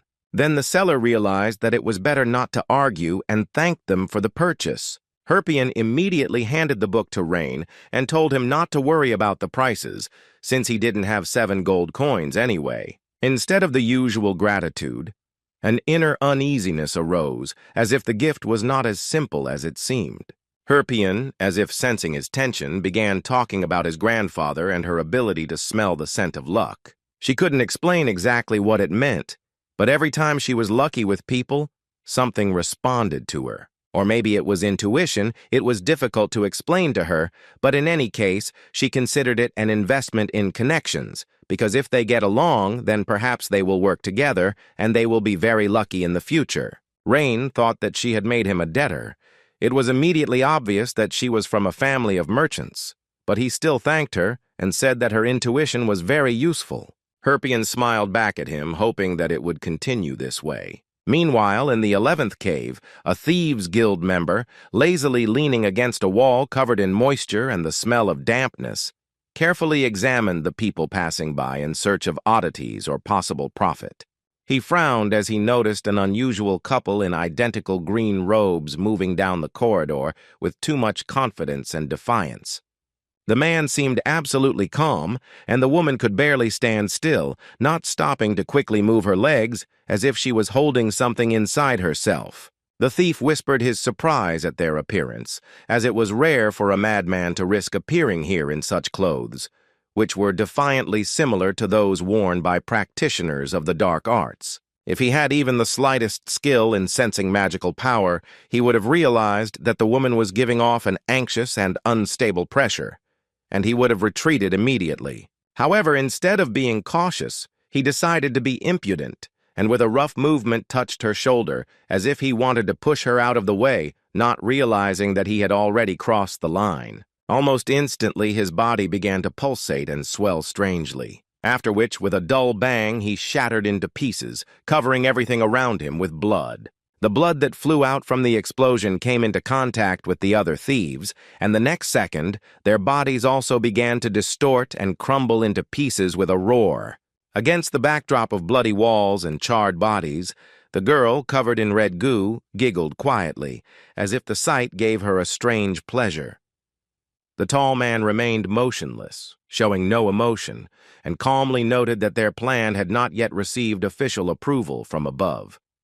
The girl, looking sideways with displeasure, justified her actions by saying that she was simply touched and that she was supposedly only defending herself, and this was not considered anything out of the ordinary. Meanwhile, the thief from the guild, who was watching what was happening, quickly realized the scale of the disaster and ran away before the anger could spread to him. At that moment, a magical creature appeared in the air above them, shaped like a raven whose body was shimmering with energy flows. As soon as it landed on the man's shoulder, its feathers scattered into the air, turning into symbols glowing with a blue magical light. Among these signs came a transmission from Terena, a teacher whose name in these circles needed no explanation, inspiring respect and fear. The man silently read the message and said that the order had been received and they were now allowed to act at their own discretion, without restrictions. At that very moment, a frightening, crazy smile blossomed on the girl's face, as if she had just been allowed to fulfill a long-suppressed desire. A thick liquid, dark as the night sky, began to flow from her palm, taking the form of a scythe, sparkling with a predatory magical light. She made one wide swing with that scythe, and its energy engulfed those who tried to escape, blowing away their bodies like the wind blows away dry leaves in autumn. The sounds of destruction mixed with her wild laughter, and she, inspired by the feeling of permissiveness, said that someone else needed to be bled. Brienne made her way through the crowd, holding her breath and her steps, moving with an ease honed by years of training in the Thieves' Guild. She peered closely into the faces of passers-by, trying to discern dangerous individuals among the endless stream of motley crowds and merchants. She remembered the task, because it was she who was assigned to identify potential threats before something irreparable happened. In this part of the ant cave, you could meet anyone, from crooks to prostitutes in provocative clothes. Judging by the atmosphere and level of disorder, looking for a threat here was like catching smoke in a basement by candlelight. She looked around again, and the thought flashed through her head that this was the center of the 5 largest guilds that controlled the entire Shadow Empire. If something serious happened here, master thieves would immediately come to the rescue. While she allowed herself to be lost in her memories for a moment, there was an unexpected explosion, and using her agility, she pushed off the wall, jumping onto the roof. From there, a view opened up onto one of the streets, and the air was suddenly filled with the metallic smell of fresh blood. At a narrow intersection stood a group of thieves, surrounding 2 strange strangers whose behavior clearly did not inspire confidence. One of the thieves shouted angrily, pointing his finger at them as if they were the ones to blame for the recent massacre and riots. The words that came from the crowd were filled with threat, because strangers were not liked here, especially those who violated their order. The woman in dark clothing with a barely noticeable grin seemed to be playing with fire, not taking the danger seriously. When she answered with defiant calm, the crowd erupted in cursing, and the tension in the air became palpable. Just when Brianna thought the thieves were using their tried and tested tactics, something beyond comprehension began to happen. There were screams, so piercing and desperate that they made the skin crawl and the heart beat faster. The seconds stretched out, and in that brief moment dozens of people disappeared, as if their bodies had crumbled without any warning, and she couldn't believe that this had actually happened before her eyes, and reality seemed like a waking nightmare. She immediately realized that she needed to warn the others urgently, but her movement was interrupted by a sudden pain, as if she was pierced from the inside, but something cold and sticky enveloped her chest, and she looked down to see a bloody hand reaching out of it. A merciless voice sounded right next to his ear, and it was cold, like underground moisture filling the lungs with silence. She didn't understand how the stranger could appear so quickly, as if he had appeared out of thin air without a single sound. The enemy successfully dodged all her blows. The speed was so amazing that she could not believe her eyes. Then a black weapon appeared in his hands, like black magic, which pierced the thief's body. And then she realized that their principle was to eliminate all witnesses. The man in green clothes slowly extended his hand, in which her heart was trembling, not yet realizing what had happened. Her body fell into a pool of scarlet, and her eyes, once full of life, glazed over in silence, reflecting the flickering light of the torch. And the girl magician Yenar, who was ordered to observe everything strange, just happened to witness this picture. A piercing scream shook the underground city like a wave, and at that very moment a soldier appeared, running with important news. Herpion, squinting in surprise, looked at him warily, not believing that she could hear something good. The soldier nodded enthusiastically and said that the item they had been waiting for had finally been found, and with the right engraving. He explained that the mark on it was made deeply, and there was simply no doubt about its authenticity. Without hesitation, Herpion demanded to go there immediately, because such an opportunity only came once in a lifetime. While Rain and Wills briefly exchanged glances, someone with a face distorted with alarm rushed towards them. It was the mage Yanar, sweaty and out of breath, her voice shaking as if she had just seen something out of a nightmare. Herpian became wary, and, without hiding her excitement, asked a question about what had happened, to which she immediately received a frightening answer. Yanar squeezed out that she saw how the strongest warrior fell in one moment, and no one even had a chance to resist. At first, no one took his words seriously, but then a scream came from far away, piercing the air like a knife. When they turned in that direction, a sight appeared before their eyes that made their thoughts scatter in panic. People hung in the air as if captured by invisible threads, and with each passing second they became part of something monstrous. With a force that seemed to be squeezing from within, their bodies broke, and then, with a dull crunch, they burst into flames, scattering their insides. Streams of blood poured onto the dirty floor, mixing with the remains of what had been part of living creatures, and filling everything with a stench. The underground city instantly turned into an arena where fear, panic, and madness tore apart the space, turning it into an abyss of screams and running people. Rain poured from the sky, turning the stone streets into muddy streams and making steps difficult, as if nature itself wanted to stop the flight. Rain's heart was pounding so hard it felt like it was going to jump out, and his thoughts were racing, colliding with each other, unable to find an answer. He frantically tried to classify what was happening, but everything was too distorted to succumb to the logic of even a trained magician. The power that burst out was not ordinary magic. It resembled telekinesis. He knew that this was no longer just a theory, but a clear conclusion that was only hidden behind the fear of the obvious answer. The answer was one, contained in two words that sounded like a sentence, that this was black magic. He realized with horror that he had become the target of a powerful enemy who had been biding his time, watching in the shadows ever since the incident with the Queen. Could it be that he had been under surveillance all this time, and now that he had left the capital, he found himself alone with the hunters from the darkness? Yanar suddenly started and shouted a warning because going there was tantamount to jumping into a bottomless abyss. Herpian decided to go alone, ordering Badvel to retreat with the others so as not to put the people at unnecessary risk. But Badwell was stubborn, insisting that he was obliged to accompany her, even if the whole world burned in madness next to them. Herpian fought to contain her emotions and tried to convey her determination, because her stubbornness was not worth the lives of others.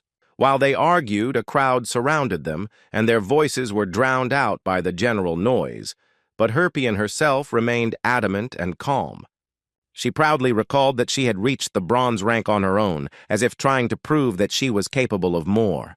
One of the guards sarcastically noted that after such an order, the guards would hardly survive if something happened to the miss, not because of the chase, but simply because the mistress's family did not leave them alone. Suddenly, Rain intervened in the conversation, saying that we would go ourselves, and the attention of the entire group suddenly shifted to him, as if he had suddenly become the center of the stage.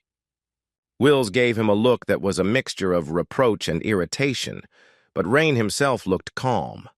Rain admitted that he was the least willing to get involved, but his inner sense of duty outweighed his caution, and he reminded himself that it was Herpian who had helped him without hesitation, and now it was time to return that gesture of goodwill. He announced that he was going to go alone so as not to expose others to unnecessary risk, and confidently made it clear that he could handle it. He only needed one guide who knew the exact location of the merchant and his possible hiding place. But Herpian stubbornly shook her head and firmly stated that she would not retreat, even if the road was dangerous and foggy. The girl explained that she needed to see the truth for herself, otherwise she would never be able to forgive herself for her delay. And she would also be incredibly ashamed in front of Brian, who gave her life for them, and she would return empty-handed. There was no desperate courage in her eyes, but the quiet determination of a person willing to risk it for the sake of a last chance. And Rain gave in and gave a short instruction for everyone to follow him, without breaking order or standing out from the crowd. Yanar also agreed to defend Herpian and asked not to argue since these were the terms of the contract. Wills sighed grumpily, as if he had taken someone's weight on his shoulders, but still stepped forward, accepting what was happening. He waved his hand irritably, cursing the situation, and said that it was easier to end all this as quickly as possible. and Badwell told the lady that nothing could be done, so they all had to go together. Finally, when the chaos in the underground city had died down a bit, they moved forward, immersed in an atmosphere of anxious anticipation, the soldier walking ahead with trembling knees and wheels changing the route from time to time to avoid dangerous areas. Finally, they reached the last bend where the air was heavier and the stench of rotting bodies made them grit their teeth. On the road in front of them lay bodies, mutilated beyond recognition, and hungry flies were already swarming around. Wills held his nose, and Herpian covered her mouth with her hand, fighting nausea as if a clot of fear was stuck in her throat. But suddenly he leaned over and pointed at one of the lying ones, in whom a spark of life was barely trembling. It was the Dial family guard, covered in blood but not yet completely out of touch with reality. Herpian cried out his name, throwing herself on his lap, holding his head to her chest like a child. He forced out an apology as if he was afraid he had let her down by not completing the task. With a shaking hand, he handed her the tiny object, covered in dried blood, squeezing it to the last. Rain watched in horror as a thick, dark blue poison oozed out from a deep wound on the guard's chest and burned the flesh black. This poison was the result of dangerous magical influence and carried traces of destructive dark energy. The guard's heart was consumed by the poison deeper and deeper until it became clear that it was no longer possible to save him. Wills quickly tore off his clothes, wrapped the soldier's wound, and lifted him onto his shoulder, realizing that there was little time left. At that moment, a huge shadow fell over their heads, looming like a harbinger of something ominous. A playful female voice sounded, in which there was a strange power that made everyone freeze in place. It asked them if they had forgotten something here or were playing hide-and-seek. But in any case, he found them with a terrifying smile. Rain stepped forward sharply, feeling threatened, and in a controlled voice told the others to retreat immediately. He clenched his fists and exclaimed that he would handle this himself because there were simply no other options left. His insides sank because one mistake could affect not only his future but also the lives of others. It had been too long since he had felt such close danger, when magic itself was breathing in his face and pressing with an invisible grip. He realized that in this body, it was impossible to protect others and attack at the same time, especially against such a monster, and not the slightest mistake could be allowed, so he abandoned the thought of winning. He wanted to find a weak spot, strike, and run away.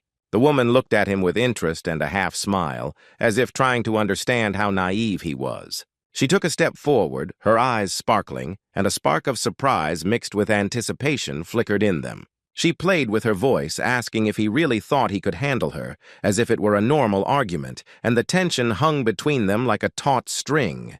The distance seemed frighteningly short. Rain's forehead was covered in sweat, every muscle in his body tensed, preparing to repel a possible attack. At that very moment, a dark blue poison appeared in her hand, condensing into a long and terrible magical braid. Rain filled his staff with raging flames, hoping to hold back the enemy's onslaught and create room for himself to maneuver. When her scythe came down with force, he barely had time to put up a defense and managed to deflect the first blow, sliding to the side.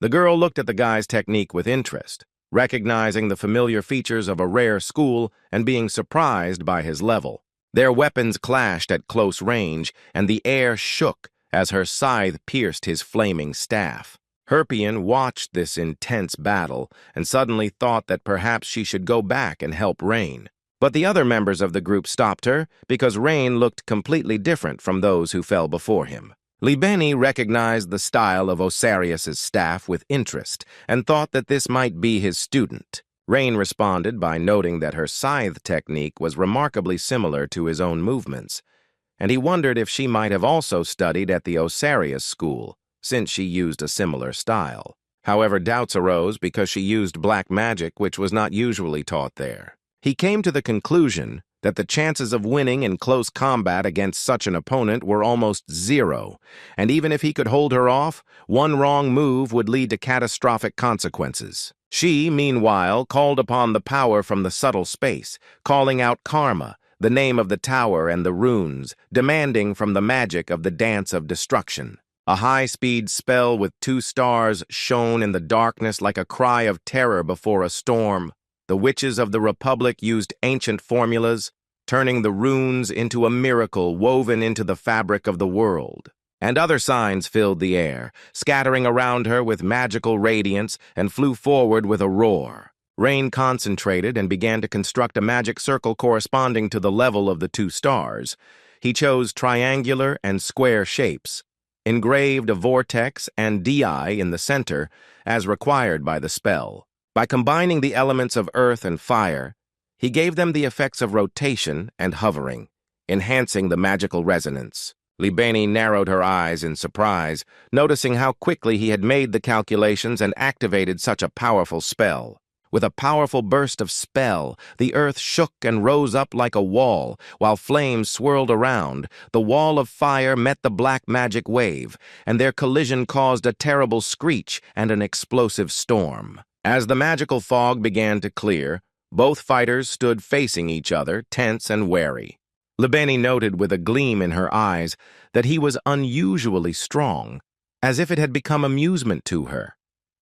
And Rain understood that if he continued to respond with magic, he would not last long, because it was impossible to win by fighting and solving equations. Meanwhile, after a powerful splash, the girl's hood was on fire, and Rain took a deep breath, trying to calm his mind and focus on the rune hidden in the bandages on his left hand. He felt a pulsating force awakening inside that hand, ready to burst out. Rain knew that if he used it now, he could change the outcome of this dangerous battle. But as soon as he reached to take off his glove, Libeni suddenly threw back her hood, revealing her face so as not to get burned. Seeing her face, Rain froze because at that moment his mind seemed to stop completely. Her hair was longer than he remembered, but her features and freckles were eerily familiar, he whispered, not believing his eyes, because the resemblance to a certain image from the past was frightening. This face wasn't just similar, it looked exactly like his old one, only a female version. His lips moved without his consent, and he muttered something he could not fully comprehend. He looked into the eyes of the enemy, whose face was a reflection of himself, and did not know what to say or how to breathe. She spoke with a slight boredom in her voice, as if she did not like fighting with those who could resist her, since there was no excitement, and it was hard. Rain stuttered in surprise and noticed how his breathing became heavy and ragged with confusion. It was much easier and more fun for her to grind into flour those who were weaker than her, so she focused not on Reyna, but on the Herpian squad. Libeni twisted her little finger and began a ritual filled with the power of pain, her body overflowing with black magic. Black magicians paid the abyss with the suffering of the flesh as a sacrifice, thereby increasing their power several times. The power gathered in her hand like a terrible shadow, ready to break out and incinerate all living things. The yin energy in the black magician's hand turned into a snake, writhing in the streams of crackling darkness. She used a magic circle formula that consisted of 3 rectangles, and the engraved rune was a chant-type altogram and a prohibition-type orbeus. Rain had already forgotten how vile people black magicians were. He ran to help the squad and thought about how to contain such powerful magic. The best way was, of course, Bell Curious. But if something went wrong, then Rain's brain would simply explode. So it required at least 4-star magic or higher, and a few seconds, which he didn't have. Then Harpian's voice came into Rain's head, reminding him that helping Lin was an investment, not a sacrifice. After all, helping someone does not happen unilaterally, and one day, all the good that he did, such a day will definitely come. The star in his pupil slowly dimmed and suddenly flared up again, but in a different form, in the 7 stars of Providence. Their radiance shimmered in the depths of his gaze, like the starry sky containing the very formula for interfering with the course of fate. The poison that had been tearing through his insides just a moment ago began to distort.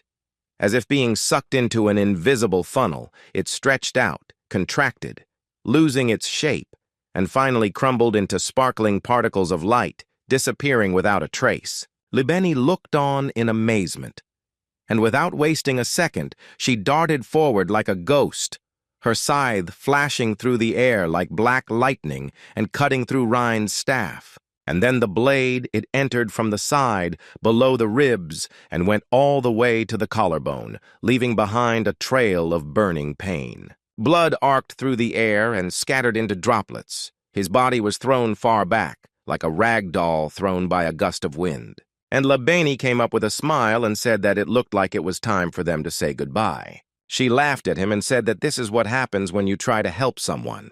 A cold that could only be described as unbearable pain quickly spread throughout his body from the deep cut, as if thousands of ice needles were digging into every cell, making it impossible to breathe. He desperately gasped for air, unable to breathe because the burning sensation inside his body was as if tiny creatures were tormenting him from the inside, crawling into his throat and veins. He immediately realized that he was pierced by a dark poison because this feeling was reminiscent of that very hopeless state that he had once experienced on the edge. It was a feeling of the end, familiar and terrible, as if everything around was losing its meaning, and the body no longer obeyed even the simplest commands. Libeni, sitting right next to Rain's head, looked at him with a cold smile, as if she enjoyed his suffering and powerlessness. She whispered softly with pleasure, as if tasting the words, as if she wanted to stretch this moment out as long as possible, watching his agony. Rain's thoughts were in pieces, as if a sleepy fog had clouded his mind, and even the slightest movement seemed like a feat in a slow nightmare that could not be stopped. Rain tried his best to concentrate because if he could complete the magic circle, then all was not lost, there was still a chance. He racked his brain in a desperate attempt to calculate the complex formula, not knowing if he had enough mana to complete the task before his consciousness faded. But suddenly, through the panic and pain, he was overcome by a feeling of deep disgust for everything he had done before, for all the reincarnations and attempts to change something. He saw no point in starting all over again, because even in a new body and a new world, he would again be alone, helpless, and of no use to anyone. Just as he was about to give up, a warm memory suddenly appeared before his inner eye, one that could not be forgotten even at such a moment. He heard Frida's voice calling Lin tenderly, and as always, faithful Bibi stood next to him, patiently awaiting his return. Suddenly a stream of blood burst out of him, but he, gathering the last of his strength and determination into a fist, with difficulty raised the upper part of his body, not wanting to give up. He realized that if he gave in now, Bibi would remain alone forever, and the stubborn man who waited for him until the end would simply disappear without a trace. Libeni, watching Rain's desperate struggle, narrowed her eyes as if she felt uneasy at the strength of his will, which she had never expected to see. She still spoke her words with a grin, as if enjoying the sight of a strong warrior who was on the edge, still fighting for his life. Her bored face became indifferent, and she thought with irritation that it would be better to get rid of him right away without wasting time, and raised her braid. There was a piercing sound that seemed to tear the air, and a bright light flashed along the trajectory, suddenly changing its direction towards Libeni. 5 fiery arrows shot out from the ground and nearly pierced her through, and only her lightning-fast reaction saved her from serious injury. She frowned and muttered that it was probably fire magic, but her eyes were already showing interest in the attacker. Such an amount of magical energy put into one arrow indicated that this was not just a beginner, but a true master of shooting. As she looked around to find the direction of attack, there was a loud roar, and the back wall of the building exploded, shattering into many pieces. A figure clad in black iron emerged from the dust cloud, moving with frightening speed, like a shadow come to life from a nightmare. It was Bart. As Libeni raised her scythe in irritation, another volley of fire arrows rang out, raining down on her with relentless precision and force. Rain, looking down, knew that such high accuracy and frequency of shooting could only belong to an experienced archer, whose skills had been honed by many battles. Bart deftly grabbed Rain, picked him up, and ran, leaving behind him a gap in the opposite wall. An angry Libeni screamed for an explanation and called out Milik's name, expecting him to explain what was happening. From the darkness that seemed to boil near the wall, a man in dark green clothes emerged, confident in himself despite the heavy atmosphere. He silently showed his bloody left hand with the severed head, demonstrating that he had just completed the order he had received from Libeni. He calmly reported that he had successfully completed the task and eliminated 2 enemies, among whom was the very woman in question. Libani, despite her strength, did not like fighting with equals and always chose easier targets to enjoy the process without risk, which is why Milik was her opposite and always fought with truly dangerous enemies, while she chose the weak ones. Annoyed and furious, she yelled at Milik, blaming him for the failures and the boring hunting, but he just sighed heavily and shook his head slightly. At that very moment, a shadow rushed swiftly over the southwestern roof, whose form immediately merged into the clear silhouette of a warrior in black, and immediately after it 2 figures appeared, one after another, as if they were growing out of thin air. These were 3 warriors from the group where Milik destroyed 2 people, and when Libani asked Milk who it was, he said that it was the 3 remaining thieves, whom he did not have time to destroy, and then Libani wondered what kind of people were helping Rain. Meanwhile, a roar was thundering in Rain's ears, and when the ground shook beneath him, Rain opened his eyes with difficulty, struggling with a clouded consciousness. He saw his past team of adventurers in front of him. In front of him was Sam, who was healing him, as well as Bart and Rem. While Rain looked on in confusion, Rem cheerfully raised his hand in victory, as if he had just won a fight without fighting, and greeted the impudent little Rain. Bart, who was holding him on her shoulder, finally spoke up, and calmly reminded him of her promise made many days ago. He quietly said that he wanted to fulfill his promise and help, even if he didn't know when that moment would come in the future. Rain looked at him in surprise, not knowing what to answer, because the words he heard touched him to the depths of his soul. These simple but sincere words made his eyes water, and he could hardly contain the trembling in his voice and body. To hide the emotions that were flooding him, he turned away from Rem and muttered something absurd, trying not to give himself away. Rem responded to his pretense with false indignation, reminding him that everyone could clearly see what state he was in. Rain, slightly taken aback, muttered indistinctly that he had been pretending, but he himself understood how stupid it sounded. While he was trying to save face, Rem chuckled, and Sam intervened, saying that there was no need to be ashamed of the help he received. He cheerfully reported that they had been following him from the start anyway, just in case, not wanting to miss the moment. The guild secretary told them about the suspicious black market, and they decided not to abandon each other in such a dangerous situation. Rain wanted to object, but he couldn't find the right words, because he realized that their actions were dictated not by an order, but by concern. He was stunned that his friends had followed him all the way, simply because they didn't want anything to happen to him. Everything in that place had turned into ruins, and as soon as relief touched them, Rem looked back with alarm and quietly said that some creatures had already begun pursuing them. Bart, ready for battle, nodded silently, confirming that they had to buy as much time as possible to hold the line. Sammy also continued the ritual with concentration, speeding up the pace and squeezing his fingers because there was very little time left to complete it. At this moment, while Rain was still lowering his head, a muffled voice filled with suppressed feelings came from him. He said the names of his friends, Bart, Remus, Sam, as if checking if they were really there or if it was just a dream. They froze, and he added words with difficulty which sounded quieter than a whisper, but were full of sincerity and inner anguish. He thanked them and even said thank you. The words were hard to say. For Rain, the Archmage, was not used to speaking from the heart, especially to those he considered important. But despite the restraint, Bart and the others immediately understood how honest and genuine these simple words of gratitude were. Rem smiled, and Bart, with a slight clatter of armor, came closer, lowered his hand, and affectionately patted Rain on the head. He said that there was no need to stand on ceremony because they were comrades, and real comrades will always help each other out, no questions asked. Rem picked up with a grin and told Rain to stop pretending to be an adult and to behave like stubborn children. Rain brushed away the tears that had treacherously appeared in his eyes and nodded vigorously, as if gaining strength from the confession. He smiled through the last of his pain and said almost jokingly that they were terribly late, as always, and called them slow-witted.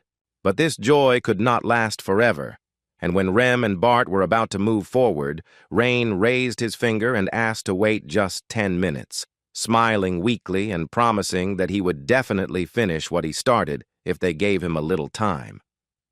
Rem asked again, as if he didn't immediately understand the meaning, but he heard in Rain's voice a confidence that had never been there before.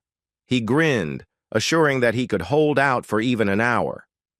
Libeni growled angrily and swung her abyssal scythe sharply, chopping down the enemies that leapt out of the darkness indiscriminately, their bodies rolling across the floor without making a sound. As if despising their efforts, she spoke out loudly, believing that these mercenaries were so stupid that they did not understand who was the real master here and whose power reigned within these walls. While all this was happening, Milik took advantage of the commotion and hid in the shadows, using a technique that sent scout spirits into the darkness to survey the area. But suddenly, from behind the darkness, a female voice was heard in which there was a hint of mockery. And immediately after this, a red-hot fiery arrow with intense heat flew towards Milik. On the roof stood Rem with a bow, keeping a keen eye on the target. And below, Bart, a giant in black armor, held a terrifying double-sided axe in his hands. Libeni, not hiding her anger, pointed her finger at the two and screamed, accusing them of taking away her well-deserved spoils. To this, Rem immediately countered with mockery, as if ridiculing the very attempt to accuse her. But before he finished his sentence, Bart stepped forward with heaviness in every step. He loudly stated his name and sect. Bart's faction, the Whirlwind Wheel, was the most famous sword faction in the entire empire, part of the Seven Swords Holy School, and his surname, Urions, was definitely awarded only to the best students. And when a disciple of the Holy School of the Seven Swords names his name and faction, it is only when he expresses a clear intention to destroy someone. Libeni was still smiling, but a slight wrinkle appeared on her forehead as she realized who exactly she would have to fight. Milik, smiling, ran his fingers along his chin, as if remembering something interesting, and named the names of the heroes who had conquered one of the rarest monsters. Rem immediately exclaimed that his name should be called first, because after all, he was the leader of the team and first on the list. At the mention of Libeni's favorite monster, her eyes flashed an eerie dark blue light, the same as the abyss itself. She said with fury that if these two had really destroyed her sweet creature, then they would not escape retribution from her whole soul. Bart immediately noticed that the atmosphere around her had changed dramatically, and he gave Rem a sign with his chin that he should be on his guard. Both sides rushed forward, and Libeni chopped a large rock with her scythe, but Rem and Bart successfully dodged it. Rem immediately tried to fire an arrow back, but Milik had the rare ability to hunt archers, moving through space with the help of shadows, which served as his invisible support. Rem saw the enemy in time and was able to repel the attack, and shouted to Bart that it was his time to enter the battle. Milik activated the black magic. Rem knew that it was better not to touch the black thing, if you remember the battle with the queen. Milik warned that nothing would happen if they touched him, and if it did, then nothing could be done. But Rem did not show any cowardice at all. He said thank you for the instructions, and was ready to fight. He cut through the air with the first magical arrow, launching it with such precision as if everything that was happening had already been calculated. While Milik easily dodged and sharply reduced the distance between them, moving in space with the help of shadows, which served as his invisible support. A sharp jerk forward, and his shadow was already behind Rem, moving almost silently over the fragments of stone. Milik's hand grabbed Rem's leg, pulling him off balance with terrifying precision and cold determination. In his other hand, he was already clutching a sharp weapon, preparing to deliver a precise blow that would leave no opportunity for a response. But at that very moment, Rem blocked it with a powerful heel. The blow landed right on the temple and threw the enemy back several meters. At this time, Rem shot 5 more arrows upward, and they, sparkling, flew up to the sky, like flashes of lightning in the pre-storm sky. One of the arrows that flew up shattered into dozens of fragments, and they began to fall rapidly downwards, covering the enemy with a hurricane of sharp tips. This combat technique, invented by St. Kiss, required lightning-fast reactions and was especially effective at close range, where there was nowhere to retreat. Immediately after that, Rem fired a few more arrows upward, putting the heat of fire into them, and the air filled with sparks and magical pressure. As they fell, fire flared up around them, swallowing up all the shadows, and light instantly dispersed the remaining darkness on the roof. This meant that Rem had time to understand Milik's style and use his preferences in spatial maneuvering against him. With a smirk, Rem threw a jab at Milik about how he talked too much in battle and wasn't really that dangerous. Rem mockingly called out to Milik, challenging him to a face-to-face fight, and called him an ink sac as if challenging him to his face. He loudly ridiculed him, adding that he was only capable of fighting easy prey, like thieves hiding in corners. These words seemed to hit the mage deeper than expected, because his hands were immediately filled with an ominous shadow. 2 black daggers formed in his palms, pulsating with energy created from pure black magic. Milik, grinning, said that he had changed his mind about showing mercy and was now determined to destroy them without hesitation.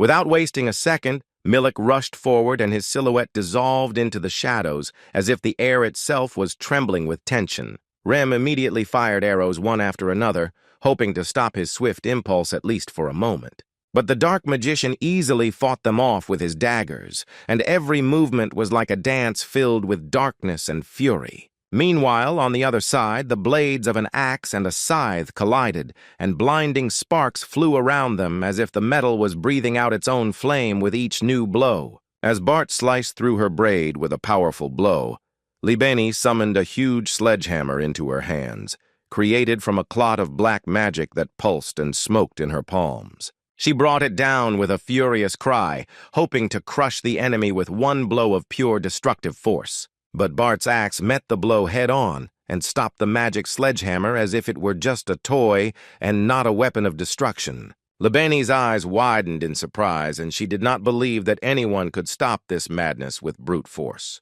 Then Libeni, having blocked Bart's barbaric attacks several times with difficulty, finally changed tactics, moving from a deft defense to smooth dodging. She thought she was fighting an ordinary student, but now she was beginning to understand what kind of armored monster this was and what place it occupied in the gold rank food chain. Her attempts to counterattack were unsuccessful, so she realized that she needed to use a different tactic. With a sharp gesture of her left hand, she activated the magic, and a fog full of poisonous fumes instantly covered the battle arena, obscuring everything around with a viscous haze. Bart, feeling threatened, closed his eyes and held his breath to avoid inhaling the dangerous fog he was familiar with from his battle with the Queen. And at that very moment, certain that the enemy was blind and vulnerable, Libeni silently rushed into the attack through her own cloud of death. Just before his vision went completely dark, Bart swung his axe with such force that the air exploded with such pressure that the fog cleared with a roar. And then he threw all his strength into Libeni, and his fist struck with such force that the air around him seemed to burst from the tension. Rem and Milik were shocked by the incredible distance Libeni was thrown, as if she had been thrown by a giant ballista. She flew into the wall with such destructive speed as if a meteorite was falling from the sky, leaving behind dust and cracks. Then she fell heavily to the ground, and Bart was already standing right in front of her with a confident smile, pleased with the result of the attack.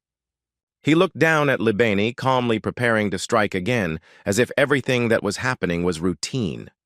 But Libeni did not rise. Bart could not believe that everything would end like this. He expected a more difficult fight. But it was not to be. She managed to get up and stood in front of him like a zombie, staggering on her feet. With a quiet groan, Libeni pulled back the ring and middle fingers of his left hand, feeling the magical pulsation of the spell and the pain merge into a single impulse. The darkness around him seemed to tremble as he called upon an ancient power whose name was hidden in legends, filling the air with trembling energy. Rem realized that he had no right to allow Libeni to complete the magical ritual, and saturated the arrows with flame, preparing to strike swiftly. However, Milik suddenly intervened, abruptly stopping his opponent and firmly pushing his hands away, preventing him from taking a shot.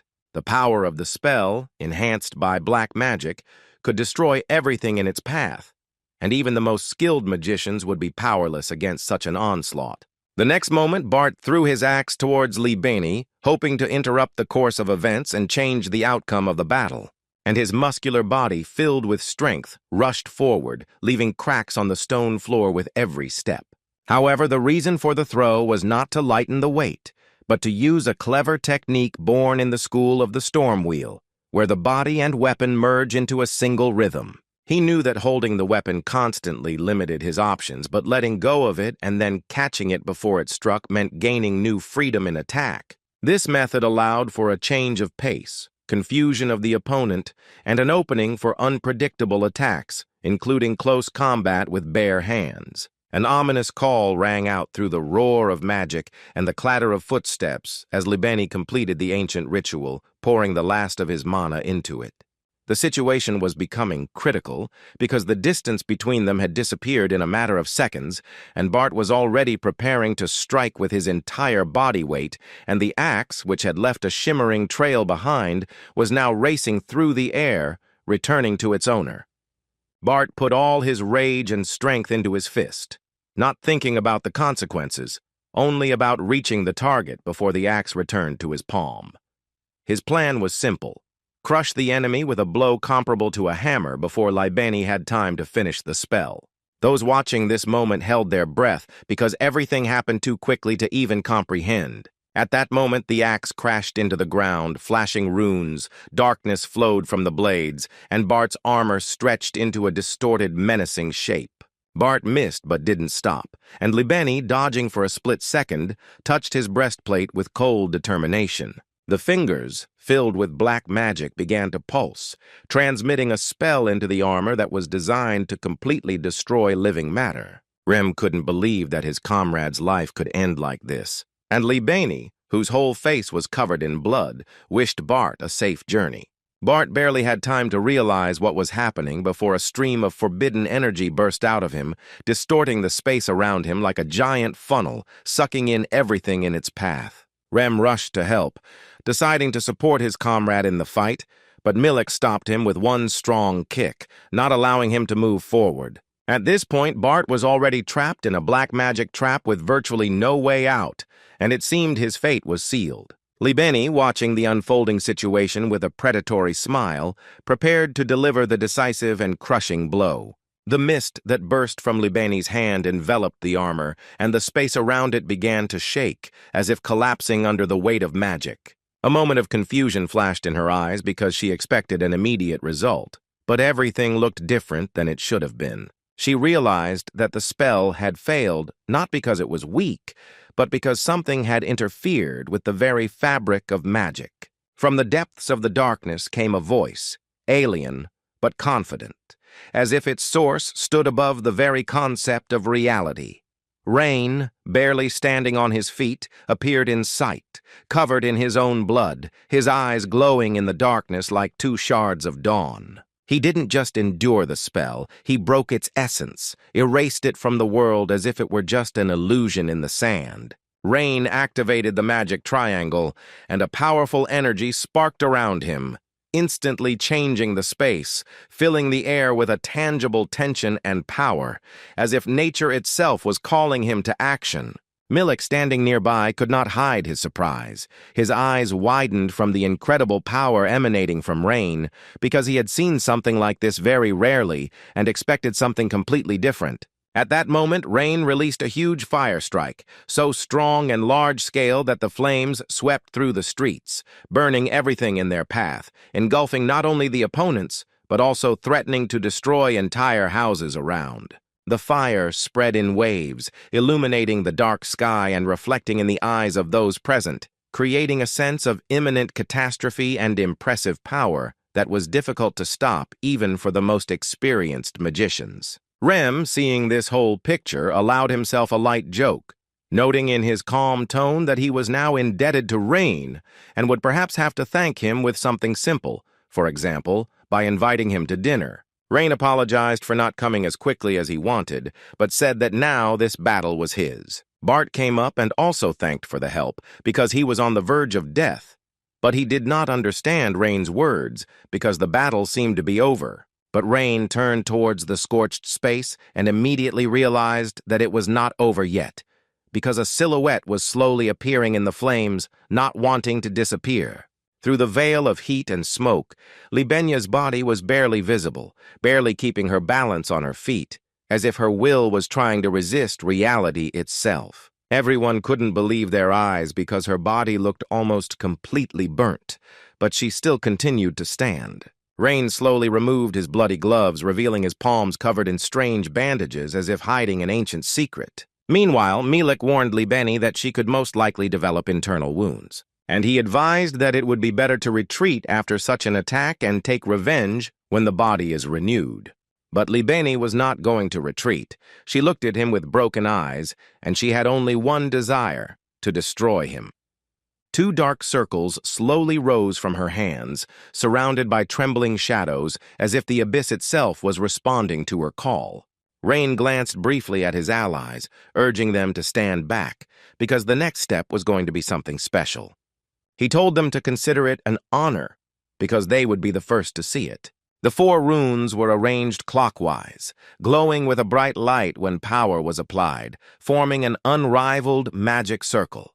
The light from the peace rune spread quickly and widely, erecting a protective barrier around it that was both impenetrable and mysterious, emphasizing the uniqueness of the creation.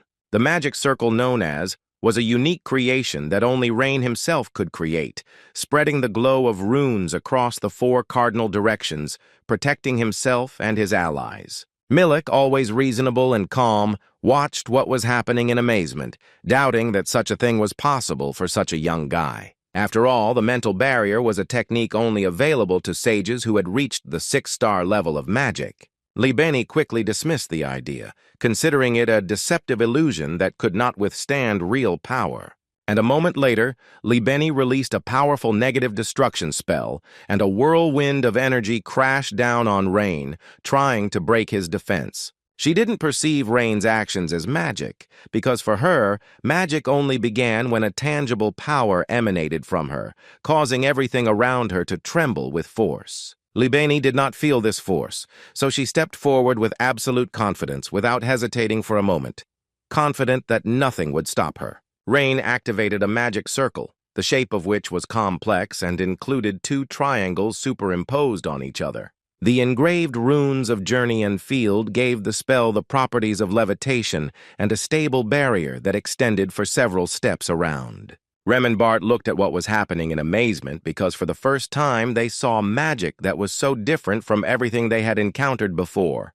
Originally, this power was too strong to be blocked by 2-star level magic, but when the Reverence rune in the inner barrier of the world flashed with a blinding light, the entire situation on the battlefield changed dramatically. He successfully activated a rare technique that allows for the replacement of already carved runes while the magic is in effect. The wall of fire that shot up quickly emitted heat that surpassed the capabilities of low-level magic and easily parried the whirlwind of destruction, protecting Rhine.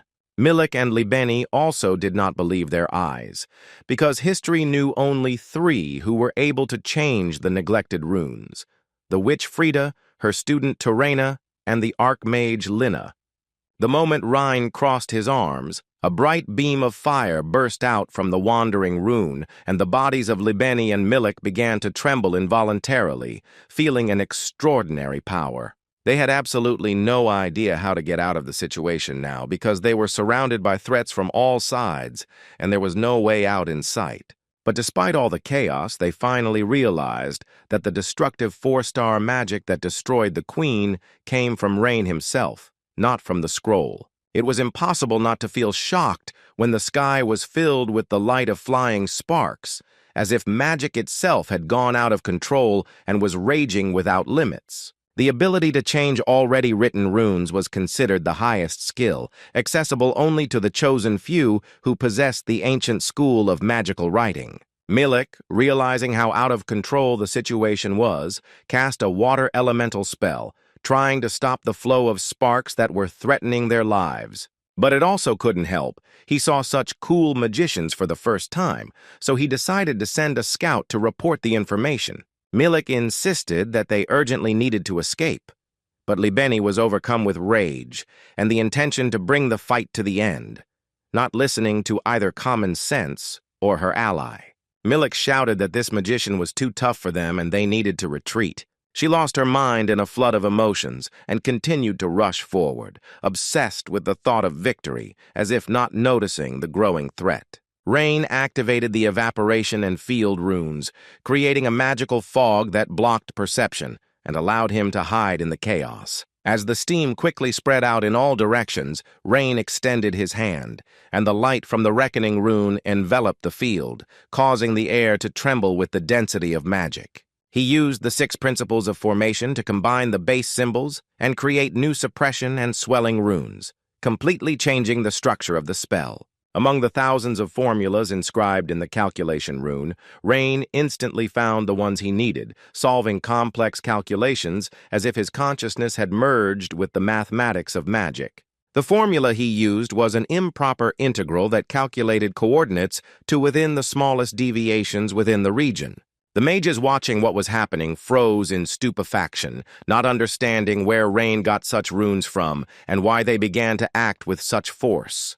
A heavy wind blew from above, and under its pressure the fog was pressed to the ground, revealing the battlefield to everyone with stunning clarity. This wind put pressure not only on the magical vapors, but also on the people themselves, preventing them from moving and making them feel the full weight of what was happening. Milik, trying to hold Libeni and lead her to safety, felt his body become heavier and froze for a moment, losing control.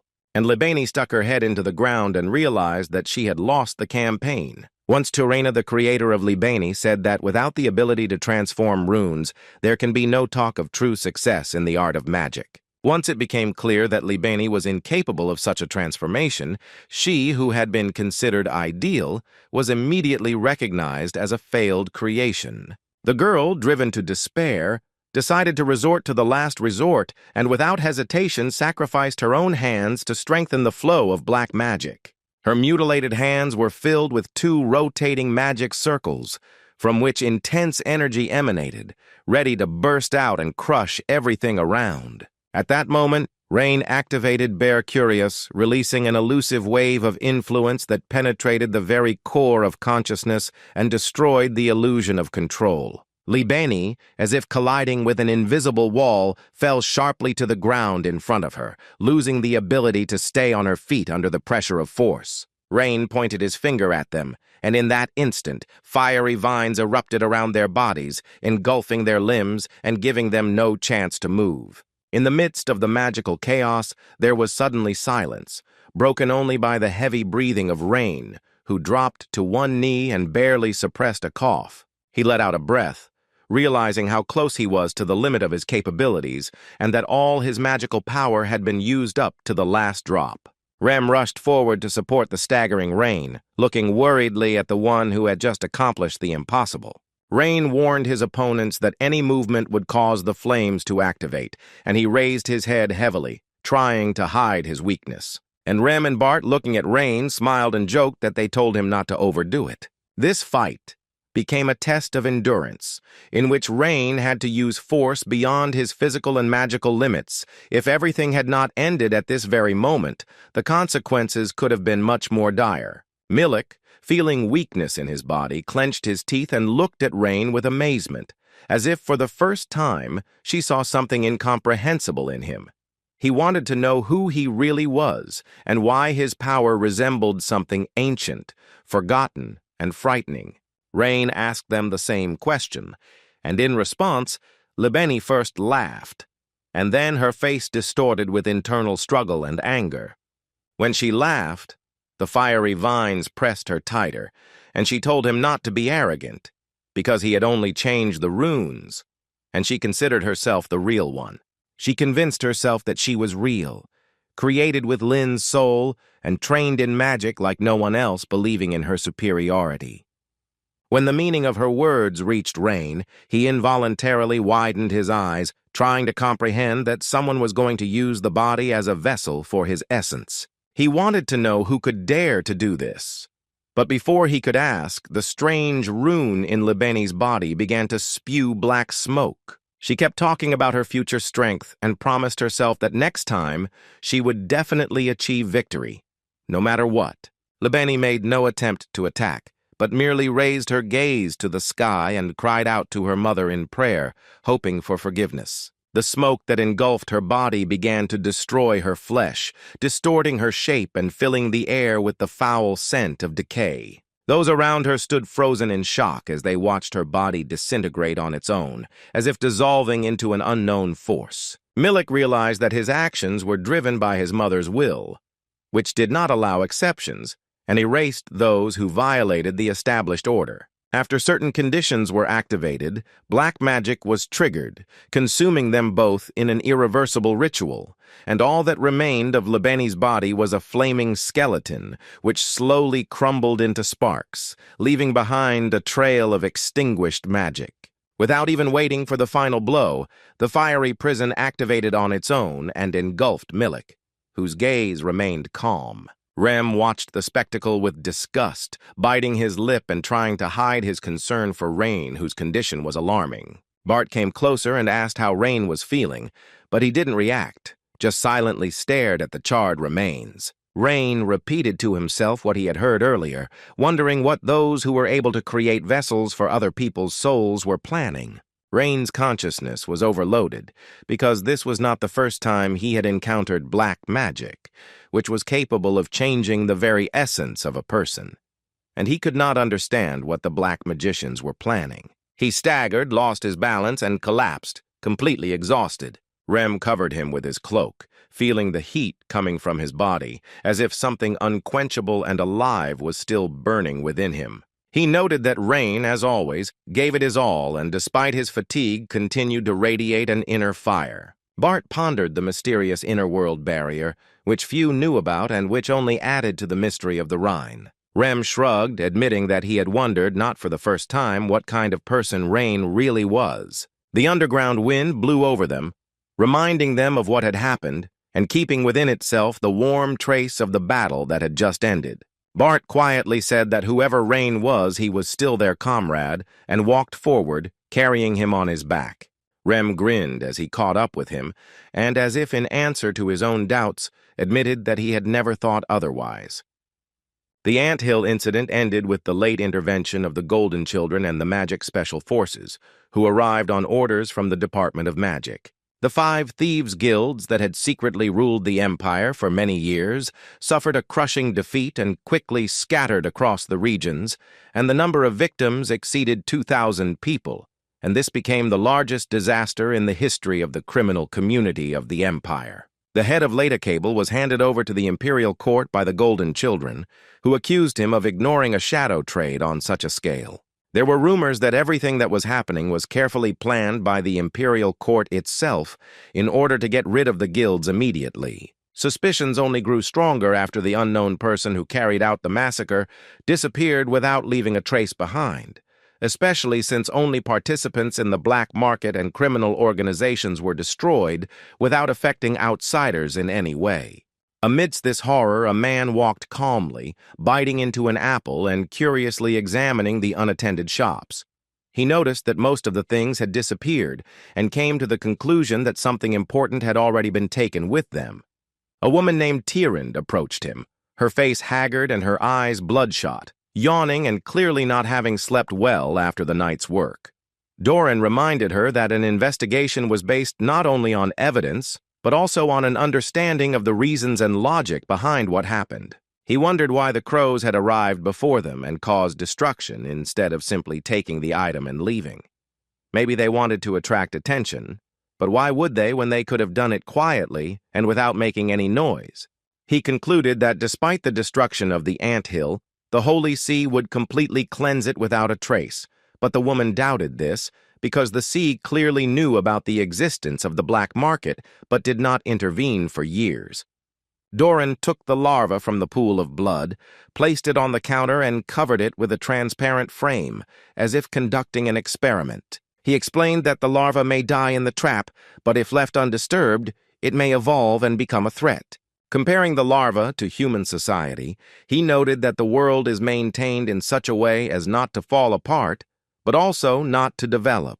Even with the prohibitions, the entertainment declared taboo continues to flourish while the higher powers turn away in silence, and Doran doubted that the Mad Dragon was simply observing order because his power allowed him to see everything from above.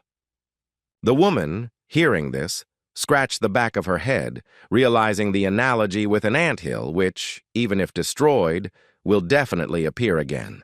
She concluded that if the anthill reappeared, the throne would again turn a blind eye to it in order to maintain balance. Doran chuckled and admitted that she understood the gist of what was happening, although her reaction was full of irritation and discontent. Perhaps even larvae can think about something, dream about something, and at one moment they suddenly decide to become free from the shackles. But the girl insisted that this would not happen, otherwise nothing would have remained of humanity many years ago, so the larvae are doomed to live within these boundaries forever. Then a mustachioed mage approached them and handed over a sheet of report with important information. On this sheet was a list of adventurers who were sent to guard the anthill with the approval of the Alliance. The name on the report was Rain Ludwig, and he was not listed among the casualties, which brought Doran obvious relief. He knew that if Rain were to suffer, he would have to answer to Senor Kevin himself, and that would be the worst possible outcome. Who would have thought that, having given a young aristocrat a couple of hints, he would track down the entrance to the black market and intervene? Usually, noble children are scared and refuse to get involved in such things, sending agents or retreating altogether. Doran chuckled, remembering how he had acted, and realized that the boy was not like the others, but much braver. He fell silent, looking at the sheet, but the question of why Rain was so interested in Terrena's book was spinning in his head. A woman with a hooded face entered the intertwined huts that formed a tight labyrinth in the abandoned area. On the uneven bed lay Rain, breathing heavily, as if his body refused to respond to reality. Even after hearing a familiar voice, he did not show the slightest sign of awareness, continuing to wheeze painfully in a semi-conscious state. Next to him sat Sam the priest, who could not cure him in any way. Shook his head, he whispered that the young man still did not wake up, and his intermittent muttering indicated internal pain. When the woman removed the hood, Herpion became visible. She anxiously asked if the boy could be healed, although she already knew the answer and avoided looking into his eyes. Sammy sighed, noting that the dark poison had already dissipated, but the effects remained deep within his body. Then Wills came in and warned Herpion that it was time for them to leave before the investigation went too far, but first they wanted to give something to Rain because he had saved them and they were very grateful to him. Before leaving, she placed the bag on the table next to the bed, and the soft clink of coins filled the room. Sam was not surprised by the gold, since there was several times more of it than usual, but his gaze was drawn to the Book of Terrain, indicated there, which was an object of particular interest, and it was confiscated everywhere without explanation. After saying goodbye, Herpion leaned over Rain and quietly kissed him on the cheek, as if blessing him for the future, whispering in his ear that she hoped to see him again, and she promised that if they met on the archipelago, she would greet him with all the honors as a royal person. Sam was dumbfounded looking at her because such a ritual was strange to him. The woman smiled and said that for the inhabitants of the archipelago this was the highest gesture of gratitude.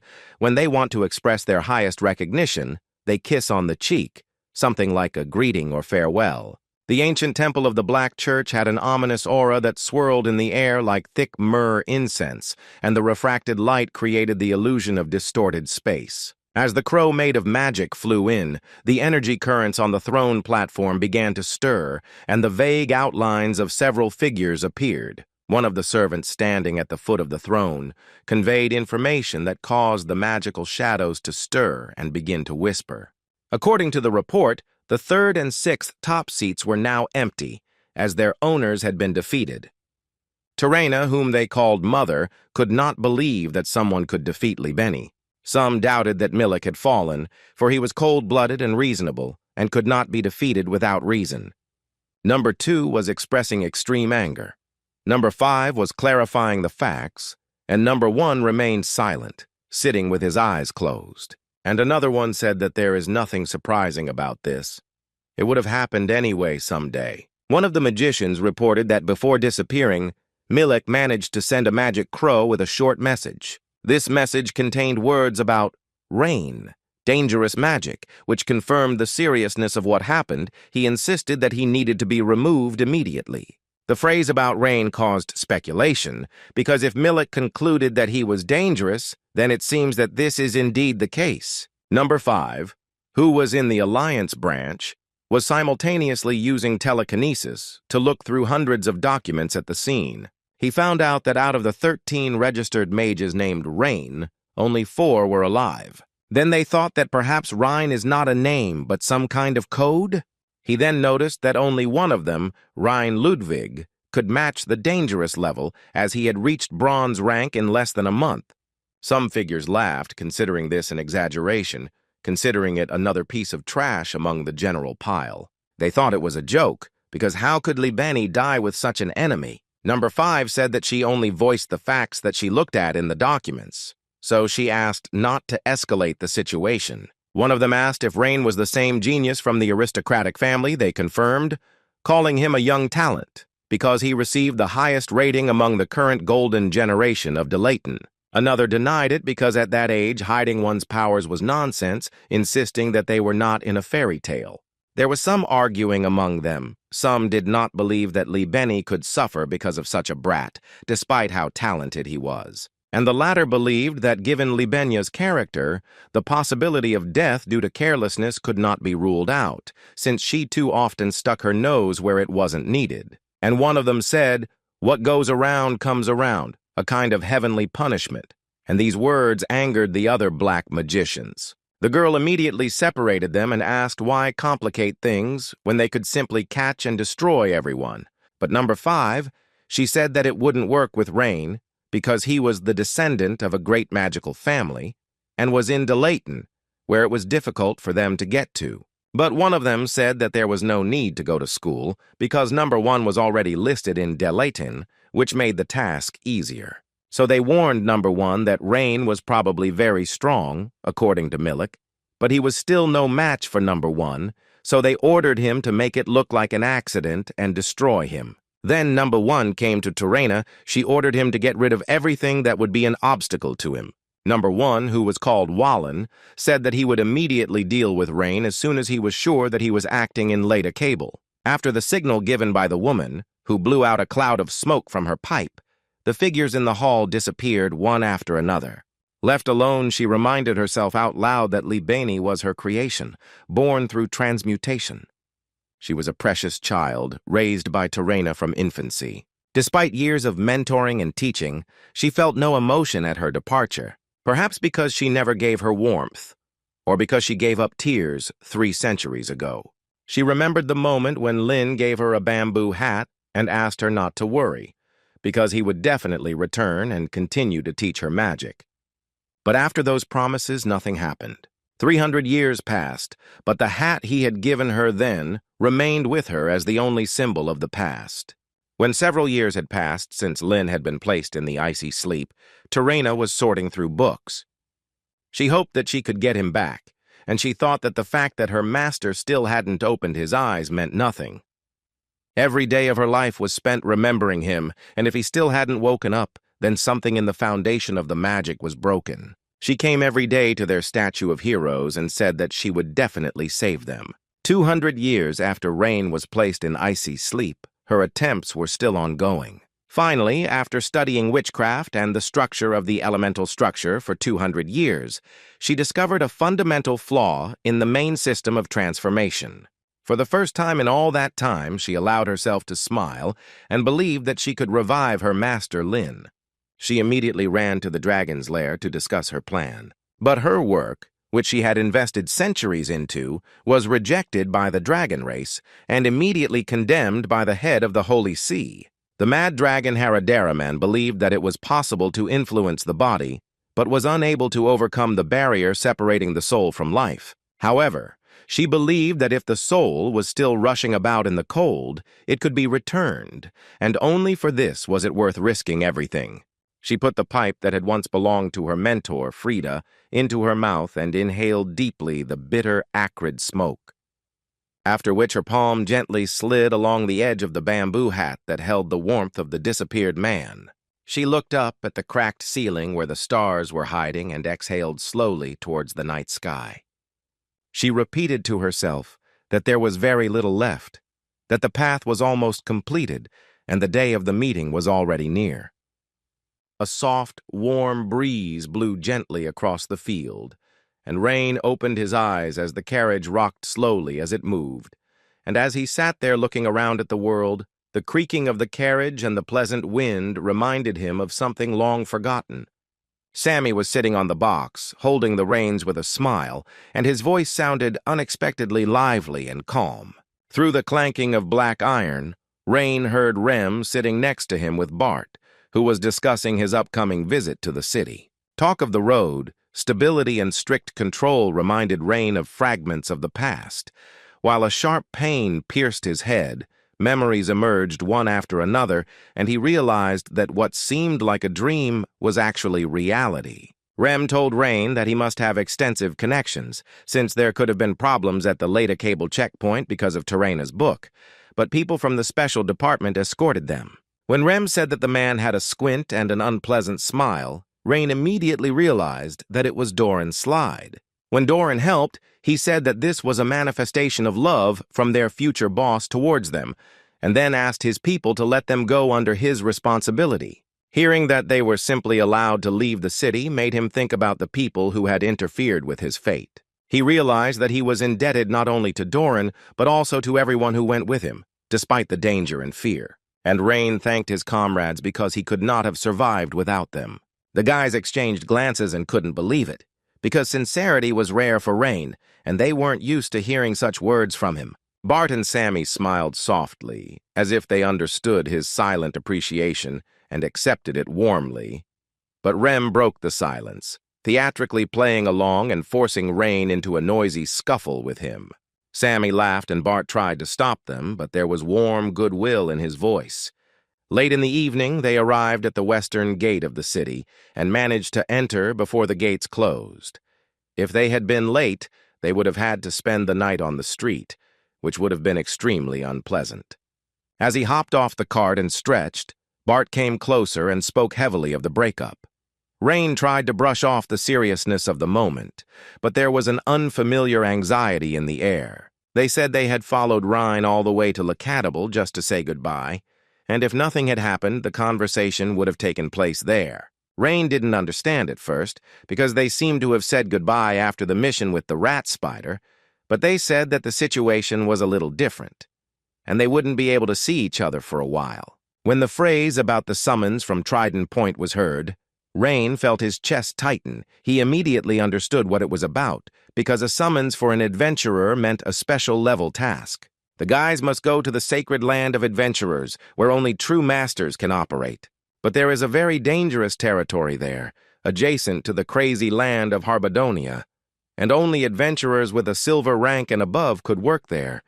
But the pay is 3 times more than usual. Bart said that they were chosen by the Mobidic Adventurer Union, which ranked 3rd among all the unions, so it was a great opportunity for him and Rem to develop and earn money. And Sam, since he did not have a silver level, planned to return to the church. And since his abilities were not enough, he wanted to prepare hard for the priest's exams. Rem, noticing the expression on Rain's face, took the chance to tease him a little that he couldn't live without them and that he was afraid that they wouldn't be around. Rain turned away and muttered the words, hiding his embarrassment behind his usual sullenness.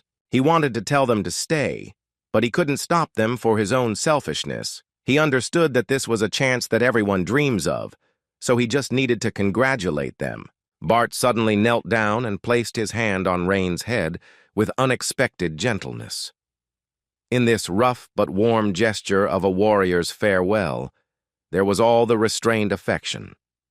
Rain remembered Kays and Esther, who had once given him such warmth, and his eyes trembled, and he felt how dear this strange trinity was to him. But Rain didn't want to seem weak, so he shouted at them to go, because he was several times stronger than them, so they had better worry about themselves. Rem said that when they meet again, he will eat strong and joyful hugs, and Rem hoped that by that time he will be a master of the bow. As the trio moved into the darkness, their steps were slowed by a scream. Rain could not stand it, and, overcoming himself, shouted a question from the depths of his heart. The words sounded unexpected even for the three of them, making them freeze. He asked if they would meet again. They looked at each other, slightly confused, and then one of them, Rem, cheerfully cupped his hands like a megaphone and answered on behalf of all three. The words sounded simple and clear, like an indisputable truth that could not be doubted because it had been tested by time. Rain felt a warm flame flare up in his heart, and he couldn't help but wave his hand at them with an energy he couldn't put into words. They also raised their hands and waved back, and said that they would definitely meet because they were friends. And then they turned and walked on, without looking back, but leaving something important behind them. And he felt like he had become a little older with that night, as if the world had made another turn with him, not against him. Then a system response flashed in his mind, and a screen with an inscription appeared before his eyes. He saw that the progress indicator was slowly creeping up, which could not but please. Back at the dorm, Rain was about to throw the book on the table and collapse from exhaustion. But he remembered Bibi and went up to the second floor to check how she behaved and whether she had done anything bad. Krista's room was in the elite part of the building and stood out even among the other first years. He was met at the door by a sleepy Gertrude Fenton, lazily leaning against the wall. When he asked what she was doing near his door, she said in fear that she was on guard duty for Lady Krista. He didn't understand anything, and she said that it was impossible for anyone to overhear and enter the room by mistake. She silently pointed to the door without explaining what was waiting inside, as if distancing herself from what was happening. Rain opened the door without much suspicion and froze in place, because inside Krista was sitting in front of Bibi, carefully handing her corn kernels from her palm, watching the parrot repeat its corn in time. They even managed to establish some strange communication because Krista was telling her that she was going to the store for corn again, and Bibi, gratefully bowing her head, replied thank you, which made Krista beam like a child. Their gazes met suddenly, filled with confusion and embarrassment, the gaze of a descendant of a great family and a proud young aristocrat who clearly did not expect to be caught at such a moment. Both instantly froze, not understanding what to do next, as if someone had unexpectedly burst into their little secret world and violated something important and personal. Rain immediately closed the door, as if hoping that if he opened it again, none of this would be there, and it would all turn out to be just an imagination or a dream. But Krista, covered in blush, rushed towards him, as if breaking the tension with a sharp flash. It was not just rage. There was confusion and vulnerability in it, and asked why Rain entered the room without knocking. Rain tried to explain that he had opened the door at Gertrude's instigation, but she had disappeared without a trace. Only he remained, facing the confused aristocrat and the embarrassed silence. To soften the moment, he apologized, remembering how he first saw Bibi and was charmed by her naive prettiness. Bibi, as if understanding the mood, gently sat on his head and touched his ear, greeting. Krista looked away, hiding a slight envy. She remembered how she spent the holidays with Bibi, walks, laughter, conversations at sunset. All this suddenly became inexpressibly important. Bibi bowed to her in her own way, and at that moment Krista felt a painful and almost irresistible desire to embrace her. But she could not allow herself to do so because of her pride and the strictness of her upbringing. Pretending to be irritated by everything that was happening, she feigned a frown and sharply ordered Rain to leave the room, hiding her uncertainty and embarrassment in these words. She closed the door with a sharp sound, as if wanting to cut herself off from the feelings that had arisen, and Bibi at the same second calmly climbed onto Rain's shoulder as if nothing had happened. Rain scratched the back of his head and looked into the void in bewilderment, not understanding what exactly caused such a change in Krista's behavior in a matter of seconds. As he was about to leave, the door suddenly opened and Krista handed him a cage with things, everything in which was packed with meticulous care and attention. Rain was truly surprised that she even took the time to buy a new cage without saying a word, but every item seemed to convey her silent concern. After this, she again told him to get out and promised that if he showed up at her door again, he would be in trouble, and again slammed the door with a bang. Making sure no one was watching her, Krista carefully opened the door, timidly waved her hand at Bibi, and with difficulty whispered goodnight to her, trying not to tremble in her voice, just like she had done every night during the past holidays. But this time, there were tears in her eyes because she was already starting to miss him. It was just after midnight and the room was silent, and Rain, sitting at the table with his hands intertwined, stared thoughtfully into space. On the neatly cleared surface of the table lay only one thing, a book entitled The Life and Deeds of Torena, a student of Lin and Frida.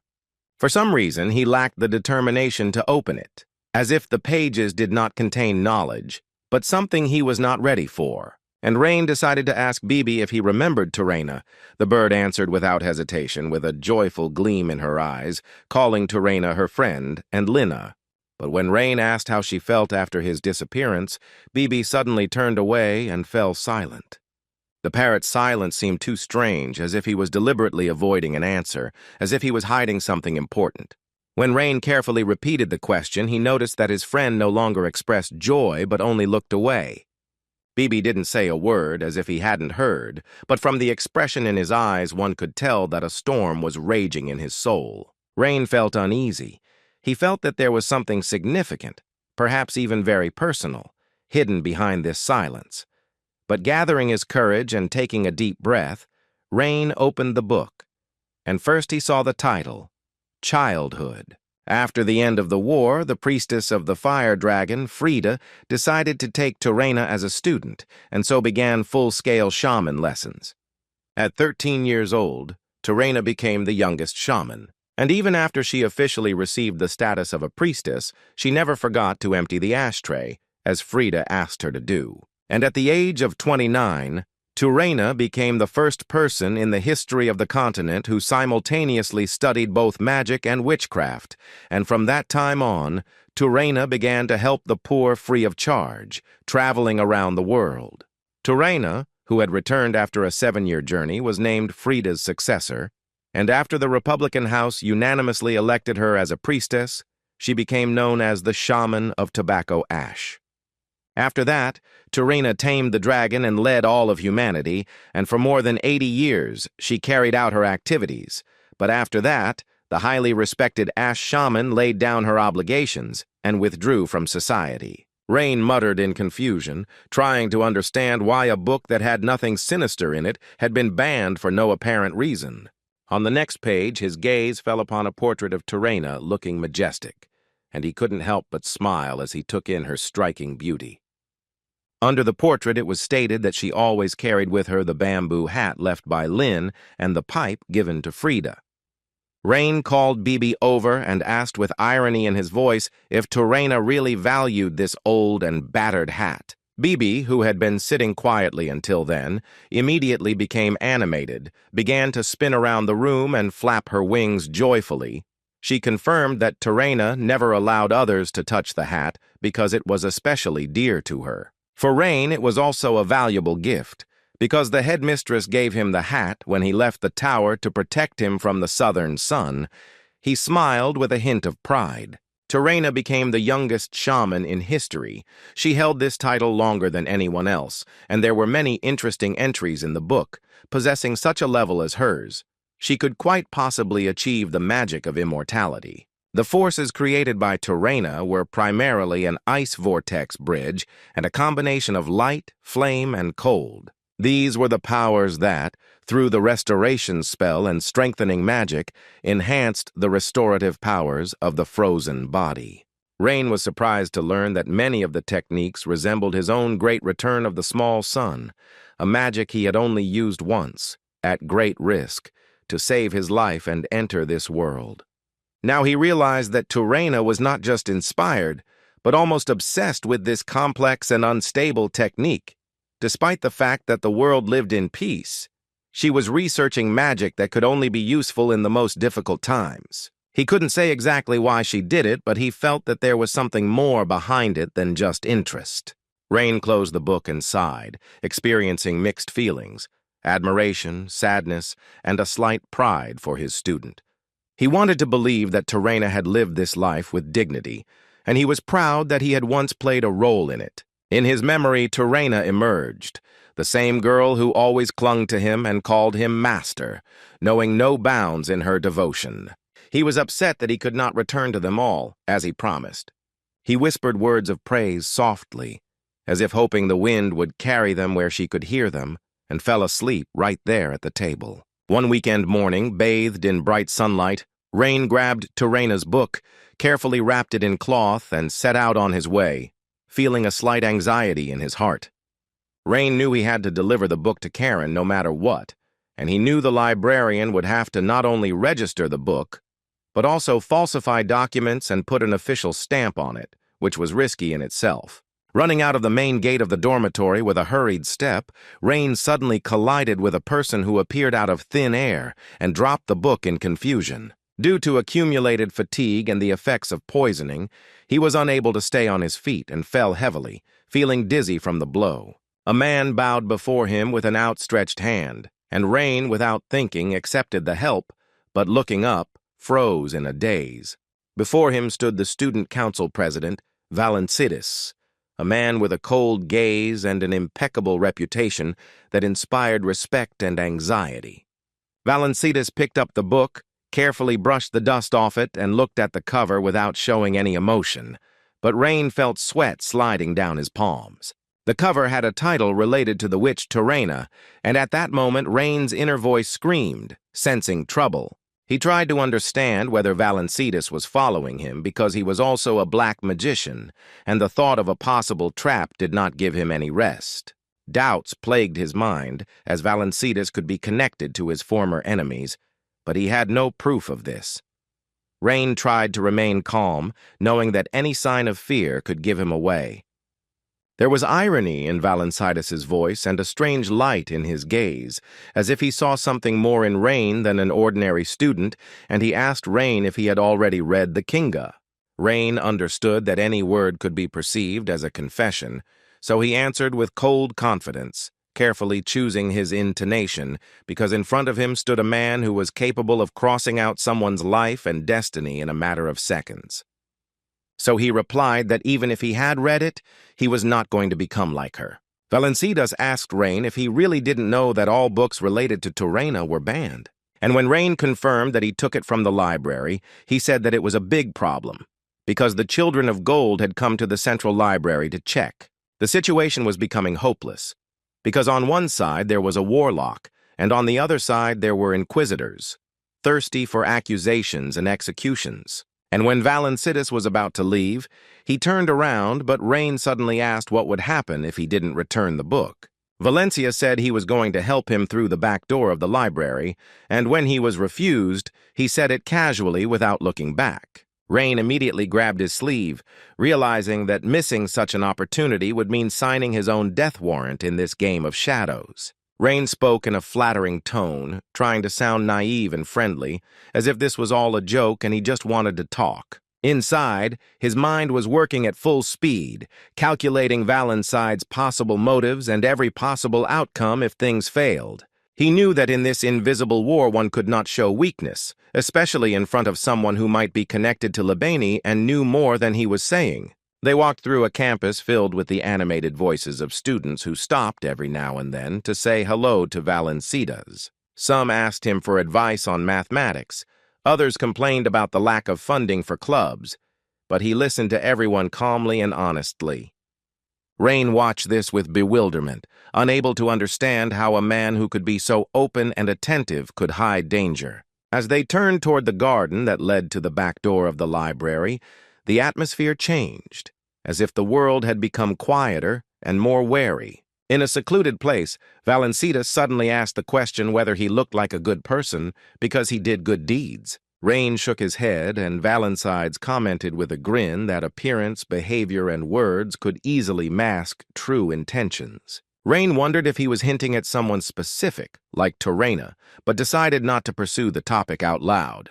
Valencidis then asked a question that made Rain tense up, as he had noticed Rain's absence all weekend, asking if he had been playing treasure hunt.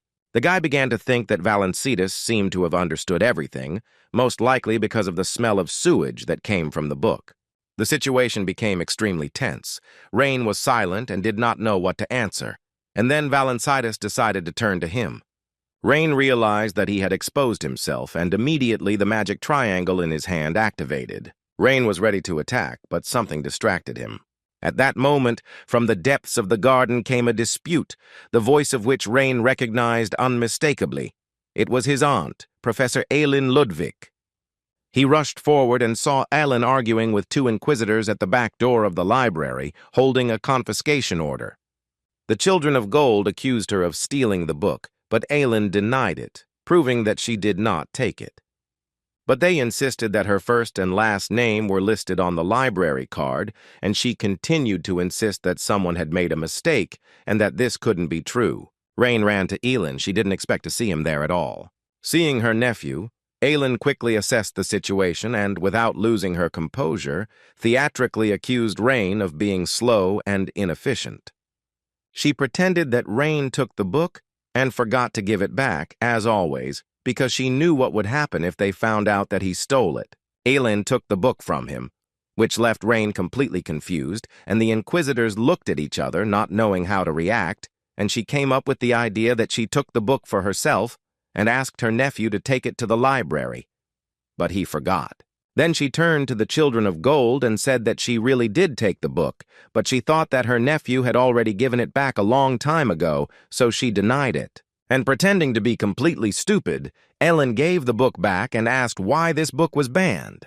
They said they were not in the right place to discuss such things, but promised to explain later if Aylin could spare them her attention. Aunt said she would really like to hear, but her schedule is completely full since she was a genius prenatalist in Delateen.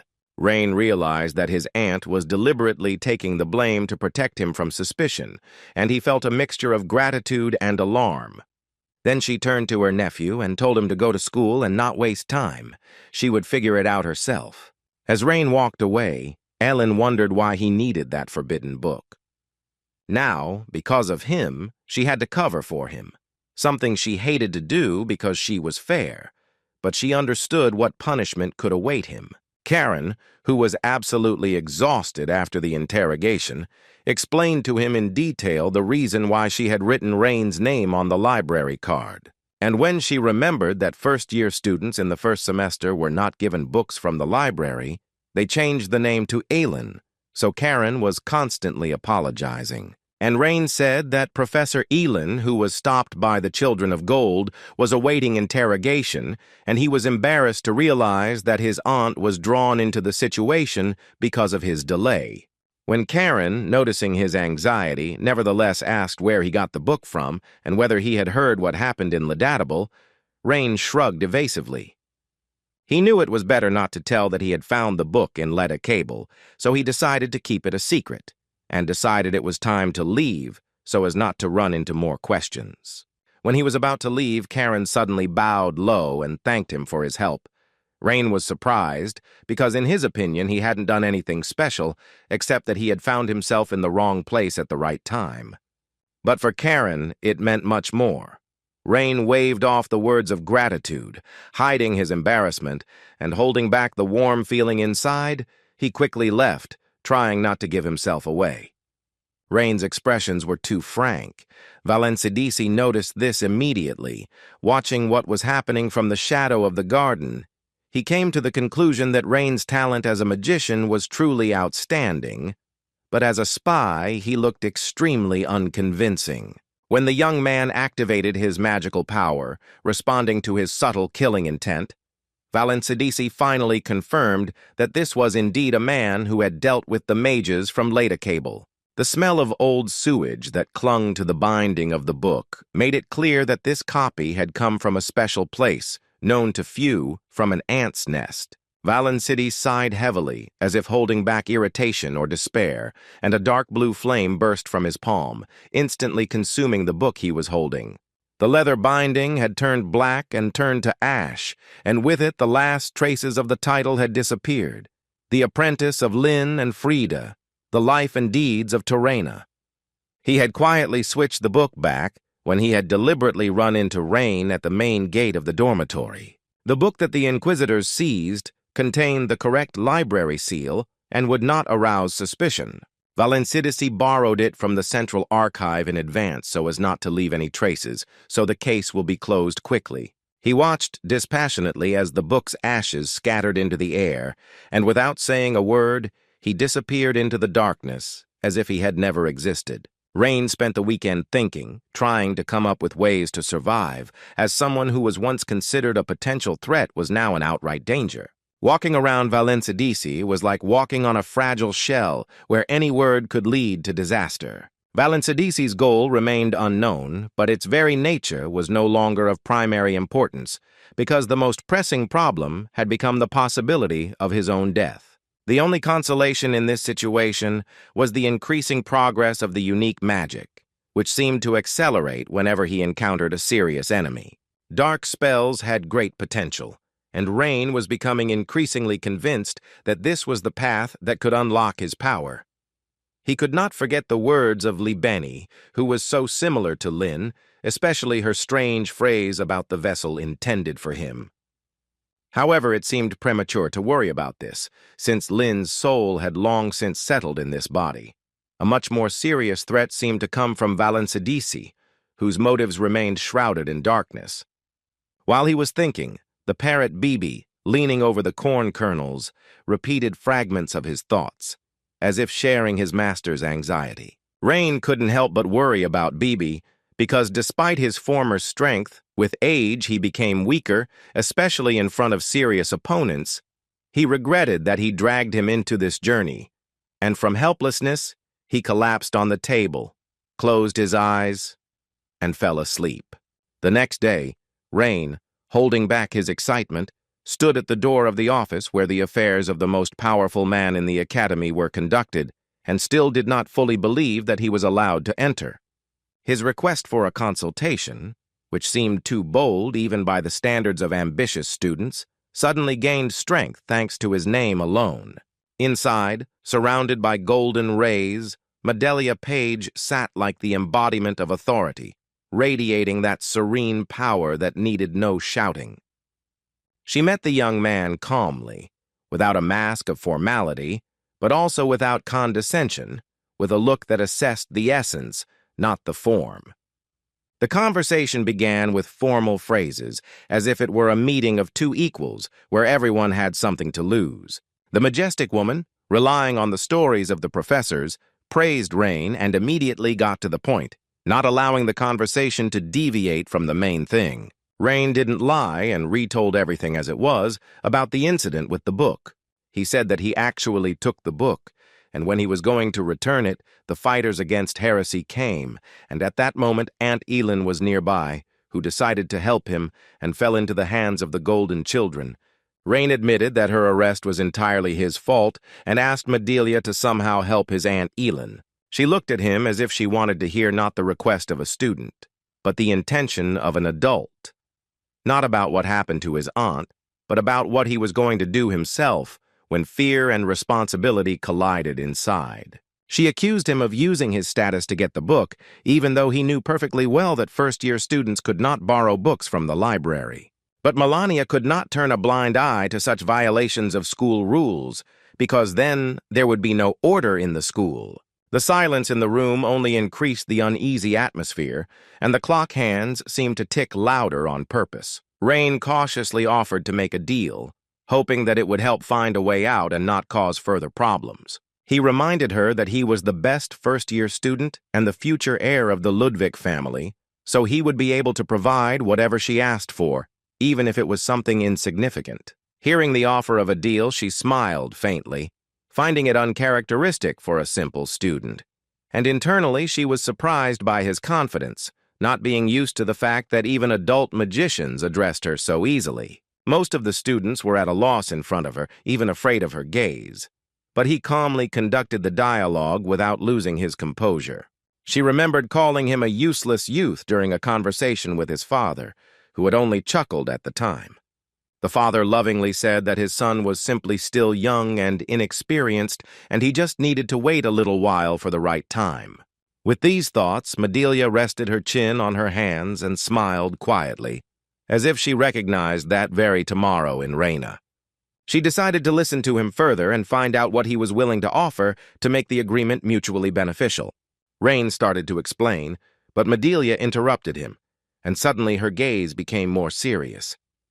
She put the cup on the table and told him that she wanted to hear how attractive the terms were that he could offer, but he offered to tell her the terms, which disappointed her greatly. That's why she said there would be no deal, because the most appropriate punishment for Rain is punishment. She decided that she would give him time to say goodbye to his loved ones, and he tried to convince her not to expel him. But then Medelia remembered something that she could help Rain with, and he was ready to listen. She suddenly asked him how he liked the idea of being a home teacher for her daughter. Rain was shocked by such a proposal, because he was only 15 years old. Besides, he knew that in the Page family it was accepted that the home tutor was a magician, considered the best at that time. She didn't see a problem, because Rain was considered the best student of the class known as the Golden Generation. This was proof of his outstanding talent. Moreover, Rain spent 3 years as an assistant to the Grand Duke Ludwig Scalzi, and she warned that it was only for 2 or 3 months, and in exchange, Medelia would deal with Elin's case.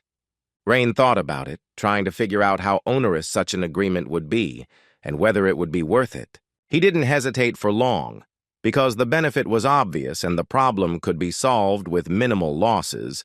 Training seemed simple compared to what he could lose if he refused right now.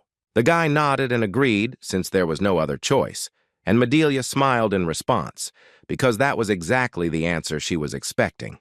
She was considered an unworthy daughter, but her mother still hoped that in the future she would be able to help in some way. Medelia led Rain to the highest tower of the Page mansion, where the wind was especially threatening.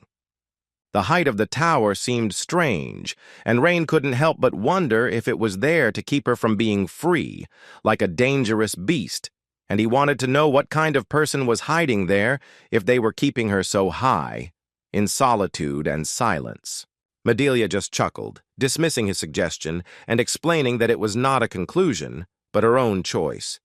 With a barely noticeable sadness on her face, she opened the door, letting the morning breeze into the silence of the room. And so began a story that no one could have predicted in advance.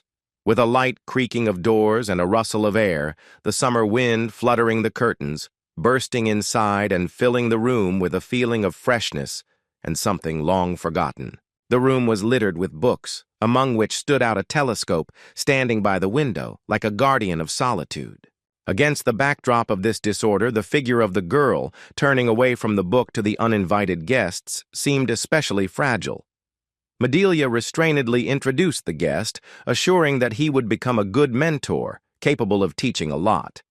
In a cold voice that was devoid of emotion or hope, she refused without even looking at the guest. The mother tried to soften the atmosphere a little, asking her to show at least basic hospitality, but the girl's voice became increasingly tense, as if each word was given to her with effort. Without even paying attention to him, she raised her voice and refused in a more harsh and distant manner. Medelia nodded to Rain, as if to suggest that he should start first to avoid awkwardness.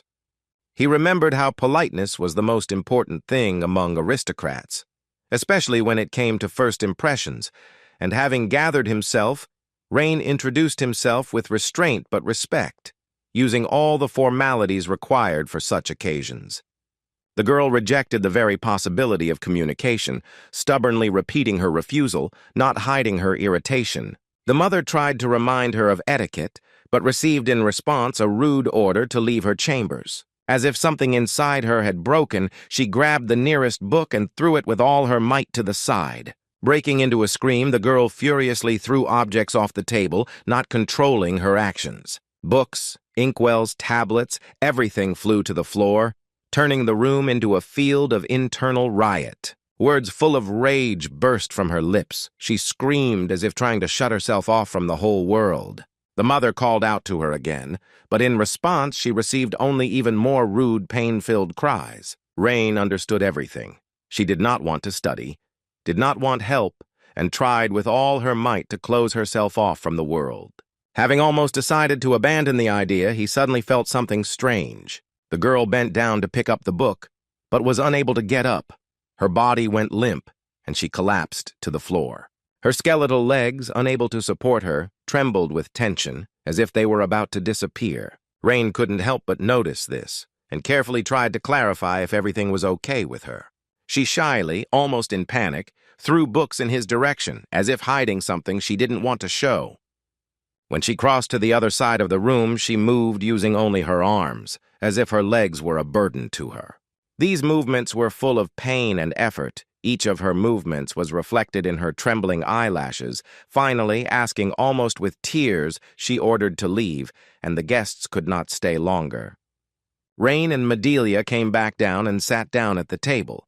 She explained that her daughter was in such a state, and because of this, no one could establish contact with her. Her voice sounded tired, as if she had told the same sad story hundreds of times. She even brought the most famous teachers, but they also gave up. Rain didn't say anything extra, but just listened to her in silence, realizing the weight of everything he heard.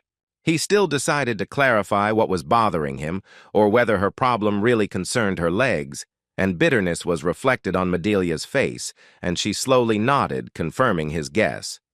Having drained her glass of wine, she looked into the distance, as if trying to escape into memories. As a child, Kasena was lively and active, loved to climb trees and play in the garden. She was an incredibly active child. She remembered how the girl laughed and called her, climbing the trees, not knowing fear. These memories tormented her heart, causing the hidden pain to awaken again inside. Medelia thought that she should have been stricter then and stopped her.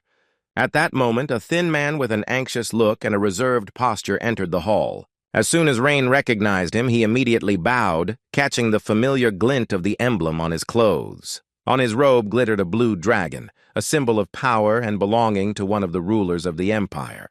He approached Rain, looked at her appraisingly, as if he were examining not a person but a problem, and turning to Medelia, he calmly stated that even the wisest were powerless before Kasena.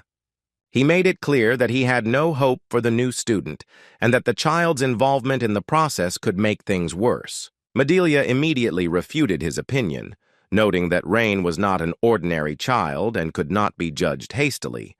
But the man insisted that a child was a child, and his intervention would only bring suffering and disappointment. He called for it to be stopped right now, believing that the efforts were doomed to failure. In response, Medelia asked again with a stab of irritation, as if she herself did not believe in the meaning of such words. The man repeated that Kasena should be left alone and not interfere with her internal struggle. Medelia slammed her hand down on the arm of her chair and spoke with barely contained fury. She couldn't understand how anyone could watch her daughter slowly fade away in solitude. She added bitterly that she had tried everything, from magicians to healers, but no one could help, and called them incapable, believing that all the known witches only created the appearance of help. Medelia said that he keeps repeating the same mistake and drowning himself in alcohol, and asked how much pain he would have to cause Kasena to feel better. He responded by saying that he loved his daughter, but now it was better to give her time to come to her senses. Suddenly, the glass of wine flew out of Medelia's hands, hit the man right in the forehead, and fell to the floor. Medelia reminded him that 10 years had passed and she was tired of waiting and watching the suffering. Rain instinctively held his breath, unsure whether to intervene in this painful argument, and watched as a scarlet trail ran down his face, where blood and wine mixed, as if the scene had become part of a tragedy. Medelia coldly ordered him to leave. Without looking up or hiding her disgust, she did not want to see his face full of guilt and fatigue anymore, and drove him away with anger. The man glanced at Rain, covered in wine, and placed a restrained hand on his shoulder. He warned that if anything happened to his daughter, Rain and his family would pay. The young man mentally noted that it would have been easier to simply say not to interfere, rather than threaten. After his departure, the servants hastened to tidy up the hall, removing traces of the recent scene. Medelia calmly said that she had shown her unsightly side and called him her husband. Rain nodded reservedly, unsure how to respond to such a tense family confession. Medelia noted that if he decides to refuse, she will not judge. It will be a natural step, and with Elin she will allow everything. But Rain must remain silent about what he saw. She thought that maybe someone Kasena's age could reach out to her and change something. But now she felt that perhaps it had been too naive, and she had been too hasty in her expectations. But Rain didn't think so. He said that it was much better to try than to miss the opportunity every time.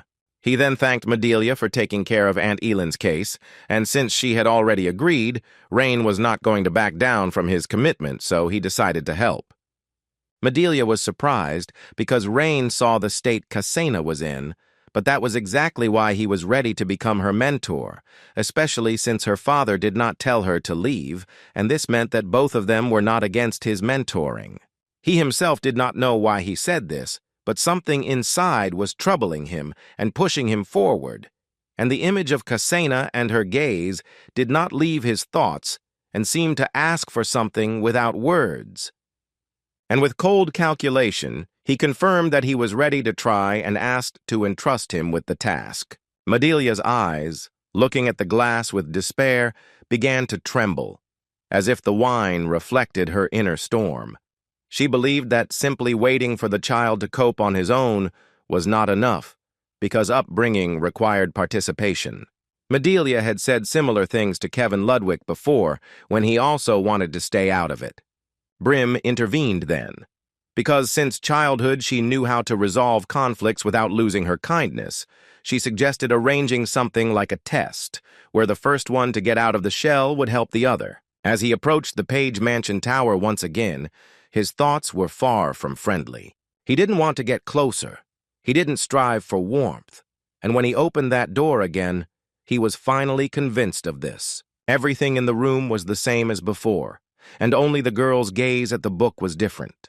Her eyes were red, swollen from tears, but in them lived not weakness, but accumulating rage.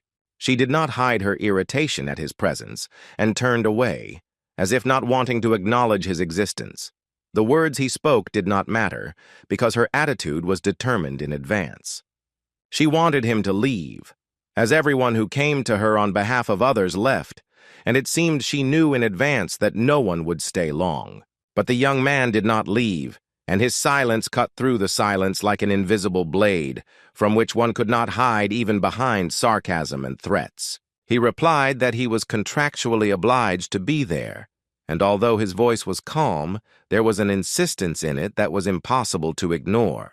Kasena tried to drive him away, recalling the famous names of her relatives, as if names could stop someone else's determination. But he didn't leave, and this infuriated her more than any words. She no longer had control over the situation, and in her world, this was tantamount to a catastrophe. In anger, she threw a book at him, tearing his forehead open and blood dripping onto the floor. But he didn't even try to defend himself with magic. For a moment, she felt awkward about her own actions, but rage quickly drowned out everything except the desire to destroy everything around her. She warned that if he didn't leave, she would get it again. Rain said that the contract would allow her, a disabled person, to become a healthy person. So he thought that she would be at least a little interested. She screamed, accused, threatened, threw furniture, but he continued to stand in the middle of the room, not saying a word in response. She threatened to exterminate his entire family if he did not leave, and if she just asked her father or uncle, that would be the end of him. Kasena insisted that the agreement meant nothing, and thought that Rain just wanted to look at her miserable state. After all, everyone who came to her looked at her with amusement as the man crawled on the floor like a caterpillar, so she considered Rain to be the same. Behind these attacks, there was despair. Kasena felt like the world was crumbling under her feet, and no one was coming to pick it up. After all, everyone pretended to want to comfort her, saying that everything would be fine. But in fact, they looked at Kasena with contempt and treated her dismissively. She believed that everyone looking at her in such a state only became more convinced of their superiority and thought how good it was that they were not in her place. And only when there was nothing left to throw away did her body go limp and tears silently flowed down her cheeks like erased traces of pride. When all was quiet, Lane finally spoke, without consolation or sympathy, simply as a man who had to stay and did stay. He wasn't trying to be a hero or a savior. He was a mage, and mages rely on calculation, not feelings, and he came here precisely for this purpose. Guided not by emotion but by common sense, he without hesitation picked up the book that had hit him so hard in the forehead and was now lying at his feet. The book, entitled The Other Side of the Continent, was a collection of notes by a great traveler who left the familiar world for the unknown. Rain knew he couldn't heal the pain, but he could give it a purpose, so he coldly offered the young lady something much more important. Tears were still streaming down her cheeks and her hands were covering her face, but at some point she slowly looked up, full of amazement. He said that instead of empty words, he could give her the opportunity to move forward, to those distant lands that were described in the book. Her lips trembled as she recalled the broken spine that had forever chained her body to the chair and destroyed all her dreams. But Rain said that magic exists precisely because it allows one to overcome limits, destroy the impossible, and discover what was previously inaccessible. She asked him to stop joking, because it irritated her, and asked him if he was going to set his legs in motion using telekinesis. But he knew that if he forced her legs to walk, they would break too, so he touched her legs to check something. Kasana immediately pushed his hands away, but Rain asked not to interfere. He was just going to try something. Lane's eyes, activated by Belsidius, filled with light, reflecting the minute mathematical structures of everything around him. He could see every outline of the magic circle and knew that this task would require carving small runes, almost invisible to the eye since the nerve connections were completely severed. But Rain had treated much more advanced cases. Rain asked her to put her foot forward and saw that the disruption of the neural targets not only created a huge burden on the body, but could also lead to something irreparable. So Belsidius was dangerous to use but possible. He asked her to relax and warned that if she resisted, she could easily get injured. When Kasana asked in hope whether he could really cure her, Rain said that the chances were 50-50, but asked her to trust him anyway. Body movements depend on electrical impulses that are transmitted through the nervous system, and if the source of the signal is destroyed, it can be recreated artificially. The magic allowed a weak current to be used to direct energy around the damage and make the muscles respond to signals again. Rain's eyes filled with blood. Kasana asked him to stop, but he asked him to shut up and continued. Her legs suddenly shook, and her gaze filled with shock and disbelief, as if her brain refused to accept what was happening as reality. As his magical impulses reached the muscles, the hips shifted, then the toes responded, and he continued the experiment with growing interest. And it looks like everything worked out. But so far, nothing has really changed. But he saw that everything inside had become much better. But it wouldn't work quickly, Rain understood. Everything had to be done step by step, but this result was already pleasing. If you connect the lines, then the rest will be easier. He created the shape of the magic circle pentagon and the SE rune. In this way, the human body moved with the help of weak electrical signals sent by the central nervous system, and if the flow of electrical signals stopped, it could be stimulated with the help of lightning magic. And then you just need to use telekinesis to replenish your muscle strength. And when everything was ready, Rain suddenly grabbed her hand, lifting her up. Her body rose from the chair, albeit unsteadily, and his magic gently maintained her balance so that she did not fall. Kasana whispered in confusion that it was impossible because she couldn't believe what she felt in her legs. And Rain told the lady that with magic, much is possible. He continued to send impulses, controlling the movement, and soon her legs began to take the first weak steps. Step by step, like a baby making its first attempts, she moved forward, albeit awkwardly. Rain stood with his arms crossed, as if proud that the theory had finally found physical embodiment. He noticed that it was still unnatural because the young girl's body was damaged, but she could already walk. Rain asked if she was ready to learn magic, having already seen its power, which disrupted the usual order of things. During his time at Lin Academy, such experiments seemed impossible and existed only in theory. But now, thanks to the vision granted by the power of his family, he was able to direct the flow of magic and cause movement. He felt admiration for the bloodline power that allowed him to turn the impossible into reality. As if breaking a dam, Cassina screamed, ordering Rain to leave, calling him offensive names. She accused him of deception, considering what was happening an illusion, and screamed, demanding that he be taken out of the room. He flinched in surprise, because he had not expected such a violent and aggressive reaction, and while the guards hurried to fulfill her demand, Rain stood calmly, as if he himself did not believe what was happening. But after he was driven away, she immediately began to stagger and could not control herself. And then it fell completely to the ground. And not believing that she was walking again like a child, she began to cry again.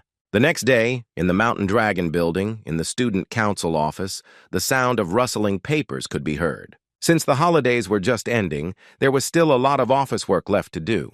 Meanwhile, the president's secretary entered the student council office and, without explaining the reason, called Rain.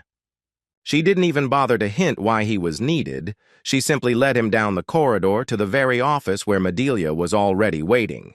When their gazes met, he realized that the situation had become more complicated, and an alarming thought flashed in his head. Had Cassina really accused him of something inexplicable? She decided to get straight to the point and asked what had happened with Cassina, after which the room felt tense, and his inner premonition became more and more alarming. Rain understood that he could be under attack, and there was nowhere to retreat. He had to act quickly and carefully choosing his words and not showing emotions. Rain calmly said that he was simply trying to explain the basics of magic to the girl, after which he was kicked out without being heard. And then he returned to the hostel, and Medelia already knew what happened next. But in response, he noticed a bright anxiety and sharp gestures. She thought that he was not telling her everything. Medelia abruptly picked up the letter that had just been delivered from the mansion and said something that was hard to wrap her head around. It turned out that Cassina had expressed a desire to see Rain again, in person and as soon as possible. Rain was surprised, but he exhaled because he thought that his life was already over. When he came to her, Cassina finally broke the silence and asked if she would really be able to walk. Rain said that it was quite possible, but there was one condition: she had to try really hard. But the girl still couldn't believe him. She thought it was just an illusion or a deception. Her irritated tone, filled with doubt and challenge, seemed both familiar and painfully unpleasant to Rain, as if someone had poked a finger into his most vulnerable part. She dismissively suggested that his magic was no higher than 2 stars, and that even her mother, a great sorceress, could not have done what she said he had faked with illusions. And then Rain got angry. He hadn't been so angry for a long time, and he decided to use magic. But not to harm the girl, but so that she could walk again, and then he sharply pulled her by the hand. Rain felt a slight pulsation run through his temple, and he had a hard time containing his irritation, because he was held back by the reputation of the Ludwig family, which he had no right to undermine even in response to provocation. Then, when she got to her feet and could take small steps again, he asked if she still doubted his magic.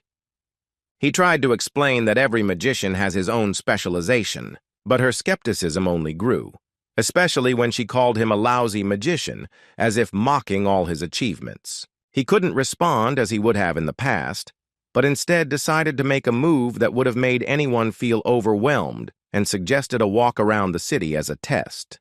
Cassina suddenly perked up, instantly hiding her face behind her shirt to hide her emotions, and only after a short pause nodded importantly, accepting the offer as if it was part of her plan.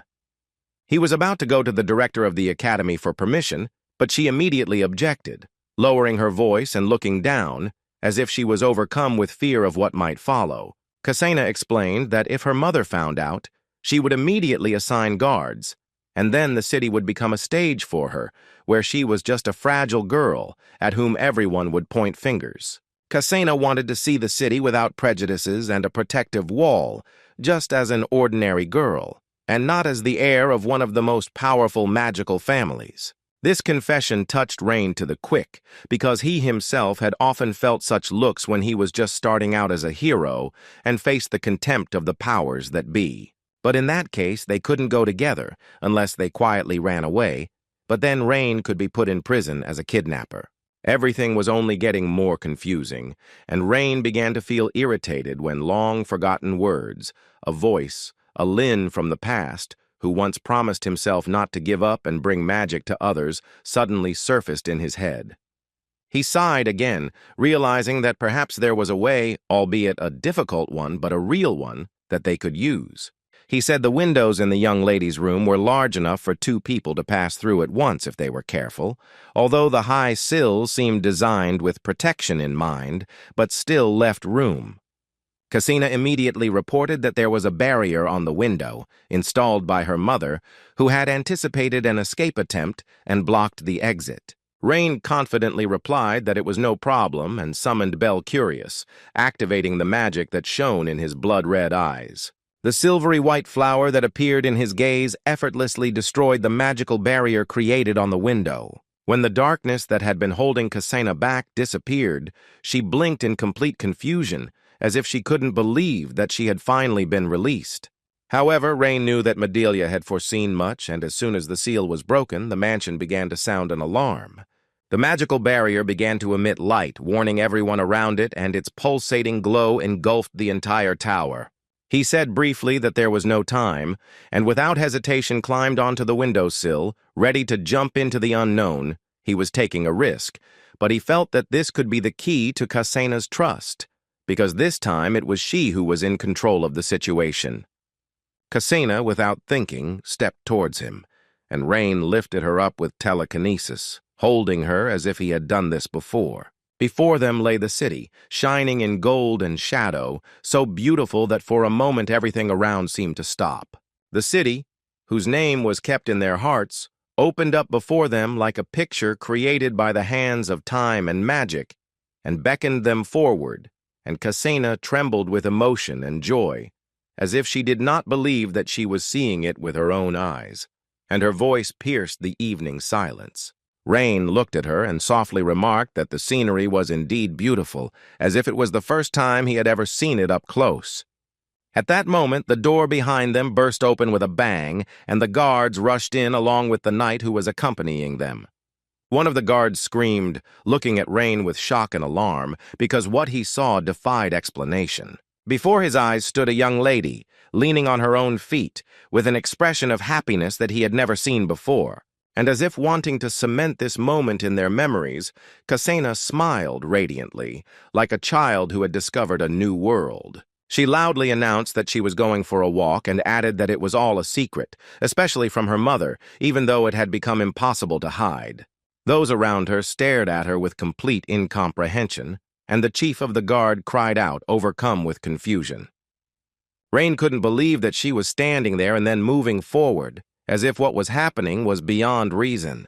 Cassina jumped joyfully from the railing, and the air currents caught her, causing everyone who saw it to freeze. Even Rain's eyes widened in surprise, because he didn't expect such an action from her. He tried to stop her, but was forced to jump immediately himself, not wanting to leave her alone. The air rushed past, her hair flew, and in this free fall, Cassina did not stop smiling. Rain used the shape of the magic figure sphere, and the carved runes of Cha and J, which is able to hold it in the air. It was a combination of the attributes of support and levitation, built into the magic of wind for smooth deceleration. As her falling speed slowed, she took a deep breath and admired the beauty of the scenery, her breath escaping in a white cloud filled with emotions and memories. It had been a long time since she had been able to look at the city from such a height and with such joy. It was the first time Rain had seen her smile genuinely, without any pretense or tension. Cassina admitted that she liked to climb high, not only because of the view, but also for a personal reason. She wanted her mother to look at her, because her parents were often busy and did not pay attention to her. Meanwhile, the alarm bell sounded from above, and the soldiers' cries echoed through the air. Rain asked if she knew the city, since he himself had trouble finding his way around unfamiliar places. A smug look appeared on Cassina's face, and she proudly pointed out where to go. She then confidently headed towards where she said there was a shop with delicious cakes.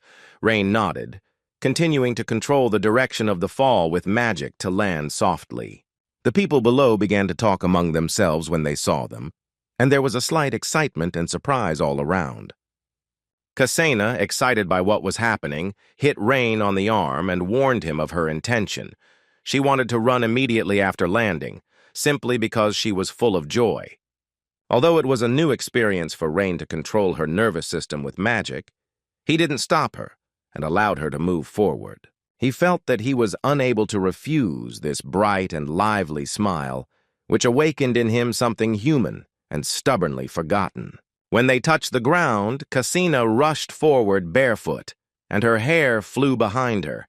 People began to whisper, and someone guessed who she was, recognizing her by the color of her hair. Despite the growing attention, Cassina turned the corner abruptly, as if ignoring every word and every surprised look. She called Rain to follow her and confidently led him through the streets, as if she knew their every curve, and he thought how difficult it was to control the body with magic and not lose the rhythm. Cassina said she would run ahead, and he promised without hesitation that he would try to keep up, no matter what. He also rushed forward, although it was difficult because he had to move and maintain control over the magic at the same time. The store they ran to turned out to be right across the street, and they sold honey cakes there. Cassina pointed to her favorite treats with greedy enthusiasm, not hiding her joy and delight as if she were a child again. The shopkeeper recognized her, and his voice began to tremble with surprise as he watched this unexpected and touching scene. He could barely speak as he watched her eat rice cakes with gusto, as if trying to make up for the moments of life she had missed. The man could not believe his eyes, and was shocked to see her alive again, because there were rumors that she had already left this world. Cassina was not offended by such rumors, because she understood that she had not been out into the city for a long time, but she was more worried about whether the flatbread shop was still open. The man said that everything was the same as before, and he continued to work, and continued not to believe that it was Cassina in front of him, as if he was dreaming. She agreed and then smiled because the taste of the cakes had not changed one bit, which made her incredibly happy. It was a great blessing for the shop owner to see how much appetite Cassina ate his food with. He couldn't believe he was seeing it again. He was so overwhelmed with joy that it was hard for him to describe in words. Cassina assured him with a smile that she would come more often now, and this would not be the last time, then pointed to Rain, who came later, and demanded that he be treated to the same flatbreads. The seller hesitantly handed him the treat and quietly asked who he was. She replied that he was her mentor, but only a temporary candidate for now, and Rain sighed reservedly, accepting the treat and feeling a slight internal tension. Mages appeared in the sky, descending with the same magic, and Rain immediately noticed them. They were the magic guard, and their appearance meant that there was little time left. Rain realized that now he would have to choose between escape and inevitable capture. Cassina, as if sensing this, filled her cheeks with the treat and looked at him, and Rain immediately understood that she intended to continue running despite everything that was happening. The guy tried to pay for the food, but the seller, surprised, refused the money, but Rain insisted, saying that it was for the future, if problems suddenly arose, and quickly throwing down the silver, he dragged Cassina along with him. And when the guards approached the store, they were already gone, and the seller said that he did not see where they ran, since he had poor eyesight. They raced through the streets, avoiding collisions with passers-by and hiding in alleys, Cassina confidently pointing the way, her voice sounding joyful and clear. She shouted out which way to turn, scolding Rain for misunderstanding the directions. Meanwhile, one of the pursuers appeared on the roof, and behind him, a second one appeared in the opening, carefully assessing the situation from above. These fighters did not use attack magic because they were afraid of hitting Cassina and thereby breaking orders or causing unnecessary conflict. Suddenly, Rain felt his legs give out and a powerful jerk knocked him off course, causing him to lose his balance. It was only by instinct that he rolled across the ground before he found his feet and was met with the insurmountable pressure. As Rain stood up, he saw the old man standing in front of him, who was the embodiment of unshakable strength, as if he were the living embodiment of the law that held Cassina.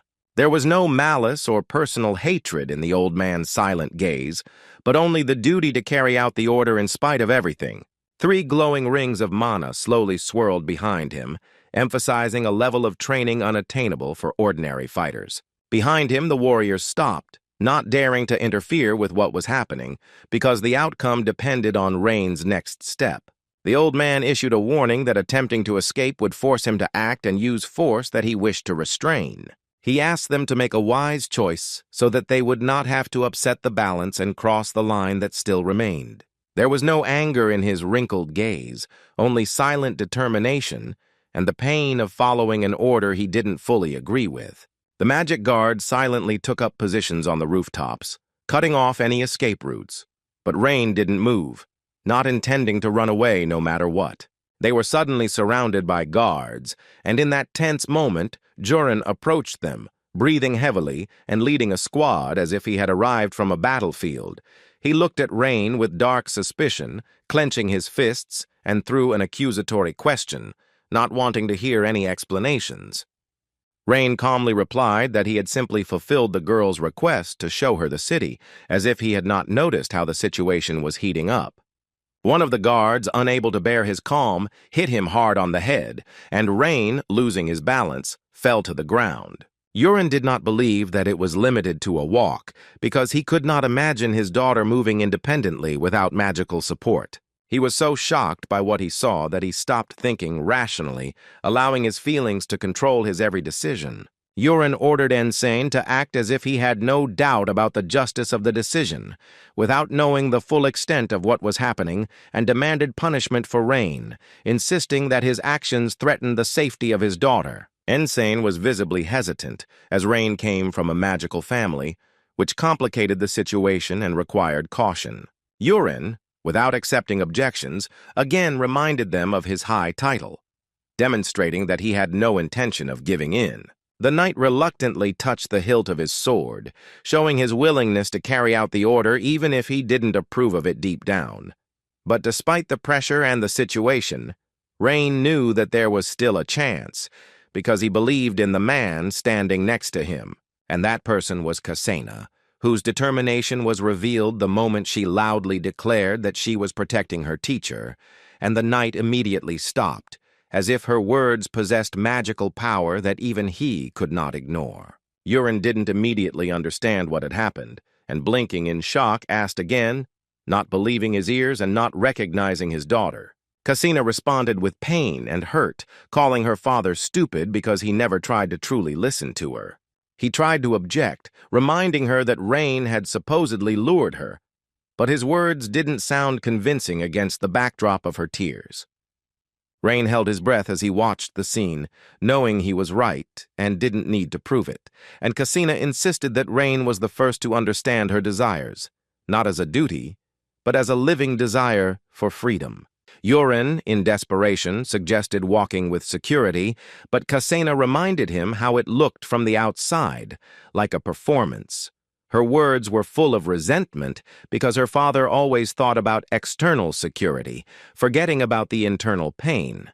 Through her tears, Kasena screamed that he never cared about her feelings, as if they were unimportant or did not exist at all.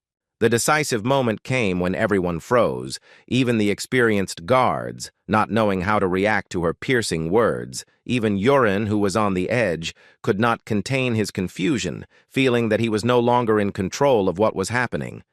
He tried to console his daughter by admitting his guilt, but he still couldn't tell the difference between who Rain was and the ordinary bodyguards he knew. Kasena confidently stated that Rain helped her not only get out into the fresh air, but also lit an internal fire in her, making her heart beat with renewed vigor. Jurin remembered that many mages had offered to help her using telekinesis before, but each time she had turned away, as if she had not felt anything alive in them. Kasena explained that this time it was different, because for the first time in a long time, there was a real feeling of movement in her chest, as if she were actually running. She looked at Rain with hope, asking him to repeat this miracle again. But it was clear from his face that all his mana was almost exhausted, and he could no longer cast spells. Jurin was shocked to the core, realizing that his daughter had actually started running, and he looked at his knight in confusion, seeking confirmation. Ensign acknowledged her words with a slight nod, admitting that he was shocked by what had happened, despite his years of service and habit of keeping a cool head. He also added that her movements were uncertain and even a little shaky, but there was not the slightest hint of telekinesis in them, and it was a real run. Kasena said she wanted to learn from Rain so that one day she could walk on her own using only her own strength. These words pierced Yurin's heart, as if awakening in him something that he had long forgotten behind his worries and fears. He looked at his daughter and saw not a child, but a person who no longer wanted to be a prisoner of the past. Yurin asked if he could really help his daughter get back on her feet, as if clutching at the last straw. Rain wondered if it was right to become a home teacher and risk being put in chains every time. And maybe it would have been better to find another way to save my aunt and escape from there right at that moment. And then memories came flooding back to him, smiling reservedly, and as if mockingly. Lin headed towards the exit of the school, feeling dozens of prickly glances on himself, as if each one was trying to bite him with a farewell. Some of the students whispered silently behind his back, trying to look indifferent, as if everything was a matter of chance, but no one dared to come closer. As Lin approached the gate, one of the students suddenly broke the tense silence, as if he could no longer contain the weight of the pent-up feelings. He stopped Lin right at the entrance, his voice trembling with restrained emotions in which there was something alarming, like a premonition of separation. But Lin didn't turn around, didn't say a word, because he knew that these goodbyes would be insincere and would not change the essence of what was happening. And yet that same classmate wished him luck, quietly and sincerely, as if grasping at the last opportunity to express his faith in his return. His words were not meant as mockery, but as a parting word. And when Lin turned in bewilderment, he noticed how the eyes of those who had teased him since dawn were now full of tears. Some of his classmates began to cry, others tried to pretend they were holding back, but the overall mood suddenly changed from contempt to pain and guilt. Some talked about letters, some promised to cover for him in front of the dean, and some simply prayed that he would return alive.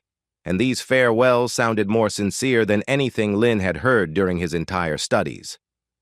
The surrounding scene became a strange, blurry swirl of tears and emotions, leaving Lin's legs weak and barely able to walk further down the stone path. And when his eyes flashed with an irresistible light, everything around began to crumble into a dull, gloomy mosaic of fragments, disappearing under the weight of feelings. At that very moment, Mrs. Dean wordlessly covered Lin's head with a symbolic bamboo hat. She told him that magicians should not allow themselves to cry, because then even the most insignificant people would begin to look at them with pity or contempt. The dean spoke of others who could neither cast spells properly nor fight properly, and who would hardly be able to last even one day. Only Esther, standing to the side and watching them, understood why the hat was really worn and whose tears it hid. She said that the sun was too bright in the south, and since he had lived in the north all his time, he might get sunburned if he was not careful. Lin couldn't find words because gratitude and pain were fighting inside him, and his throat was constricted with the weight of farewell. Although the bamboo hat hid his face, tears rolled down his cheeks, fell down to the ground, and did not stop for a moment. Lin wanted to call her by name with a trembling voice, but instead of words, a stifled wheeze escaped, like that of a wounded animal, seized by despair. He understood that he owed her too much, because she was the first one who gave him a roof, food, and taught him the basics of magic. He wanted to say all this, but his chest was squeezed so hard that only a sound like a groan, full of pain and a desire to speak, came out. And then she put her palm on his head, her voice filled with warmth, sadness, and pride for her student. The dean asked him to promise that he would grow into an adult who could one day give others the light of his magic. And then he answered Kasena's father that he promised to teach Kasena to walk again. The father took a deep breath and apologized for having acted foolishly, giving in to panic and fear. Then Rain looked at Kasena, who was smiling as if she had never cried. So Rain became Kasena Page's home tutor to keep a promise made hundreds of years ago. The next day, Rain entered the classroom as usual. His physical condition had worsened due to the recent events, and his fatigue had become stronger after working too hard with Kasena, which took a lot of energy. He headed to his seat, laid out his textbook, soft and fluffy like a small pillow, and buried his head in it, trying to distract himself at least a little from the hustle and bustle. For some reason, Rain immediately felt someone's gaze on him, and at that very moment a quiet whisper was heard, full of hidden tension. He didn't know the reason for such attention, but fatigue was weighing him down so much that it seemed as if his strength was about to leave him forever, and he decided not to think about what was happening around him anymore. Suddenly, he heard light but haughty steps, and felt a chill of irritation run down his spine when Krista Warden, with an expression of aristocratic arrogance, sat down next to him and began to speak. She asked him sarcastically if he had studied all night, implying that he was afraid of losing to her on the final exam, and her voice sounded with a hint of mockery. Her words sounded like a challenge, and she added with a smile that it was natural to be nervous, because it was she, Krista Warden, who was next to her, with undeniable talent and status. He just listened silently, not wanting to enter into an argument, because he understood that discussing anything with her was simply useless and tiring, and she quietly asked him, "How is BB?" And she asked to understand her correctly, like she doesn't miss BB, but just wondered if maybe some problem had arisen while Krista wasn't looking after her, and she needed to somehow compensate for it. Gertrude came up behind her and asked Krista to decide whether she wanted to be tough or friendly, because her constant mood swings were only irritating those around her and making it difficult to concentrate. Krista defiantly stated that she was in a purely friendly mood, since Lane was her rival, and she was simply showing interest in what was going on. Gertrude, hearing this, sighed and asked to leave Lane alone, because he had been very busy lately and did not deserve extra attention. She smiled mysteriously, hinting that there were already many rumors and gossip in the air, which were flying around the school like flames, although she herself was not sure of their veracity. Krista began to insistently demand to know what this news was, and the tension in the class increased sharply. It turned out that the black-haired guy who was seen with the young girl from Paige's family was caught trying to leave with her, and this incident became a real sensation. Krista blushed and thought about what Rain had to do with this, because if someone falls in love with a girl from a family like Paige, then the guy's family should be about the same level.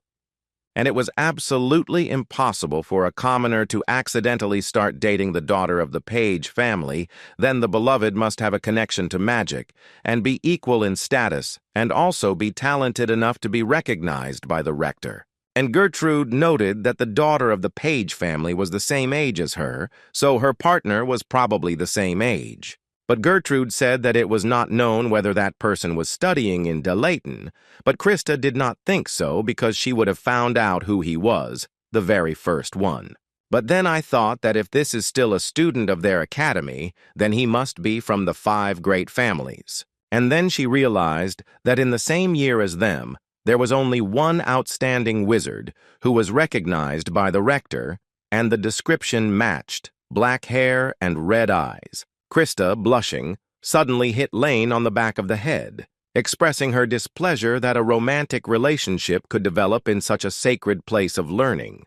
She reminded him of the strict rules that boys and girls cannot sit together after the age of 7, and warned that she would not forgive Lane if he gave in to her in his studies because of this relationship. Rain remained indifferent, not raising his head and immersed in his own thoughts, which suddenly began to clear up and tense his body. He heard a question about the young lady from the Paige family and lied that he had only seen her once as a child, when she was 5, and remembered that she was friends with Sandra because of her energy. However, since then there has been almost no information about her, and she has not appeared at any public or private events, which has given rise to many rumors. Some even said that she was no longer alive, and Krista almost believed it, because if she were alive, she would definitely have shown up for school this year. Sunlight streamed through the stained glass window, on which the image of the yellow dragon was engraved with stunning precision. This was the building of the Holy See. And in one of the interrogation rooms sat Aylin Ludwig, her arms crossed and looking displeased, as if this was a waste of her time. She could not understand why, because of a book she was brought to that place. Investigator Biljevin, who was sitting opposite and looked tired, sighed heavily.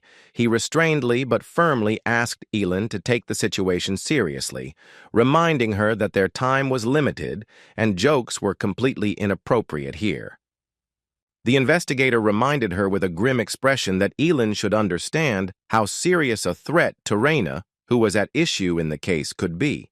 Elin, smiling, responded with a slight mockery and called Terena a great person, not realizing that her learning did not exclude danger, and added that she only knew that she was a student of the Archmage Lin and an outstanding person. It was at this moment that a middle-aged woman with black hair entered the interrogation room and confirmed that Terena was very dangerous, so much so that she could destroy the world completely. Outwardly, she looked almost innocent thanks to her snow-white hat, but the pipe in her hand made a completely opposite impression, and on her waist hung 3 scrolls, which indicated that she was a student of Terena. Juliana explained that it was at her request that Elin was brought here, as she needed to make sure that she was not a follower of Terena. Juliana, as if deliberately challenging all these canons, said that Terena had never been righteous and did not deserve any respect. She continued by saying that all of Terena's good deeds were actually just part of a process to achieve her own benefit, and although Terena now seemed to have disappeared from view, she still continued her dangerous research in secret.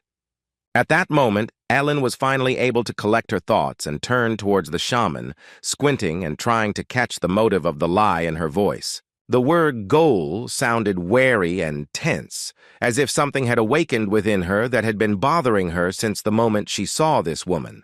As if pronouncing a sentence, she said that the whole purpose of Terena was one thing: the resurrection of the great magician Lin, the true master of ancient magic. Ellie wondered if the return of such a great magician was a blessing for the world, which needed strength and wisdom, because Lin was the greatest magician of his time, having mastered all 8 elements. He didn't just wield elemental magic, he turned abstract theories into practice, changing the entire magical world, and if he returned, magic would certainly make a powerful leap, bringing humanity closer to the truth and the discovery of new horizons. But the investigator said that everything was not so simple, and told secret information that according to the oracle of the shining dragon Haradariman, who saw through everything in the world, Lin's soul had already left his body. Lin's body, trapped in the ice, would never wake up, and as a result, the outcome would be the same. And this news disappointed Elin more than she expected, and she squeezed out a question with difficulty. Did not Terena know about this in advance? And so it turned out Terena knew nothing about it, and she was crazy and used black magic. The investigator said that the abyss was the source of darkness that used the longing for loved ones to tempt people, and it seemed that even the great Terena could not free herself from the desire to bring Lin back. Juliana smiled wryly and said that Terena was a poor woman obsessed with desire, who had lived her whole life in longing for the past. She then revealed that the oracle of Haradurmian said that Terena sold her soul to black magic to resurrect Lin, and now she is the head of the Black Church. Elin couldn't believe it and uttered only one word, full of doubt, which sounded like a blow to her trust. Juliana even tried to destroy Terena, but unfortunately made a mistake. But now Terena had crossed the line and destroyed everything with her own forces, so she believed that they had no choice but to destroy. The investigator added that something great was about to happen, an event in which even dragons could not see the whole picture. As he spoke, Elin felt her body losing strength and her consciousness slowly fading into the void, causing alarm. She realized it was too late when thoughts started spinning in her head and shapes started floating before her eyes. This was the effect of a substance secretly mixed into the smoke from the cigarette that Juliana had been smoking all this time. When Elin went limp and fell onto the table, Juliana gently touched her head, as if wanting to penetrate deep into her consciousness. She whispered the ancient dragon words, and these runes awakened a power in the air that permeated the magical layers of the world. From under Juliana's hand, which was placed on Elin's head, a white mist began to emerge, which was a manifestation of memories. And through this stream, her gaze began to see fragments of Elin's past, as if she herself were experiencing these moments. Juliana froze and watched carefully, realizing that Aylin did not take the very book that was being investigated, and removing her hand from her head, she concluded that her nephew had taken the book. The nephew's name was Rein Ludwig, and now the matter had taken a completely different turn and direction. Juliana asked with interest whether this young man really was someone famous. The investigator checked the lists and saw that the Special Magical Affairs Department was watching him, and he remembered that he was going to interrogate Rain at the Leda Cable checkpoint, but the department prevented him. Juliana asked doubtfully if he had even been to the black market at such a young age, which seemed impossible. The investigator confirmed this and added that Rain has an unusual talent, but does not pose a particular threat yet, because the young man is constantly being watched, and if something unusual happens, the squad will immediately respond. However, Juliana felt something strange about this matter and wondered if there was something more hidden behind Rain's actions. When lunch came and he was about to rest a little after a busy morning, he was unexpectedly called into the office of the president of the academy. There he heard from Madelia Page that yesterday's action was a real shock, because he tried to run away with her daughter. The incident involving Kasena, who had a rare beauty and a distinctive hair color, instantly spread throughout the city like a spark through a dry forest. Madelia asked Rain to tell her in more detail what this love affair with her daughter was like. Rain, remaining calm, tried to explain the situation, but there was still a hint of worry in his voice due to his thoughtless act, so he simply apologized. Madelia, watching him closely, suddenly smiled with a hint of gratitude, which slightly puzzled him. She asked him not to apologize, and she warned that she was not thinking up anything unnecessary. She was just interested in hearing about the disorder that was called the escape of love. She said she wasn't joking, and she was truly grateful to him, and thought she had done the right thing when she entrusted Kassan to him. Because for the first time in 10 years, she was able to talk normally with her daughter, and even spent the whole evening with her. And a long-forgotten light appeared in Kasena's eyes. She again wanted to learn magic and start walking again. Rain didn't expect to hear something like that because he was preparing for a stern reprimand, but instead he heard an almost touching confession. Madelia said that he was now in her debt, and her face was a mixture of gratitude and sadness, as if old memories had come alive. Then she decided to get to the point. After she examined Kasena's legs that day, she felt something she hadn't felt before Rain came. He explained that he had restored the damaged nerve endings with the help of magic. It all sounded simple in words. Madelia walked up to the window, thoughtfully looking into the distance, as if trying to imagine how it might look in practice. She asked Rain if he had used lightning magic to send an electric current through her entire nervous system. He nodded and said that he had used Bel Sidious. She said the idea was interesting but troubling, and expressed doubt as to whether Kasena would be able to handle such magic. Rain assured that we are talking about simple spells of up to 2 stars, that is, about initial basic magic. Madelia thought about it because it was not about the level of the spells, but about the potential danger of the impact on the fragile body. She noted that Rain can see his magic circuit thanks to a special gift, and this allows him to avoid mistakes. He expressed hope that Kasena would cope too, because much depends on perseverance and determination, and not just on the power of magic. The president hesitated for a moment, but then said with sadness in her voice that she could not allow her daughter to risk her health and would not give Rain permission. She explained that lightning magic could cause even more damage if even the slightest mistake was made, and it was a very big strain on the body, after which it might not be able to withstand it. Madelia understood that if you put the current in the right place, the body will start moving, and this was an excellent way. But if there is no way to read all the nerve connections of the body, then the implementation of this principle becomes impossible. Simply put, it was a skill that was only available to those who possessed Bel Sidious, and the 2nd star level of magic was not so easy to achieve. Madelia was indeed very grateful to Rain, and knew all about his abilities. And that is why she believed and entrusted her daughter to Rain, who, thanks to Bel Sidious, once again found the strength to live. However, this power was only available to Rain, and Kasena would not be able to endure such a dangerous time, so Madelia was forced to refuse him. The next day, Rain was in the gym, thinking that Belle Sidious could really do even more harm to Cassina's already broken body, and first of all, he needed to think about her safety. And suddenly, Logan asked Rain what he was thinking about so intently. Rain replied that he was thinking about how to minimize harm to the body. Logan chuckled and stated that the strain on the muscles was just pain and it meant growth, so such stimulation should be taken with gratitude. Logan believed that training with iron is like a grinding process, so you need to happily accept the pain in your muscles, but the main thing to remember is that when you forge metal, it can also break. Rain remembered hearing that king-level mages sometimes got injured due to not activating their magic circles, and he couldn't help but ask if that was really true.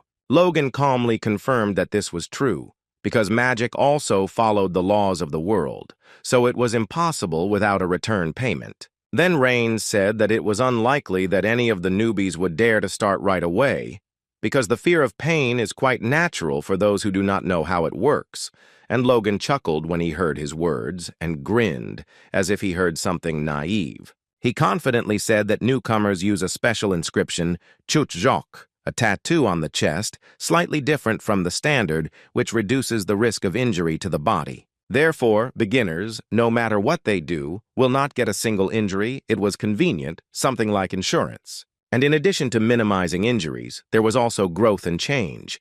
And as a result, the moment someone moved from the category of a beginner, the Chuchjok immediately disappeared. This piqued Rain's interest, and Logan explained that sometimes overconfident fools would continue to recklessly train even after their tattoos were removed, causing them to break down completely. When Rain asked Logan if he knew how to use this technique, he said of course, because he was a rising star of Tihaka, and then he asked to teach him. And in Rain's eyes, you could see a real desire to learn. And so began an eventful week filled with activities, studies, and new knowledge, from which he felt a slight inspiration. After school, he was involved in student council activities. Then he learned the art of Chujok from Logan at the gym. And back at the dorm, Rain read books about Chujok that Logan recommended to him. And late in the evening, he came to Cassine. She was upset that he was now teaching her the basics of magic, and not the magic itself, which would teach her to walk. Rain kept telling her that learning magic to move her legs with electricity was being put off because her mother was against it, so they needed to build up a base first. But he decided to give her motivation. If she solves the example, then he will teach her the magic of walking. Cassine liked this method and decided to give it a try. Rain drew the problem on the board and asked to calculate it in his head. But she couldn't decide and started to freak out, after which she accused Rain of deliberately giving such difficult tasks. But Rain insisted that it was a beginner-level equation and she should be able to solve it. Suddenly, she threw her hands down and, as if forgetting everything, began to draw runes in the air, with gestures smooth, confident, and amazingly natural, like a dance that enlivened the energy itself. Rain had not seen this sight for hundreds of years and had almost forgotten what it was like to witness the awakening of innate magic, and once again he felt a strange sense of delight, as if he himself had returned to the beginning of the path. The Page family's ancestral ability manifested itself in the form of a magical drawing that did not require calculations and formulas, only runes drawn by hand and an inner force leading the line. To control this power, the Page family developed a simplified runic language, which Cassina seemed to have been familiar with since birth, even if she didn't realize it. When Cassina landed back on the ground, she boasted to Rain. After all, she didn't need to do any calculations, and even if Rain tried for 100 days, it still wouldn't work. Rain did not understand this magic because it denied the magical science that embodied understood principles into reality with the help of mathematical equations. Therefore, he thought that such technology was used by direct descendants, but still considered it necessary to consult with Madame Rector. He thought that whatever the method, if the Cassina could do this, then perhaps it could really walk on its own. Rain looked at her and thought the technique was amazing. He then asked if Cassina was ready to learn walking magic as he had promised.